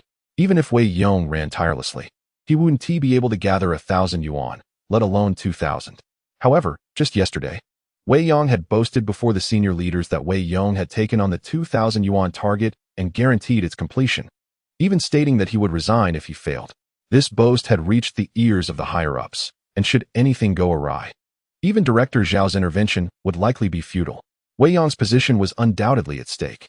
With a sigh, Xie Dan said, "De Yong, if you lose this job, I'll help you find something else. If it comes to that, you could always do some physical work, at least you won't starve." Wei Yong chuckled, "Thank you, Sister Dan. If I lose my job, I'll become your driver, cycling you to and from work every day. You won't even need to pay me. Just let me bask in your fragrance." Xie Dan's face flushed a deep red as she shot him an exasperated glare. "You cheeky rascal. How can you still joke at a time like this? Focus on your predicament." At that moment, the door to Xie Dan's office was abruptly pushed open, revealing Wei Yong's sullen face, accompanied by several members of the procurement department. Wei Yong wore a smirk of derision. Even in the absence of Wei Yong this month, they would undoubtedly fail to meet their task quotas. However, now that Wei Yong has arrived, he can conveniently shift the blame onto him. As Wei Yong entered, he coldly addressed Wei Yong, saying, "You think hiding here will spare you from trouble? Let me inform you. Today you've landed yourself in a significant predicament." Wei Yong, reclining casually with his legs crossed, did not rise, but replied nonchalantly, "What trouble? What trouble?" Wei Yong scoffed. "You're quite young yet possess a remarkable forgetfulness. Do you need me to remind you of our wager?" Wei Yong, absent-mindedly scratching his ear, inquired, "What wager?" Wei Yong let out a few derisive laughs, asserting, "Playing the fool won't serve you well, Wei Yong. The people from the procurement department can attest to this, not to mention Director Zhao." He turned to the individuals behind him, instructing, "You all, go fetch Director Zhao." The procurement staff were eager to see Wei Yong face the consequences. He was the most out of place among them, daring to offend the leadership. Wasn't that tantamount to courting disaster? As they went to summon Director Zhao, they hurriedly spread the news, and soon a crowd had gathered at the office entrance. Xie Dan furrowed his brows, sensing that today's events were not looking favorable. Wei Yong was intent on escalating the situation. Just as Xie Dan suspected, Wei Yong aimed to amplify the drama, believing that the more people who learned of it, the better. Ideally, it would reach the ears of higher management. This way, the leaders would understand that the failure to meet the procurement department's quotas was not Wei Yang's fault, but rather the fault of the newcomer, Wei Yong. Amidst the throng, Director Zhao approached briskly, his expression far from pleasant. Initially, he had assumed that the bet between Wei Yong and Wei Yong was merely a minor private discord, at worst resulting in Wei Yong losing 500 yuan. While a substantial sum, money could be earned back, losing a job, however, was a far graver matter. Now that the issue had escalated to the attention of senior management, with demands for accountability, even his own position was becoming precarious. If the miners below were to grow discontented due to insufficient provisions and staged a collective strike, the losses for the coal mine would extend well beyond a mere few hundred yuan. Thus, today's matter must be resolved promptly and dealt with severely. And it seemed unlikely that Wei Yong would retain his position. Regrettably, Li Ping had not been around lately, and there was no opportunity to discuss this with him beforehand. He would have to act without prior consultation. If Wei Yong truly failed to fulfill his duties, dismissal would be the immediate course of action. Once Director Zhao entered, the performance belonging to Wei Yong commenced. A faint smirk crept across Wei Yang's face as he cleared his throat, addressing the numerous onlookers. "Today, Director Zhao is here to witness this. Allow me to present the circumstances of our procurement department. I would like to formally introduce our new employee, Wei Yong. This young man is quite something. Upon his arrival, he claimed he would oust me from my position. He boldly asserted that he would single-handedly secure our department's performance for the entire month, which is why we did not contest him. Yet here we are, and he hasn't managed to secure even a single grain of millet."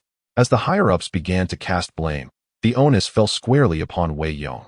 All eyes turned towards him, observing his languid posture in the office, casually reclining with a cigarette in hand, exuding an air of nonchalance that hardly suggested reliability. Chapter 59. I would even call you grandfather. Many were unfamiliar with Wei Yong, Yet his audacious remarks sparked a flurry of whispers and pointed fingers. How bold he was to confront the leadership so soon after joining, boasting such grand claims. In a time of food scarcity, when even the grain department struggled to meet demand, how could he possibly shoulder the responsibilities of the procurement department? Was this not mere bravado? Noticing the growing unrest among the group, Wei Yang's face betrayed a hint of satisfaction, his gaze turning slyly towards Wei Yong. You, Mr. Wei, must provide a satisfactory explanation today. The higher-ups are demanding accountability, and someone must bear the burden. Just deliver 1,000 units of grain today, and I shall consider you in the clear. Otherwise, pack your things and leave. Isn't that a reasonable request, Director Zhao? Though Wei Yong aimed to reprimand Wei Yong, he was astute enough to recognize his connection with Director Zhao, thus lowering his demands to merely half the expectation, yet still intending to make the task exceedingly difficult. In mere days, not even 500 units of grain could be procured by anyone. It was evident to all that Wei Yong sought to undermine Wei Yong. The procurement team watched the spectacle unfold, perhaps relishing in the drama of it all. Did he truly believe that with Director Zhao's backing, he could stride through the coal mine unchallenged? Today would reveal the outcome of his hubris. Xie Dan furrowed her brows, surprised at how escalated matters had become. If she intervened on Wei Yong's behalf, the coal mine's personnel might gossip, jeopardizing her position as an accountant. Anxiety etched across her face. She hoped Wei Yong would yield. Yet, he maintained an unfazed demeanor, as if the turmoil did not concern him. Mr. Wei, I am speaking to you. Are you even listening? Wei Yong exclaimed, his frustration palpable. Wei Yong extinguished his cigarette on the ground, rising to confront Wei Yong, seizing his collar. Did I not tell you last time to refrain from crossing me? Have you no memory? Despite the throng from the procurement department surrounding him, Wei Yong's imposing physique radiated confidence. He effortlessly lifted Wei Yong off the ground, demonstrating remarkable strength. Wei Yong, taken aback by Wei Yong's audacity, panicked and called out, Director Zhao, you must intervene. Director Zhao furrowed his brow. While he felt inclined to support Wei Yong, the latter's actions were clearly not the solution to the dilemma. Wei Yong, cease this at once. Today is meant for resolving issues, not for brawling. As he spoke, silence fell over the crowd. Amidst the crowd, Gao Fei managed to squeeze his way through, his spirits lifting upon discovering that Director Wei was confronting Wei Yong. Gao Fei harbored a considerable disdain for Wei Yong, having previously attempted to profit from him at the coal mine entrance. However, Wei Yong, oblivious to the situation, had thwarted his plans, preventing him from capitalizing on the minor price difference.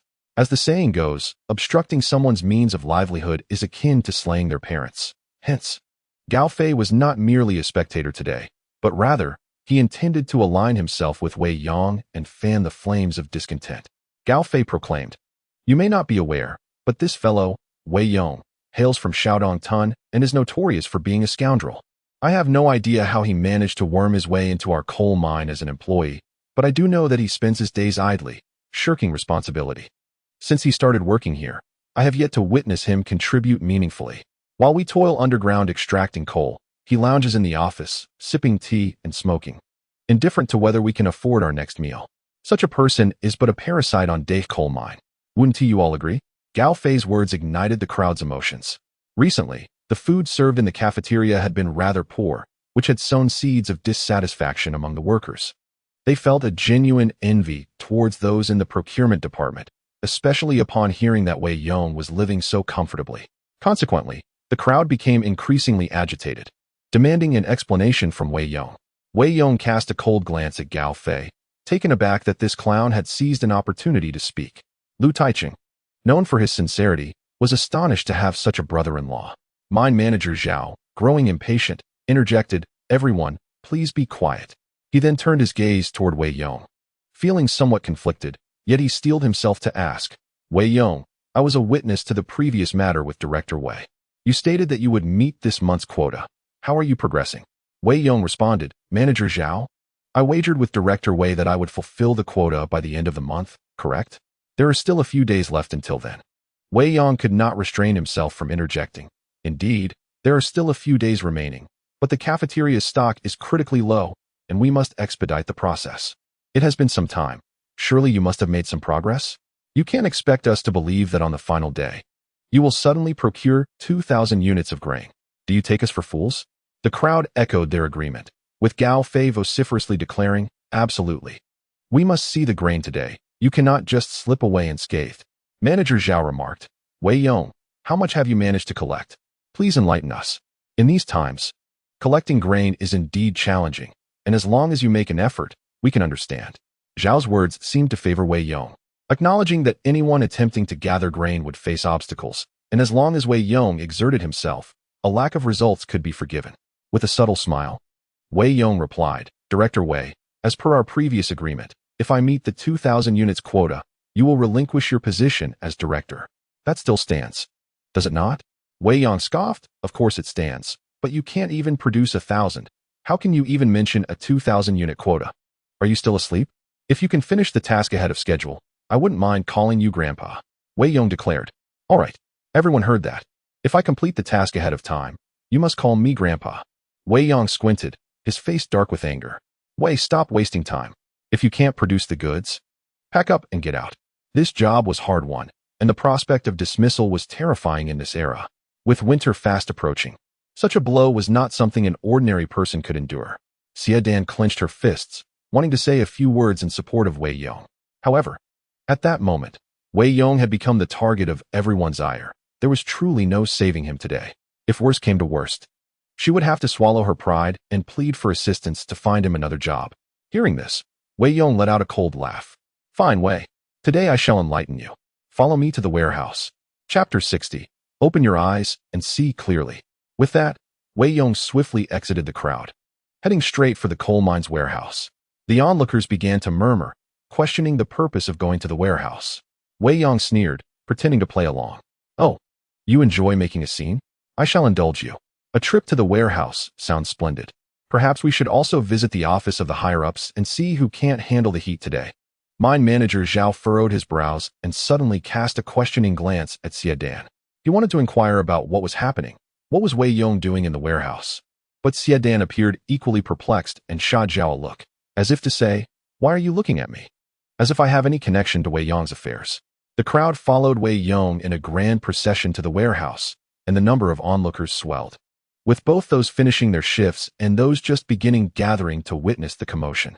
Upon reaching the warehouse door, Wei Yong wore a playful smirk and proclaimed, Wei, keep your eyes wide open. With that, he swung open the large door of the warehouse. In an instant, everyone gasped in disbelief. Before their eyes lay a mountain of potatoes. Not only were they larger than fists, round and plump, but there were also sweet potatoes and radishes, each one hefty and mouth-watering. In addition to these staples, there was rice, cornmeal, millet, white sugar, rock sugar, and even some fruits. The sight of such a cornucopia of provisions left the crowd in awe.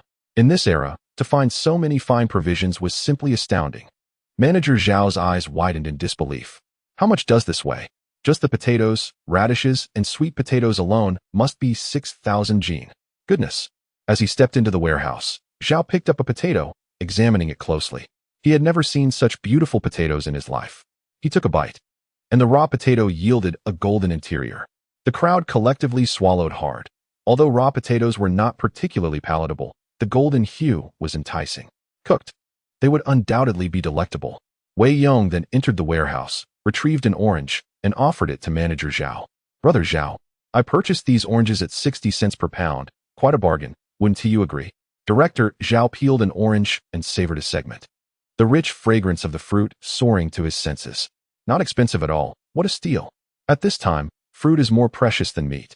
Receiving oranges of such quality is worth $1 a pound, if not more. Specialty items like fruits and rice are clearly reserved for the leadership. The workers certainly do not have access to them.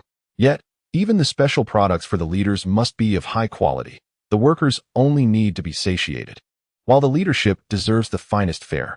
With these exquisite fruits, Director Zhao could easily envision the accolades he would receive from his superiors. However, Wei Yang's expression turned sour, akin to having tasted something utterly repugnant. This is impossible. Wei Yong strode into the warehouse, seized a potato, broke it apart, and then bit into a radish. The sweetness of the radish left him pale as a ghost. Wei Yong coldly remarked, Wei, open your eyes and behold. All of this cost me a total of 2,300. Now, let me hear you call me grandfather. Instantaneously, silence enveloped the room, with all eyes fixated on Wei Yong. Initially, The crowd anticipated a confrontation where Wei Yong would best Wei Yong, yet it culminated in Wei Yang's humiliation. Before such a multitude, if he were to call out grandfather, how could he possibly maintain his standing in this establishment? Had he not previously derided Wei Yong for being idle and unproductive? Yet, when had the warehouse become so well-stocked? Through gritted teeth, Wei Yong retorted, "Impossible. You gathered all of this. Where did you procure it?"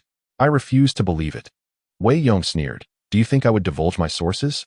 After years in procurement, do you not possess any common sense?" Wei Yong froze, his countenance darkening. The others cast scornful glances in his direction. It was ironic that Wei Yong, the head of procurement, was outshone by Wei Yong's skill in acquiring such an abundance. How could one expect him to reveal his sources? If he did, would Wei Yong not simply seize the opportunity to claim the achievements as his own? The question was indeed quite foolish. Heat rose to Wei Yong's face as he recognized his folly. Yet he still could not fathom how Wei Yong had managed to amass such a collection. "When did you bring these in? How did we not notice at all?" Wei Yong chuckled coldly, pondering how such a question could be so absurd. This morning, he had arrived at the warehouse and immediately retrieved these items from his system space. If he had been able to see that, it would have been quite the spectacle. However, such details were not to be spoken before the assembly. Wei Yong replied, "I come to the coal mine before dawn each day, promptly placing the items I collected the previous day into the warehouse. Over time, it naturally accumulates to this extent. The reason you haven't seen it is that you haven't visited the warehouse in ages, Wei Yong, and you lot have not received any items for quite some time, have you? Thus, you wouldn't come to the warehouse."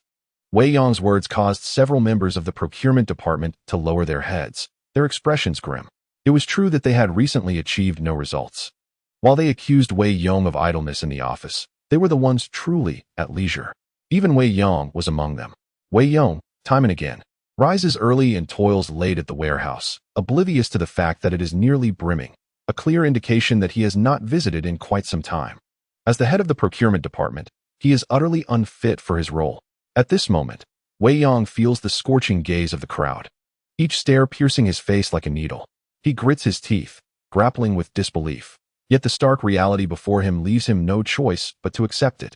With all eyes upon him, he finds it increasingly difficult to maintain his composure and declares, "Since the task is complete, let us quickly deliver some supplies to the cafeteria, so as not to delay the workers' lunch." Wei Yong hoists a sack of potatoes, feigning readiness to work, but Wei Yong steps forward and seizes him by the collar. "Where do you think you're going? Were you not just calling me grandfather? And now you wish to leave without fulfilling that?" The sack of potatoes slips from Wei Yang's shoulder and falls to the ground. Wei Yong's grip makes him feel as if he were a mere chick being lifted. "Do not go too far, Wei Yong. Leave room for future encounters." Wei Yong mutters softly.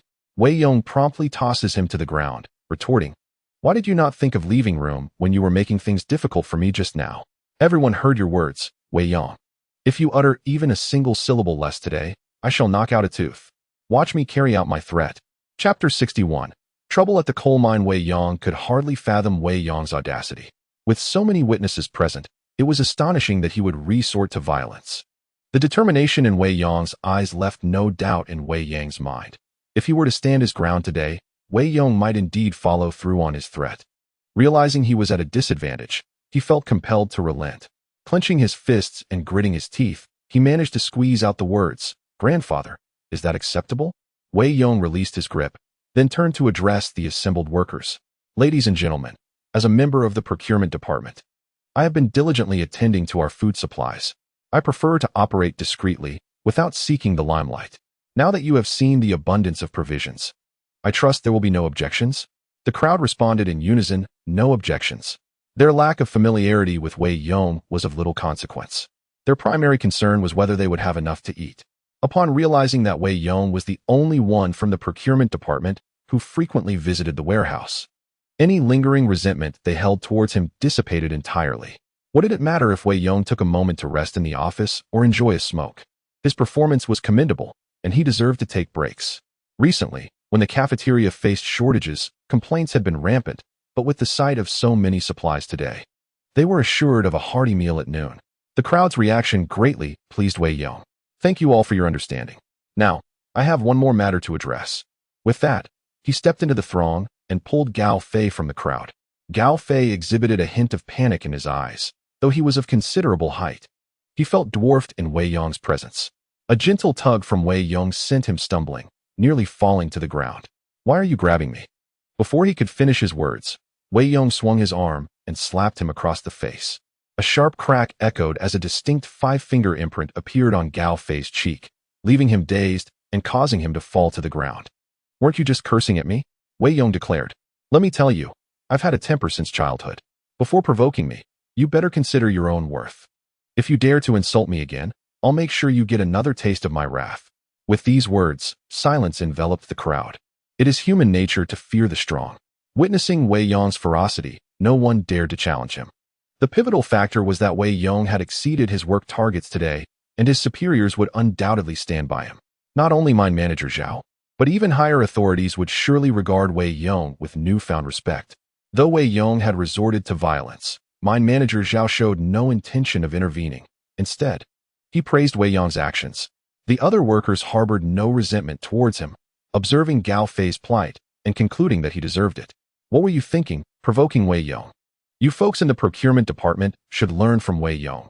You can't simply sit in the office and expect to procure materials. Get out there and engage more often. I hope we never face a situation where workers go hungry again," Zhao declared. "Due to Wei Yong's exceptional performance today, I've decided to add an extra meat dish for lunch. Let us give Wei Yong a round of applause." At this command, all the workers erupted in cheers. Thanks to Wei Yong, they would enjoy a hearty meal today. Meanwhile, Wei Yong quietly attempted to blend into the crowd and slip away. However, Wei Yong was keeping a close watch on him and promptly called out, "Wei Yong, you lost our bet. When will you relinquish your position as director?" Wei Yang's expression instantly turned rigid. He might have accepted being called grandpa, even enduring a slap from Wei Yong, but he absolutely could not part with the position of director in the procurement department. This role was essential for his livelihood. The director's position came with its perks, often yielding him kickbacks from farmers selling their produce. Although these kickbacks might not be in cash, in these times, food was more precious than money. If he lost this position, wouldn't Xiedan leave him?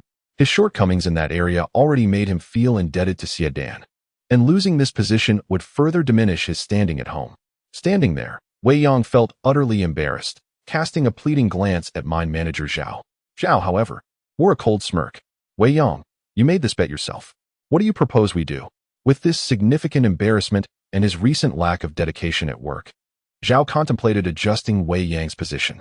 Promoting Wei Yong was a natural course of action. Wei Yong stammered, refusing to relinquish the director's position. As Wei Yong advanced step by step towards him, panic surged through Wei Yong. Wei Yong, that scoundrel, was likely about to strike again, leaving Wei Yong in a state of utter panic. At that moment, a sudden, thunderous explosion echoed, causing the faces of all present to change dramatically. Director Zhao was the first to react, exclaiming that something terrible had occurred. Without hesitation, he hurriedly made his way towards the mine entrance, prompting the other workers to follow suit as they realized the gravity of the situation. Such a resounding noise could only signify a collapse underground. Incidents of this nature were not uncommon in coal mines, and if no lives were lost, it would be fortunate. However, should fatalities occur, Director Zhao would undoubtedly be in dire straits.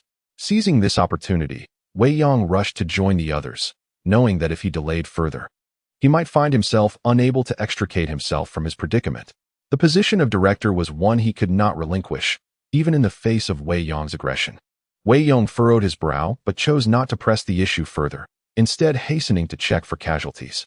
The crowd gathered at the mine entrance, and after more than half an hour, 5 individuals were brought up. Director Zhao breathed a sigh of relief upon discovering that they were alive, albeit injured, and promptly arranged for their transport to the medical station. "Wei Yong, accompany me. The others can manage on their own," he instructed. Wei Yong nodded and assisted Zhao in escorting the injured to the clinic. Upon entering, a doctor emerged, stating that none of the individuals were in immediate danger. Though one suffered severe injuries, both legs had been crushed and would require amputation. His name is Zhang Jiao, residing in Shaodong Tan. Do any of you know him? Wei Yong paused momentarily, realizing that he hailed from Shaodong Tan as well, although he did not personally know him. Suddenly, he recalled Wang Yu's words about a person living across from his home who also worked at Dahe coal mine. He was familiar with everyone in Shaodong Tan, except for that particular household. It seemed Zhang Jiao was indeed his neighbor. "I know where he lives," Wei Yong declared. "Very well, once we finish the amputation. You can take him home, the doctor replied. Wei Yong nodded. Even though they were not acquainted, they lived in the same community, and given the circumstances, he felt compelled to lend a hand. He had heard that Zhang Jiao had purchased a wife who was exceptionally beautiful, though he had never met her. It was a pity that Zhang Jiao's fortune was so fleeting. Chapter 62. The charming bride Su Su in light of the grave incident. Director Zhao had little inclination to concern himself with Wei Yong's matters, prioritizing the welfare of the workers instead. Wei Yong and Zhao stood outside smoking, and several hours later, the doctor brought Zhang Jiao out. His life has been saved, but both legs have been amputated. You should take him home. Director Zhao nodded and immediately ordered a horse-drawn carriage. Dai Yong, ride your bicycle back to the village and inform his family to prevent them from being overwhelmed by grief upon seeing him, he instructed. Wei Yong agreed, recognizing the wisdom in Zhao's concern. The shock of witnessing their loved one, the family's pillar, returned home without his legs would be unbearable for most. Wei Yong pedaled swiftly, racing back home. Upon arriving at the doorstep, instead of entering his own home, Wei Yong approached the house opposite and knocked forcefully on the door. Open up. I am from the house across the way. Your husband Zhang Jiao has had an accident at the coal mine. After knocking for an extended period without a response, he resorted to calling out loudly. Moments later, he heard footsteps approaching. The door creaked open, revealing a narrow gap through which Wei Yong glimpsed a pair of strikingly beautiful eyes. Zhang Jiao's wife peered intently at him through the crack. Unsure if she understood or could speak, he hastily explained that Zhang Jiao had suffered an accident at the coal mine, his leg crushed in the mishap, and that the coal mine personnel would soon bring him home. What has happened to my son? A voice, belonging to an elderly woman, emerged from behind Zhang Jiao's wife. She opened the door wide, allowing Wei Yong to step inside. There, he saw an elderly lady leaning on a cane, her frail figure moving with difficulty. Zhang Jiao's wife rushed to support her. Mother, take it slow. It appeared that Zhang Jiao's wife could indeed speak, albeit with a less than perfect command of Mandarin, confirming the rumors that had circulated about her origins. The elderly lady, trembling, looked at Wei Yong. What has happened to my Zhang Jiao? Please, repeat that. Wei Yong gestured to his thigh. There was a collapse at the mine, and Zhang Jiao's leg was crushed. They had to amputate from here down. Upon hearing this, the elderly woman's eyes rolled back, and she fainted. Zhang Jiao's wife quickly caught her, helping her to sit down on the ground to rest. After a few gasping breaths, Zhang Jiao's mother began to wail, My son, how can I live without you? The commotion drew the attention of neighbors, who gathered at Zhang Jiao's doorstep. In the village, apart from a few older residents, no one had ever seen Zhang Jiao's family. Occasionally, one might catch a glimpse of him while farming, but it was understandable that the elderly lady, with her disabilities, seldom ventured out. Yet, Zhang Jiao's wife never left the house either, remaining a mystery to the villagers. Now, upon seeing her, they were astonished to find the rumors had not exaggerated her beauty. Her skin was as pale as snow, with a cascade of thick, dark hair flowing down her back. She wore a faded gray dress that appeared slightly oversized, and her ample bosom strained against the fabric, threatening to burst the buttons at any moment. The eyes of the village men nearly popped out of their heads. In the small hamlet of Shaodong Tan, there were only a handful of attractive women, the widows Chu and Zhang, as well as Wang Yu and the Qin sisters. Except for Zhang's widow, the rest were already taken, leaving the men with little hope. They could merely gaze and indulge their curiosity. However, Zhang Jiao's wife was the most captivating of all, as she had never been seen outside, leading to rampant speculation that she was a foreign bride. Today, the villagers finally beheld her true beauty, and it was indeed breathtaking. Zhang Jiao was indeed a fortunate man. Upon hearing the news conveyed by Wei Yong, everyone expressed their sentiments, lamenting that such a beautiful bride would be beyond Zhang Jiao's grasp in the future. In contrast to Zhang Jiao's personal happiness, the family's future well-being was what truly warranted concern. Zhang Jiao's wife, feeling the weight of the villagers' gazes upon her, particularly those of the older men who unabashedly displayed their lecherous looks, found herself quite uncomfortable. At that moment, the village chief approached. De Yong, what is going on? Wei Yong recounted the events. Zhao Long sighed. Zhang Jiao's mother, do not be too sorrowful. The fact that he is alive is what truly matters. Your weeping will only distress Zhang Jiao further when he returns. The village chief, with his authoritative words, managed to quell Zhang Jiao's mother's tears. Su Su, quickly help me to the door. I want to see when my son will come back. It was then that everyone learned her name was Su Su. Zhao Long interjected. All right, everyone, let's disperse and attend to our own affairs. Although the villagers had initially wished to steal a few more glances at Zhang Jio's wife, they were compelled to return home upon the chief's directive. Chen Rongmao and Wang Yu had come out to witness the commotion, but upon hearing the chief, they too turned back home. Wang Yu shot Chen Rongmao a glare, remarking, "Isn't Zhang Jio's wife stunning? Her grain sack is even larger than mine. It nearly made your eyes pop." Chen Rongmao protested, "I was wronged. I wouldn't dare look at her. I was merely pointing out that you told me to go down the mine that night. Thank goodness I didn't go. Or I'd be in dire straits if I had broken my leg. What would you and mother do?" Wang Yu scoffed. "Did I ever say for you to go down the mine? I meant for you to seek work in the countryside like Zhang Jio. There are more opportunities than just the Dahu coal mine. You're just lazy." With that, Wang Yu huffed off home, as the couple found it unbearable to go a day without a quarrel. Meanwhile, Qin Wei and Qin Xia emerged, standing by their men. Before long, mine manager Zhao personally arrived with a cart, bringing Zhang Jio back. Upon seeing that Zhang Jio had lost both legs, Qin Wei and Qin Xia were so frightened that they shut their eyes. Qin Wei instinctively sought refuge in Wei Yong's embrace, exclaiming, "De Yong, the coal mine is far too perilous. You must not return to work there." Wei Yong managed a wry smile. "I work above ground, not underground. What is there to fear?" Although Qin Xia remained silent, her pallor reflected her apprehension. Wei Yong grasped Qin Xia's hand reassuringly. "Xia, do not worry. My work above ground is quite safe." After comforting the sisters, Wei Yong proceeded to accompany mine manager Zhao into Zhang Jio's home, where Su Su and Zhang Jio's mother were still weeping. It appeared that Zhang Jio would not awaken anytime soon. Mine manager Zhao assured them, "Rest assured, the coal mine will provide compensation." He then turned to Wei Yong, saying, "De Yong, as a representative of the mine, please look after this family." Chapter 63, Binding the Young Bride. Wei Yong nodded. "Do not worry, Zhao Gu. We are all from the same village, and I will certainly offer my assistance." While speaking, Wei Yong cast a glance at Su Su. Su Su lifted her head and exchanged a fleeting glance with Wei Yong. However, it was merely a moment, as she quickly averted her gaze, lowering her head and falling silent. Zhang Jiu lay on the Kong, not particularly heartbroken, but her eyes revealed a deep-seated worry. After all, Zhang Jio was the pillar of the family. With his legs gone, his prospects in the coal mine were bleak, and he could no longer work the fields. Zhang Jio's mother was also disabled, unable to carry or lift anything, leaving the heavy burdens of the household squarely on Su Su's shoulders. Just then, a notification sound echoed from the system. Bound object Chen Su Su's satiety level, 0. Increasing the target's satiety level will yield rewards. Wei Yong was taken aback. The binding had come so unexpectedly. Previously, the system had bound Qin Wei, which made sense as she was his wife.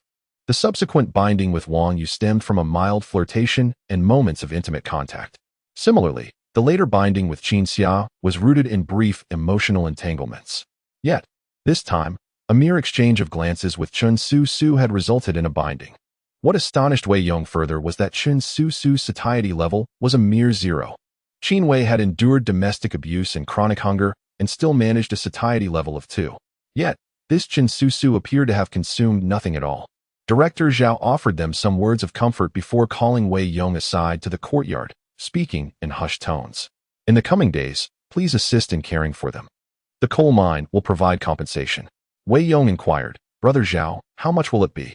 Director Zhao sighed. "Under normal circumstances, for a fatality in the mine, the compensation is typically 1,000. However, since Zhang Jio did not perish but is merely disabled, the maximum will be 200. This is not solely my decision. There are several injured workers, and if Zhang Jio receives more, others will inevitably come asking for the same. It's unavoidable."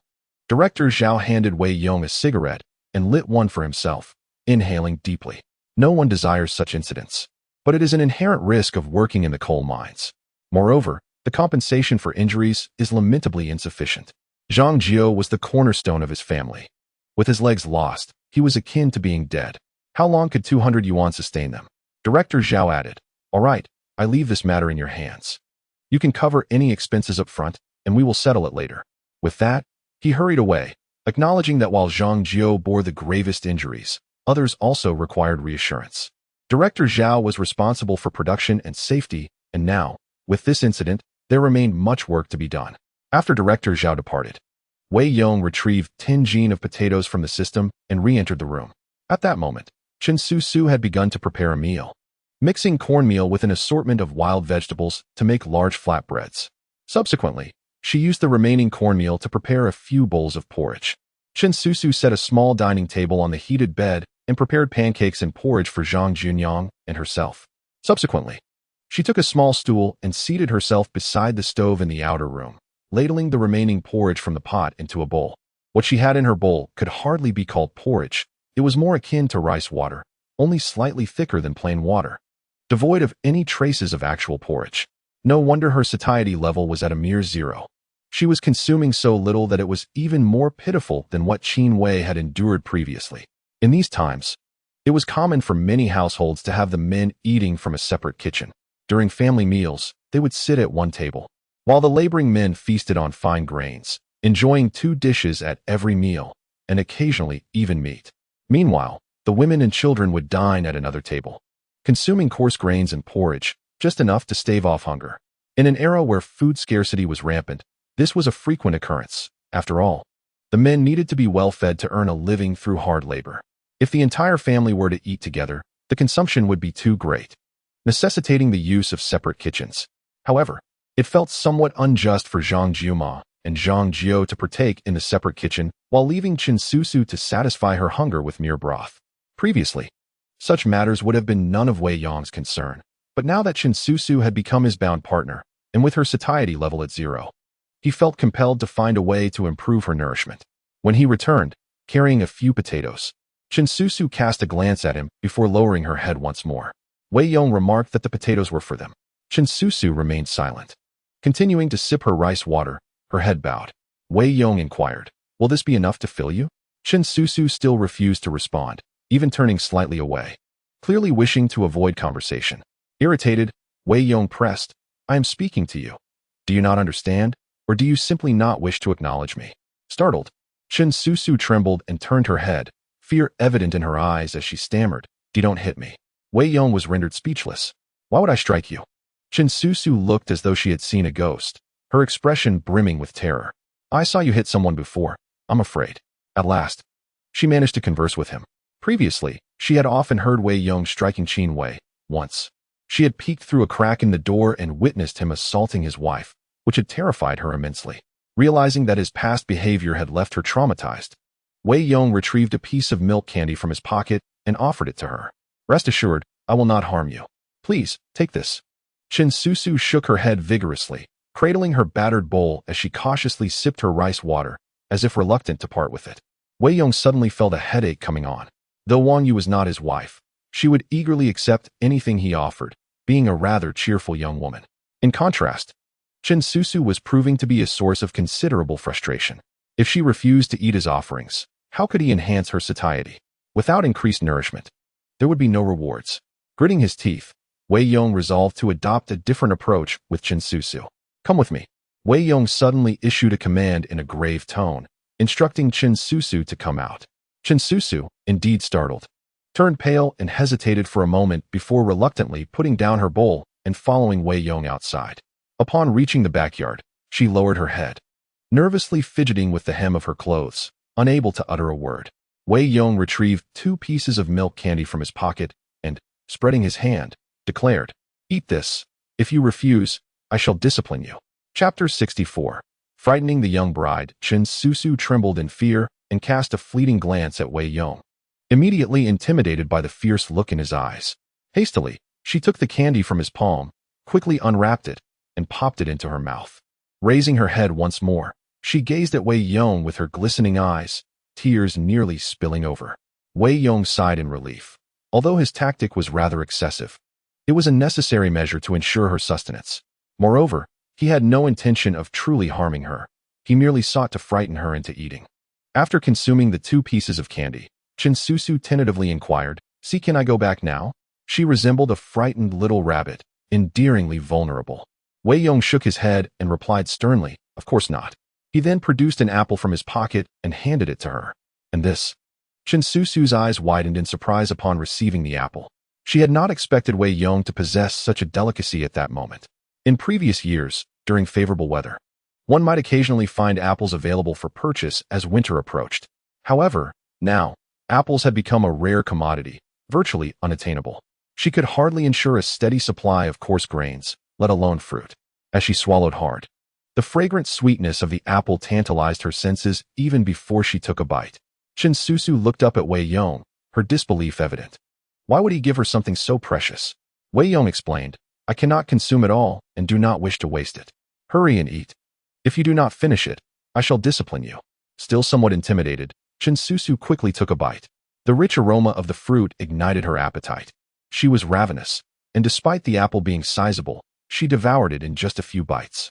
Qin Susu consumed even the core, leaving nothing behind. The core was sweet, far superior to the taste of grass or tree bark. Qin Susu's satiety level, 5. Experimental field growth rate, 5. Store inventory, 1. Wei Yong was overjoyed. It seemed that new recruits received more rewards. Furthermore, the increase in her satiety was rapid. It appeared that Qin Susu, as a tool, would be beneficial if utilized properly. He took out 5 large white rabbit candies from his pocket and placed them in her hands. I cannot finish these either, but you need not eat them now. Save them for when you are hungry during the day, and do not share them with anyone. Otherwise, I shall discipline you. Qin Susu nodded in agreement and, upon receiving Wei Yong's permission, hurried back into the house. As she entered, she overheard Zhang Jiu's mother shouting angrily. Where have you been, you troublesome girl? Hurry up and tidy the table. Qin Susu entered the room and noticed half-eaten corn cakes and porridge left untouched. Leave those for my son, Zhang Jiu's mother warned. Do not dare to steal a bite, or I shall break your legs. Qin Susu remained silent, quietly clearing the table. After tidying up, she returned to the room, sat on the kong, and picked up an old garment to mend. Zhang Jiu's mother coldly declared, Let me make myself clear, Qin Susu. My son is in trouble now, and you must take good care of him for the rest of his life. He used to support you, but now it is your turn to support him, understand? Do not concern yourself with the compensation from the coal mine. That belongs to my son. This winter, you need only to live frugally. You do not need to do anything else. When spring arrives, you must tend to the fields diligently. Do you hear me?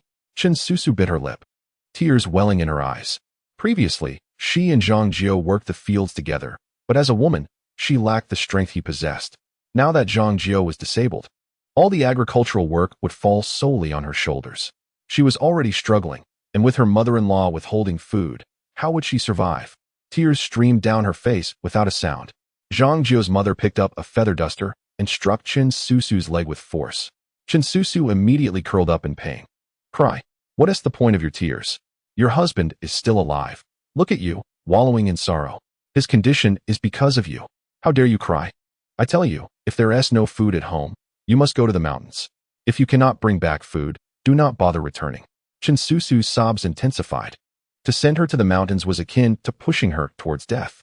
How could she possibly manage that? If she ventured into the mountains, she would surely be devoured by a bear. Why was her fate so cruel? After scolding Qin Susu several times, Zhang Jiu's mother's anger subsided slightly. Quickly go outside and chop some firewood. We are running low. Are you waiting to freeze to death when the firewood runs out? Without a word, Qin Susu exited the house, grasping the cold axe, and began chopping wood, each swing heavy with despair. After a while, her hands grew sore, and she discreetly pulled out a piece of candy, popping it into her mouth. How sweet it was. Qin Susu's hunger level, 1. Experimental field growth rate, 1. Meanwhile, Wei Yong was at home, noticing this notification and realizing that it must be Qin Susu indulging in candy. Truth be told, managing this tool was somewhat challenging. He spent considerable time with Wang Yu. As with Dehei around, he could always take Wang Yu along when heading to the mountains. Their relationship had grown closer, and even if he called Wang Yu for something specific, she would readily accompany him. Wei Yong had plenty of opportunities to provide Wang Yu with treats. However, Qin Susu was different. She rarely left the house, and now that her husband was in trouble, she was even less likely to venture outside. Fortunately, Director Zhao had previously instructed Wei Yong to take good care of them on behalf of the coal mine, providing him with a legitimate reason to do so. At worst, he could simply say it was a directive from the mine, and they would not seek verification. My dear, Xiaoxia, I must quickly return to the coal mine. There are numerous matters I need to attend to. Later this evening, I also need to visit my father-in-law's house, so do not wait up for me. It was already afternoon, and if Wei Yong were to make another round trip, he might not return until quite late. If necessary, he could spend the night at his father-in-law's place. The matter concerning the procurement department head was pressing and required his immediate attention. Given the public wager made before so many witnesses, it certainly could not be overlooked. At that moment, in the accounting office, Wei Yong sat across from Xiaodan, his face ashen, while Xiaodan's expression was equally frosty. "My dear, you must speak to Wei Yong about this. You have a rapport with him. Convince him to spare me, for I cannot afford to lose my position as department head." Xiaodan scoffed. "Had I known it would come to this, I would not have acted so foolishly. Why did you feel the need to make things difficult for Wei Yong? You expect me to plead with him? Am I to employ my charms?" Chapter 65. Sister Dan, perhaps you should offer yourself. Hearing his wife's remark, Wei Yang's visage turned visibly awkward. "My dear, that is not what I meant. You and Wei Yong do share some camaraderie. Your words would certainly carry more weight than mine." Xiaodan retorted coldly. "Do not overestimate my influence. My rapport with Wei Yong exists solely because he once saved me.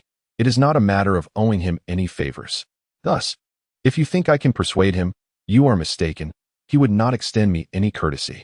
In truth, Xiaodan was aware that should she speak up, Wei Yong would indeed grant her that favor. Yet, for reasons unknown, she was reluctant to assist Wei Yong with this request. The embarrassment caused by her husband's actions was simply too great.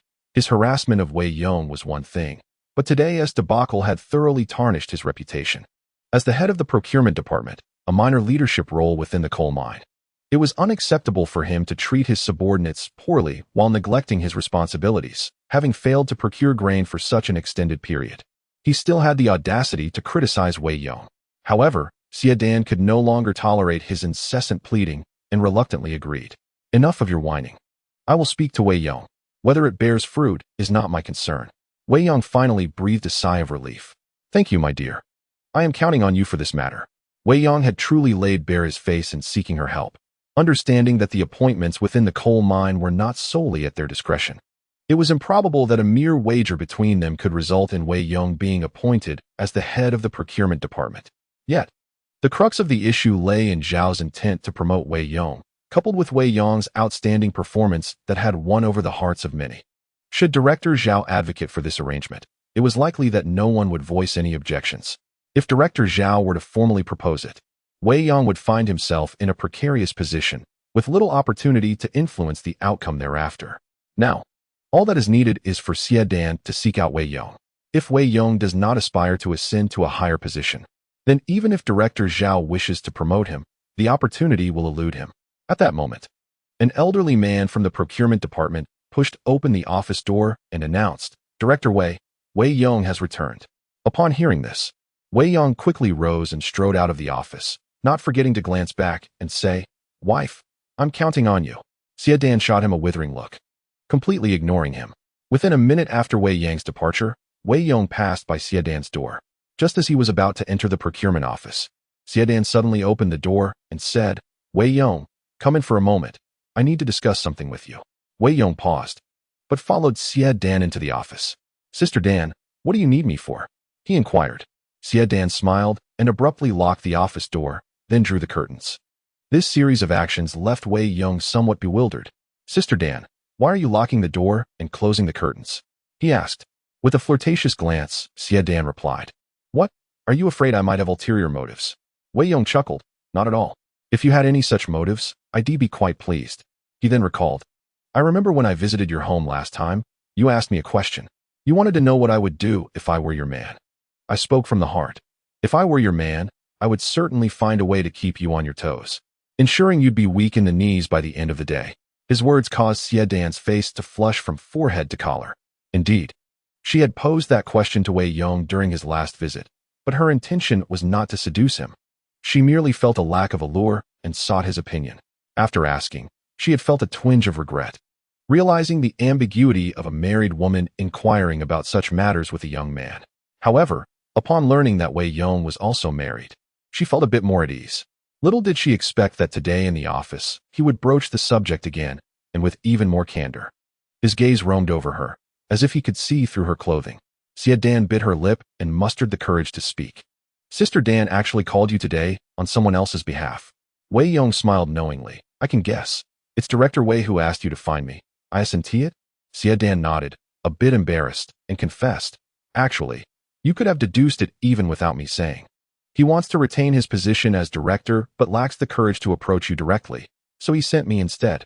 I told him I didn't have that kind of influence, but he wouldn't believe me." After saying this, Xie Dan lowered her gaze, feeling too shy to meet Wei Yong's eyes. After all, it was Wei Yong who had made things difficult for him, and now, having lost a bet, he was requesting Wei Yong's leniency, which was quite humiliating.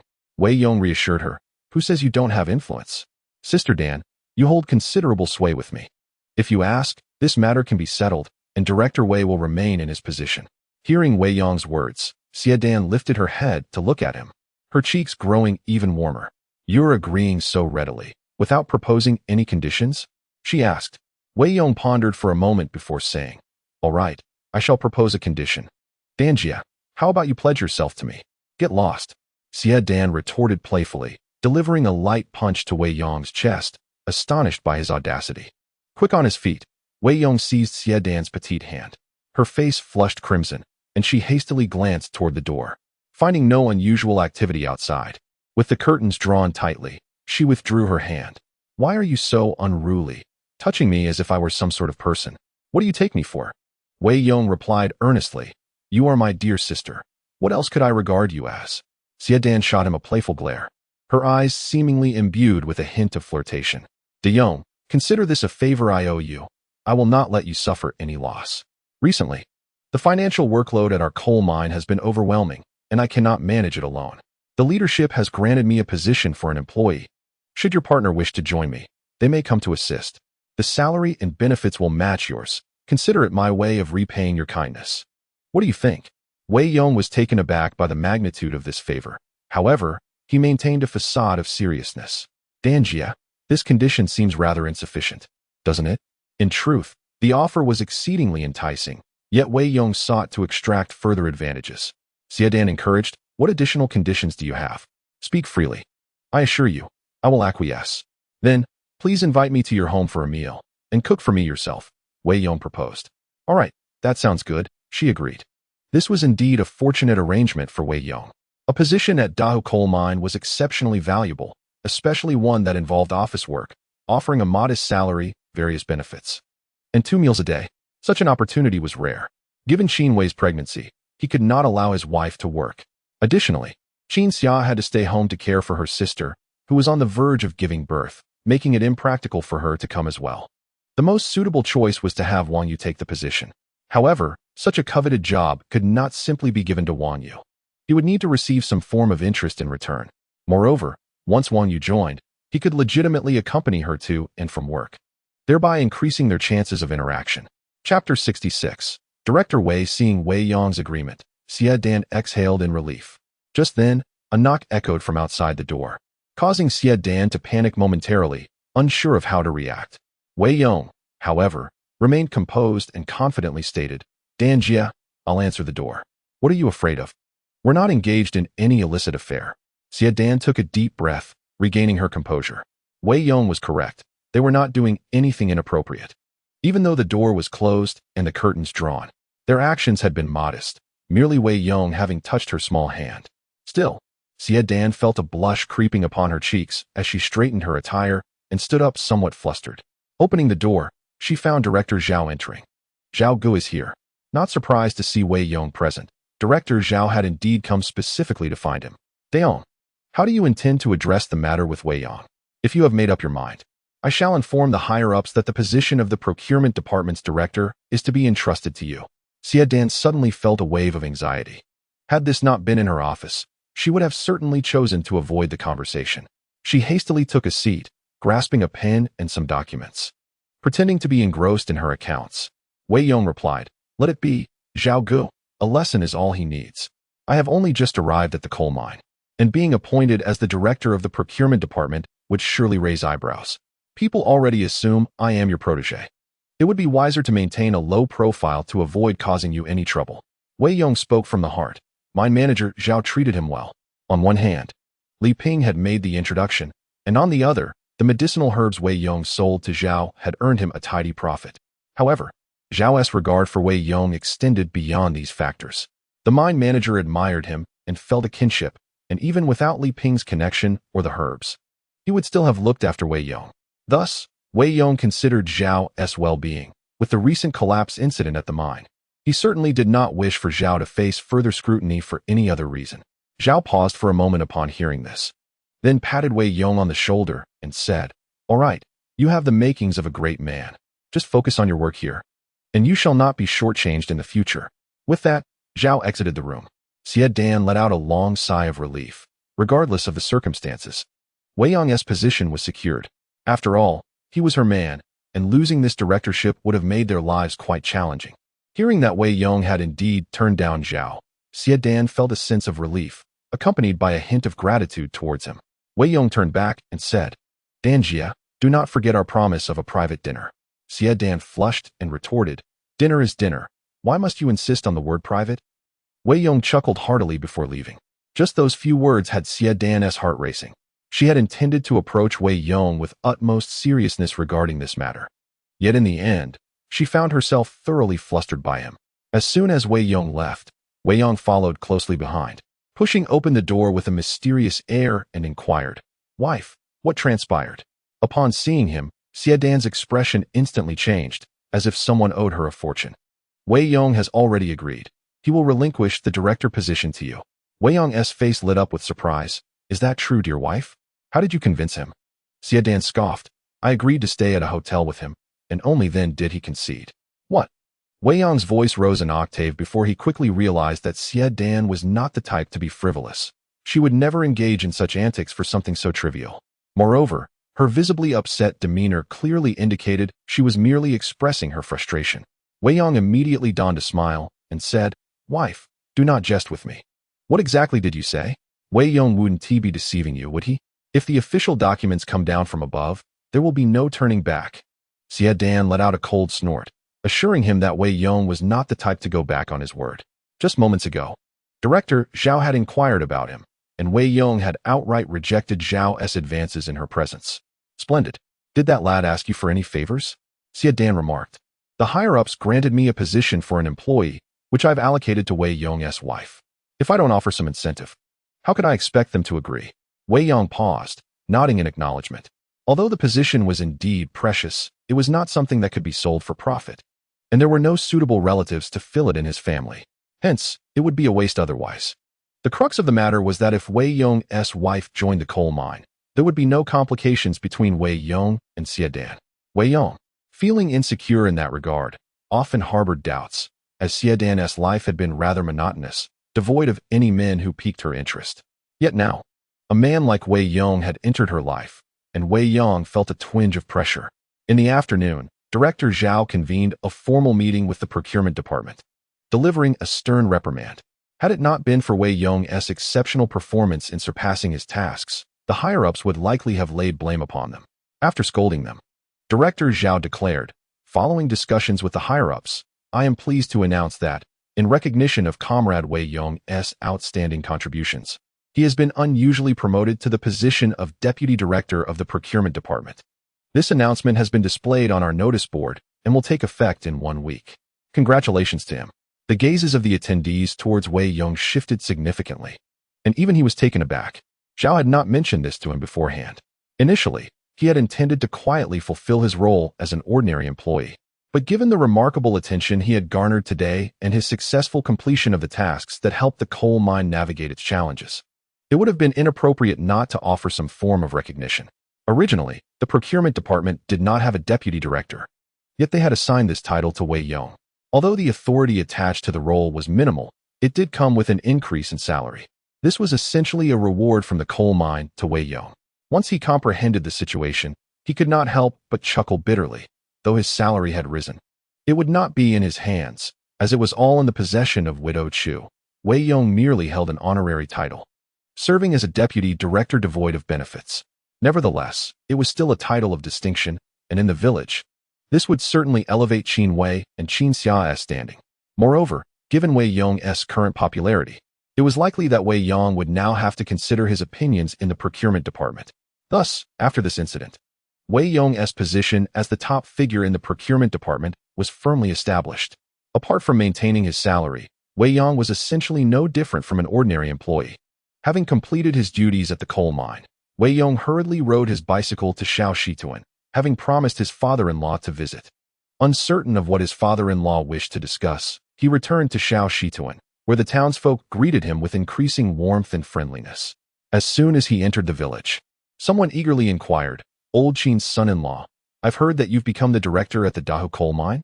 How remarkable!" Wei Yong was taken aback for a moment. Had the news spread so swiftly? Chapter 67. Is the wife a wealthy heiress? When Director Zhao held a meeting there, the announcement of Wei Yong's appointment as deputy director had already been posted on the notice board. By the end of the workday, everyone at Dahu coal mine could see it. Naturally, there were workers from Dahu coal mine in Xiaoxidan, so the news traveled quickly, even before Wei Yong arrived. It had already circulated.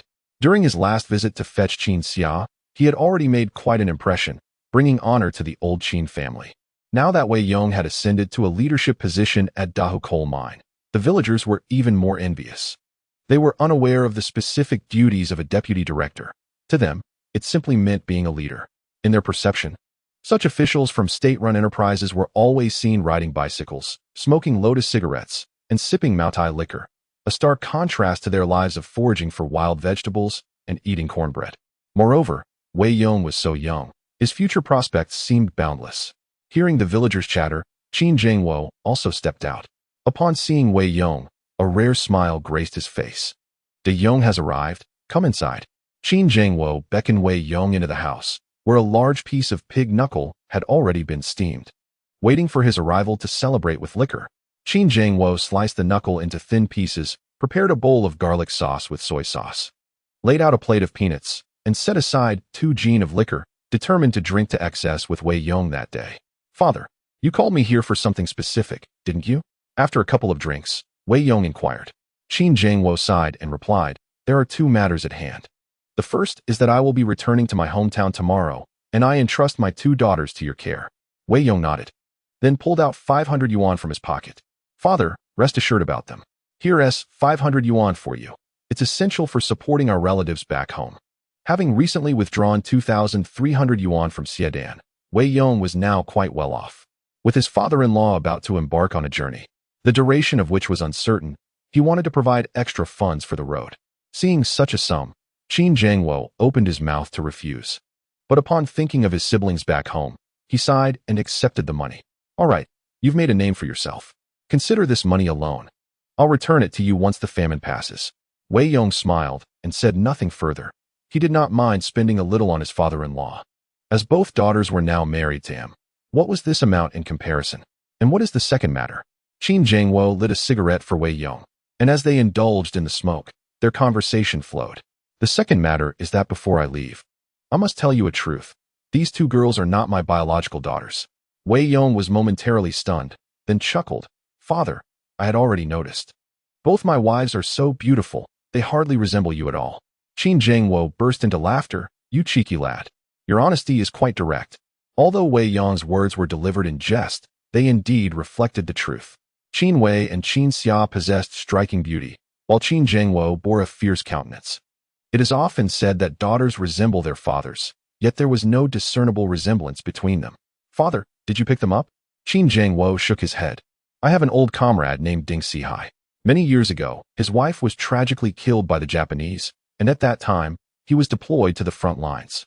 Unable to care for the 2 children, he entrusted them to my care. So many years have passed, and I have no knowledge of his fate. If he has perished, then so be it. If he still lives, he must be faring well. He once told me that if he succeeded, he would come to reclaim his daughters. If he failed, it would be for naught. I have not heard from him in all these years, so I felt it necessary to inform you of this matter." Upon hearing this, Wei Yong immediately furrowed his brow, his mind racing to recall the name Ding Sihai. The last time he heard of him was after his marriage to Wang Shaoling, though he did not live many years after. During that brief period, he had learned of a formidable enterprise in the Northeast known as Sihai Group. The owner of Sihai Group was none other than Ding Sihai. It was astonishing to discover that his 2 wives were indeed the daughters of Ding Sihai. In his previous life, Ding Sihai had yet to rise to prominence, and Qin Wei had already met her untimely demise, while Qin Xia returned with Qin Zhengwo to their hometown, fading into obscurity. Thus, Wei Yong remained oblivious to whether Ding Sihai had ever located Qin Xia. However, in this life, with Wei Yong's rebirth, many things had changed. Perhaps one day, Ding Sihai would truly reclaim his daughters. Initially, Wei Yong had contemplated living a tranquil life, but it now appeared that he must exert greater effort. A man of Ding Sihai's stature, whose company had become the leading enterprise in the Northeast, would hardly permit his daughters to wed someone as inexperienced as Wei Yong. Wei Yong had once thought that becoming the deputy director of a coal mine was a commendable achievement. Yet it now seemed that even attaining the position of mine manager would still fall short in Ding Sihai's eyes. Fortunately, he had a few years ahead of him. He was confident that he could mature to a point where even Ding Sihai would not dare to underestimate him. This matter weighed heavily on Wei Yong's heart. Despite possessing the system that ensured his well-being, he could not afford to languish as he had in his past life. He was determined to make these two sisters the happiest women in the world. After dining with his father-in-law, Wei Yong drunkenly rode his bicycle home. Upon entering, he found Qin Wei and Qin Xiao waiting for him, as the coal mine had just experienced a crisis. Even though they knew Wei Yong merely worked on the ground, a tinge of worry lingered in their hearts. Upon seeing him finally return, the sisters breathed a sigh of relief. As soon as Wei Yong stepped inside, he enveloped Qin Wei in his arms and showered her with fervent kisses, leaving her blushing and playfully punching his chest. "What are you doing? The elder sister is watching." Wei Yong chuckled, emboldened by the alcohol, and after releasing Qin Wei, he swiftly embraced Qin Xia as well. Qin Xia was enveloped in his embrace, her cheeks flushed crimson, her eyes pleadingly darting towards Qin Wei, who, however, averted her gaze to the ceiling as if oblivious to the unfolding scene. Qin Xia's face was so red it seemed ready to drip with color, yet she found herself powerless, allowing Wei Yong to hold her for quite some time. Once released, she hastily retreated to her room, locking the door behind her. This time, she was the one to lock the door first, leaving Qin Wei with no opportunity to do so herself. After all, she could not allow Wei Yong to remain outside. Observing Qin Xia's flustered demeanor, Qin Wei couldn't help but chuckle. "De Yong, look at how you frightened my sister." Wei Yong smiled, taking Qin Wei back to their room, whispering in her ear, "Your sister has taken a day off. It seems you must step in today." Chapter 68. Sister Yu, how will you express your gratitude to me? Qin Wei's face instantly turned as red as an apple, yet she nodded in agreement to Wei Yong's request. Although her elder sister was present, she was ultimately Wei Yong's beloved wife, and it was her duty to fulfill certain obligations, albeit with a gentle request for Wei Yong to be a bit more considerate. The following morning, Wei Yong did not rush to work. He kept to himself the words of his father-in-law and did not share them with the sisters. The two sisters should have been aware of their lineage, yet having been raised by Qin Zhangwo since childhood, he had become as dear to them as their biological father. With Wei Yong in their lives, they harbored no thoughts of ever being taken away by their biological parent. After a leisurely morning sleep, Wei Yong rose to join the sisters for breakfast. He brought forth potatoes, sweet potatoes, and radishes, claiming they were gifts from his workplace. The sisters were delighted, especially upon hearing the news that Wei Yong had been promoted to director. Qin Wei's eyes sparkled with joy, realizing why De Yong had been so exuberant the previous night. It was indeed a momentous occasion. "Xia, when you have some free time today, take a look at the fields. You don't need to work. Just observe how the crops are growing," Qin Wei suggested. Qin Xia obediently nodded. Qin Wei continued, "De Yong, perhaps we should refrain from disturbing the crops in the field. The land is exceedingly dry now. Although there are shoots above ground, the potatoes and radishes below are painfully small. Look at the villagers. They seem indifferent to the crops in their fields."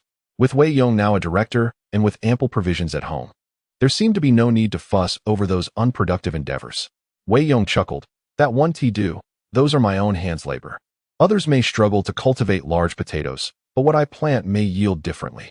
Qin Wei shrugged, reasoning that the sisters had nothing pressing to do at home and could visit the fields when they had the time. "Oh, by the way, I need to stop by Sister Yu's house later. Our finance department at the coal mine is short-staffed, and I thought I might inquire if she would be interested in joining us." "All right then," the sisters agreed, not giving it much thought, for given their current circumstances, neither could venture far. Although the job was appealing, it would have to be offered to someone else for the time being. After breakfast, Wei Yong made his way to Wang Yu's home. As he stepped into the yard, Dehei greeted him with exuberant barks at the entrance. Wang Yu had just finished washing the clothes and was hanging them up when she noticed Wei Yong approaching. With a cheerful smile, she greeted him. "Has De Yong come? Are you looking for my sister for something?" Wei Yong replied, "Sister Yu, May I come over for lunch today? Wang Yu was momentarily taken aback and responded with surprise. Of course. If you're coming, I must treat you well. Let us invite the Qin sisters too. No need for that. I'll just come over alone for lunch.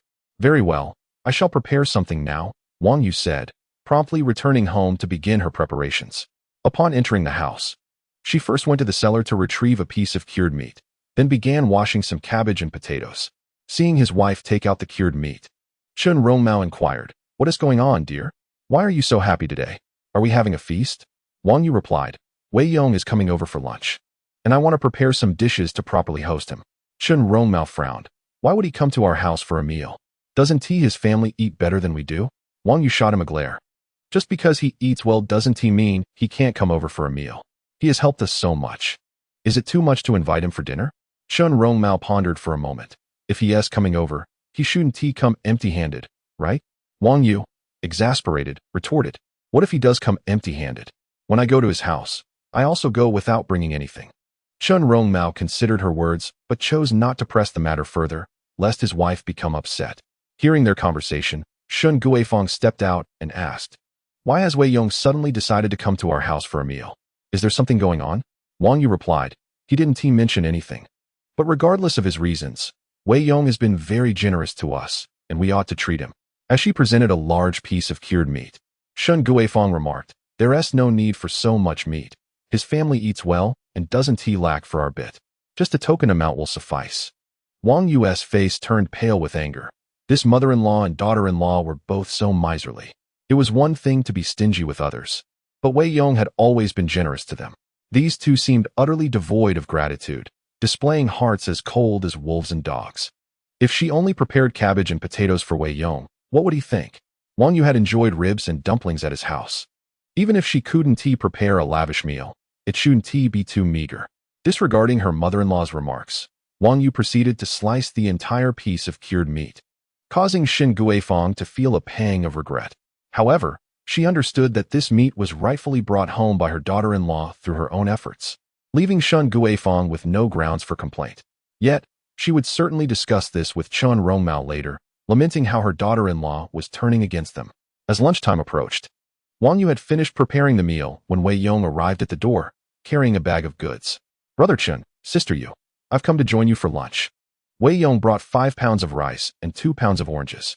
Ever since he had bound with the little wife Qin Susu, his marketplace had allowed him to acquire 3 items daily. Recently, he had been gathering rice and fruits, so he had plenty to spare and brought some to Wang Yu to enhance her satisfaction.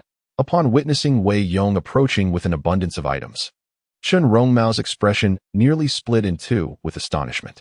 Given his familiarity with Wei Yong, he understood that the latter's intention was to join the family for a meal, and he would not arrive empty-handed. The items Wei Yong carried were undoubtedly worth far more than the meal prepared for that day. "De Yong, you are being overly courteous. Why bring so much when you are simply here to dine?" Although Qin Rongmao voiced such sentiments, he hurried to accept the items from Wei Yong's hands. Fearing a change of heart, witnessing her partner's lack of assertiveness, Wang Yu felt a surge of embarrassment. Qin Guifang feigned politeness, inviting Wei Yong inside for dinner. Seated at the dining table, Wang Yu felt a twinge of self-consciousness. "De Yong, my family's circumstances do not match yours. We do not have anything extravagant, so please bear with us." Wei Yong smiled gently. "Sister Yu, you are too kind. No household indulges in lavish feasts every day. Besides, there is quite a bit of cured meat here that looks quite delectable." After consuming a few bites, Qin Rongmao could no longer contain his curiosity. "De Yong, you must have come here for a specific reason today, right?" Wei Yong chuckled. "Indeed, you are correct. My visit for a meal is not without purpose. I have some delightful news to discuss with you. Sister Yu, what would be your expression of gratitude if I were to secure a job for you at the coal mine?" As he spoke, Wei Yong discreetly placed his left hand beneath the table, resting it on Wang Yu's thigh. Chapter 69. How will you repay me? The moment Wei Yong's hand made contact with Wang Yu's thigh, she felt as though she had been electrocuted, her body responding with an involuntary shudder. Quickly, she glanced at Qin Rongmao and her mother-in-law, relieved to find them oblivious to the incident, allowing her to lower her head and continue eating. Her face flushed a noticeable crimson, her hands trembling with anxiety. That audacious De Yong had far too much gall. If they were alone, perhaps a fleeting touch could be excused, But to be so brazen at the dining table in front of her family was wholly unacceptable. If her mother-in-law and Qin Wei were to witness this, how would she continue with her life? Wang Yu set down her chopsticks and nonchalantly moved her hand beneath the table, pushing Wei Yong's hand away. Feigning composure, she inquired, "De Yong, are you truly offering to help me find a job? I cannot possibly work at the coal mine." Finding her reaction amusing, Wei Yong noted her quick wit. Her demeanor remained composed. Qin Wei furrowed his brow and added, "De Yong, we are well aware of the situation across the street. Our family cannot handle such labor." Wei Yong chuckled, "Sister Yu, as a woman, how could I ever expect you to go underground? Our finance department is headed by a woman, Xie Dan. Recently, the accounts at the mine have become overwhelming, and she cannot manage alone, so we are looking to hire an assistant." "Sister Yu, you completed junior high, did you not?" Wang Yu nodded. "Yes, I graduated from junior high. Are you suggesting I help her with accounting? Will I be sitting in an office?" "Indeed. You would be in an office assisting Director Xie, with a monthly salary of 37 yuan. Upon hearing this news, both Wang Yu and Qin Wei were filled with joy. "That sounds wonderful. 37 yuan a month is a guaranteed income, much better than farming," Qin Wei remarked. He then inquired, "De Yong, I have heard that you have become a director at the coal mine. Is that true?" In Xiaodongtan, the only individuals employed at the Dahu coal mine are Wei Yong and Zhang Jiu, which explains why news travels from other villages, lagging significantly behind that of Xiaoxin. Wang Yu was momentarily taken aback. "De Yong, is this true? Have you truly become a director? You've barely been working for a month, and you've already achieved such a feat?" Wei Yong replied, "It's not as remarkable as everyone makes it out to be. I'm merely the deputy director of the procurement department, an empty title at best. That is still impressive. After all, you are now a leader. With such fortune, I am at a loss on how to express my gratitude." Wang Yu felt genuinely touched. A position at the Dahu coal mine is undeniably valuable. The opportunity Wei Yong had seized was undoubtedly due to his recent promotion. He could have leveraged this position for personal gain, yet he asked for nothing in return, offering this chance to Wang Yu instead, which naturally filled her with gratitude towards him. With a playful tone, Wei Yong inquired, "So, how do you plan to repay me?" As they conversed, he once again reached beneath the table, taking Wang Yu's small hand in his. She instinctively tightened her grip, yet outwardly remained composed. "Speak up. Tell me how you wish for me to repay you. I will certainly not decline." In the presence of her partner and mother-in-law, Wang Yu exhibited no unusual response. Qin Wei, oblivious to their subtle actions beneath the table, thought nothing of it. "De Yong, such a significant favor from you shall never be forgotten. If you ever need our assistance, the Qin family will be the first to respond," Qin Wei proclaimed. Wei Yong dismissed his words as mere platitudes. Meanwhile, Wang Yu held Wei Yong's hand firmly, her gaze resolute. She would agree to any terms he proposed. Wei Yong smiled, recognizing that this was not the right moment for jesting with Wang Yu. "I have been quite busy at the coal mine lately. If anything arises at home, I would appreciate your help," Qin Wei assured him, thumping his chest. "Rest assured, I have no pressing engagements. If you require assistance, simply send your sister-in-law to fetch me." Shun Guifang added, "Indeed, should your wife give birth or encounter any women's matters, I would be glad to assist." "Very well, I appreciate it. Brother Chun and Aunt Guifang. Yu Jia, once we finish lunch, I shall take you to the coal mine for your reporting. I will introduce you to Sister Xie Dan, who will be your supervisor." "All right, I'll quickly change into something more presentable." Since she was going to work in the village, Wang Yu could not dress in tattered attire as she would while working on the farm.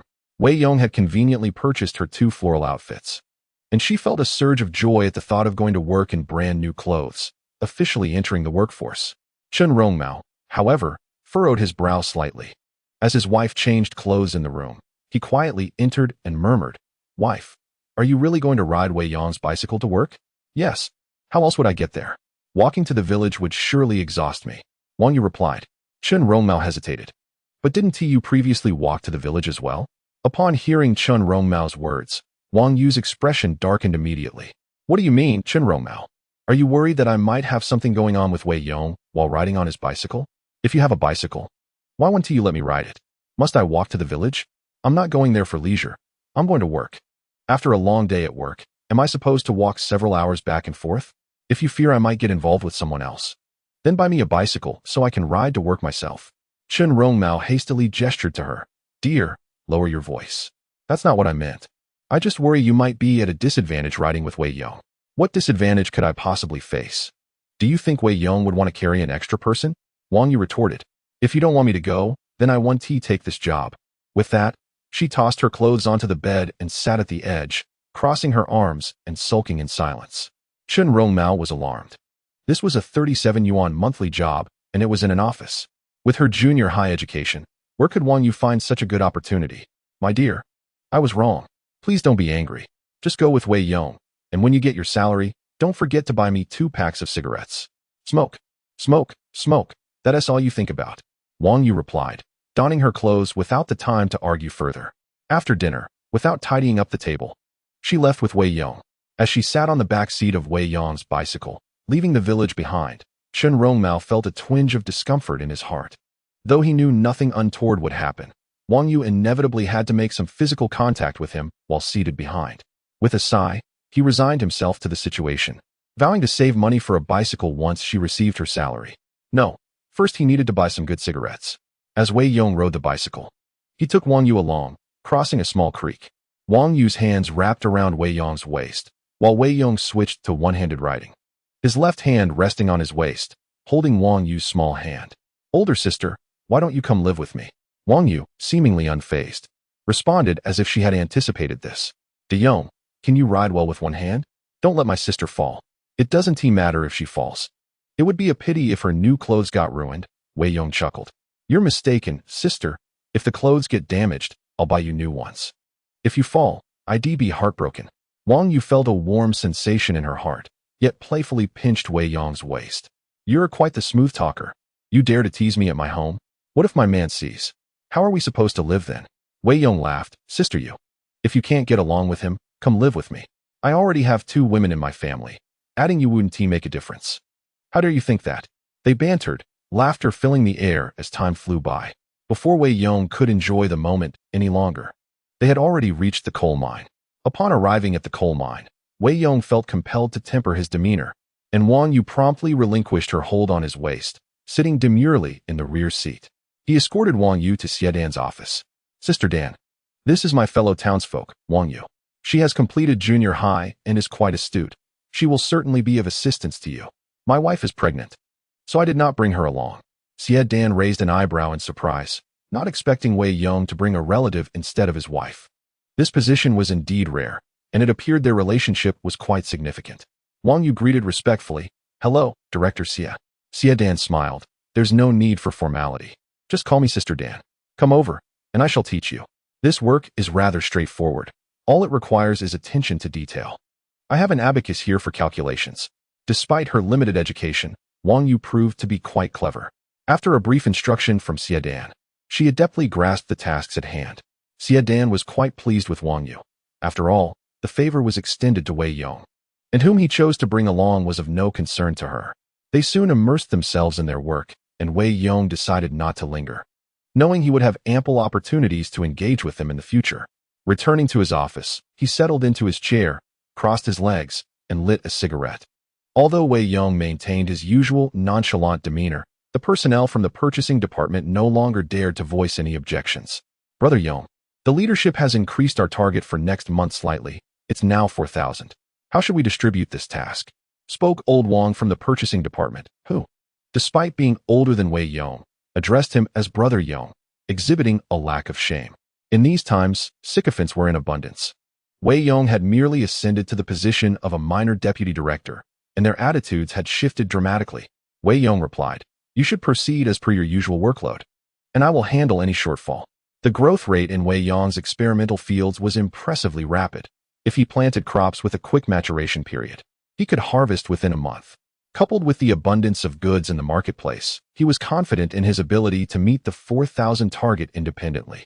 However, if he undertook all the responsibilities himself, the purchasing department staff would undoubtedly grow increasingly complacent. He preferred to allow them to exert themselves first, stepping in at the last moment if necessary. Old Wang nodded, acknowledging Wei Yong's generosity. This 4,000 target was indeed considerably more challenging than the previous months. Based on past experiences, with the impending autumn harvest, farmers would likely have more grain on hand, thus their targets would be elevated compared to the prior months, making the task manageable. However, this year, drought conditions persisted, leading to a significant loss of corn crops, leaving mostly potatoes and radishes in the fields. Given the current state of the land, achieving a yield of over 1,000 pounds of potatoes per acre was commendable. Moreover, a portion of the harvest had to be submitted as public grain, with the remainder kept by the farmers for winter sustenance, leaving few willing to sell. At that moment, Wei Yong entered from outside. Upon entering the office, the atmosphere instantly shifted to an awkward tension. After all, Wei Yong had made quite a spectacle the previous day, publicly addressing Wei Yong as grandfather in front of the entire mining workforce. Although he had not been dismissed from his position as director, Wei Yong's elevation to deputy director was a direct affront to him. As Wei Yong stepped in, he regarded Wei Yong with a facade of cordiality, stating, "Wei Yong, the target for this month has risen to 4,000. Please arrange the work accordingly." He acted as though nothing had transpired, exhibiting a remarkable thickness of skin. Wei Yong, with a calm demeanor, replied, "I have already made the arrangements." "Very well," Wei Yong responded, his expression tinged with embarrassment.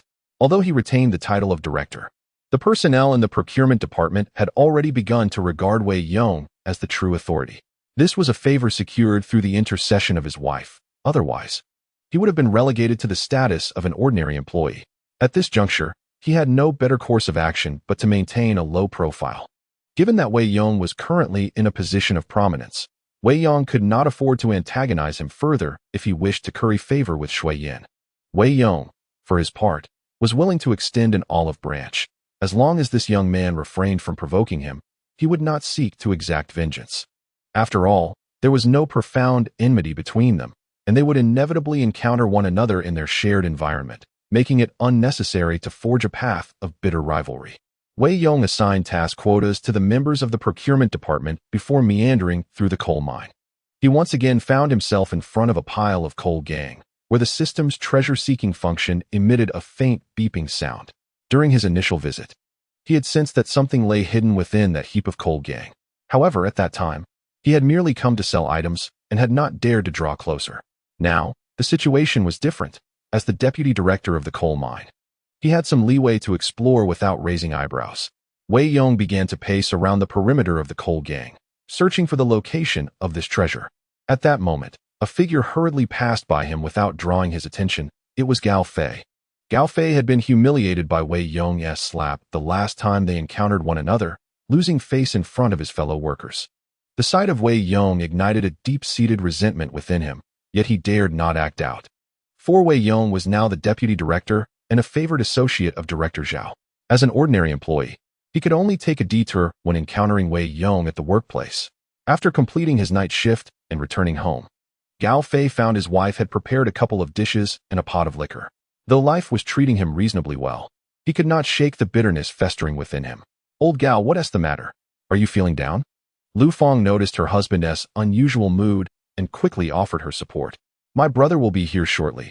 Let him keep you company for a drink." Gao Fei nodded. Drinking with his brother was certainly preferable to brooding alone. Before long, Lu Taiching arrived at their home, and the two poured themselves a glass and began to drink. Gao Fei recounted the recent events involving Wei Yong. "This Wei fellow seems to have stumbled upon some extraordinary luck. I heard from the people at the coal mine that he managed to acquire a piece of bezoar and sold it to Director Zhao, which is why he is now so closely associated with him." Lu Taiching paused, struck by the mention of bezoar. Could it be from the old yellow cow that I sold to him? Gao Fei was suddenly filled with excitement. "What? You sold that old yellow cow to Wei Yong?" Chapter 71. Gao Fei causes a stir. Lu Taiching recounted the events of his acquaintance with Wei Yong. In recent days, Lu Taiching's spirits had not been particularly high. He had been planning to marry, and the entire Shangang village was aware of his intentions to fetch his bride.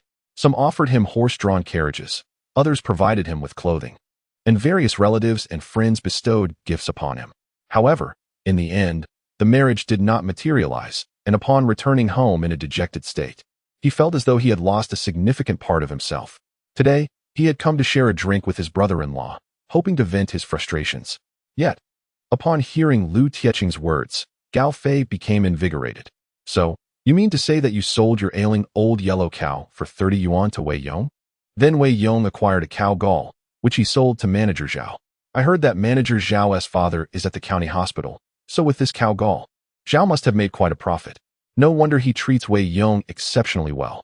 Having consumed a little alcohol, Gao Fei's mind became considerably clearer, and he unraveled the entire situation. Lu Taiqing paused for a moment and replied, "If that's the case, Wei Yong seems to be quite fortunate." Gao Fei set down his chopsticks and, filled with enthusiasm, exclaimed, "Are you foolish? His luck is irrelevant. That yellow cow is yours, and the cow gull that emerged should rightfully belong to you. If you were unaware, that would be one thing, but now that you know, we must go reclaim our money." Lu Taiqing furrowed his brow. "Brother-in-law, this doesn't seem appropriate. I have already sold the cow to him.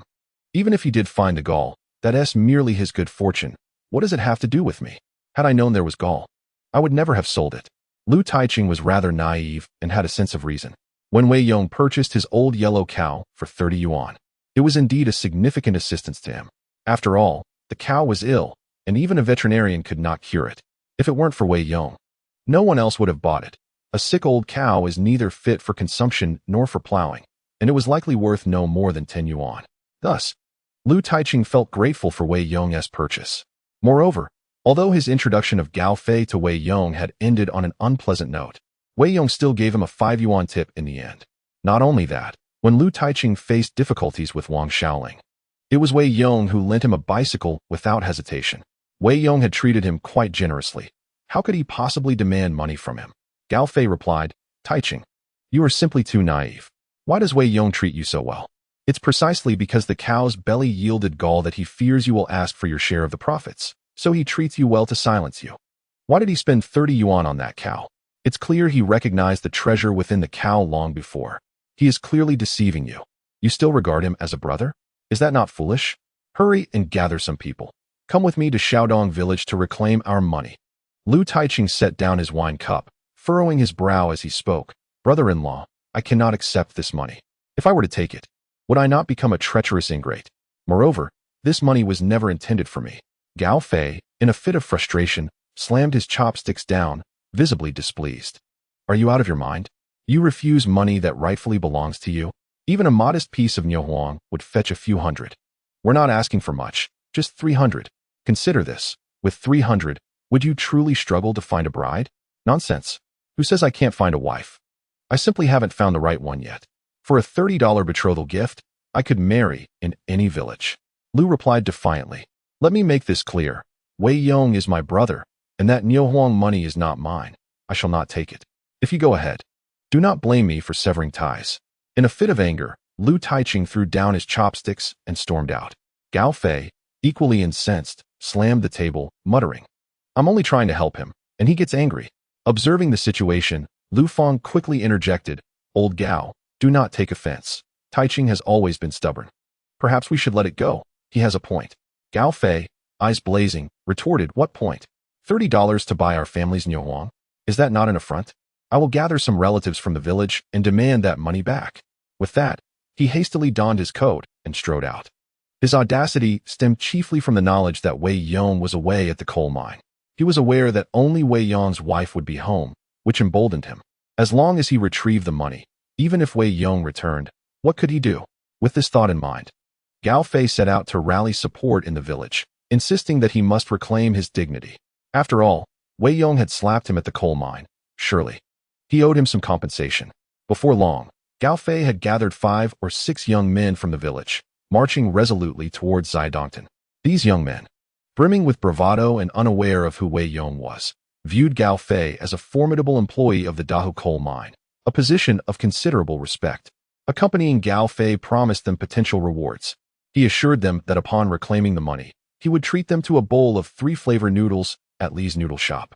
With a fierce determination, Gao Fei and his entourage arrived at Zidongton and began inquiring, "Which house belongs to Wei Yong?" Widow Zhang, frowning, immediately rebuked them. "You lecher! Who are you calling a woman? Are you seeking trouble?" Widow Zhang was known for her fiery temperament, and she showed no restraint. Regardless of the number of people Gao Fei brought, unfazed by her harsh demeanor, Gao Fei pressed on, "I ask you, where's Wei Yong's house?" "I don't know," Widow Zhang retorted, splashing a bucket of water onto the road before glaring at them and retreating into her home. "Damn it," Gao Fei cursed, continuing deeper into the village. Just then, a young man with a shifty gaze emerged. "Are you looking for Wei Yong's house? It's right up ahead." The young man was Chun Shizi, a local from Zidongton, a few years older than Wei Yong and a confirmed bachelor, having lived for nearly 30 years without marrying a wife. He often found himself consumed by jealousy as he watched the two beautiful daughters of Wei Yong coming and going from their home. Today, upon witnessing someone causing trouble for Wei Yong, he eagerly anticipated the spectacle. Hai Fei, accompanied by his men, arrived at Wei Yong's doorstep and forcefully kicked open the wooden door. "Wei, get out here." Upon hearing his voice, Qin Wei and Qin Xia were startled and hurriedly stepped outside. Faced with several unfamiliar men, fear gripped them.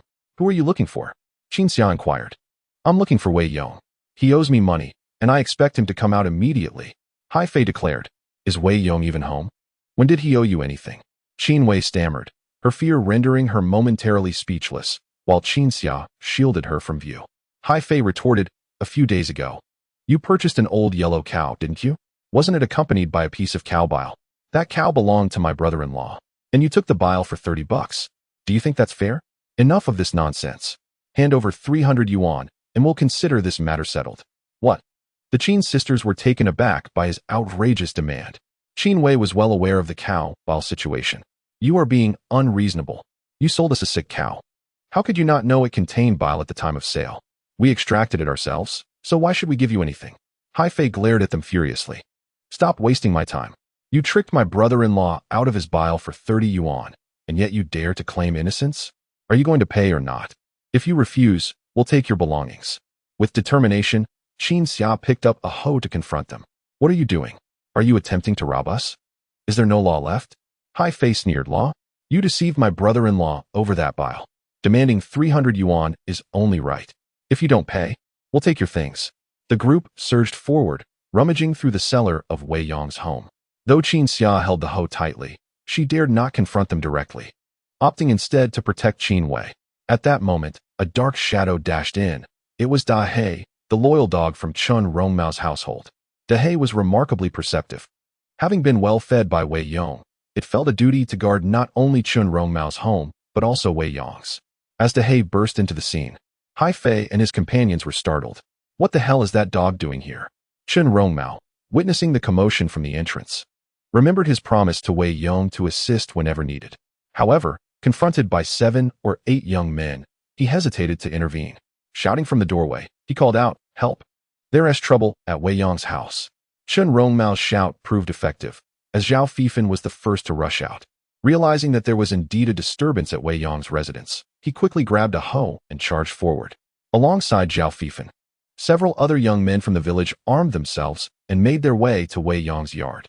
Zhao Fifan brandished a hoe, pointing it at Gao Fei. "Which village are you from? Dare to cause trouble in our Shaodong Tun? You must be looking for a fight." Gao Fei furrowed his brow, taken aback by the unity of these individuals. With some matters concerning Wei Yong's family, they all came out to lend a hand. "This fellow seems to be quite well liked in the village," Gao Fei remarked. "Wei Yong owes me money. Settling debts is a matter of principle." At that moment, the village chief, Zhao Long, stepped forward. "You folks are from Shangang Tan, right? How much does Wei Yong owe you?" Qin Wei interjected, "Village chief. De Yong doesn't owe them a dime." She recounted the earlier events. The young men of the village instantly became agitated, pointing their fingers at Gao Fei and shouting, "Have you no shame? Wei Yong earned that treasure through his own efforts. Why should he share it with you?" Zhao Fifan pointed at Gao Fei and commanded, "You all better leave." Zhao Long also scoffed, "If you are here to collect from Wei Yong, why not wait for him to be home? Bullying 2 women is nothing to be proud of. Leave at once." Seeing the situation, Gao Fei and his companions realized that staying would yield no benefits. Turning to Qin Wei and Qin Xia, he declared, "You two wait here.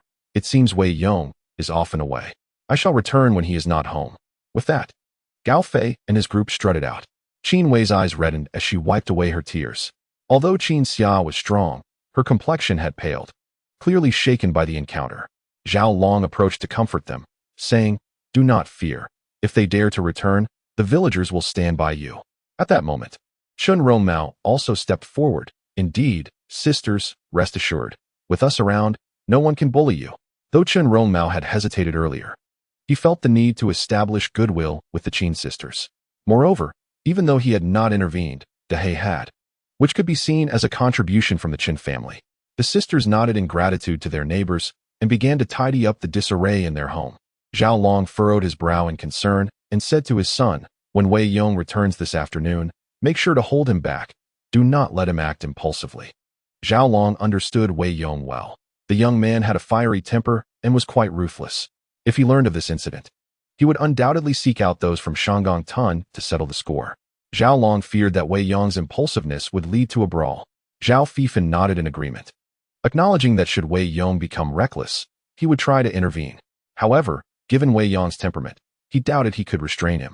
Later in the evening, as they finished work, Wei Yong departed the coal mine with Wang Yu. "Sister Yu, how was work today?" Wang Yu responded cheerfully, "It was great. Everything that Sister Dan taught me, I have learned.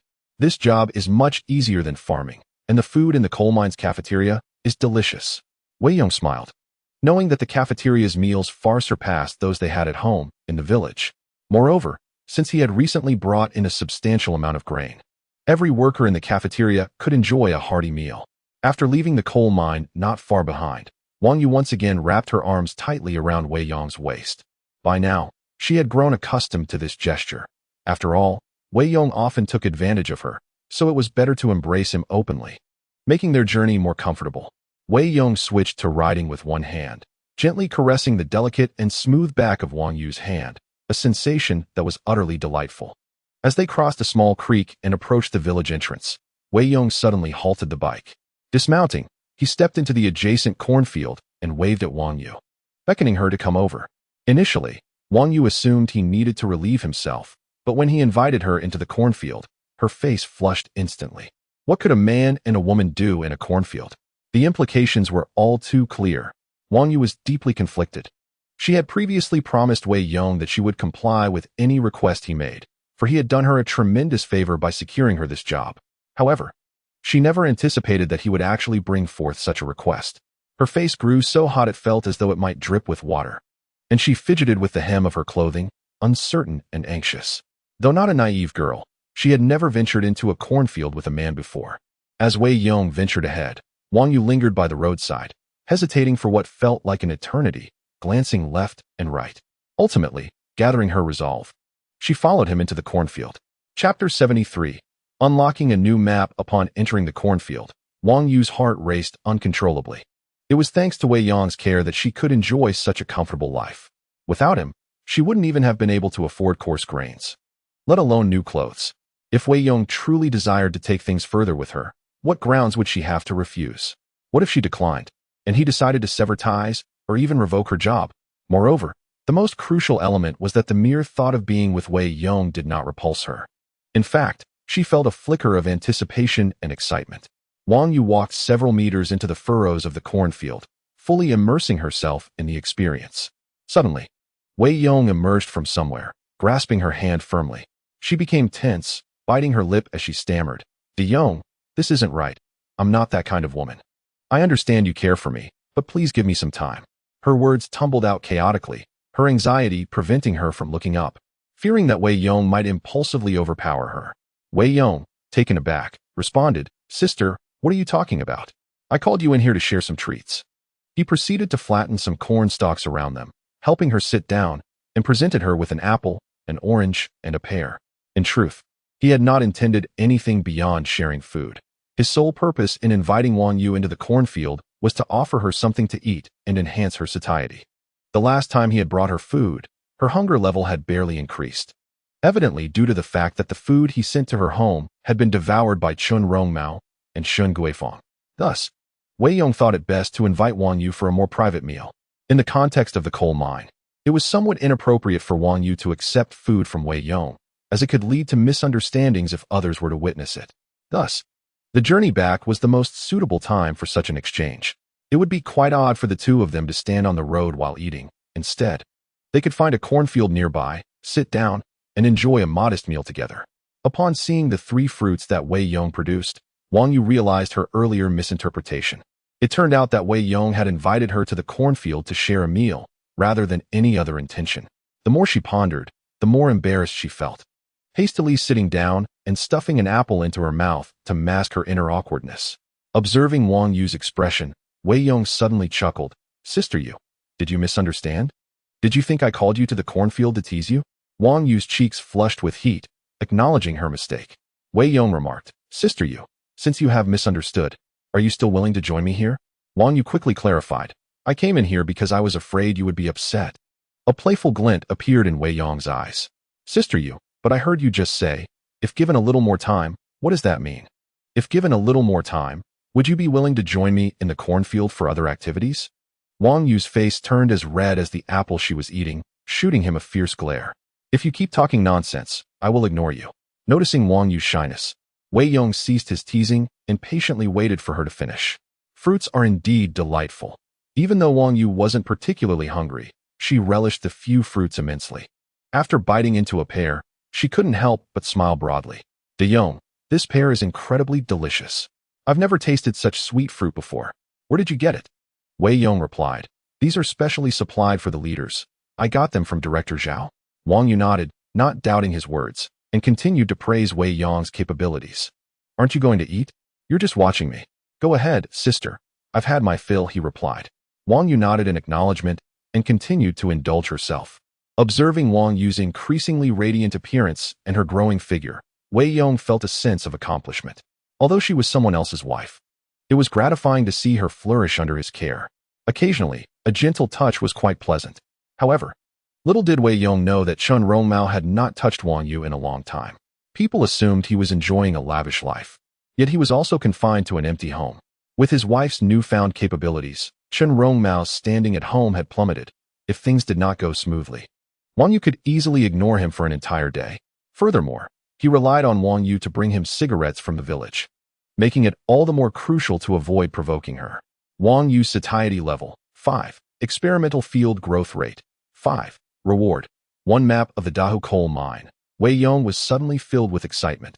Previously, Wang Yu and Qin Wei were nearly at the same level, and once satiety surpassed 50, it became challenging to enhance further unless one consumed rare items.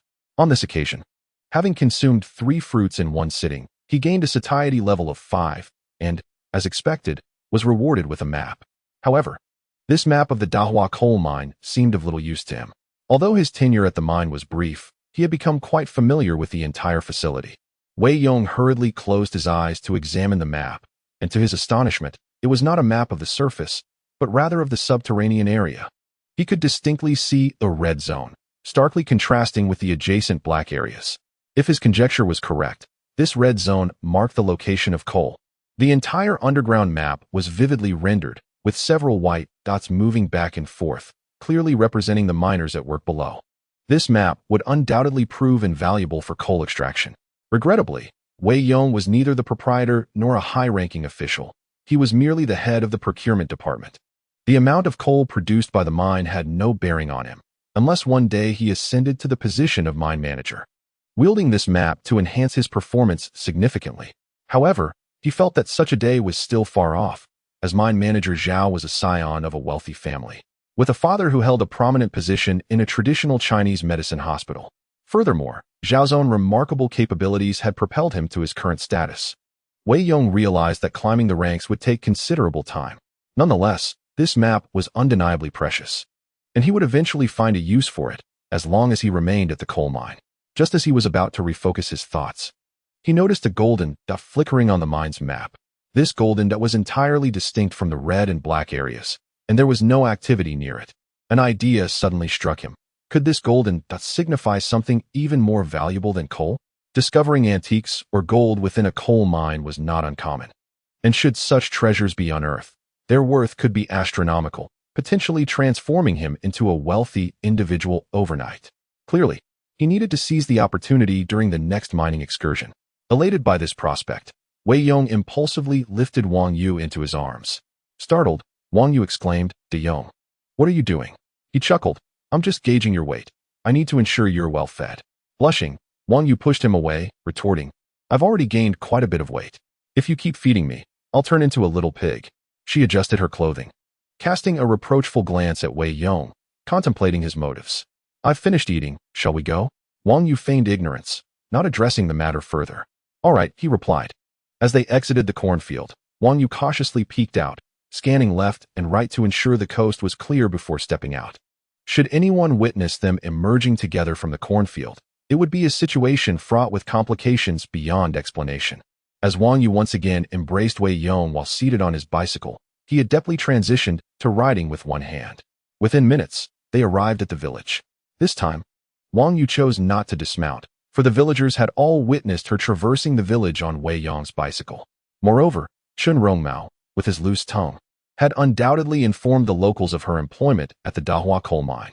Thus, Wang Yu felt no need to feign avoidance. In fact, such behavior would only arouse further suspicion. Predictably, Qin Wei awaited them at the village entrance. The two maintained a respectable demeanor on the bicycle, rendering any potential criticism from Qin inconsequential. However, as soon as Wang Yu disembarked, Qin Wei hurriedly addressed Wei Yong, exclaiming, "De Yong, you have finally returned. There has been a mishap at your home." Startled, Wei Yong asked, "Brother Qin, what has transpired?" Qin recounted the day's events, emphasizing his own contributions to ensure that Wei Yong remembered his goodwill. After hearing Qin's account, Wei Yong breathed a sigh of relief, grateful that the sisters were unharmed. "Brother Qin, I cannot thank you enough. It was fortunate to have your assistance today." Recognizing Qin Wei's character, Wei Yong produced 2 packs of cigarettes from his pocket and handed them to him. After all, considering the numerous occasions he had held Qin's wife's hand during their return, offering 2 packs of cigarettes seemed a trivial matter. Subsequently, Wei Yong hastily rode home. Upon entering his house, he was greeted by a scene of chaos. Although the sisters had tidied up, the damaged door and the dilapidated cellar cover were beyond their capability to repair. Qin Wei emerged, her lips pouted and eyes reddened, exuding an air of vulnerability. She had no intention of weeping, but the mere sight of Wei Yong stirred a sense of grievance within her. Wei Yong swiftly embraced Qin Wei, offering her comfort, while Qin Xia, standing nearby with a flushed face, appeared to be waiting for something. The previous day, Wei Yong had indulged in drink, and the sensation of holding her had made her heart race uncontrollably. Today, Wei Yong did not neglect her, comforting Qin Xia after Qin Wei. Upon his return, the sisters seemed to find newfound strength. Qin Wei inquired, "You have heard about the situation at home today, I presume? The village chief and others have assisted in resolving it, so please refrain from causing any trouble." Aware of Wei Yong's temperament, she feared he might stir up conflict. Wei Yong smiled reassuringly, "Fear not, my dear. Our lives are flourishing, and I have no intention of courting trouble." He then instructed Qin Xia, "Please inform Brother Zhao that we shall venture to the mountains this evening to see if we can secure some game." "Understood," Qin Xia replied, heading straight to the village chief's residence. Meanwhile, Wei Yong retrieved 2 machetes from the house and began sharpening them. Observing Wei Yong's newfound calm demeanor, Qin Wei finally exhaled in relief. "My dear, there is no need for you to worry about the door. Tomorrow I shall seek assistance from the village to properly repair our home and erect a taller brick wall. The privacy of the fence gate is rather inadequate, allowing anyone to intrude at will. Thus, it is indeed necessary to replace it with a sturdy brick wall and a robust iron door." Qin Wei nodded, thinking that as long as her man was handling such matters, she need only focus on caring for the child within her womb. After informing the village chief's son, Qin Xia returned home to prepare dinner. Following their meal, Zhao Fifan and others gathered at the entrance, awaiting Wei Yong's arrival. At that moment, Qin Wei and Wang Yu were also in the courtyard. Observing the scene, Qin Wei remarked that Wei Yong must be off to a brawl, and he intended to accompany him. Wang Yu frowned, questioning how he could possibly engage in such a conflict given his demeanor. "Why not? With Wei Yong around, we might not even need to intervene. Besides, this trip will surely yield some benefit. At the very least, Wei Yong ought to share a box of cigarettes with us." Wang Yu rolled her eyes in exasperation, knowing full well that his intentions were self-serving.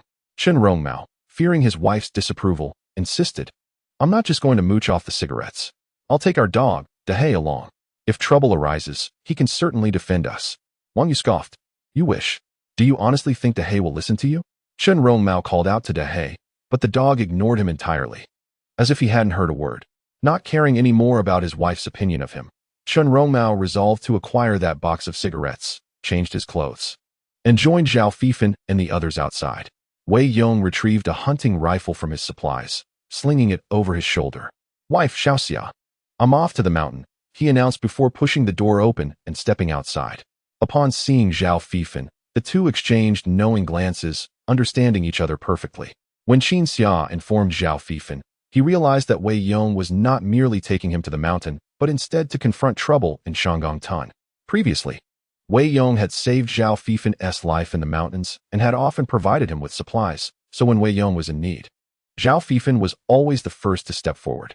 Alongside Zhao Fifan were 6 other young men. Wei Yong had not always been well-liked, but since he began hunting in the mountains, his reputation had improved significantly. The last time these men assisted him in carrying 2 wild boars.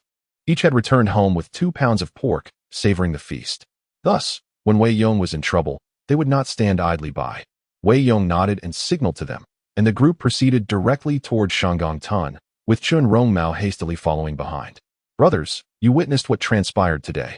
If we do not address this matter, people will think the residents of Shanggongtan are easy prey. Upon arrival, he assured them, you need not intervene. I can handle it myself. Everyone nodded in agreement.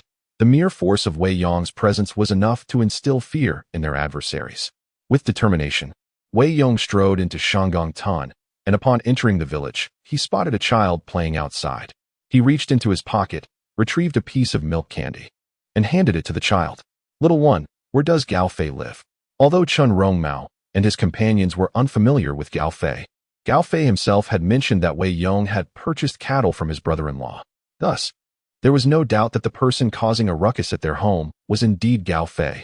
Furthermore, based on his understanding of Lu Taiching, Brother Taiching would never engage in such behavior. Even if he desired money, he would surely do so while Wei Yong was present, rather than taking advantage of his absence to bully his wife. The child, upon receiving a milk candy, instantly became ecstatic, exclaiming that Gao Fei's home was just ahead. Wei Yong nodded and followed the direction indicated by the child. Upon arriving at Gao Fei's doorstep, Wei Yong raised his shotgun and fired a shot at the lock. The deafening bang startled the entire village. Gao Fei, in turn, was so shocked that he tumbled off the bed. What was happening? Gao Fei scrambled back onto the bed and peered through the window. At that moment, Wei Yong had already stormed into his yard, brandishing the shotgun and aiming it at him through the glass. My goodness! Gao Fei was immediately struck with terror, his spirit fleeing. Chapter 75. How can a person be so bold? At this moment, Wei Yong stood in the courtyard, separated from Gao Fei by merely a window. With the dark muzzle of his shotgun pointed at Gao Fei through the glass, Gao Fei was nearly paralyzed with fear, hastily flattening himself against the bed. Another bang. Wei Yong wasn't merely aiming to intimidate. He had already shattered the door with his first shot, and the second had obliterated the glass. Had Gao Fei not reacted swiftly and taken cover, this shot might have caused his demise. Gao Fei, feeling weak in the knees, was overwhelmed by a warm flow escaping from his trousers. As an ordinary miner, he had never witnessed such a scene. Who would have thought Wei Yong could be so fierce, actually willing to fire a weapon? Wei Yong kicked open the door and stormed in, accompanied by Zhao Fifan and others, exuding an intimidating presence. He then reloaded his gun, aiming it directly at Gao Fei's head. Lu Feng, standing nearby, was already pale with fright, rendered speechless. The cold barrel of Wei Yong's gun pressed against Gao Fei's forehead. You think you can come to my home and bully my wife? Gao Fei's knees buckled, and he fell to the ground, stammering, I was wrong. He dared not exhibit any hesitation. If he delayed even a moment longer, Wei Yong's third shot might be fired. The intensity of Wei Yong's presence was overwhelming. From the moment he entered, Gao Fei's legs began to tremble uncontrollably, and a cold sweat broke out all over him, akin to a mouse encountering a cat.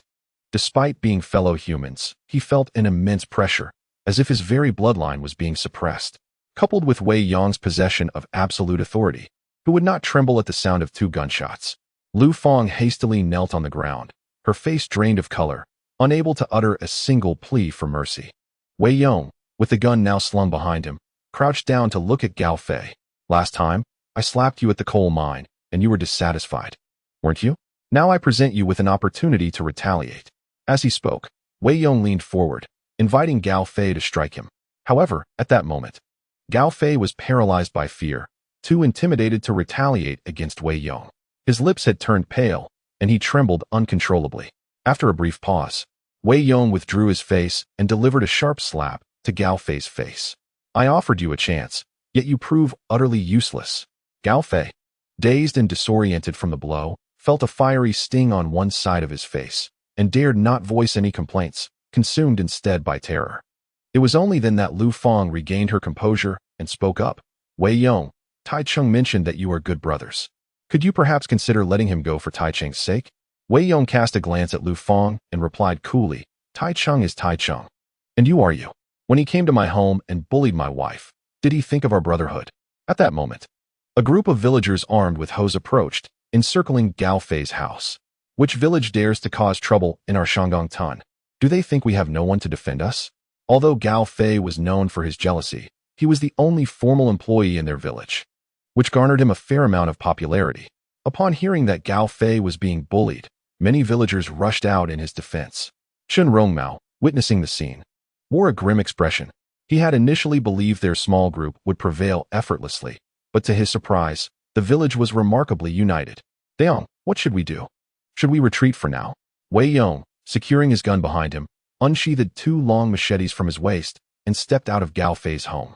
Zhao Fifan and the others quickly followed, aware that should a fight break out, it would likely escalate significantly. Unfazed by the villagers wielding hoes, Wei Yong brandished his 2 machetes, pointing them at the crowd. I am Wei Yong from Xiaodong village. Who among you came to my house today? The blades, freshly sharpened and gleaming under the night sky, glimmered ominously, instilling fear merely by sight. A single strike could easily shatter bones. Coupled with Wei Yong's imposing stature and the intimidating presence of the machetes, the group of villagers was momentarily deterred. Wei Yong directed his gaze toward a young man at the forefront. Were you among those who visited my home? The young man stammered, unable to respond. Without hesitation, Wei Yong stepped forward and delivered a powerful kick to his chest, sending him flying 3 to 4 meters away, astonishing everyone with his strength. Who else? Wei Yong stood in the midst of the crowd, 1 machete in each hand, as the villagers, armed with hoes and pickaxes, found themselves too intimidated to advance. Hearing Wei Yong's challenge, they all retreated a couple of steps, fearing they might also receive a kick from him. Chen Rongmao, hiding behind Zhao Fifan, was paralyzed by fear at the sight. He thought to himself, how could one person possess such courage? If he were surrounded by so many with hoes, he would have surely wet himself in terror. Just as the standoff reached a stalemate, a figure suddenly rushed over, shouting, Wei Yong, brother. Everyone, stand down.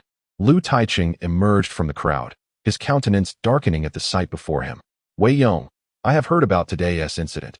It is my brother-in-law's fault. Lu Taiching declared, furrowing his brow as he addressed the villagers. Everyone, put down your belongings. If my brother-in-law wishes to become a bandit, must you all follow suit? The yellow cattle I sold to Wei Yong was entirely of my own volition.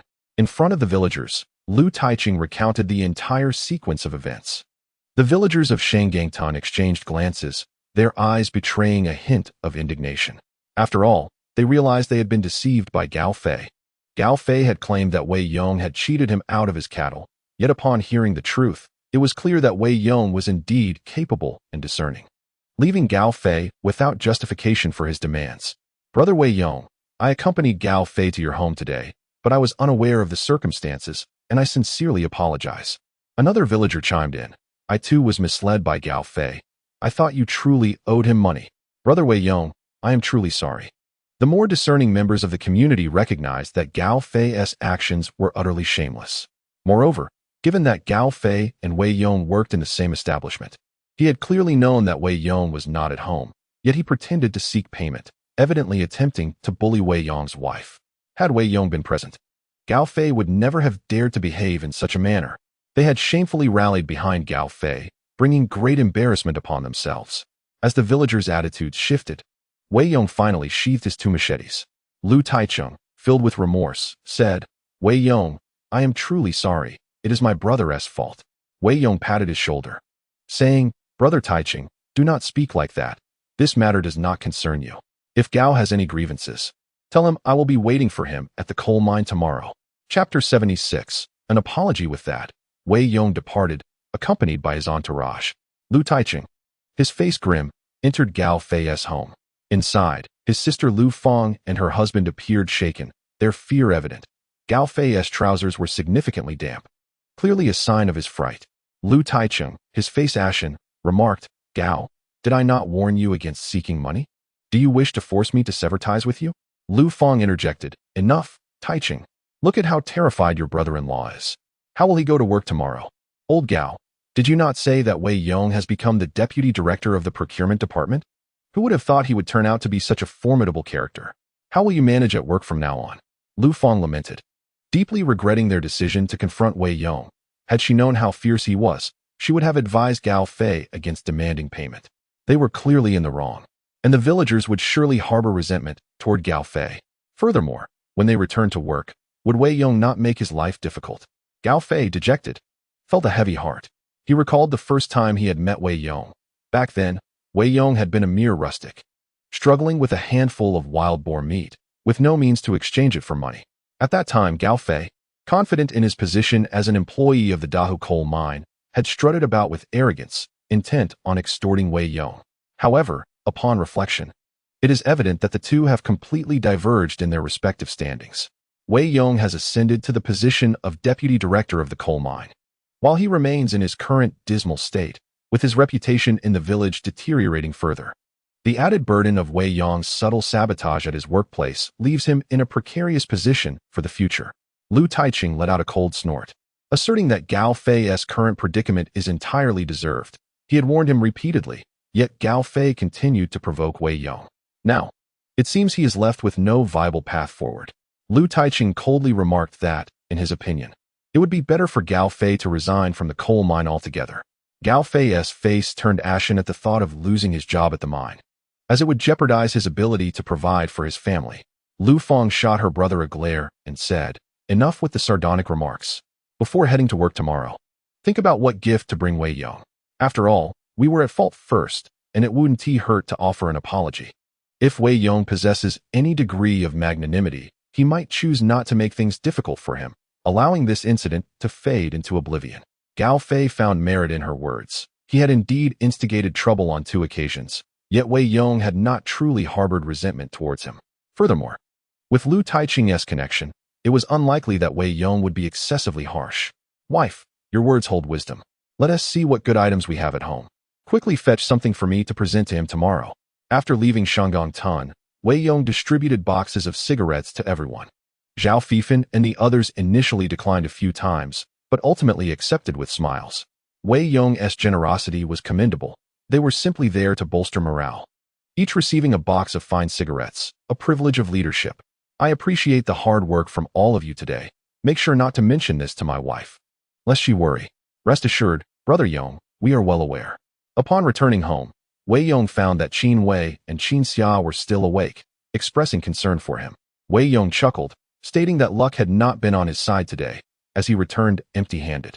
Qin Wei reassured him, it's all right. Returning empty-handed from a hunt is commonplace. The important thing is that you are safe. Get some rest. As long as Wei Yong returned in good health, they felt at ease. Life was going well, and there was no need to take unnecessary risks. The following morning, as Qin Xia prepared breakfast, she was startled to see 2 figures standing at the door and quickly awakened Wei Yong. De Yong, that person from yesterday has returned. Qin Xia held a hoe, looking as though she was ready to confront them. Wei Yong smiled and said, do not be alarmed. I shall see what they want. Gao Fei had been terrified the day before, so it was unlikely he would come seeking trouble today. If he truly had the audacity, he would not have been so cowardly yesterday. Stepping outside, Wei Yong stood in the courtyard and inquired of Gao Fei, what brings you here? Gao Fei had come with Lu Fang, both carrying various items. With a smile plastered on his face, Gao Fei said, Brother Wei Yong, I sincerely apologize for my behavior after drinking too much yesterday. Please do not take offense.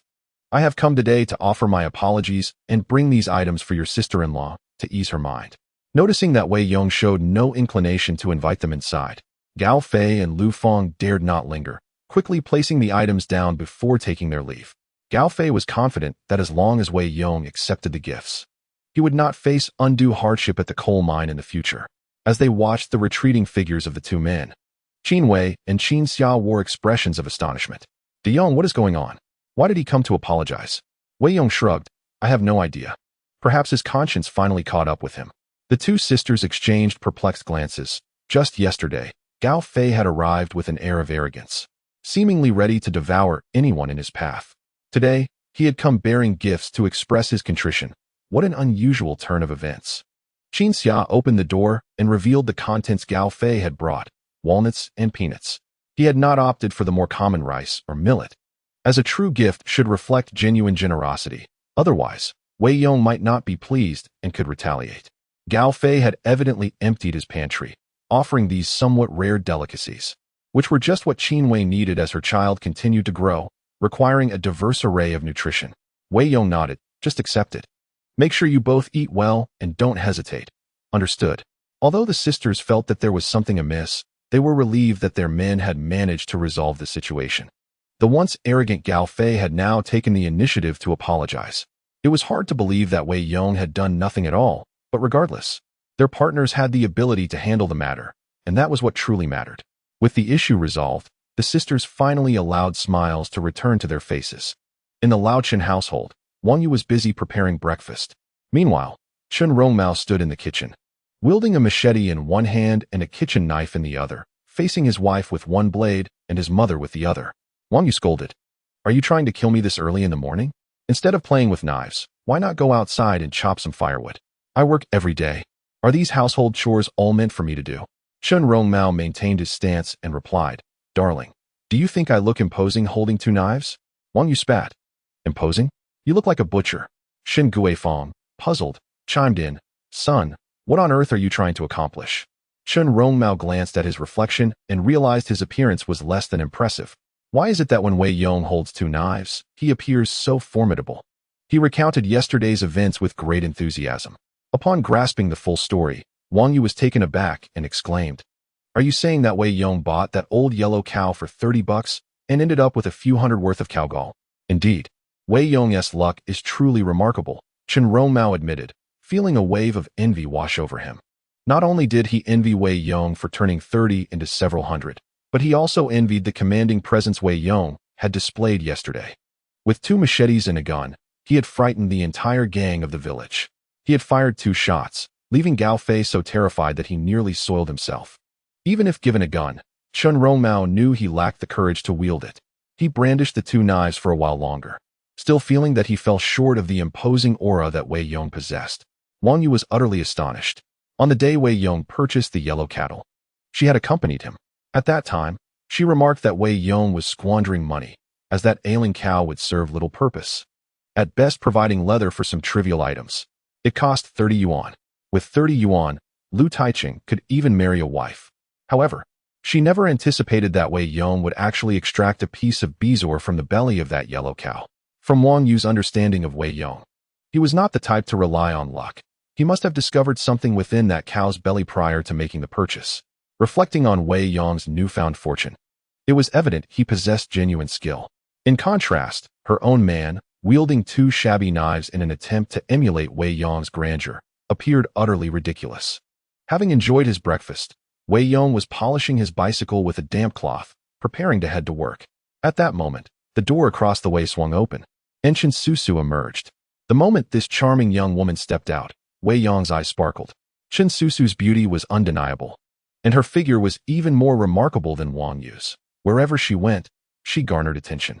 Thus, when Chen Susu appeared, even Wei Yong could not help but steal a few glances. After exiting her home, Chen Susu made a beeline for Wei Yong's house, standing at the entrance, tiptoeing and scanning the courtyard. Wei Yong hurried over to inquire, "What brings you here?" Noticing that Chen Susu sought him out, he surmised that she must have something important to discuss. He opened the door and regarded the lovely Chen Susu, who seemed hesitant to meet his gaze. Her eyes flitting as she spoke, "I have a matter to discuss with you for Director Zhao." "What is it?" "Please, go ahead," Wei Yong replied, somewhat taken aback. Why would Chen Susu need to speak with Director Zhao? Could it be about compensation? Chen Susu lowered her head and said, "Could you please tell Director Zhao to transfer Zhang Jiu's job to me? I want to take his place at work." Wei Yong was momentarily stunned. "What? You wish to do Zhang Jiu's job? He works underground in the mines. Can you manage that?" Chen Susu nodded. "I can." Zhang Jiu, upon regaining consciousness, had suffered a severe blow, losing hope in life and even contemplating death. Ultimately, with the encouragement of his mother and Chen Susu, he accepted reality. Now, their family's livelihood was in jeopardy, as Zhang Jiu could no longer bear the responsibility of earning a living. Thus, the burden fell upon Chen Susu's shoulders. The thought of doing agricultural work was unbearable for her. The laborious tasks in the fields were far beyond what a woman could accomplish alone. Consequently, her mother-in-law presented her with a choice last night: either toil in the fields or take Zhang Jiu's place in the mines. After much deliberation, Chen Susu ultimately resolved to descend into the mines in Zhang Jiu's stead. After all, both options required hard labor. So why not choose the one that offered greater financial reward? Moreover, with the fields currently parched, even if she worked tirelessly, the yield might be nothing at all. In truth, Chen Susu's reasoning was quite simple. Regardless of the effort expended to support the family, working in the coal mine would at least guarantee a hearty meal. The employees' dining facility at the Dahu coal mine is rather commendable. While the fare may not be exquisite, it certainly ensures that one leaves satiated. Chen Susu, who seldom had a proper meal at home, subsisting on thin broth and meager sustenance, felt that merely surviving was already a blessing from above. Thus, her greatest desire was simply to have her fill. Wei Yong observed Chen Susu with a hint of perplexity, yet he respected her choices and saw no need to pry. Moreover, her presence at the coal mine proved advantageous for him. Had she remained at home, a visit from Wei Yong would inevitably attract gossip from neighbors. However, at the mine, he could see Chen Susu frequently. Very well, I shall convey your message. Please step inside for a moment. Director Zhao has asked me to bring you something from within, Wei Yong instructed. Chen Susu hesitated, apprehensive about entering. But upon noticing Qin Xia and Qin Wei bustling in the outer room, she mustered the courage to proceed inside. Once inside, Wei Yong announced, "Dear wife, little Xia, our neighbor Chen Susu has arrived." Qin Wei and Qin Xia quickly approached to greet her. "Susu, please have a seat. Let me prepare a cup of sweetened water for you," Qin Xia offered, fetching a cup to mix a bit of sugar water. Being from the same village, this was Chen Susu's inaugural visit to their home. "Thank you," she replied, taking a few sips of the warm sugar water. The sweet flavor enveloped her with warmth. Sugar was a precious commodity in her household, and her mother-in-law never permitted her to indulge in sweetened drinks. To unexpectedly savor this comforting sugar water at Wei Yong's home was the first instance she felt genuine concern from a neighbor. While Wei Yong ventured to the cellar to retrieve some potatoes and flour for her, Chen Susu took the opportunity to appraise Qin Wei. She noted that Qin Wei appeared not only fairer than before, but also had gained considerable weight. Once rather frail, she now radiated a healthy glow. "Sister Susu, we've lived across from each other for quite some time, yet this is your first visit to my home. Should you need anything in the future, do not hesitate to seek me out. Let us cultivate our friendship," Qin Wei expressed, harboring a favorable impression of Chen Susu, especially after witnessing her plight during their last encounter. Chen Susu nodded and glanced outside, noticing that Wei Yong had not yet returned. She quietly inquired, "Does he still strike you?" Qin Wei paused, recalling the moment when Wei Yong had struck her in the yard, and she remembered Chen Susu peeking out to observe. It seemed that Susu's perception of Wei Yong was still anchored in that past episode. With a gentle smile, Qin Wei replied, "No, he does not strike me anymore. My husband has changed for the better." Chen Susu felt a sense of relief. Previously, she had pitted herself. But hearing of Qin Wei's experiences led her to believe that the most unfortunate individual must be Qin Wei. Yet, upon visiting her home, the reality diverged from her expectations. Qin Wei was not only fair and plump, but she also noticed remnants of fruit peels and seeds in their trash bin.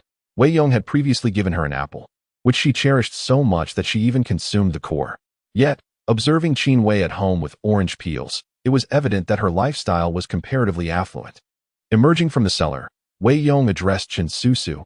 "Susu, I brought you some coal from the mine. Shall I take it back for you?" Susu nodded obediently, finishing the sweetened water in her cup before accompanying Wei Yong back to her home. After shutting the door, just as Susu was about to return to her room, Wei Yong called out to her from behind, "Wait a moment, come to the backyard with me." Chapter 78. "You do not seem like a bad person." Susu's expression shifted slightly. She glanced back into the house, hesitated for a moment, and ultimately followed Wei Yong to the backyard. With two family members resting on the Kong, it was unlikely they would suddenly emerge. Engaging in a few words with Wei Yong in the backyard seemed harmless enough. Standing there, Susu lowered her head, fidgeting with her clothing, appearing somewhat flustered. At that moment, Wei Yong produced a packet of cream-filled biscuits, a delight that was considered one of the finest snacks of the time. Even he occasionally indulged in a couple of packets. "Here, eat this." Upon seeing the biscuits, Susu instinctively swallowed, yet she shook her head out of habit. She was unaccustomed to receiving such generous offerings and felt uncertain about how to reciprocate. Wei Yong, clearly understanding her nature, bluntly insisted, "Hurry up and eat. If you don't finish it, I swear I'll hit you." Susu pouted, gazing at him. "You wouldn't hit me." Wei Yong frowned and raised his fist, swinging it slightly. Who said that? If you dare not eat, let us see if I one tea hit you. Only when he raised his fist did Susu nervously accept the biscuits, eating them cautiously. She had already inquired with Qin Wei that Wei Yong no longer struck her. However, his fierce demeanor left her uncertain. If his fist connected with her face, it would undoubtedly be excruciating.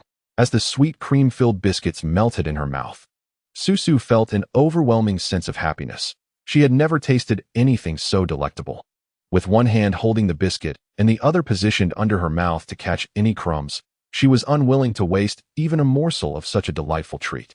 After finishing a small bag of biscuits, she looked up, her large, watery eyes blinking. Is that enough? Wei Yong asked, are you full? Susu nodded, affirming that she was satisfied. Liar. If you lie to me again, I will hit you. Like a magician, Wei Yong produced 2 hawthorn rolls from his pocket, forcefully offering them to Susu while staring intensely into her eyes, adopting a fierce expression.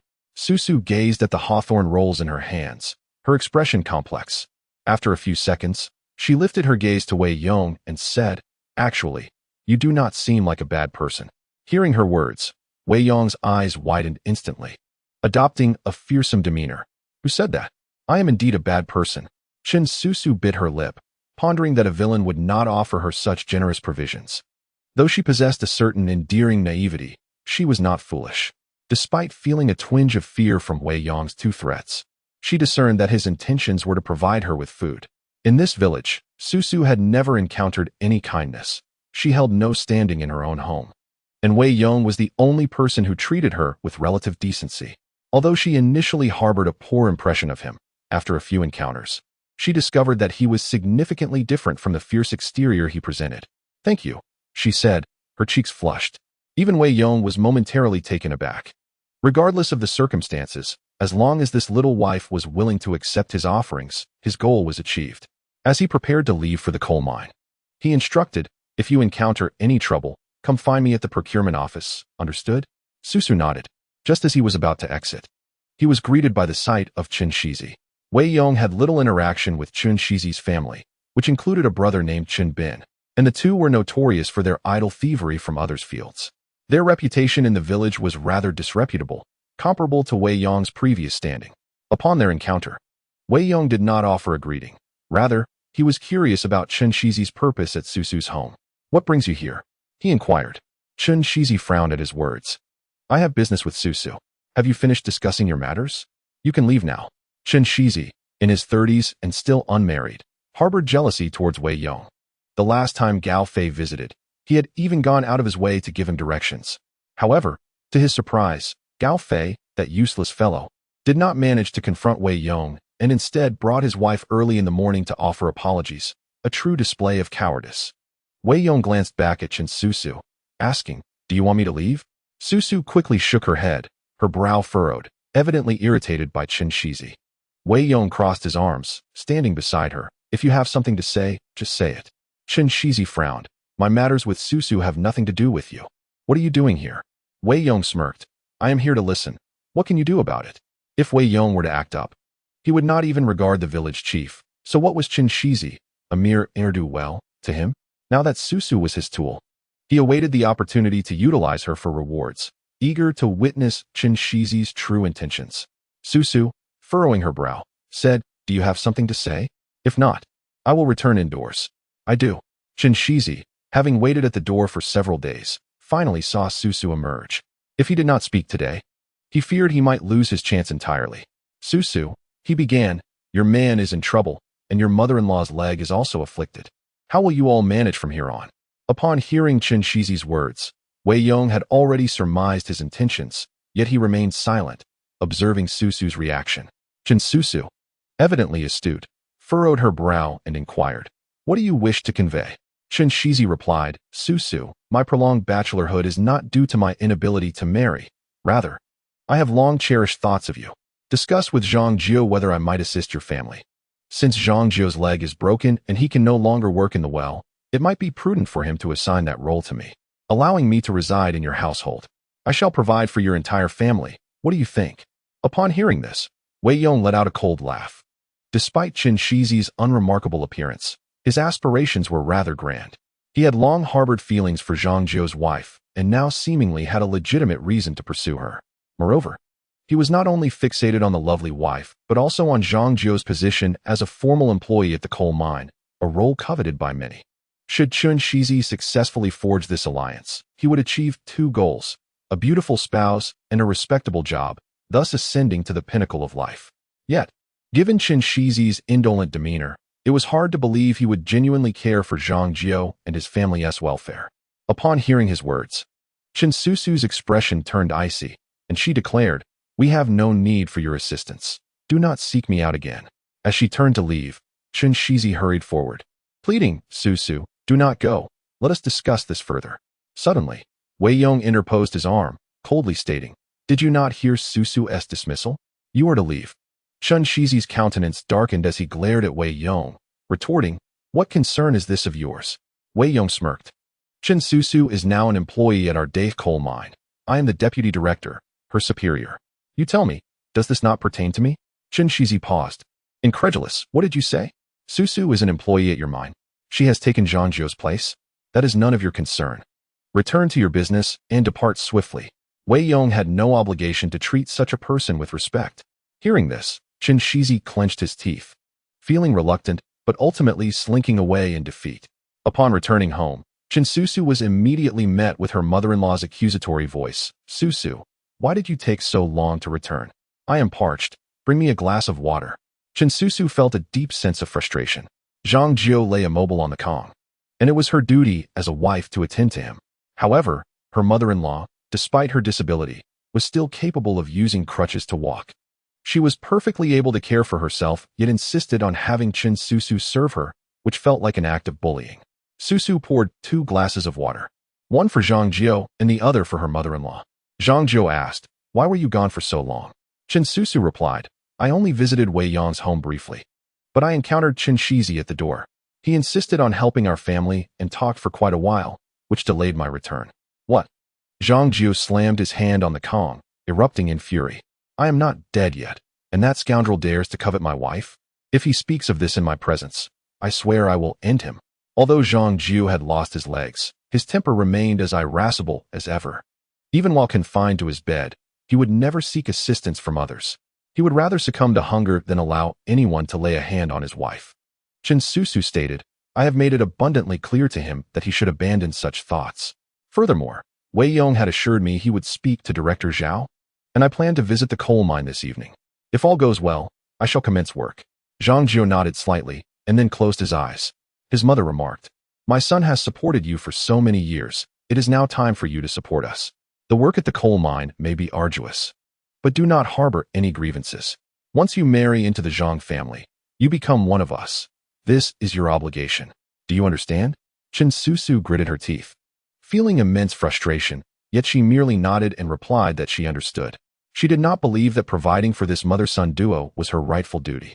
When Zhang Jiu was employed at the coal mine, she had contributed her fair share to the household. Qin Susu did not expect to be solely responsible now that Zhang Jiu was disabled and bedridden, leaving all domestic chores to her. Though she felt unfortunate about her husband's condition, her mother-in-law was still capable of cooking and managing the household. Yet, she acted as if she were a revered matriarch, waiting for Qin Susu to attend to her every need, which was deeply suffocating for her. In contrast, she found herself somewhat looking forward to returning to work at the coal mine. At least there, she would not feel like a servant. Moreover, the prospect of having enough to eat was her greatest anticipation for this job. After tending to both of them, Qin Susu lay down on the Kong to gather her strength for the evening's work at the coal mine. After leaving Qin Susu's home, Wei Yong brought Qin Xia to Widow Chu's residence. He had intended to deliver some items to her earlier, but various matters had delayed him. Carrying some delicacies from a local shop, Wei Yong and Qin Xia arrived at Widow Chu's doorstep. "Is Sister Chu at home?" At that moment, Widow Chu was nestled on the Kong with Li Ping, and upon hearing the voice, she quickly sat up and exclaimed, "What should we do? It seems Wei Yong has come." Li Ping leisurely donned his clothing, lit a cigarette, and said, "It's fine. Let him in. After all, Wei Yong is already aware of our relationship, so there is no need to hide it." Widow Chu was even less concerned. She wished for the entire village to know she was Li Ping's woman, so that everyone would treat her with more respect. She opened the door, and Wei Yong and Qin Xia entered, greeting her. Upon entering, Wei Yong was taken aback to see Li Ping sitting in a chair. Brother Li is here too. Li Ping smiled and offered Wei Yong a cigarette. The fact that Wei Yong still came to bring gifts for Widow Chu indicated that he was not an ungrateful person. I heard about your situation at the coal mine. I never imagined you would thrive so well. Wei Yong chuckled, thanks to Brother Li and Brother Zhao's recommendations. Brother Zhao has been exceptionally kind to me. In a few days, when I receive my salary, I will bring something for Sister Chu. Li Ping shook his head and said, no need. You are now the deputy director, and your salary has increased significantly. You are no longer an ordinary employee. These benefits should still be yours. Hearing Li Ping's words, Wei Yong was momentarily taken aback and somewhat embarrassed as he replied, Brother Li, how can that be? We had agreed that once I secured this position, the salary would still go to Sister Chu. For Wei Yong, simply holding the position sufficed. Although he had harvested potatoes and radishes from his spatial realm, he still had another batch in his fields. With the identity of a procurement officer at the Dahu coal mine, he no longer had to worry about being caught for speculation, and thus he felt quite content. He did not mind giving that small salary to the Widow Chu. Li Ping insisted, take it. There's no need to be polite with me. Initially, I thought you could just bide your time, with the salary going to her. However, since you are performing so well at work and are valued by the leadership, it would be easy for us to be discovered if we attempted to pull off a no-show salary scheme. Wei Yong glanced at the Widow Chu and noticed that she bore no signs of discontent. It seemed that Li Ping had already discussed this matter with her. Thank you, Brother Li. I will use my salary to buy some daily necessities for Sister Chu. It can serve as a form of gratitude to you. Wei Yong, relying solely on farming is not a long-term solution. Do you have any plans moving forward? Li Ping inquired. In this day and age, farming still depends on manual labor, and at best, with the help of livestock. An individual's yield remains limited, unlike in the future, where mechanization in agriculture allows for substantial wealth if one possesses ample land. It is quite unlikely to achieve prosperity through farming alone now, especially with the natural disasters of recent years making it difficult to meet basic needs. Many farmers are merely waiting for relief supplies to get by. But someone as astute as you would not be content with simply maintaining the status quo. After pondering Li Ping's question for a moment, Wei Yong replied, Brother Li, are you asking if I wish to move to the countryside? Li Ping responded, dealing with intelligent people is indeed pleasant. You grasp my meaning immediately. Now that you are a minor leader at Dahu coal mine, you may go even further, so it is time to shed the identity of a farmer. I've already spoken with old Zhao. Today when you go to work, you will be assigned a set of employee accommodations. Thank you, Brother Li. Wei Yong did not hastily agree. He expressed his gratitude, aware that Li Ping's offer of county housing must have an ulterior motive. Li Ping wasted no time and stated plainly, the employee dormitory is a corridor-style building. I have arranged a room for you and another for Sister Chu. So you two will be neighbors, and you can help me look after her. When I visit her later, I will say I am going to see you to discuss work, providing me with a valid reason. Wei Yong immediately understood. While in the village, Li Ping could find an excuse to visit, but with Wei Yong's impending job transfer, it was essential to arrange for her to be in the countryside as a canary in a coal mine.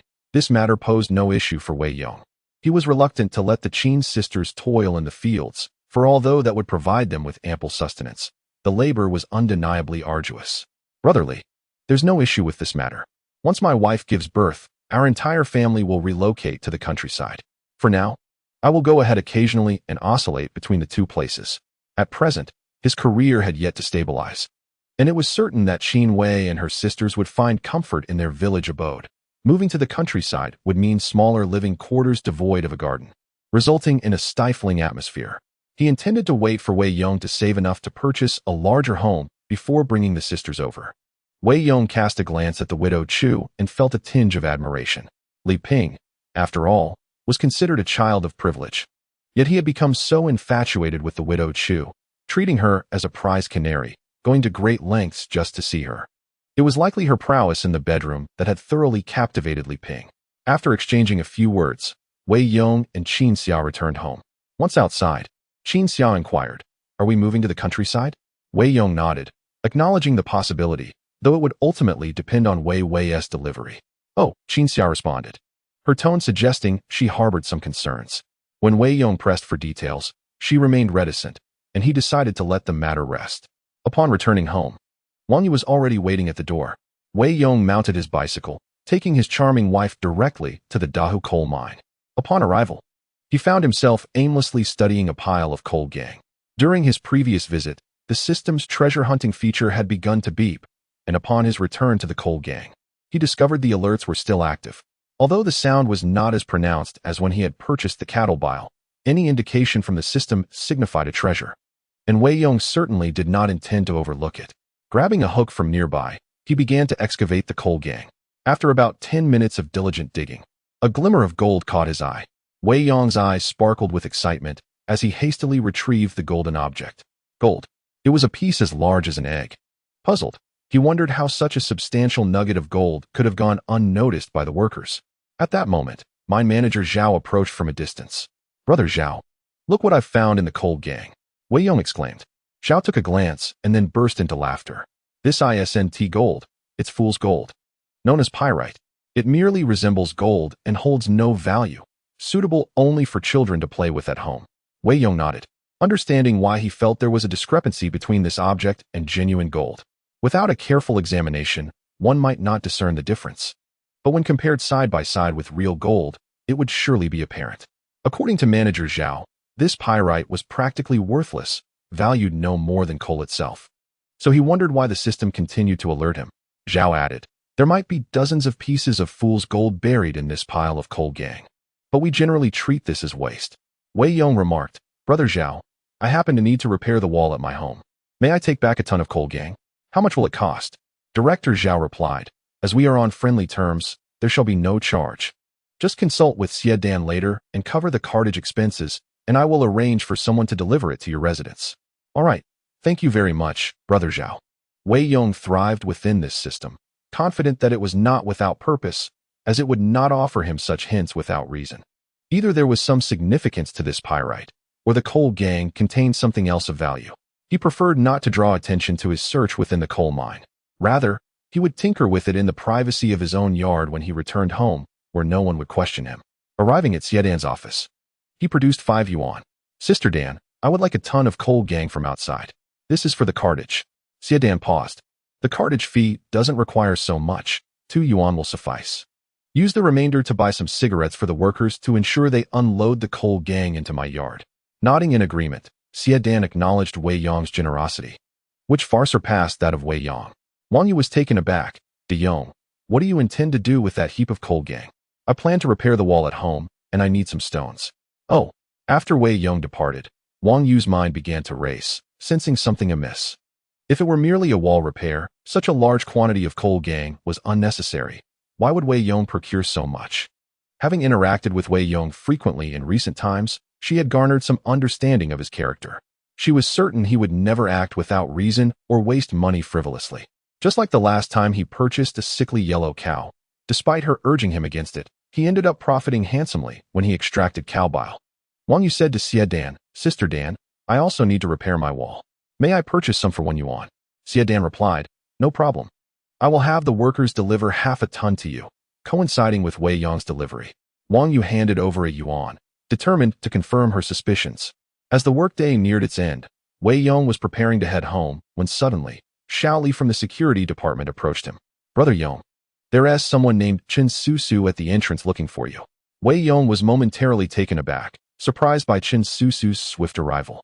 "Let her in. She is also an employee here. I will have Director Zhao assist her with the paperwork shortly." "Sure thing, Brother Yong." Before long, Xiao Li escorted Qin Susu into the office. "Brother Yong, I have brought her to you. If you need anything else, just call for me." With that, Xiao Li returned to his post. Since Wei Yong became the deputy director, the attitude of the coal mine employees toward him had significantly transformed. Qin Susu entered timidly, feeling anxious about her surroundings. Upon entering the office, she observed Wei Yong seated there like a dignitary, while Xiao Li, the once boisterous security personnel at the door, treated him with utmost respect. Qin Susu was astonished, realizing that Wei Yong had indeed established a commendable standing within the coal mine.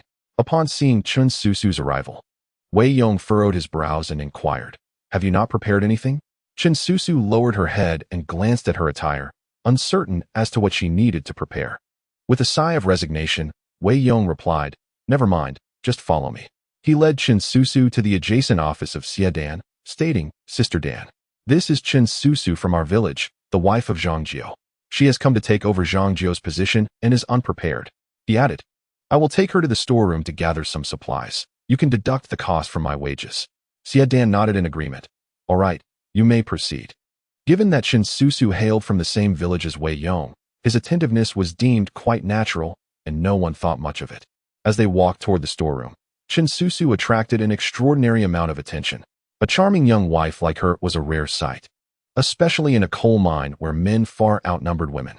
Her timid demeanor elicited a sense of affection from onlookers, particularly among the unmarried men, who gazed at her with eager eyes, resembling hungry wolves. However, upon noticing that she was following Wei Yong, they refrained from staring too openly, fearing that if she were indeed Wei Yong's wife, lingering glances might lead to his ire. With her head bowed, Qin Susu followed closely behind Wei Yong into the storeroom. Upon entering, she was met with a plethora of unfamiliar items, leaving her utterly bewildered. Having never set foot in a coal mine, she was unaware of what tasks lay ahead. She had only heard that it was a perilous environment, and Zhang Jiao had never disclosed the specifics of his work to her. Wei Yong first procured a pair of appropriately sized boots for Qin Susu, followed by a thick piece of foot wrap. He crouched down and instructed, take off your shoes. Qin Susu's cheeks flushed slightly, feeling a tinge of embarrassment as she hesitated. Wei Yong frowned and urged, did you not hear me? Hurry up. Biting her lip, she glanced back at the closed storeroom door and, feeling somewhat shy, finally removed her shoes. Her reluctance stemmed not from modesty, but from the fear that Wei Yong might notice the patches on her socks. Once her shoes were off, she revealed a pair of vibrantly colored socks adorned with numerous patches, all painstakingly sewn by her own hands. Her face burned with shame, unsure whether it was from shyness or embarrassment. However, Wei Yong did not look down upon her. In these times, being able to wear socks was a blessing, and his own socks bore patches as well. He wrapped her delicate feet in the thick foot wrap and tucked them into the boots. Are they a good fit? His considerate nature left her feeling flustered, and she nodded bashfully. I can manage the other foot myself, she insisted, feeling shy about seeking his assistance again. Once her boots were secured, Wei Yong led her to collect a miner's lamp. After preparing everything, they proceeded to the office of Mine Director Zhao to complete the necessary paperwork. Subsequently, Director Zhao introduced them to a captain of their mining team, Qian Bing. Old Qian, let me introduce you to Zhang Jiao's wife, Zhao stated. Qian Bing scrutinized her with a frown, clearly displaying his displeasure. Director Zhao, is this a jest? What can women accomplish down the mine? Director Zhao patted Qian Bing's shoulder and replied, do not underestimate women. They can support half the sky. Not all tasks underground require brute strength. Some lighter work can be assigned to them. Although Qin Susu was quite beautiful, this was not a matchmaking endeavor. It was labor, and he was certainly reluctant to take her down the coal mine. However, there was no choice, as Director Zhao had spoken, and he could only acquiesce. As they exited the office, Wei Yong produced 2 boxes of lotus flowers from his pocket and placed them into Qian Bing's hands. Captain Qian, we are all from the same village. I kindly ask you to look after her. Qian Bing's eyes lit up at the sight of the fine cigarettes, instantly donning a smile. Director Wei, you are too generous. I cannot accept this. Wei Yong replied, it is merely a small token of appreciation.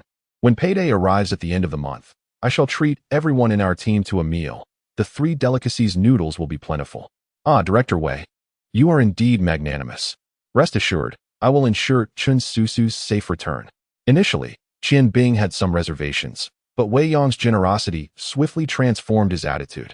With both Director Zhao and Director Wei having greeted him, it seemed he must take good care of this young lady. Qin Susu cast a complex glance at Wei Yong, clearly reluctant to owe him too much, yet upon arriving at the coal mine, many matters were beyond her control. Had it not been for Wei Yong's assistance, she would not even have known where the entrance to the mine was. Before leaving, Wei Yong called out to Qin Susu, make sure to bring a box home when you eat tomorrow morning. Zhang Jiao was injured at the mine. You should take him some food. No one will say anything. Wei Yong's words were meant for everyone to hear. If Qin Susu were to secretly bring food to Zhang Jiao, it would inevitably lead to gossip. However, with Wei Yong's suggestion, it would seem entirely reasonable for her to take something home, especially since it was endorsed by a leader. This would also reflect well on the mine, showcasing their generosity towards injured workers. Director Zhao, standing by the window smoking, heard Wei Yong's remarks and a flicker of approval crossed his eyes. This lad certainly thought ahead.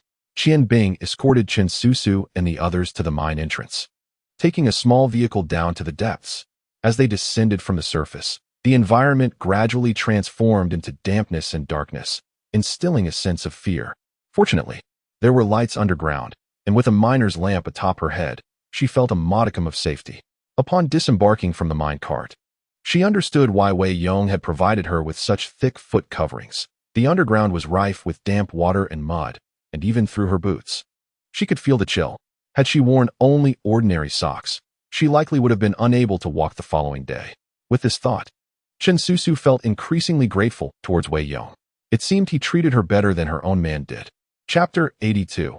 Becoming neighbors with Xie Dan. Wei Yong was unaware of Chen Susu's thoughts. He merely regarded her as a tool, deserving of his utmost respect, especially since he relied on her for rewards. Furthermore, being from the same village, he felt compelled to offer any assistance he could. In the afternoon, Wang Yu busily traversed the coal mine, flitting between the office and the warehouse. This charming daughter-in-law, with her alluring sway, caught the attention of many gentlemen, each eager to linger in the finance department, not only to catch a glimpse of Xie Dan, but also to behold Wang Yu. With Xie Dan's stunning beauty already captivating, Wang Yu's presence only intensified the competition of allure. Previously, a few had ventured into the finance office, drawn by the enchanting fragrance that lingered, but they would not dare enter Xie Dan's office without a legitimate purpose, except for Wei Yong. With a cigarette dangling from his lips, he stepped into Xie Dan's office. She shot him a glance and remarked, "All you men know is smoking. I fail to see the appeal." As she spoke, she retrieved an ashtray from her drawer and placed it on the desk. Wei Yong chuckled, "If you don't want me to smoke, I could extinguish it." Yet, despite his words, he showed no intention of snuffing out the cigarette, merely flicking the ash into the tray. Xie Dan huffed in response, not truly irked, having already indulged. She found his demeanor amusing. While she would typically be repulsed by the scent of smoke, Wei Yong's subtle tobacco aroma intrigued her, adding to his masculine charm. Thus, his smoking in her office became a privilege of sorts. "When will you come to my house for dinner?" Xie Dan inquired, recalling her promise to cook for him. Having observed Wei Yong's busyness, she had hesitated to ask. He grinned mischievously. "I should go when Director Wei is not home." Xie Dan's cheeks flushed slightly. "If you keep teasing me, I may just rescind the invitation." At that moment, Director Zhao entered, spotting Wei Yong. "I figured you'd be here. Your employee dormitory has been assigned. You'll be in the same building as Director Xie, just upstairs and downstairs. When will you come to check it out?" Xie Dan paused, surprised. "Are you referring to the vacant room below me?" Zhao nodded affirmatively. "Yes, the one beneath you." Xie Dan felt a surge of joy. It meant they would be neighbors. Wei Yong chimed in, "That's splendid.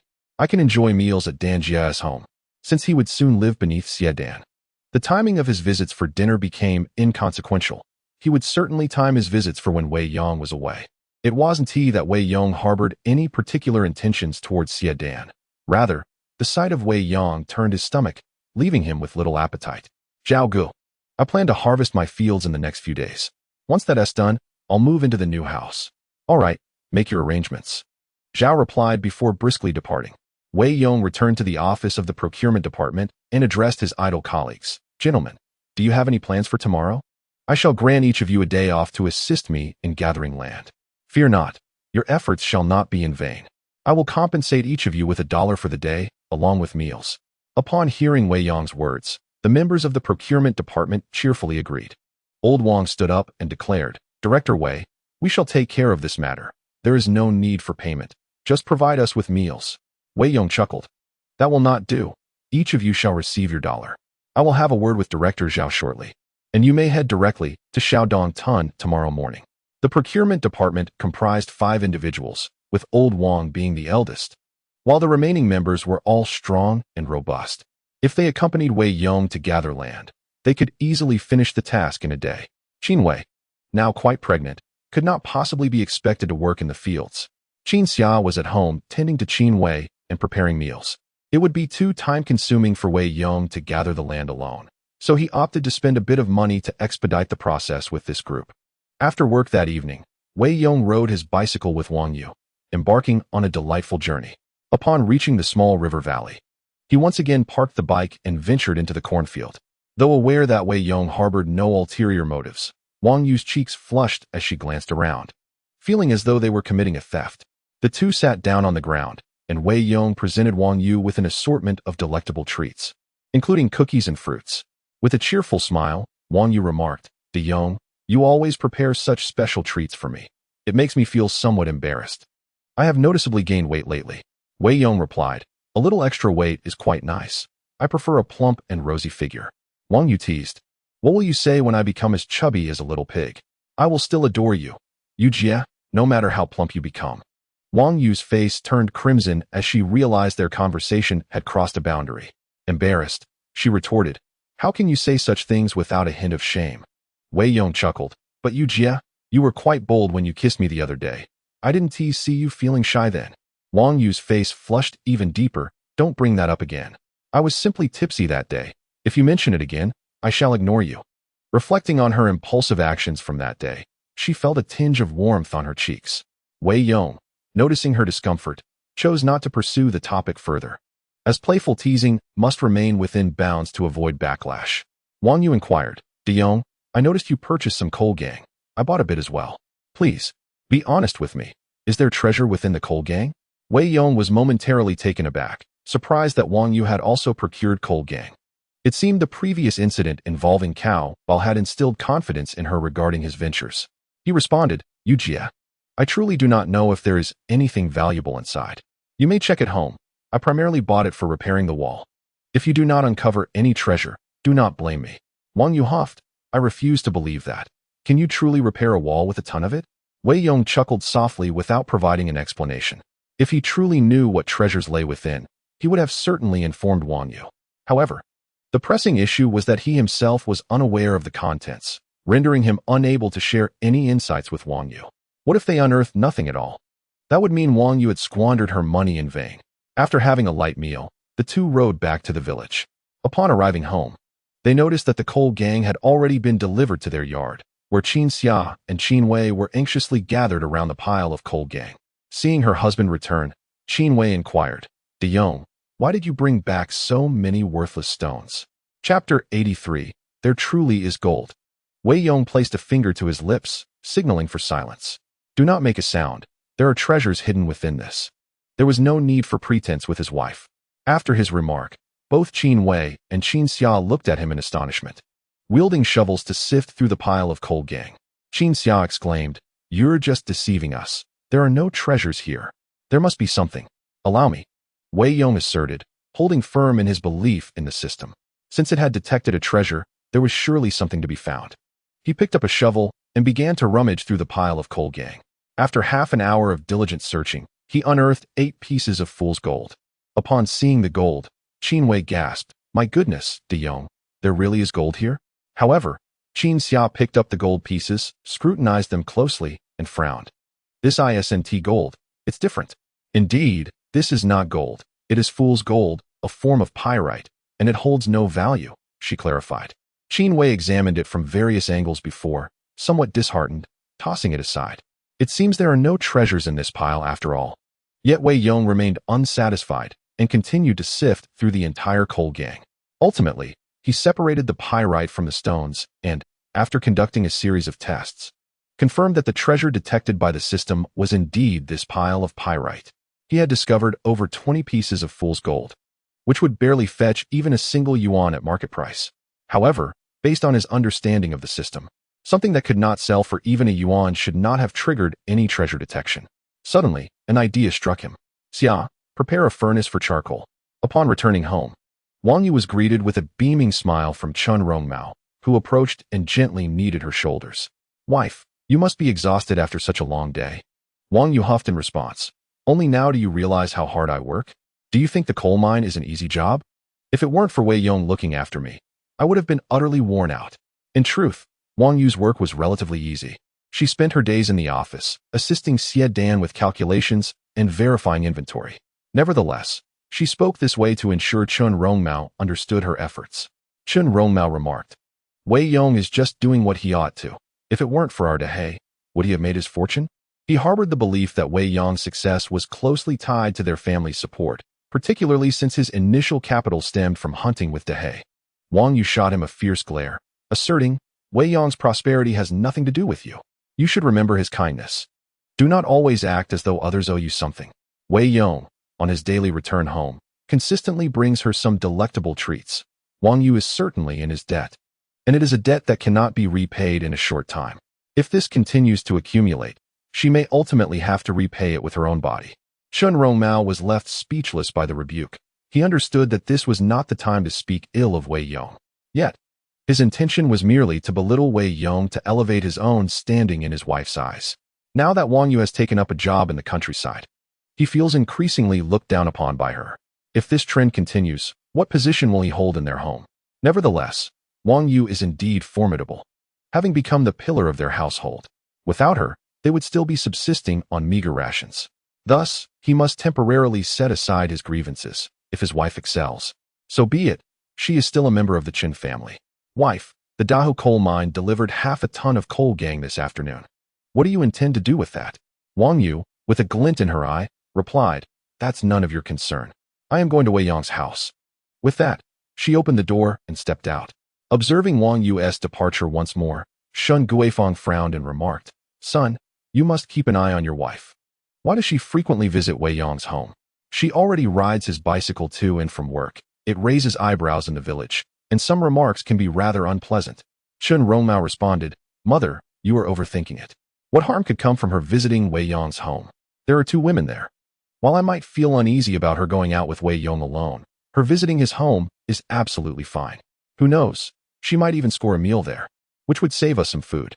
Shin Guifang rolled her eyes. Forget it. I am too weary to meddle in your affairs. If you don't keep her in line and she ends up running off with someone, do not come crying to me. Unfazed, Chen Rongmao pulled out his cigarette case. Noticing only 4 or 5 cigarettes remained, which added to his frustration, he resolved to have a serious discussion with his wife that evening, urging her to bring back 2 packs of cigarettes from the countryside the next day. Upon arriving at Wei Yong's house, Wang Yu found him in the yard, tending to a charcoal fire, the furnace glowing red. Daong, what are you up to? Sister Yu, come in and let us talk, he replied as she entered. Wang Yu had been visiting Wei Yong's home quite frequently lately. Qin Wei and Qin Xia had already embraced her as a close friend, making her entry into the yard feel quite natural. Qin Wei smiled and said, Sister Yu, please persuade my husband. He has become obsessed, insisting that there are treasures among this pile of stones. Wang Yu furrowed her brow slightly. While she did not believe others, she harbored a degree of faith in Wei Yong's words. After all, his previous purchase of an old yellow cow had already proven his discerning eye. Hence, she decided to accompany him in acquiring some coal gang. Even if there were no treasures within those stones, she would incur no loss. Eventually, these stones would surely come in handy when they renovated the yard. Wei Yong, however, merely smiled in silence. Once the charcoal fire was finished, he retrieved a simple bellows that had belonged to his father during his lifetime. He placed the pile of pyrite onto the furnace and began to operate the bellows. The manual bellows were quite laborious, but fortunately, Wei Yong was strong and robust. Within a few minutes, the carbon furnace glowed a fiery red. Beads of sweat formed on his forehead as Qin Wei and Qin Xia hurriedly fetched towels to wipe their man's brow. They were equally eager to see what Wei Yong could produce after his hard work. In mere minutes, the pyrite began to soften, and under the intense heat, it melted into a liquid, flowing into the carbon furnace. Wei Yong's eyes sparkled with excitement, and he quickened his pace, pulling the bellows vigorously for another 5 minutes before finally stopping. At that moment, the fool's gold in the furnace had completely melted. Yet, astonishingly, it left behind glistening nuggets of gold. Qin Xia's eyes widened in disbelief as she exclaimed, De Yong, is this really gold? The melted substance was pyrite, while what remains is the true gold. A smile crept onto Wei Yong's face. He knew the system had not deceived him. To his amazement, the pyrite contained traces of gold. Once the furnace had cooled, Wei Yong cautiously retrieved the small pieces of gold and placed them on the table. After a meticulous appraisal, Qin Xia confidently declared, this is indeed gold. Qin Wei looked at her man in awe, her eyes filled with admiration. De Yong, how did you know there was treasure here? Wei Yong replied, you wouldn't believe me if I told you. My mother appeared to me in a dream. Wang Yu, who had been listening intently, sought a clearer explanation. From the prior incident with the large yellow cow to the current coal gang, Wei Yong had consistently demonstrated an uncanny foresight. Particularly this time, with the fool's gold clustered together, who could have guessed there was even a hint of gold within? The three women were inclined to believe his explanation, as superstition still held a firm grip in that era. Who could truly dispute the occurrence of dreams? Qin Wei remarked. Mother is watching over us from above.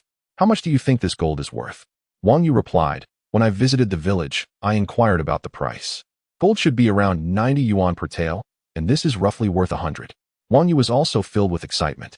For her lifelong desire was a set of gold jewelry, yet in these times, with barely enough to eat, who had the spare change for adornments? To her astonishment, they had extracted gold from coal gang, and with several tons still in the coal mine, if they could retrieve it all, it could amount to several hundred yuan. Wei Yong had managed to extract a tael of gold from a ton of coal gang. Surely, the remaining could yield at least half a tael? Half a tael was worth over 40 yuan, surpassing her monthly wage. Wei Yong placed the gold into Qin Xia's hands, for the quantity was still too minimal. They would wait for more before exchanging it in the village. Sister Yu, we must keep today's events a secret. It's best if no one knows. Wang Yu nodded, assuring him, rest assured, I will keep this matter confidential, not even whispering it to my husband, for he is quite the chatterbox. If he were to find out, he would undoubtedly boast to others. I know Chen Rongmao all too well. If he were to unearth gold from the stones, the entire village would learn of it by the following day. In such a scenario, even if the coal mine does not require the gold to be returned, it would be nearly impossible for Wei Yong to purchase those coal gangs in the future. Wei Yong nodded in agreement. Sister Yu, once you select those coal gangs, bring the fool's gold to me, and I shall refine it for you. Furthermore, any gold extracted from the coal gangs I procure in the future, I shall directly share with you to spare you the trouble. Upon hearing this, Wang Yu hastily shook her head. No, you may refine the gold for me this time, but I shall not accept any in the future. This is all earned through your own efforts. It is not something to be shared. What right do I have to take what does not belong to me? If it is meant for me, I shall accept it. If it is not, I will absolutely refuse. Wang Yu's stance was resolute. She was not one of Wei Yong's women. The fact that he revealed the origins of the gold was already generous enough. Had it been anyone else, even if they had accompanied him to buy coal gangs, they would not have been informed of where the treasure lay. Moreover, Wei Yong had always treated her exceptionally well. She was not in need, and asking for more from him would simply be inappropriate. Seeing Wang Yu's firm resolve, Wei Yong chose not to press the matter further, knowing that a portion of the earnings would ultimately be spent on her.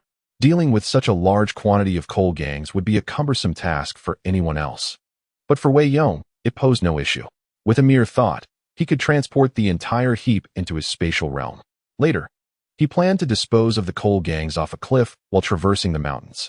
Wei Yong intended to collect the coal gangs first thing in the morning and would inform his wife that the coal mine personnel had taken them away, thus providing a satisfactory explanation. After refining the gold, Wei Yong invited Wang Yu to stay for dinner, though she felt a bit embarrassed. She could not withstand the warmth of the family's hospitality. Besides, her relationship with Wei Yong had grown rather special, so sharing a meal was no great matter. They prepared a lavish spread, and the four of them feasted heartily. After tidying the kitchen, Wang Yu returned home. Once she departed, Qin Wei inquired, Daong, do you have to rise early for work tomorrow? The potatoes in the field are nearly ready. Wei Yong replied, I won't be going in tomorrow. I've taken a day off to finish harvesting our land. Can we complete it in a day? With the three of us working, it should take at least 2 days. Right? Wei Yong chuckled, my dear wife, what are you thinking? How could I possibly allow you to toil in the fields? Qin Xia added, exactly. Isn't that a bit absurd? Just the two of us, Daong, will suffice. After Qin Xia spoke, Wei Yong grasped her hand, saying, Xia, you are being foolish. I brought you here to enjoy life, not to labor in the fields. Qin Xia's face flushed crimson, and she found it difficult to meet Wei Yong's gaze. But you cannot do all the work alone. Rest assured, I have employed a few individuals. We shall complete the harvest by tomorrow. Both Qin Wei and Qin Xia were taken aback. Yong, there aren't many potatoes in the field to begin with. Would it truly be worthwhile to hire more help? The yield is already minimal, and if we pay the workers, wouldn't that render our efforts futile? Wei Yong chuckled, reassuring them, do not worry. It will not be in vain. Tomorrow, I promise to astonish you. The sisters exchanged resigned glances and shrugged. If Wei Yong was so confident, they would wait and see. Tomorrow, the villagers would gradually begin their harvest, yet there was little enthusiasm for the autumn gathering. Everyone understood that this year's yield would be disappointing. The diminutive potatoes would barely suffice for a meal and would fetch a meager price in the market.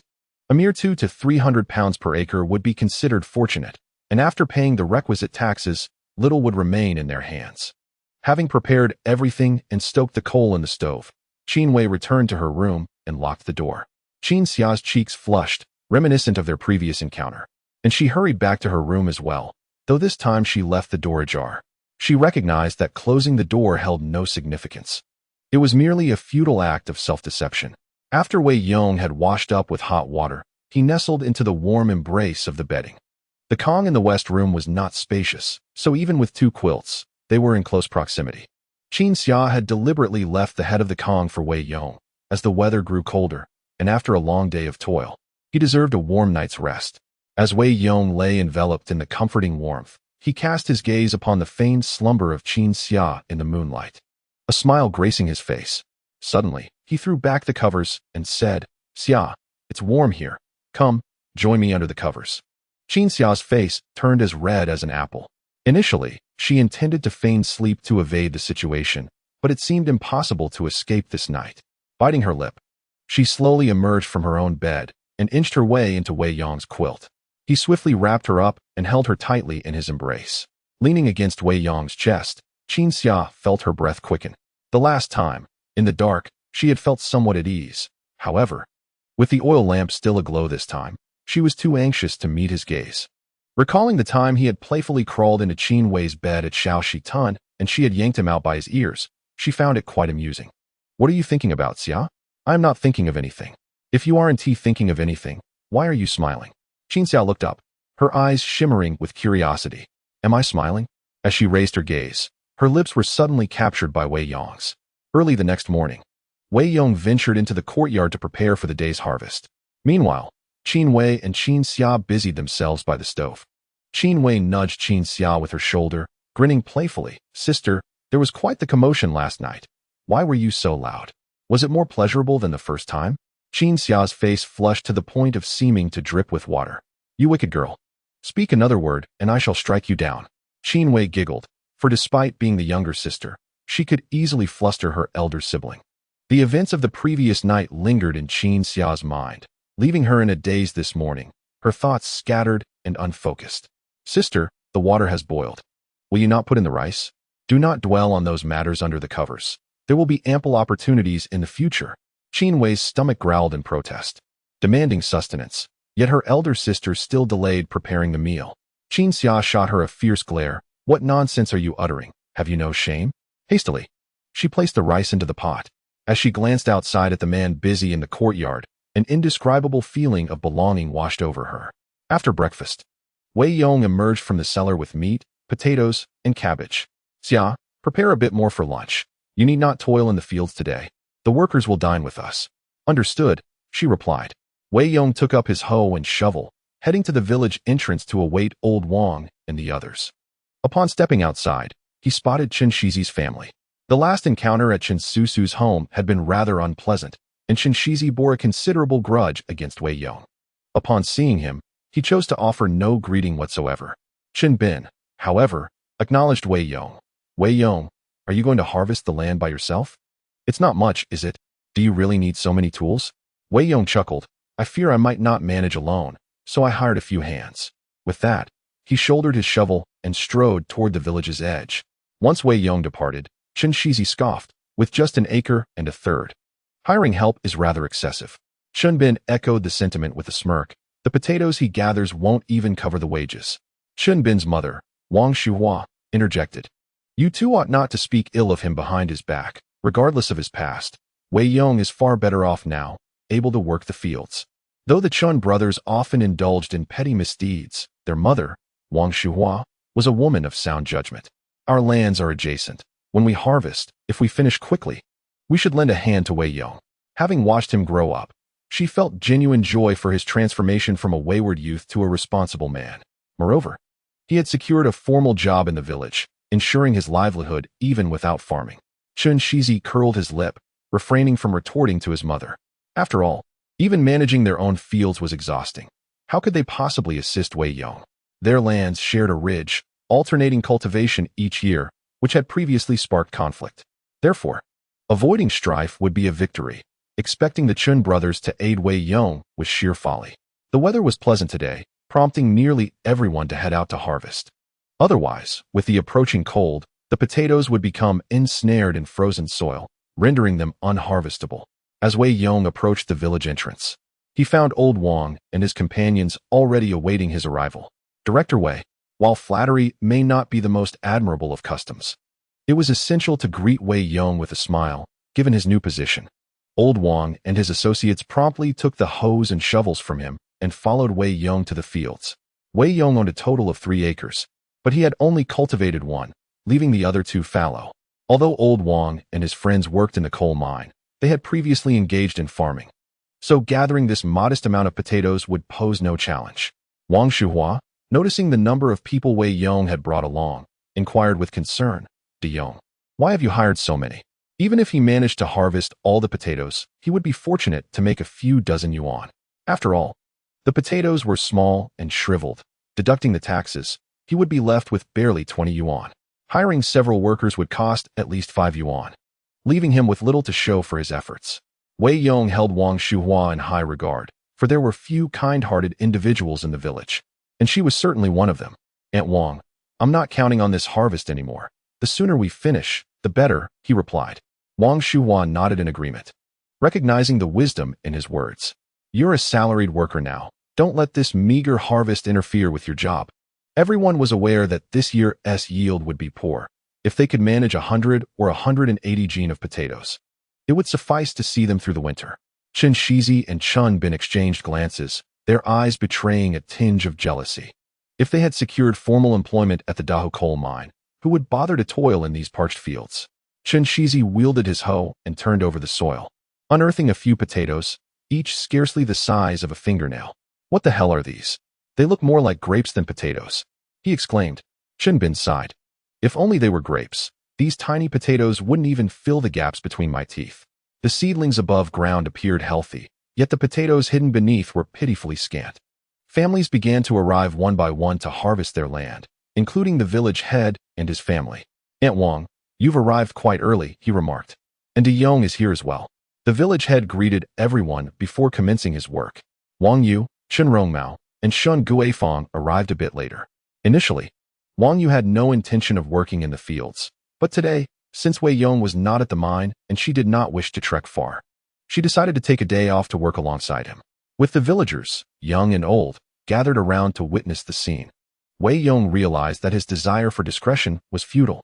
He would let them see his extraordinary potatoes. Chapter 86. Extraordinary potatoes amidst the flurry of activity. A rare figure suddenly entered the crowd's view, Li Fun, the mother of Wang Xiaoling. Since the scandal surrounding Wang Xiaoling's wedding, Li Fun had seemingly retreated from public life. She was not inclined to engage in casual conversation with her fellow villagers, particularly as her daughter's embarrassing incident had undoubtedly become a topic of gossip. Thus, she had remained indoors, but with the time for harvesting upon them, she had no choice but to emerge. "Aunt Li, has Xiaoling gone to work in the town?" Li Fun nonchalantly nodded, choosing not to delve further into the topic after Wang Xiaoling departed, and since then, there had been no word from her. It remained a mystery what she was engaged in. Alone at home, Li Fun felt desolate, without a single soul to converse with. Though Wang Xiaoling typically refrained from laboring in the fields at this hour, she would at least return home to prepare a meal for Li Fun. Now, all she could do was gnaw on a corn cake to stave off hunger. In addition to these individuals, Chen Susu unexpectedly arrived at the fields. As she passed by Wei Yong, she initially intended to remain silent, but Wei Yong, taking the initiative, spoke to her.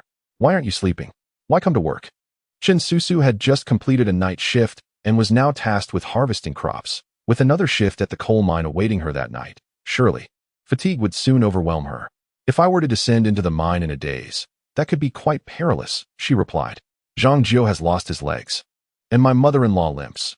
I am the only one left to harvest," she lamented. Chen Susu felt thoroughly disheartened, although her mother-in-law could manage the work at a slower pace. The weight of the household responsibilities had fallen solely on her shoulders. Before she could even drift into slumber, her mother-in-law would begin her tirade, and upon offering a retort, she would be met with the swift sting of a feather duster. Helpless, Chen Susu trudged to the fields, bleary-eyed. After conversing with Wei Yong, she ventured alone to the fields to begin digging for potatoes. This Zhang Jio's wife is indeed pitiable, old Wang remarked. What man wouldn't feel sympathy for such a young wife? Wei Yong replied, enough of that, don't be envious. Soon, I'll give you a chance to prove yourselves. Finish up my harvest quickly, and then assist Qin Susu so she can catch a bit of rest before her shift. Upon hearing this, old Wang immediately perked up. Then let us get to it. In an instant, the group was invigorated with energy. Old Wang, not yet married despite his advancing years, had high aspirations. Believing himself deserving of a beautiful city wife, given his status as a formal employee at the Dahe coal mine, working in an office.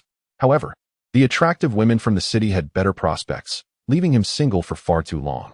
Yet, upon encountering Qin Susu, he felt as though his spirit had been ensnared. Her delicate visage was captivating, and her figure was astonishing, embodying his ideal partner. The only drawback was her marital status. However, with Zhang Jio incapacitated, was Qin Susu not left in a state of widowhood? If this continued, with Zhang Jio and his mother perpetually harassing her, it was inevitable that she would eventually seek solace in another man. After all, opportunities abound for everyone. Why shouldn't old Wang make an effort? If Qin Susu were to take a liking to him, he might very well seize the chance to marry her. Wei Yong could perceive old Wang's unspoken thoughts, yet he paid them no mind. There were others in the coal mine who harbored similar feelings for Qin Susu. Yesterday, when she had arrived, the men had looked at her as if they wished to devour her whole. Even when Wang Yugong arrived, he could not match Qin Susu's remarkable allure. Wei Yong, indifferent to their musings, thought that if they truly possessed the skill to lure Qin Susu into their beds, it would indeed be an accomplishment worth noting. Meanwhile, at Qin Shizi's home, frustration mounted as they dug for potatoes, lamenting the drought-stricken fields that yielded barely enough to fill a gap between teeth. The farmers were vocal in their discontent.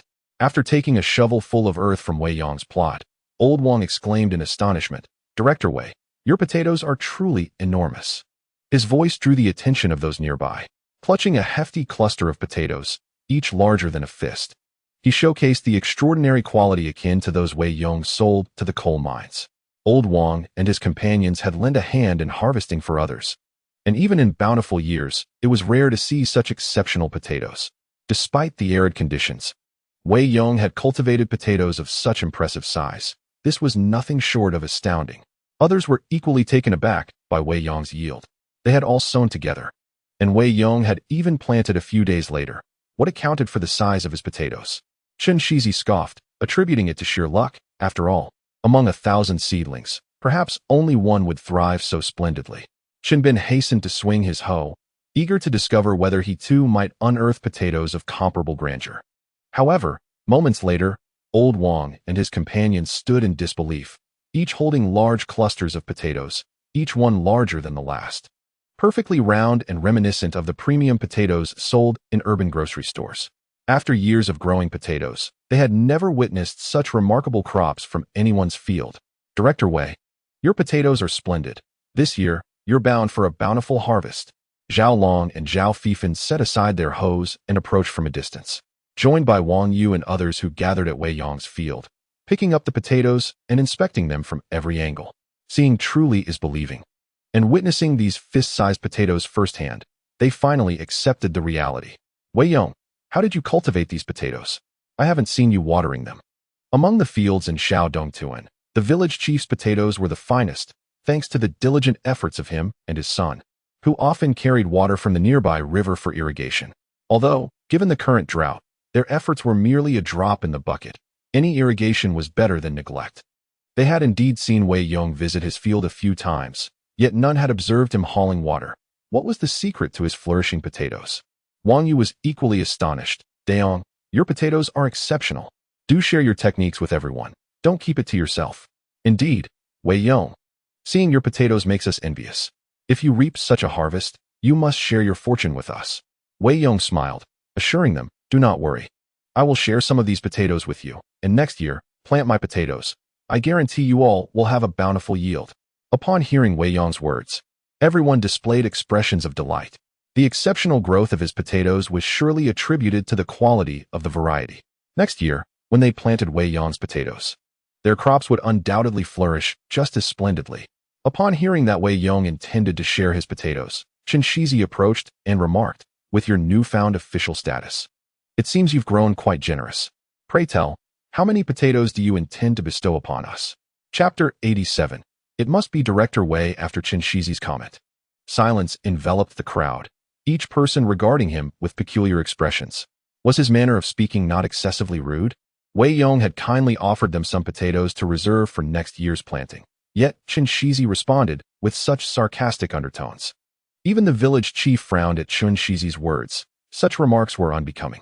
Wei Yong cast a cold glance at him and replied, "Did I ever promise you potatoes?" Qin Shizi scoffed. "Didn't you just say so? You mentioned distributing some to everyone. So why the sudden change of heart?" Wei Yong smirked. "Indeed. I did mention sharing some, but at this moment, I no longer wish to give you any. What will you do about it?"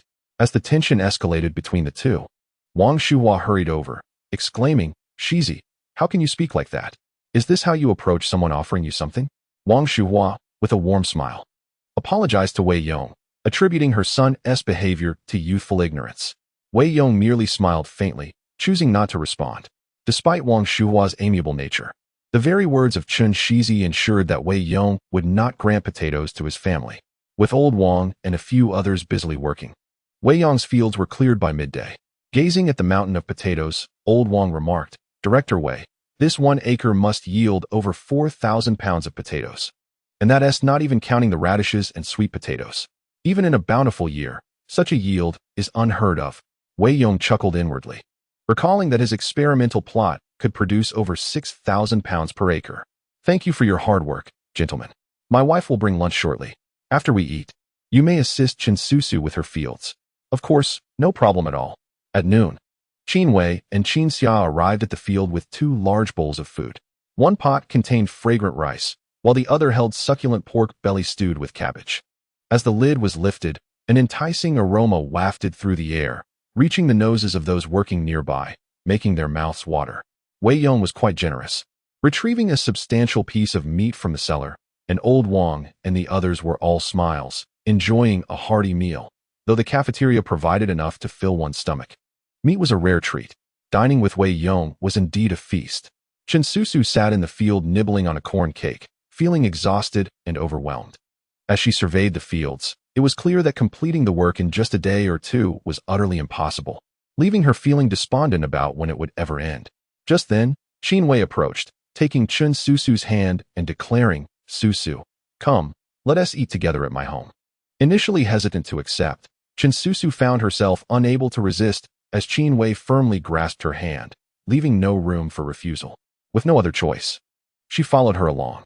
"Qin Wei, I think I will dine on my own," Qin Susu said, feeling a bit awkward. Qin Wei replied, "What are you afraid of? It is I, the head of the household, who invited you. You are all from the same unit. Sitting together for a meal will not raise any eyebrows." Qin Susu lowered her head and walked over, taking a seat beside Qin Wei. Qin Xia served her a generous bowl of dishes, containing several pieces of meat, both fatty and lean, causing Qin Susu to swallow hard. With her head down and silent, she cautiously accepted the food Qin Xia offered and began to eat. Old Wang watched Qin Susu's obedient demeanor with a warm heart, wanting to strike up a conversation, yet Qin Susu completely ignored them. Old Wang felt it inappropriate to be too forward and could only scratch his head in frustration. Meanwhile, Chen Rongmao, Shen Guifeng, and Wang Yu sat on the ground enjoying their meal. Their fare was quite simple, consisting of a steamed bun each, accompanied by some wild vegetables and pickled dishes. The aroma wafting from Wei Yong's side prompted Chen Rongmao to say, "Dear wife, look, Qin Susu has gone over to eat with them. You should join her. After all, you are an employee of the Dahe coal mine, so dining with them is perfectly normal. Bring me along as well. I see there is plenty of pork belly over there, and they may not be able to finish it. As a family member of an employee, is it too much to ask for a meal?" Wang Yu shot him a fierce glare. "Have some dignity. If anyone goes to mooch, it should be me alone. Look around. Who else is bringing family? They invited Qin Susu because she looks lonely. I don't have your audacity." Although the dishes at Wei Yong's table smelled delicious, Wang Yu had been enjoying good meals lately, so she wasn't particularly tempted. The main reason she refrained from going was that she didn't want to be embarrassed by bringing Chen Rongmao along. With Wang Yu opting out, Chen Rongmao had no reason to go either, and could only watch enviously as others feasted on meat. Qin Shizi's family of 3 was nibbling on cornmeal pancakes, the dry and bland pancakes starkly contrasting with the succulent pork belly and cabbage at the other table. Qin Shizi gritted his teeth. That scoundrel Wei Yong really thinks he is something special just because he is at Dave coal mine? With his character, how can he thrive so well? Heaven must be blind. Chun Bin wholeheartedly agreed, noting Wei Yong's extraordinary luck. I wonder where he got those potatoes. They are remarkably good. We must find a way to get some ourselves, or else when others harvest next year, what will we do? Wang Shuhua suggested, if all else fails. I'll swallow my pride and ask Wei Yong. He should give me some respect. It's all because of Shizi's rude comments. Chen Shizi retorted defiantly, Mom. Don't go begging him. What is he anyway? Don't worry, I have a plan. A glint of mischief sparkled in his eye as he devised a scheme to compel Wei Yong to hand over the potatoes. Li Fan sat on the ground, observing Wei Yong's table filled with delectable food, muttering curses under her breath. The scoundrel Wei Yong has driven my daughter away. And now he doesn't even have the decency to bring me a bowl of meat. Truly despicable. As for the reactions of others, Wei Yong paid them no mind. His sole focus was on ensuring that the three women before him were well fed. Old Wang, eager to ingratiate himself, took the initiative to say, Su, you needn't work this afternoon. We will take care of it for you. Chen Su hesitated for a moment before vigorously shaking her head, insisting, No, I can't trouble you. Old Wang pounded his chest, reassuring her, Rest easy, Su. This little task will take us but a couple of hours. Yet Chen Su continued to shake her head. Adamant, I can manage on my own. Seeing Chen Su's refusal to accept their kindness, Old Wang felt a twinge of anxiety but was at a loss for words. Wei Yong interjected, Su, please don't be polite. You should head home for a nap, if you don't rest well and it affects your work tonight. The coal mine will incur significant losses. In comparison to that, your little plot of land is trivial. Upon hearing Wei Yong's words, Chen Su finally nodded in agreement. Old Wang couldn't help but feel a sense of admiration. Truly, Director Wei had a way with words. After much discussion, Chen Su remained unyielding. Yet with a single remark from Director Wei, she obediently acquiesced. It seemed that effective communication with his little wife hinged on Director Wei's intervention. In the afternoon, Wei Yong, along with Old Wang and the others, harvested Chen Su's land. The group worked with exceptional vigor, surpassing their earlier efforts that morning. Chen Su's land, not extensive, was fully harvested in under 2 hours, after which they delivered the potatoes to her home. They initially intended to enter and converse with Chen Su further, but alas. Upon receiving the potatoes, she promptly closed the door, showing no inclination to let them in. Old Wang sighed in resignation. He had hoped to speak with Wei Yong to see if he could help facilitate matters between them. However, upon reflection, he realized that Zhang Jiu was merely disabled, not deceased, and it was unlikely that Wei Yong would assist in bringing Chen Su and Zhang Jiu together. Thus, this matter remained locked within his heart. Witnessing Wei Yong and the others returning with such a bounty of potatoes left the Qin sisters utterly astonished. How about that? These are the potatoes your man has grown. Impressive, isn't it? Indeed. Head of the household, how did you manage to grow such large potatoes? Wei Yong chuckled. It's because we have superior seeds.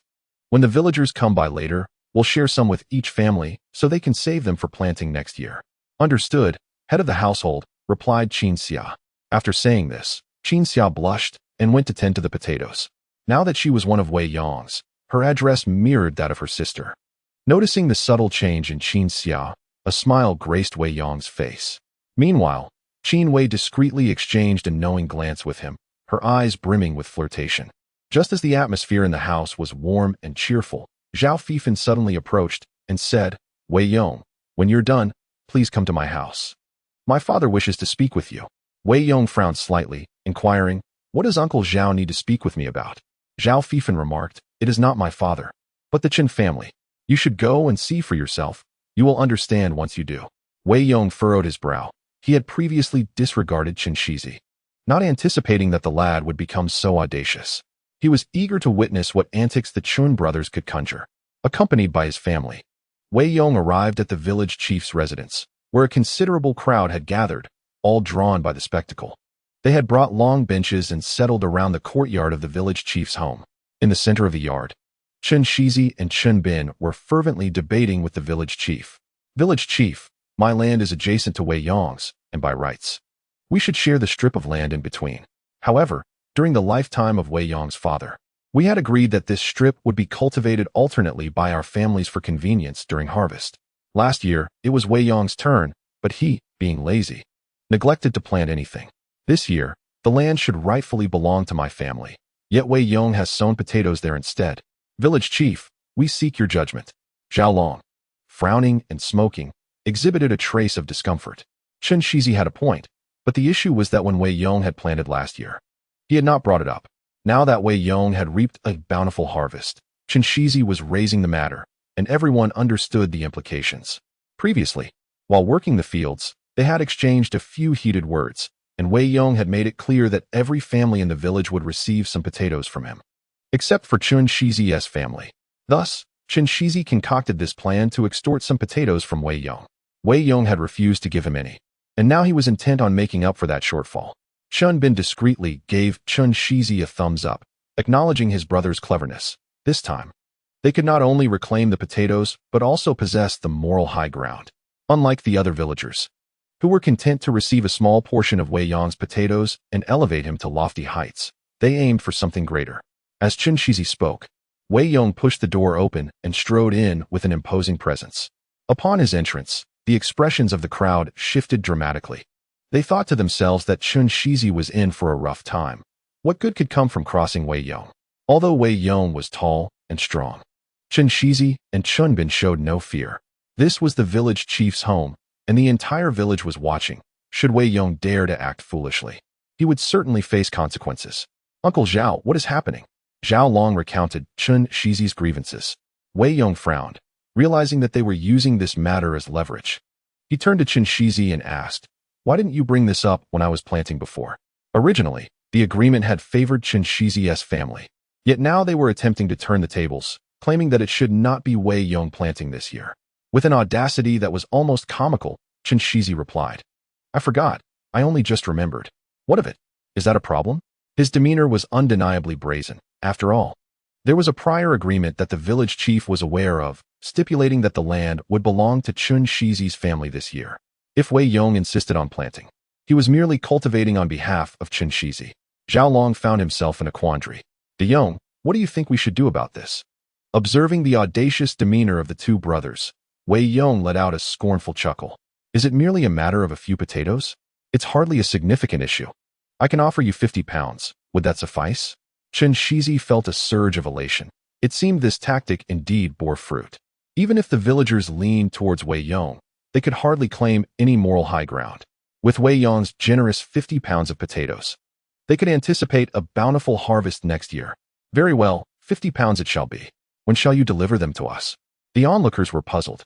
What had come over Wei Yong today? Had he transformed into an entirely different person? In the past, he would have long since slapped these two brothers across the face. Yet today, not only was he displaying tolerance towards them, but he was also readily offering potatoes. Wei Yong had recently enjoyed prosperity, earning a decent wage. Who would still be concerned about a trivial amount of potatoes? Nevertheless, the Chen brothers were indeed shameless, pushing their luck. Truly, one wonders how Aunt Wang managed to raise such audacious offspring. The villagers whispered among themselves, pointing fingers at the Chen brothers, who remained unfazed. They had no regard for their reputation, valuing the acquisition of food far more. Wei Yong led the Chen brothers into his courtyard, where Chen Rongmao and Wang Yu were watching from the entrance. Upon witnessing this scene, Chen Rongmao furrowed his brow in confusion. Has Wei Yong become timid? It seems that once a person attains wealth, they become overly cautious, he sighed. Chen Rongmao appeared contemplative. Wang Yu interjected, "How could you not know? That night, when we went to confront Gao Fei, I accompanied Wei Yong. In one hand, he wielded a knife, and in the other, another knife, with a hunting rifle slung across his back, leaving the men at Gangtuan utterly stunned. If he wasn't afraid of them, how could he possibly fear the Chen brothers? The only explanation is that with better circumstances, Wei Yong has learned to cherish life. Previously, the barefoot had no fear of the shod. Now that Wei Yong has donned shoes, he naturally must tread carefully around those who remain barefoot." While Chen Rongmao's analysis was astute, Wang Yu still felt that the situation was not so straightforward. Given Wei Yong's character, would he so easily allow the Chen brothers to take advantage of him? Chapter 89. In the cornfield with Chen Susu, Wei Yong ushered the Chen brothers into the courtyard, where Qin Wei and Qin Xia stood nearby, each pouting in discontent. Although 50 pounds of potatoes were not particularly substantial for them, they represented months of Wei Yong's labor, and as winter approached, they would rely on this grain to survive. With the famine still looming and uncertainty for the coming year, the unearned gift of 50 pounds to the Chun brothers left them feeling quite unsettled. However, unwilling to provoke a conflict with their men, they could only swallow their grievances. Wei Yong opened the cellar door and said, "You two may go down and help yourselves." Qin Shizi exchanged glances with his brother, not hesitating to descend into the cellar. Upon entering, their eyes widened in awe. This scoundrel Wei Yong was nothing short of a local magnate. The cellar was brimming with provisions. There was meat, eggs, and even fruit. The contents of this cellar are undoubtedly sufficient for a family to enjoy a joyful winter, providing not only ample sustenance, but also delightful delicacies. It remains a mystery how Wei Yong managed to procure such an abundance of food. The two brothers stood in awe at the sight of the bountiful provisions, momentarily rendered immobile. Observing their expressions from above, Wei Yong smirked coldly and remarked, "You two, hurry up and take what you need, and make your exit swiftly." Prompted by his words, Qin Shizi and his brother began to gather potatoes. After filling a bag to the brim, they exited Wei Yong's home. The moment they stepped outside, they exchanged a knowing glance. Wei Yong is truly like a hamster. Can he possibly consume all that food in his cellar? Qin Shizi pondered. It's unlikely that Wei Yong stays at home every day. What do you mean by that, brother? You should understand me, came the reply. Once the Chun brothers departed, Qin Wei launched into a tirade. These two are utterly shameless. They nearly drooled over the provisions in our cellar. Meanwhile, Qin Xia expressed her concerns. What if they harbor ill intentions upon seeing our stockpile of food? Wei Yong responded with a cold laugh. That's precisely what I intend. Knowing these two brothers, they are surely coveting our supplies after witnessing the abundance we possess. If I am not home tonight, they will undoubtedly attempt to steal. Thus, he instructed, "You two must accompany me to the village entrance. I will head to the coal mine and will not return tonight." Qin Wei and Qin Xia exchanged worried glances. "You are aware they will come to steal, yet you leave us here? What if they escalate from thievery to robbery? What are we to do?" Wei Yong reassured them. "Do not worry, my dear. I will ensure your safety and have everything arranged. Just remember, regardless of what transpires tonight, you must wait for my return tomorrow." Evening fell, and as Wei Yong prepared to leave on his bicycle, Qin Susu emerged from her home. "Susu, I'm heading to the coal mine. Allow me to give you a ride to your night shift," he offered. Taken aback, she hesitated momentarily before ultimately nodding in agreement. The daily walk to and from work was indeed tiring, especially after a long day of farm labor. Furthermore, it was late, and likely no one would notice her riding Wei Yong's bicycle. "You go ahead. I'll hop on after we cross the creek," she said, quickening her pace. Qin Wei and Qin Xia came out to see Wei Yong off. Approaching Qin Shizi's home, Wei Yong called out loudly, "Wife, you two need not accompany me any further. The unit has assigned me a dormitory, so I shall not be returning tonight."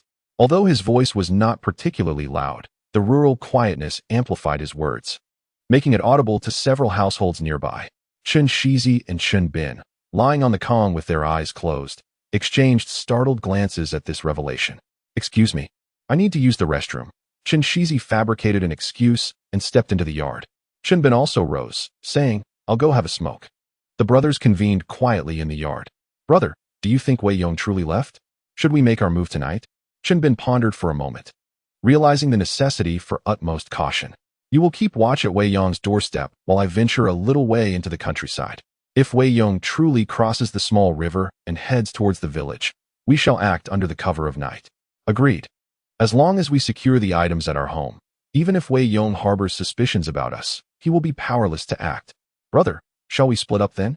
Qin Shizi settled in a discreet spot before Wei Yong's residence, waiting for Qin Wei and Qin Xia to fall into a deep slumber. Meanwhile, Qin Bin trailed Wei Yong on his bicycle for quite a distance. Upon reaching the small river, he was astonished to find Qin Susu waiting for him there. Qin Susu climbed onto Wei Yong's bicycle, and together they sped towards the village. Witnessing this scene, Qin Bin felt a surge of joy. Had it been Wei Yong alone, he would have worried about a possible counterattack. However, with Qin Susu accompanying him, a return was certainly out of the question. Qin Bin returned to the village and found Qin Shizi, who anxiously inquired, "How did it go, brother? Did that fellow leave?" Qin Bin let out a cold chuckle. "That scoundrel has taken Zhang Jiu's wife with him. It seems he won't be returning tonight." Wei Yong's departure with Zhang Jiu's wife raised no eyebrows. As everyone knew, she also worked at the Dahu coal mine. It was quite normal for him to give her a ride. The crucial point was that since Wei Yong had taken her along, he would definitely not turn back midway. Chen Shizi exclaimed with delight, "Brother, let us act tonight." Chen Bin nodded, but urged patience. "We should wait a little longer here. Let's ensure the sisters are sound asleep before we proceed." The sky was still light, and even for dubious deeds, it was too early to act, so the brothers had no choice but to bide their time. Inside the room, Qin Wei expressed her concerns. "Sister, do you think those two will come?" Qin Xiao nodded. "I believe they will. I clearly observed their intent in the cellar. And given the head of the household's comments about their frequent mischief, they won't let this opportunity slip away." Qin Wei agreed. "All right, keep a lookout. I shall rest for now." "Yes, sleep peacefully. The head of the household has made the necessary arrangements." Wei Yong rode his bicycle with Qin Susu for a while. She held onto his clothing tightly, showing no sign of overstepping boundaries. It was her first time riding on Wei Yong's bicycle, and she felt a bit shy, keeping her head down to avoid being seen. Suddenly, Wei Yong heard Qin Susu's stomach rumble. He halted the bicycle and inquired, "Haven't you eaten dinner?" Qin Susu nodded. Wei Yong then parked the bicycle beside a cornfield, saying, "You come with me." Upon seeing this, Qin Susu shook her head vigorously. "No, no, no." Chapter 90. What good could possibly come from this? Wei Yong found Qin Susu's intense reaction amusing. He grasped her hand firmly and, without further ado, pulled her towards the cornfield. Qin Susu was startled. However, in the desolate wilderness, she dared not scream, resorting only to pleading with Wei Yong. "Absolutely not. This simply cannot be. Zhang Jiao is aware he would be furious with me." Wei Yong pulled her into the cornfield, subsequently retrieving a packet of cookies from his pocket and placing it in her hands. "What are you thinking? I brought you in here to offer you something to eat." Upon seeing the cookies in Wei Yong's hands, Qin Susu exhaled in relief, realizing that she had misunderstood the situation, her cheeks flushing a delightful shade akin to a ripe peach. With her head lowered and fingers fidgeting with the hem of her clothing, she remained silent and refused to accept the cookies. Wei Yong, feeling exasperated, unwrapped the cookies and held one up to her mouth. "Hurry up and eat, or I will have to resort to force."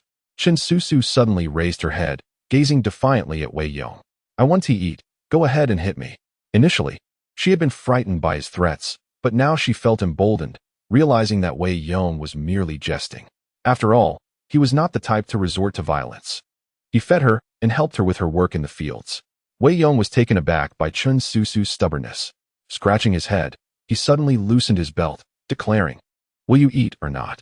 If not, I may have to take matters into my own hands." Startled by his actions, Qin Susu quickly nodded. "I will eat. I will eat." As Wei Yong offered her the cookie, she instinctively opened her mouth and took a bite of the sweet treat. "I can eat on my own. You don't need to feed me." Wei Yong, however, produced a large bag of cookies and stuffed them into her hands. "I will watch you eat. You are not leaving until they are all gone." Holding the sizable bag of cookies, Qin Susu felt a whirlwind of emotions. It was rare to encounter someone like Wei Yong, who would insist she consume such delectable treats without keeping any for himself. Although she believed he would not harm her, uncertainty lingered. Why was he being so kind to her? What did she possess beyond her appealing figure that would merit his attention? She worried that if she disobeyed him, he might indeed act upon those threats. Desiring not to owe him too much, fearing the burden of a debt that could not be repaid, she hesitated to accept his offerings. Yet now, she found herself unable to refuse. "If you give me these snacks, I shall repay you once I receive my salary." In the past, she would have never spoken with such conviction, but now, working at the Dahu coal mine and earning over 30 yuan a month, she felt capable of repaying Wei Yong's kindness. Concerned that she might overthink the situation, Wei Yong simply nodded dismissively, uttering, "All right." With that, Qin Susu felt a weight lifted from her shoulders and began to devour the cookies eagerly. Zhang Jiao and his mother truly were unreasonable. Qin Susu worked nights and harvested during the day, yet they still expected her to go to work without providing her with food. How could she perform her duties underground on an empty stomach? Initially, she had intended to save a packet of cookies for her time in the mine. But since Wei Yong insisted she finish them, she had no choice but to consume them all. "I'm done eating. Let us hurry and go." Wei Yong took a handful of milk candies from his pocket and stuffed them into her bag, then handed her a pack of lotus flower cigarettes. Qin Susu paused momentarily, exclaiming, "I don't smoke." Wei Yong remarked, "The cigarettes are not meant for your indulgence." Before descending into the mine, ensure you distribute one to each of the team leaders. Although I have already spoken to him, you work with them daily. Fostering a good rapport will ease your burdens. Qin Susu nodded, pocketing the cigarettes. Thank you. Despite Wei Yong's fierce demeanor, Qin Susu understood that his intentions were rooted in her well-being. All right, let us get in the car and depart. Wei Yong escorted Qin Susu to the coal mine, first stopping by Director Zhao's office. Zhao, I finished my duties. Today, I wish to inspect the dormitory. Director Zhao responded, You're quite swift, aren't you? Here is the key. In the evening, just follow Director Xia. Your dormitory is directly beneath her residence. Understood, Zhao. With the key in hand, Wei Yong ventured to Xia Dan's office, pushing the door open without hesitation. Xia Dan, frowning and about to reprimand someone, relaxed her expression upon realizing it was Wei Yong. You rascal, so full of energy. Why didn't you knock? Wei Yong chuckled. Sister Dan, we're practically family. Is knocking necessary? Xia Dan shot him a playful glare. Oh, please. Who has family with you? What brings you here after hours? I'm merely checking out the new dormitory. I have nowhere to dine tonight. Sister Dan, are you available? If so, I'd love to join you for a meal. Xia Dan paused, then replied, I suppose so. I'll make dumplings for you tonight. Perfect. There's a saying that goes, nothing compares to dumplings. Blushing, Xia Dan playfully punched him. You're not allowed to finish that saying. Go wait for me outside the mine. Witnessing her shyness, Wei Yong couldn't help but smile. He pedaled his bicycle out of the coal mine, recalling the location of Xia Dan's home from his previous visit. After walking a mile outside the mine, he found a secluded spot to wait for her. After tidying her office and locking the door, Xia Dan exited the mine. Just then, Wei Yong approached her, running from behind. Wife, I'm off to a colleague's house for drinks tonight, so I want to be dining with you. I'll return later. Don't wait for me. Frowning, Xia Dan replied, You're off to play cards again, aren't you? Wei Yong grinned. I assure you, it's only for drinks. My dear, Xia Dan shot him an exasperated look. Go wherever you wish. I'm too weary to concern myself with you. With that, she turned to leave, thinking that it was fortuitous he wouldn't be back tonight. Not far along, she spotted Wei Yong waiting by the roadside, and a smile involuntarily crept onto her face. Especially when she noticed the roguish grin on his countenance, her heart began to race. Whenever she was alone with him, it took but a few exchanges for her to blush. Inviting him to her home for dinner tonight felt like a gamble. Sister Dan, why are you so slow?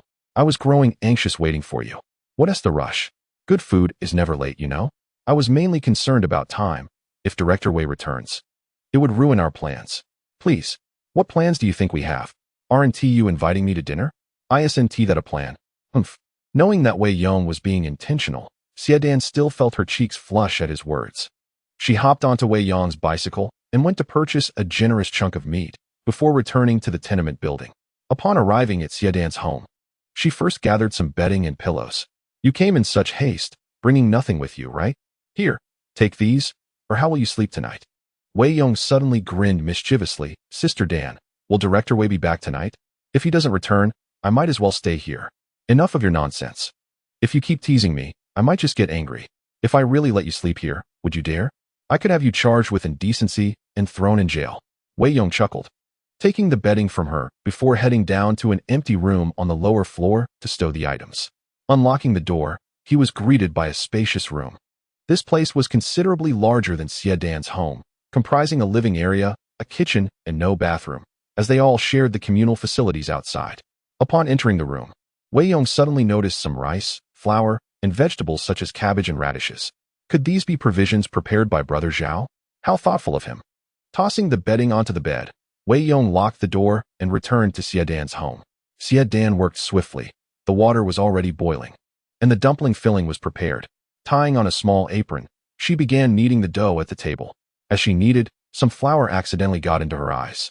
Wei Yong, come over and help me check, she called out, unable to wipe her eyes with her flour-covered hands. Wei Yong quickly approached. Sister, you've got flour in your eyes. Let me blow it out for you. All right, Xia Dan nodded, tilting her delicate face upwards. This was the first time Wei Yong had the opportunity to admire her features from such proximity. Her complexion was as radiant as snow upon jade, exuding an ethereal whiteness. With a high nose and slender eyebrows, every aspect of her face was impeccably sculpted, resembling a finely crafted masterpiece. Especially her two red lips, akin to plum blossoms blooming in the snow, not only enchanting, but also exuding a subtle fragrance. What are you doing? Hurry up, Xia Dan urged. Wei Yong snapped back to reality, gently parting her upper and lower eyelids before softly blowing. Xie Dan tightly shut her eyes and blinked a few times before slowly opening them. It was only then she realized how close Wei Yong was. They had crossed the safe distance typically maintained between men and women, and Wei Yong was staring at her intently, causing her face to flush crimson. "Stop staring. My eyes might just pop out." Wei Yong awkwardly scratched his head. "What can I say, Sister Dan? You're simply stunning. Such a smooth talker." Despite feeling teased, Xie Dan felt a warm glow in her heart. Wei Yong's unabashed gaze indicated her allure. Before long, a steaming plate of dumplings was ready. Xie Dan's culinary skills are no less impressive than Qin Xia's, and the dumplings she prepared left Wei Yong utterly enchanted. "Sister Dan, your cooking is exquisite. May I come by your home for meals more often?" "Of course. As long as you don't mind, you are welcome anytime. However, we cannot have dumplings at every meal. My household lacks such provisions," she replied. In these trying times, food is scarce, both in the countryside and the city. Though Xie Dan earns a salary from the Dahe coal mine, her living conditions are not particularly affluent. If it weren't for Wei Yong's visit today, she would rarely make dumplings. "Rest assured, sister, next time I come for a meal, I will not arrive empty-handed. I can bring the ingredients, and you can showcase your culinary prowess." Wei Yong had plenty of ingredients at home in Zidongton, where he could enjoy warm meals, but in the dormitory in the countryside, he had no one to attend to him. Given Xie Dan's exceptional cooking skills, he resolved to visit her more often for meals. "Wei Yong, have you checked the room downstairs? It seems fairly clean, right? I will help you tidy it up shortly." "No need, Sister Dan. I think it looks quite tidy. And there are some rice and flour, along with a fair amount of winter vegetables. Isn't that a benefit for us coal miners?" Xie Dan hesitated. "You might be overthinking it. The coal mine providing you with accommodation is already commendable. How could they also supply you with food?" "Oh, then whose food is in my room?" Xie Dan furrowed her brow, suddenly recalling something. "I believe the food in your room might belong to Aunt Biao." Wei Yong was taken aback. "Who is Aunt Biao?" "She is your neighbor, living next door. Their house is smaller, so they might have stored their winter vegetables in your room. Aunt Biao is the most formidable woman in our building. When you go down, be sure to speak to her kindly. Do not provoke her, or you will regret it." Wei Yong chuckled. "Understood, Sister Dan. I usually prefer to win people over with kindness." Just having moved into the building, he naturally wished to avoid any trouble. Since it was merely a misunderstanding, he would return the winter vegetables to her later. After the meal, Wei Yong assisted Xie Dan in clearing the dishes. Noticing a few fishing rods in the corner of her home, he inquired, "Does Director Wei enjoy fishing?" Xie Dan scoffed. "Aside from drinking, he spends his time playing cards. These fishing rods are mine. I adore fish and bought them in hopes that he would occasionally catch some for me to enhance our meals." However, after several attempts, he caught nothing and gave up altogether. "So, Sister Dan enjoys fish, do you?" "Indeed, but with winter approaching, fish will be impossible to find. I can only dream of eating fish this winter." She sighed in resignation, having long craved fish, yet unable to satisfy her longing due to her husband's lack of skill. At that moment, a voice echoed in Wei Yong's mind. "Binding target, Xie Dan, hunger level 30. Increasing target's hunger level will yield rewards." Hearing this voice, Wei Yong was not particularly surprised. He had already suspected the system would bind to Xie Dan, though he hadn't anticipated it happening so soon. He picked up a fishing rod and said, "Sister Dan, may I borrow this fishing rod? I will give it a try another day. Perhaps I can catch some fish to satisfy your craving." "All right, you may take it. It has merely been idle in my home." Wei Yong glanced at the time and decided not to linger any longer. Grasping his fishing rod, he descended the stairs to prepare his belongings, and Xie Dan followed suit, wishing to assist him in tidying up the residence. However, upon reaching the ground floor, they were met with the shocking sight of Wei Yong's quilt and pillow carelessly discarded outside, the freshly laundered bedding now soiled with dust. Wei Yong's expression darkened immediately. Xie Dan hastily retrieved the bedding, her countenance reflecting her dismay. What on earth was happening? Who had done this? Just then, the door of the adjacent apartment swung open, revealing a woman in her 50s, her demeanor rather unpleasant. As she spat out sunflower seed shells, she exclaimed, "This is my house. Who allowed you to place your belongings here? Are you seeking trouble?" Xie Dan furrowed her brow and replied, "Aunt Biao, these accommodations are staff dormitories. This gentleman is Director Wei of the Dahu coal mine, and this house has been allocated to him. It is no longer yours." Aunt Biao scoffed. "Nonsense. This house has always been used by my family. Just because you say it belongs to you, it does? If the house is given to you, where am I to put my winter vegetables? In your bed. Chapter 92. Aunt Biao was taken aback. Xie Dan gritted her teeth. Aunt Biao's words were truly offensive. She prided herself on being a civilized person, loathing the idea of quarreling with neighbors in this cramped building. Yet, Aunt Biao's voice was loud, and soon enough, the entire building's residents emerged. The structure comprised 4 floors. And on the first floor, everyone could see each other from their doorsteps. Those on the upper floors could also catch a glimpse of the ground below from their doorways. Wei Yong frowned. He had no intention of clashing with his new neighbor, but this woman's manner of speaking was undeniably foul. He produced the document issued by Director Zhao, stating, "Do you see this? This is the deed for the Dahu coal mine, along with my application for staff housing, complete with the mine's official seal." Wei Yong held up the document, a direct proof of his claim. However, Aunt Biao paid no heed, dismissively swatting the document to the ground. "What coal mine seal? I don't recognize that nonsense. Let me tell you, this house has always belonged to my family. You, a mere child, think you can seize my home? Dream on. Get lost." Xie Dan felt her face flush with anger. She had lived in this building long enough to know that Aunt Biao was unreasonable, but she had never anticipated such blatant disregard. Wei Yong's face hardened as he coldly demanded, "Madam, I ask you, will you vacate this house?" Aunt Biao placed her hands on her hips defiantly. "You little brat, I will not. If you have the guts, hit me. Just so you know, the special commissioner lives not far from here. If you dare touch me, I'll have you thrown into the county police station tomorrow." In those days, proper police stations were scarce. Each township had only a special police commissioner. Aunt Biao's audacity stemmed from the proximity of the commissioner. If Wei Yong dared to strike her, the situation would escalate dramatically. Xie Dan tugged at Wei Yong, saying, "Wei Yong, please, don't act impulsively." Wei Yong let out a cold smile and said, "Sister Dan, do not worry. There is no need to resort to violence with such a woman. You may head home now. I have an errand to run."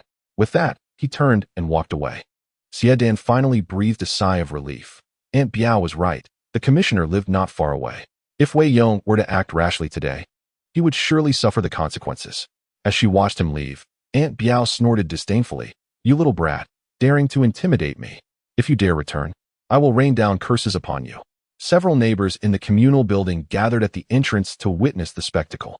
Aunt Biao earned her moniker due to her formidable nature. Regardless of whether one was a young lad or a lovely young bride, offending her would surely incur her wrath. On one occasion, the man from the second floor, Qin Wei, had crossed her, and Aunt Biao berated him from morning until night, cursing his ancestors without reprieve or repetition. Ever since that day, Qin Wei made it a point to avoid her at all costs. Consequently, the residents of the building were wary of provoking Aunt Biao. For this reason, despite the spaciousness of the adjacent unit, it had remained unoccupied. Now that this fellow Wei had received the keys to that very apartment, one could only deem him unfortunate. As the minutes ticked by without Wei Yong's return, speculation arose among the onlookers that he might have lost his nerve and gone to seek a transfer. Just as they resignedly began to pack up their small stools and prepare to leave, an unpleasant odor wafted through the air. A few young women pinched their noses and exclaimed, "What is that smell? It is revolting." Before they could trace the source of the stench, Wei Yong appeared at the main entrance, shouldering a yoke with 2 buckets of excrement dangling from either end. The sight of the yellowish sludge emanating a foul odor was enough to turn one's stomach. Wei Yong approached Aunt Biao's door and declared, "You old hag, clear out this place for me, do you hear?" Aunt Biao flung open her door and retorted, "You little brat, have I given you any face? Today, I will not budge. What will you do about it?" "Very well, you've got guts," Wei Yong replied, seizing one of the buckets and kicking open the door to his own room, hurling the bucket inside. The contents exploded like a bomb, splattering foul liquid across the room. Aside from the winter vegetables Aunt Biao had hoarded, there were also some rice and cornmeal. While the cabbage and radishes could be washed off, the grains would be ruined. Aunt Biao, as if someone had stepped on her tail, wailed in despair, "Oh, you scoundrel, are you trying to kill me?" She stood at the threshold of Wei Yong's room, lamenting over her ruined provisions, her hands beating against her thighs in anguish. Yet at that moment, Wei Yong grasped the other bucket of filth and forcefully kicked open Aunt Biao's door, tossing the excrement-laden bomb into her home. With a splatter, the foul substance erupted within her quarters, corrupting not only her food, but also soiling her bedding and pillows. Oh my heavens, you truly are trying to kill me. You wretched soul, may you never find peace. Aunt Biao had initially intended to salvage the grain stored here, but on the other side, Wei Yong had unleashed filth, leaving her no choice but to return home in haste, grabbing the bags of rice and flour from the ground. If that filth were to flow over, her precious grain would be utterly ruined. At this moment, she could care less about her bedding. The grain was of utmost importance. She had saved it for the winter, and if it were all destroyed, what would she eat come the cold months? Wei Yong, balancing a yoke at the entrance, proclaimed, "Old woman, clean my house thoroughly by tomorrow, or I shall ensure you receive a barrel of filth each day. Test me if you dare." With that, he strode out of the courtyard. Xia Dan, leaning out from the upper floor, was utterly aghast, her mouth agape in disbelief. Was Wei Yong truly this reckless? With those 2 barrels of filth thrown in, how would Aunt Biao manage to sleep tonight? Although she had acted swiftly to salvage some grain, much had still fallen victim to Wei Yong's malicious act. The nature of filth is such that it spreads easily. Once it contaminates a spot, it proliferates relentlessly. After a while, Aunt Biao stood in the courtyard, lamenting and cursing Wei Yong's ancestors with fervor. Chu Guangguan, watching from the second floor, found immense satisfaction in the scene. This newcomer was indeed formidable. Having left Aunt Biao utterly flabbergasted with just those 2 barrels of filth, he eagerly anticipated whether Aunt Biao would show any sign of weakness. Perhaps Wei Yong would return tomorrow, promising more entertainment to come. Having departed the tenement, Wei Yong initially considered staying at an inn for the night. However, recalling the possibility of the Chun brothers visiting his home, he hesitated and decided to ride back under the cover of darkness. Despite having made arrangements, his presence was essential for Qin Wei and Qin Xia to feel secure. Meanwhile, Chen Bin and Chen Shizi had been waiting outside Wei Yong's house for quite some time. As night fully enveloped the sky, Chen Shizi finally spoke. "Brother, shall we proceed?" Chen Bin nodded, and the brothers, each concealing 2 burlap sacks at their waists, approached Wei Yong's home and stealthily scaled the fence to leap inside. These brothers were no strangers to thievery. Their experience was substantial. They quietly infiltrated Wei Yong's abode, reaching the entrance to the cellar, where they lifted the lid. "Brother, you retrieve the items below while I keep watch up here," Chen Shizi suggested. Chen Bin nodded in agreement and slowly descended into the cellar to commence the task of pilfering. Given the nature of their endeavor, they aimed for the most valuable items first, loading up on Wei Yong's meat and fine grains. "Shizi, there's too much. It's cumbersome for me alone. Come down and help me expedite this." "All right." Shizi tossed down his sack and quietly leaped into the cellar. Upon witnessing the abundance of food within, both brothers were exhilarated, ready to each fill 2 sacks, ensuring a winter free from want. Meanwhile, Qin Wei and Qin Xia lay inside, their attention piqued by the rustling noises from outside, prompting Qin Xia to open her eyes. "Did you hear that, eldest brother?" Those 2 seemed to have entered the cellar. At this moment, Qin Wei also perked up. "I heard it. What about sister you? I'll go take a look." Qin Xia climbed out of bed and made her way to the outer room, where Wang Yu was squatting with Dehei. This evening, Wei Yong had invited Wang Yu over, while the Qin sisters were sleeping in the eastern room and Wang Yu alone in the western room. Wang Yu had brought Dehei to their kitchen, waiting for the Chun brothers to take the bait. Wang Yu hadn't dared to sleep all night. Seeing the 2 brothers actually come to steal, she was infuriated. The Chun brothers were truly shameless. During the day, they extorted 50 pounds of potatoes from Wei Yong, and now they dared to steal at night. In these times, theft was a grievous crime, and those 2 would surely not escape unscathed tonight. During the day, Chen Rongmao had said that Wei Yong was afraid of them, but Wang Yu felt otherwise. It seemed that Wei Yong was not afraid of them, but was intent on giving them a good thrashing. Though Wei Yong appeared reckless, he was actually quite astute. He had anticipated that the 2 brothers would attempt to steal at night, thus setting this trap for them. Compared to Chen Rongmao, Wei Yong was truly brilliant. Just thinking of her own husband, who constantly tried to emulate Wei Yong, but couldn't even mimic his exterior, let alone his essence, made her shake her head. The 3 of them stared intently at the cellar from inside the house, with Wang Yu pressing down on Dehei's head. Suddenly, Qin Xia whispered, "Sister Yu, they're coming out." Chen Shizi was the first to crawl out, followed by Chen Bin, who leisurely handed over 4 bags of grain to him. Upon witnessing this scene, Qin Wei and Qin Xia were furious. These 2 were practically emptying their cellar. They were taking all the valuable items. How brazen. Wang Yu kicked open the door, released Dehei, and shouted, "Go." Dehei barked twice and darted out. The speed of Dehei was incomparable to that of the Qin brothers. Before they could react, Dehei had already bitten Qin Shizi's leg. Qin Shizi screamed in agony, his voice echoing through the village like a slaughtered pig. Shizi. Qin Bin was equally astonished that Wei Yong's household had a dog. Brother, save me. Qin Bin pulled Qin Shizi forcefully, dragging him into the cellar. The two brothers stepped on empty space and fell directly into the cellar. A pained cry echoed from within, and Qin Wei and the others rushed over, standing at the cellar's edge to look down.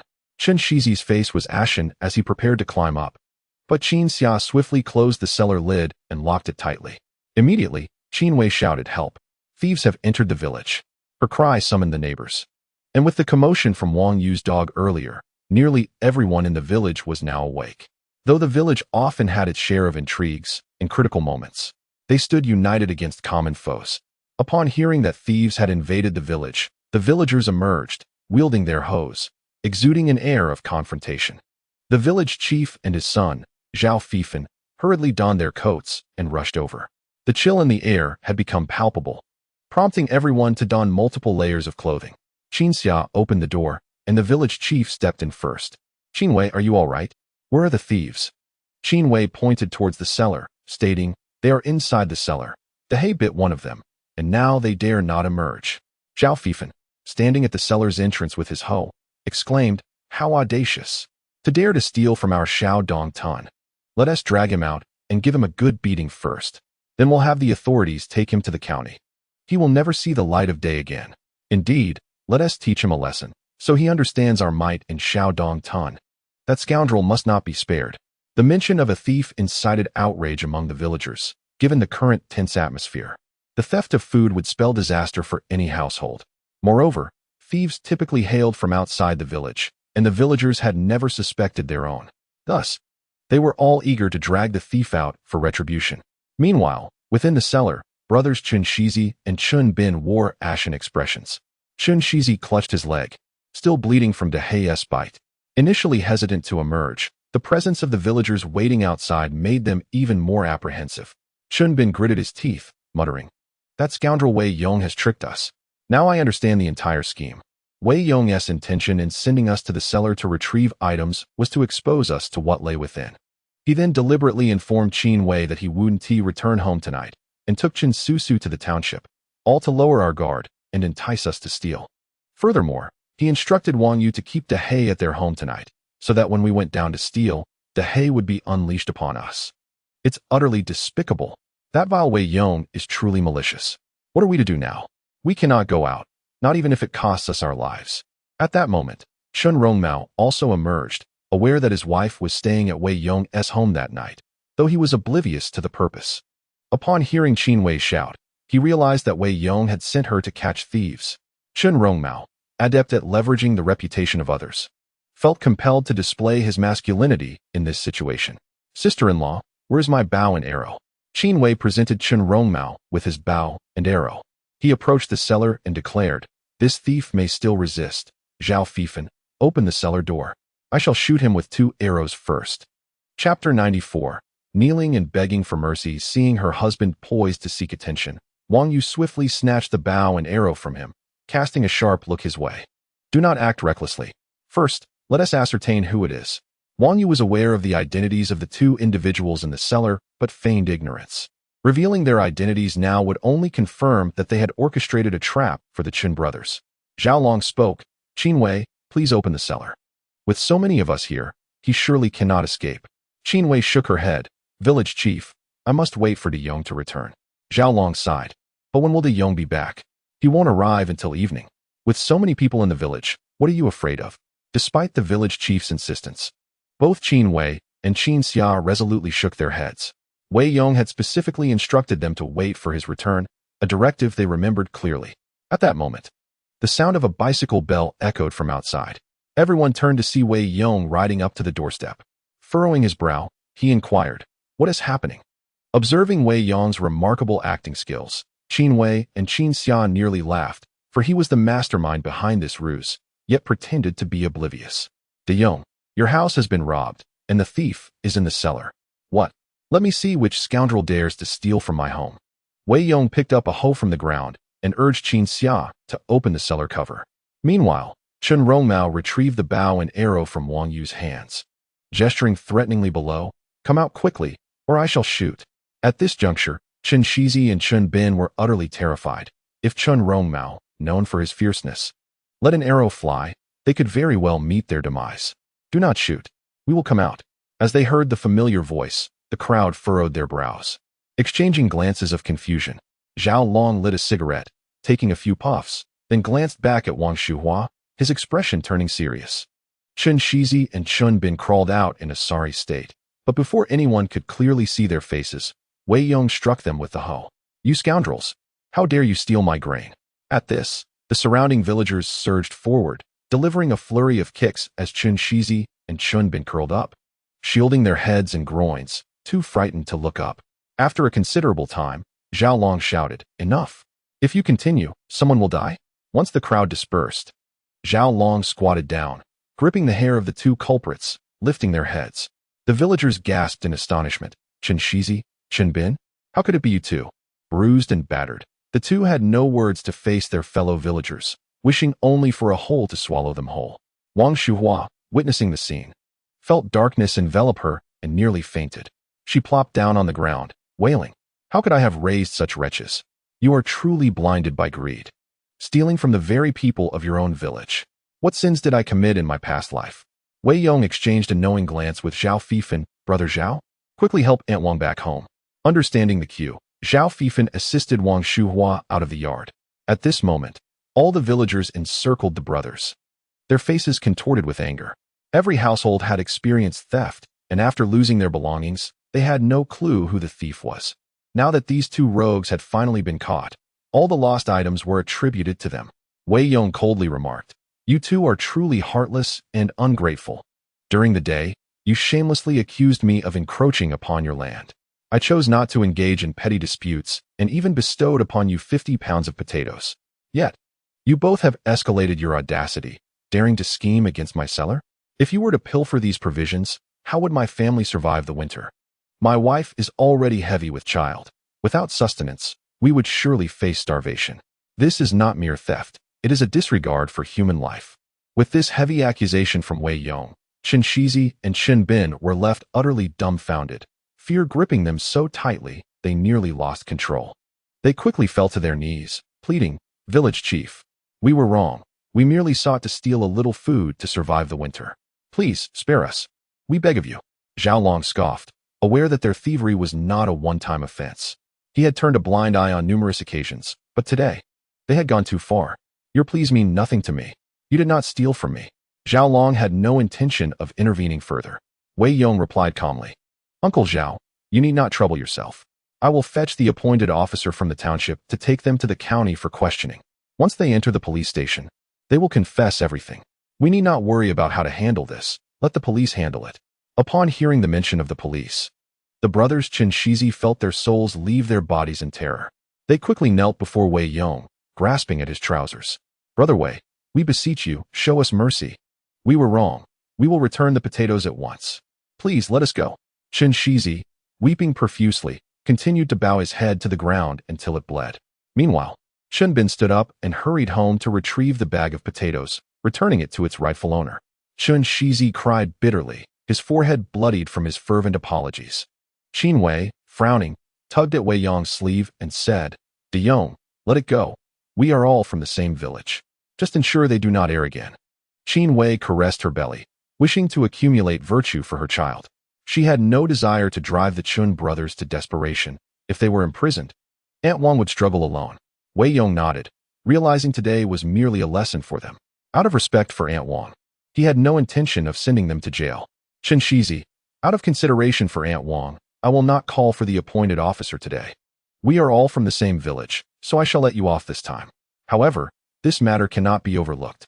You have damaged my fence, so you will rebuild the wall tomorrow. Is that agreeable?" Chen Shizi wiped away his tears and snot, finally feeling a sense of relief. "Brother Wei, rest assured. We will rebuild the wall properly." "Very well. Today's events have witnesses. Should you offend again, I will undoubtedly call for the officer, and we shall settle both new and old scores together. Now, everyone may return home." Chen Bin assisted Chen Shizi, limping as they exited Wei Yong's residence. The other villagers regarded Wei Yong with newfound respect, acknowledging the excellent manner in which he handled the situation. There would be no more worries of theft within the village. Wang Yu led her dog alongside Chen Rongmao as they returned home. Once inside, Wang Yu yawned, "I shall take a short nap. You can prepare the stove and cook. After dinner, I still have to go to work."